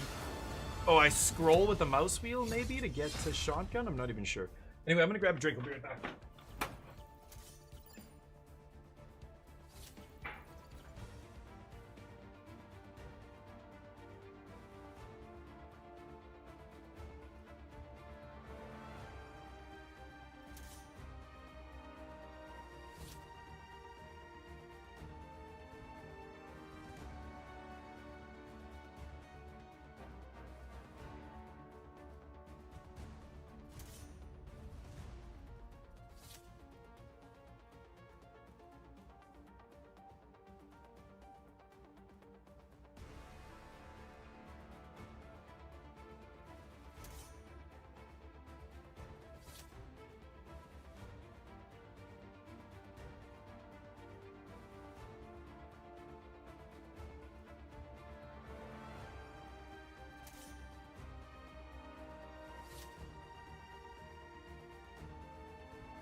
Alright, sorry about that. What's going on? Oh, I thought it would auto do all this. Wolverine's so short. I love it. He's like 5'2" or something in the comics. 5'3". Savage beast. One more round. I don't think I'm going to play Wolverine, though. Let's play somebody else. Who should I play? Bag, what's up? Going well, actually. Thank you, buddy. Oh, no kidding. Oh, really? Yeah, because Wolverine, I mean... He's a cool character. A lot of people like him, but there's only so much you can do with him. Mr. Fantastic. Blade is cool. Could try Blade. Ultron? I'll try Ultron. I really need to see... I am beyond everyone. Summon drones. That's his ultimate. Fly quickly. Command up to 2 drones to follow 2 allies, healing them. Oh.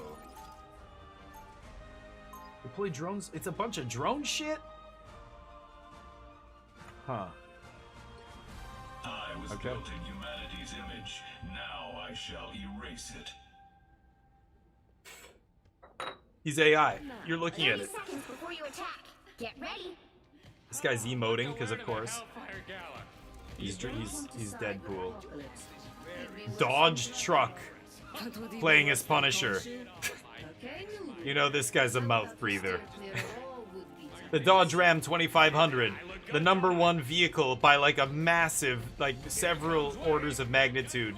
#1 DUI vehicle. By almost all police records in North America, Canada, and the US. Dodge Ram 2500. If you're pulling over somebody for a DUI, the chance that they drive a Dodge Ram is extremely high. Apparently. Crazy. He's got a little bit of a dash. What's the cooldown? Oh, still. Oh god! What's happening? Shit. Ah, you missed me, bitch. Oh shit! Okay, that's bad. Drones! Need drones stat! Oh god. Here, have a drone. Have a couple drones. You want it? Oh, you're my team. Drive a drone. Why can't I shoot? Man, flying is pretty silly. Ah.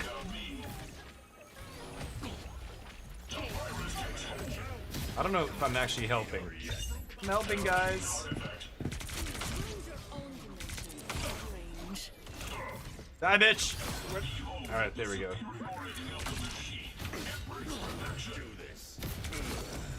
Die!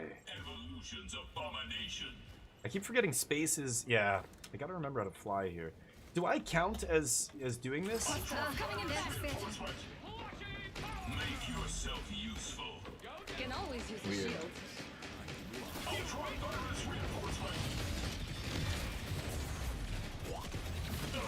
Oh lord. Oh, that stings. Wow, is that Iron Man? Doctor Strange Ultimate? What just happened there? That's Iron Man. Yeah. Okay. Good to know. Fundamentally immortal. Fundamentally? Because you're not alive, that's why. He wouldn't like to hear that. Tell him he's not alive. He would be unhappy to hear that, but it's true.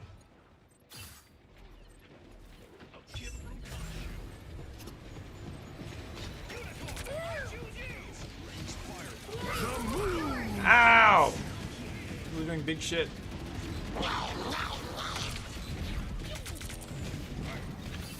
Oh, none of these guys are on my team. Turrets blow. Oh, what the shit?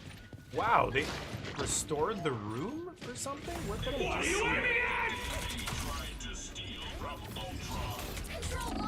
Oh god. Oh, that's bad. Oh, did I just use my ult right before I died? I think I just did. I just used the ult and I died the second I used the ult.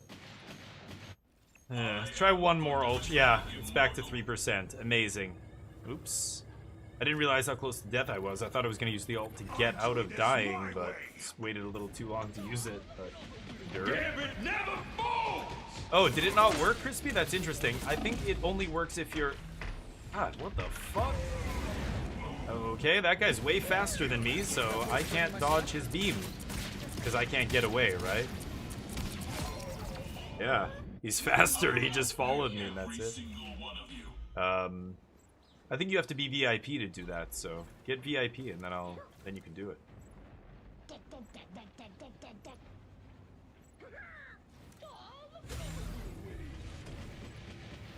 Am I getting close? Oh god. Oh god. Yeah, I'm gonna die. Where's my team? I'm gonna be somebody else. Daredevil's kind of sweet. Phoenix was the other one I think you mentioned before I should try. Yeah, Phoenix is awesome. She's got to be one of the most powerful superheroes. Once an But X-Man, in this game, who knows? always an X-Man. There you go. That's it. You did it, Crispy. I'm sorry, did you give yourself VIP? Maybe did I mod you at some point? Maybe that's how you're doing it? Or, I don't know. Oh, the other account has VIP. That's what it is. So what does she even do? I'm not even sure.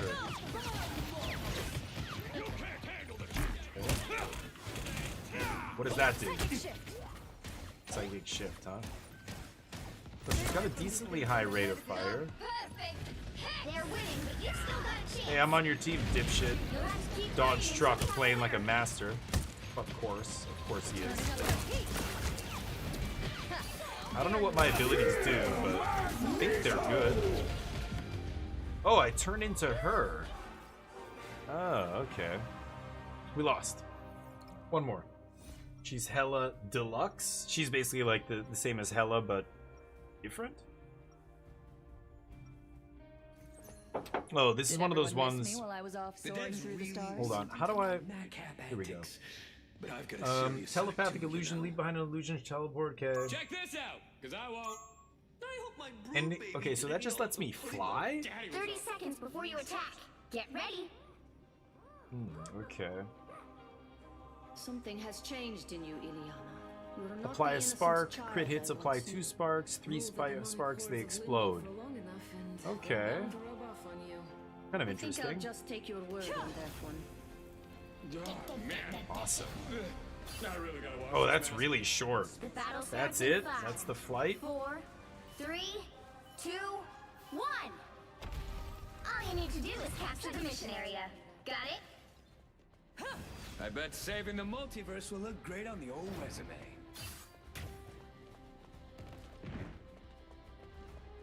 Ladies, let's do this. Oh god. That, oh, that, what is that? I have no idea. Psychic shift.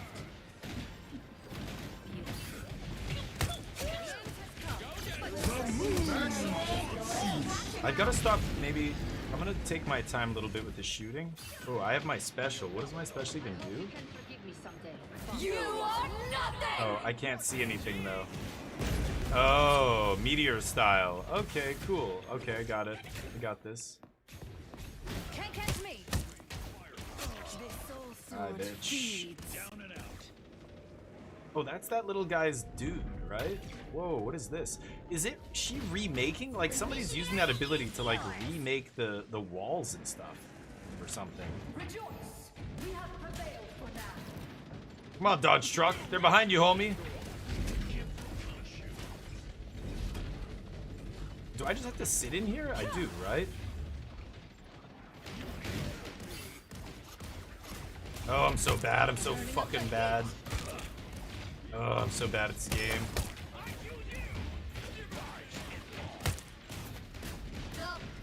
Oh. How am I not hitting dudes over there? That's why they call me magic. Cosmic flare. We will stand with you. Come on. Claimed by chaos.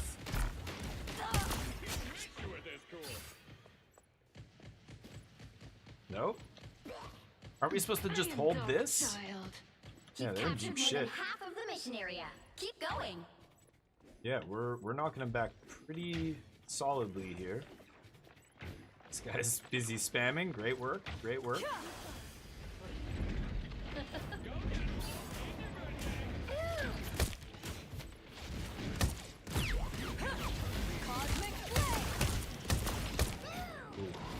Thanks for the boost.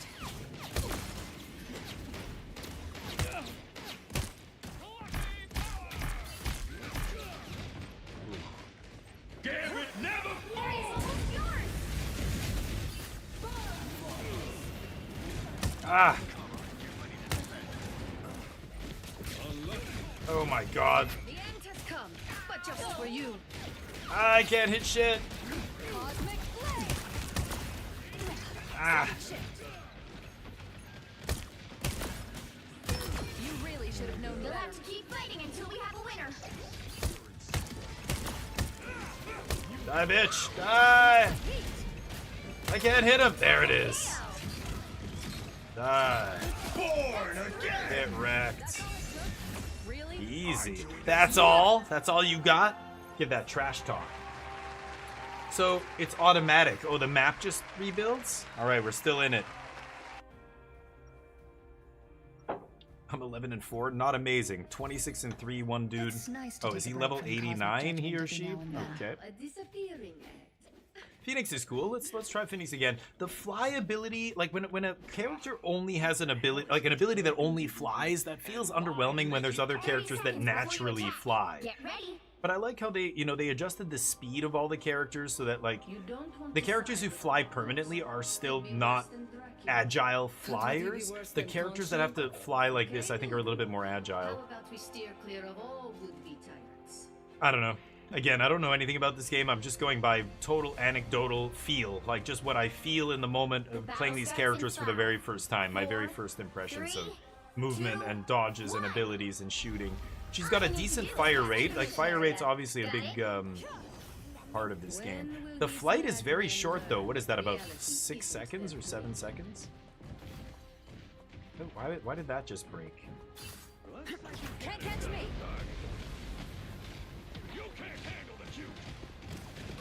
You can't handle the Jews? That's anti-Semitic, you piece of shit. Actually, no, that's kind of cheering off. Oh, God. Oh, he's almost dead. Die! Yes. Stole my kill. Oh, God. I hate you. Oh, I did not teleport out of here. Get out! Run! I died. I tried to teleport away, but I got caught on that low wall, and that was it. Ooh, this lady has her special. Do it. Capture the mission area. No. Psychic shift. I like that shark. The character lines and stuff. Where are we going? Where are we supposed to go? Oh god. I don't know what we're doing. They're up there, okay. What are you aiming at? Whoa. God. Oh, Jeff, you poor, sweet creature.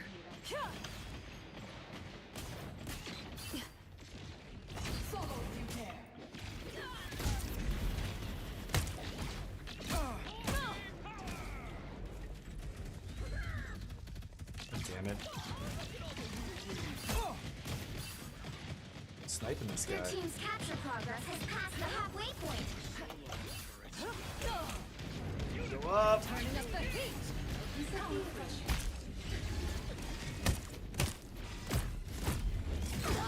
Oh. Oh, fuck. I was on that guy for a while, and then I turned my attention, and you know, when I'm not watching that flank, my team just let him flank us. Nobody else was tracking that guy. It's annoying, but it's okay. They've almost got it. I don't know what they've even got, but sure, that area over there, I assume.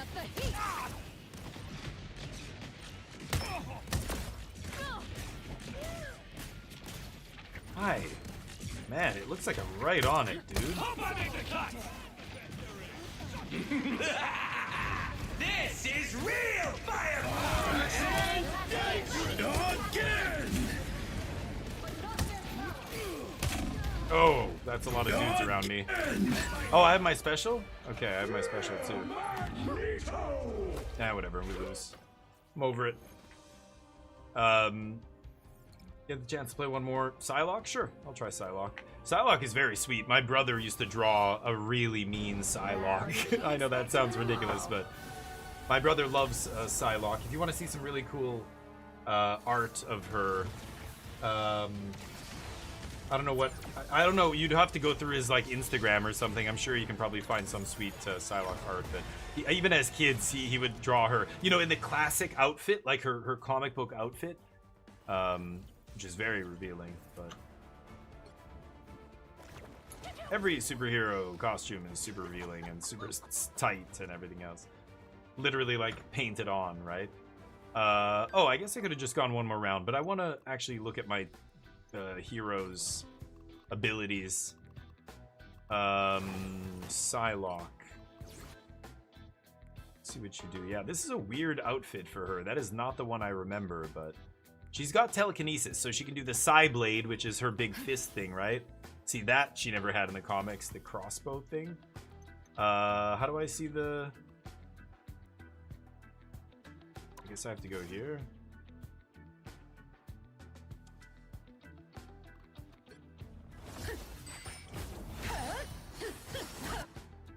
So I saw the crossbow. That's your basic attack. Reduce the cooldowns of all her abilities. So that's kind of cool. Psyblade dash is left shift. Does it... Oh, it does do damage to all enemies in its path. Okay. What is the cooldown, I wonder? Let me see again. Like 1 second? No, 8 seconds. You get two uses. I see. Okay. Psychic stealth? What is it? Oh, you can go invisible? Out of sight. Oh, that's great. How long? 15-second cooldown? Out of sight. 3 seconds of invisibility? Okay. Oh.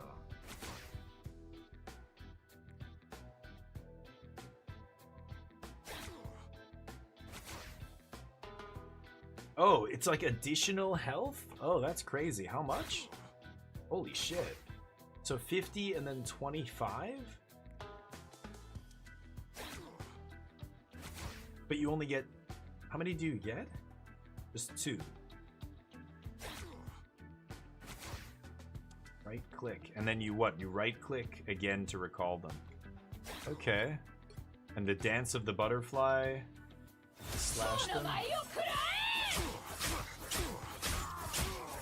Is it anybody in the circle? I assume it's anybody in the circle. That's a big circle. Okay, cool. I got it. Play. Sure. Let's try her. She's the hardest difficulty? That's kind of interesting. Kind of surprised to see that, actually. But cool. Instagram. Yeah, sure. I'll grab it after this. Hold on. See if I can find it here. You'll need a top-notch team to win this one.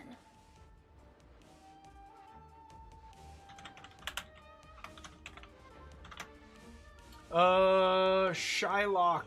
Where is she? Psylocke. Huh? Did this her? Huh? I don't know where she is. I literally can't see her. Oh, here. There. Got it. Sorry, guys. I'm just a sword for hire. This is all so much bigger than me. This is his Instagram, I think. Pretty sure it's still 30 public. seconds before you attack. Yeah. Get ready. I see a lot of the stuff he does. I mean, a lot of this stuff, it's not what he does for a living. He does it for fun. But,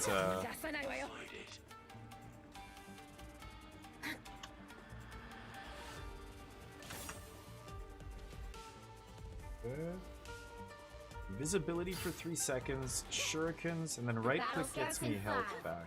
4, 3, 2, 1.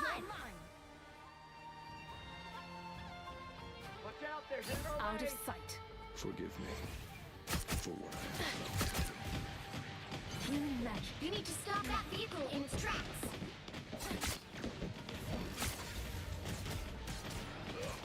Oh, it's almost like a burst rifle. Oh, it's a spray. Damn it. Farewell. Oh, what the shit? I can't get through there? Okay, well, I'm gonna die now. Great. Human magic.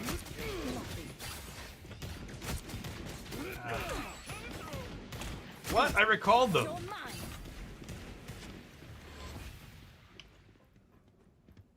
Better stop that vehicle.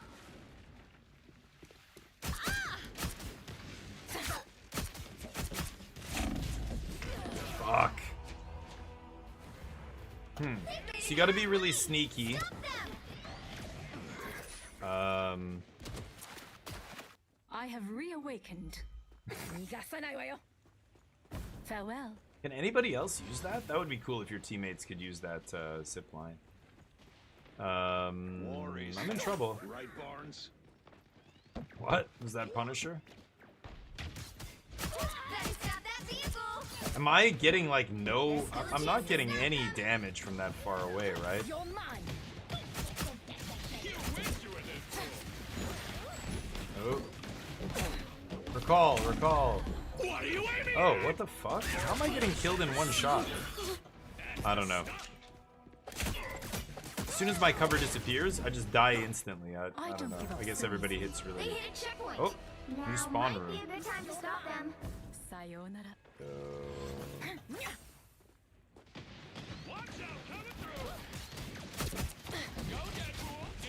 The enemy has arrived. Oh my god.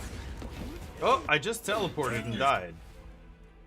God, I feel like we're not timing this correctly. Like my team, this is what always happens in these My games. hunt If we just infinitely respawn, I feel like some of us are not getting there at the same time as anybody else, and so we're all staggered. So it's essentially like a series of 4v1s as we throw single guy, single guy, single guy against their team. We have to rush all together here, right? Anyone willing to help? You get a weapon. You get a weapon. You get a weapon.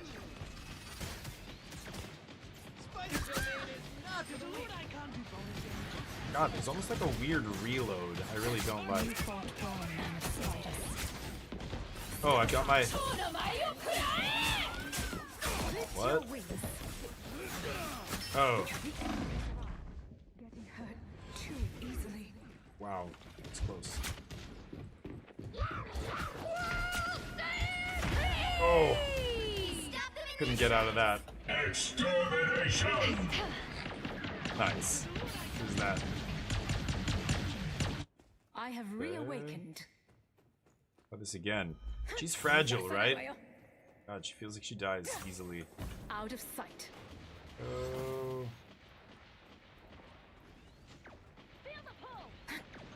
Leave them to Khonshu! Armed and dangerous! Again! Oh god. Oh. Oh god. I need that health. Nope. Okay.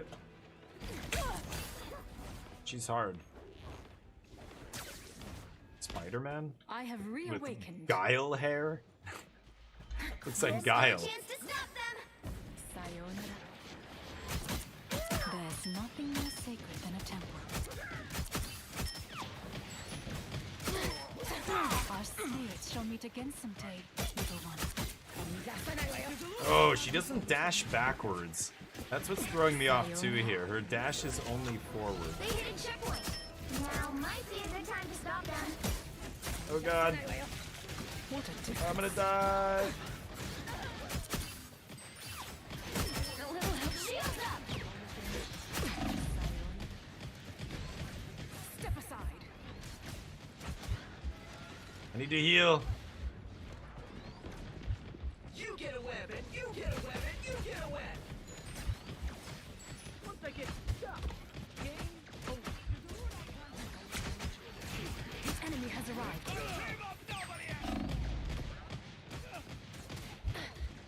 Farewell. What are you aiming at?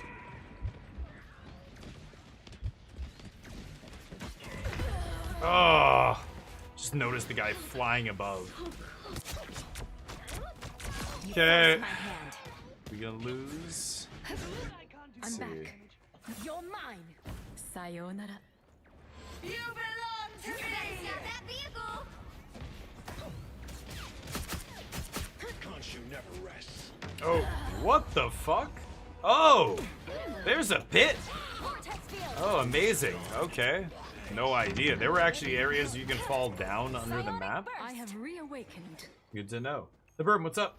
Game mechanic, the booster damage. Yeah, I feel like I'm hitting them with like sprays. It's spraying 3 shots every time I shoot, and I'm hitting people, but...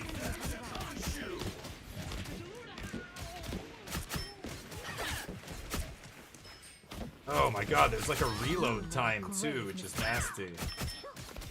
You're mine.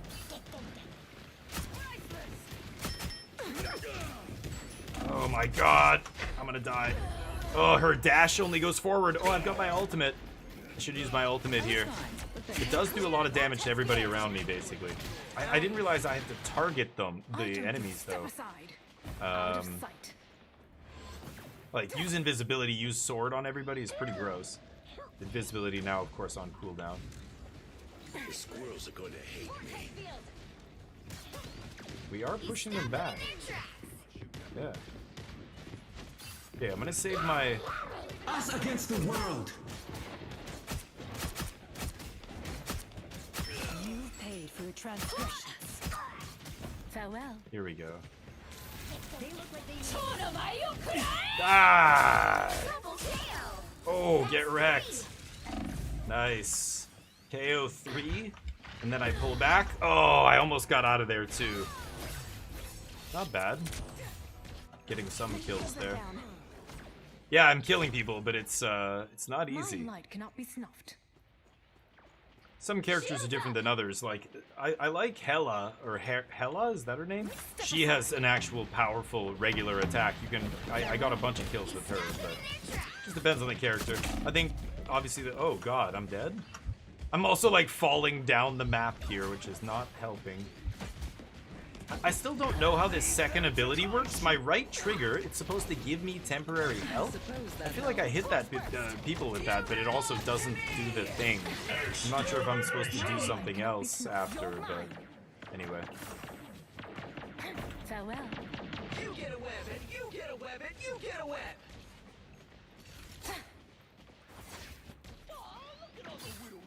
What? A little help, please.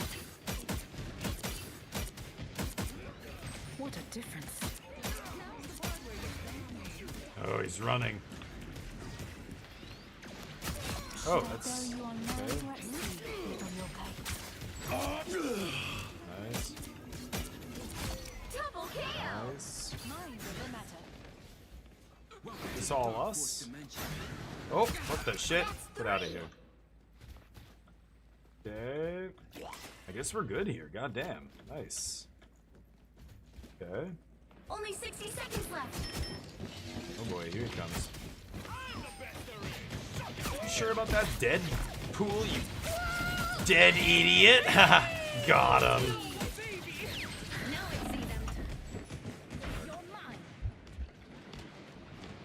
She doesn't naturally heal, which is not great. Like, look at that. I'm hitting them from behind. Give them another inch, or else. Down to 30 seconds. But I'm not doing, like, any damage there. I think her damage drop-off is probably pretty high. Like, I really do have to be, like, super close. Are we done? I think we're done. You can't expect to win them all. That's Spider-Man? The hell? Okay, GG. That is Marvel Rivals. Go check it out. You play it right now. Let's go give somebody some love. Skip. Yeah, Deadpool's the new character. Psylocke's cool. Psylocke's definitely fun to play. Stealthy character, but anyway. And that concludes our Marvel Rivals sponsored stream. Let's see here. Give somebody some love, Marvel Rivals. Might play that again at some point. We're going to be doing another sponsored stream soon for the PUBG game that's dropping. It's called PUBG Blind Spot. It's free to play, but early access starts on February 4th. It's going to be opening up, so we'll be jamming a bunch of that. Will you join us for that? But let's give some Marvel Rivals people some love here. Who do we have? Somebody with around the same viewers as us right now. Let's raid this random person. Buffington95? Buffington95. Let's give him some love. He's playing with somebody else, I guess. A buddy, maybe. I did better that time? Yeah, I don't know. The last time I think was I don't know, maybe my second time ever playing the game. But I played a little Marvel Rivals, you know, when it first came out. It was definitely cool. Like, I love the aesthetic. The art style is so cool. But in terms of gameplay, it's not doesn't scratch the itch for me. I don't know. I need something different. But, oh yeah, I'm sure you can get used to it. And I'm sure there's a skill curve and you can get really good and whatever. But yeah, like it just takes time like everything else. So it's just a question of, do you want to spend your time on this versus other stuff?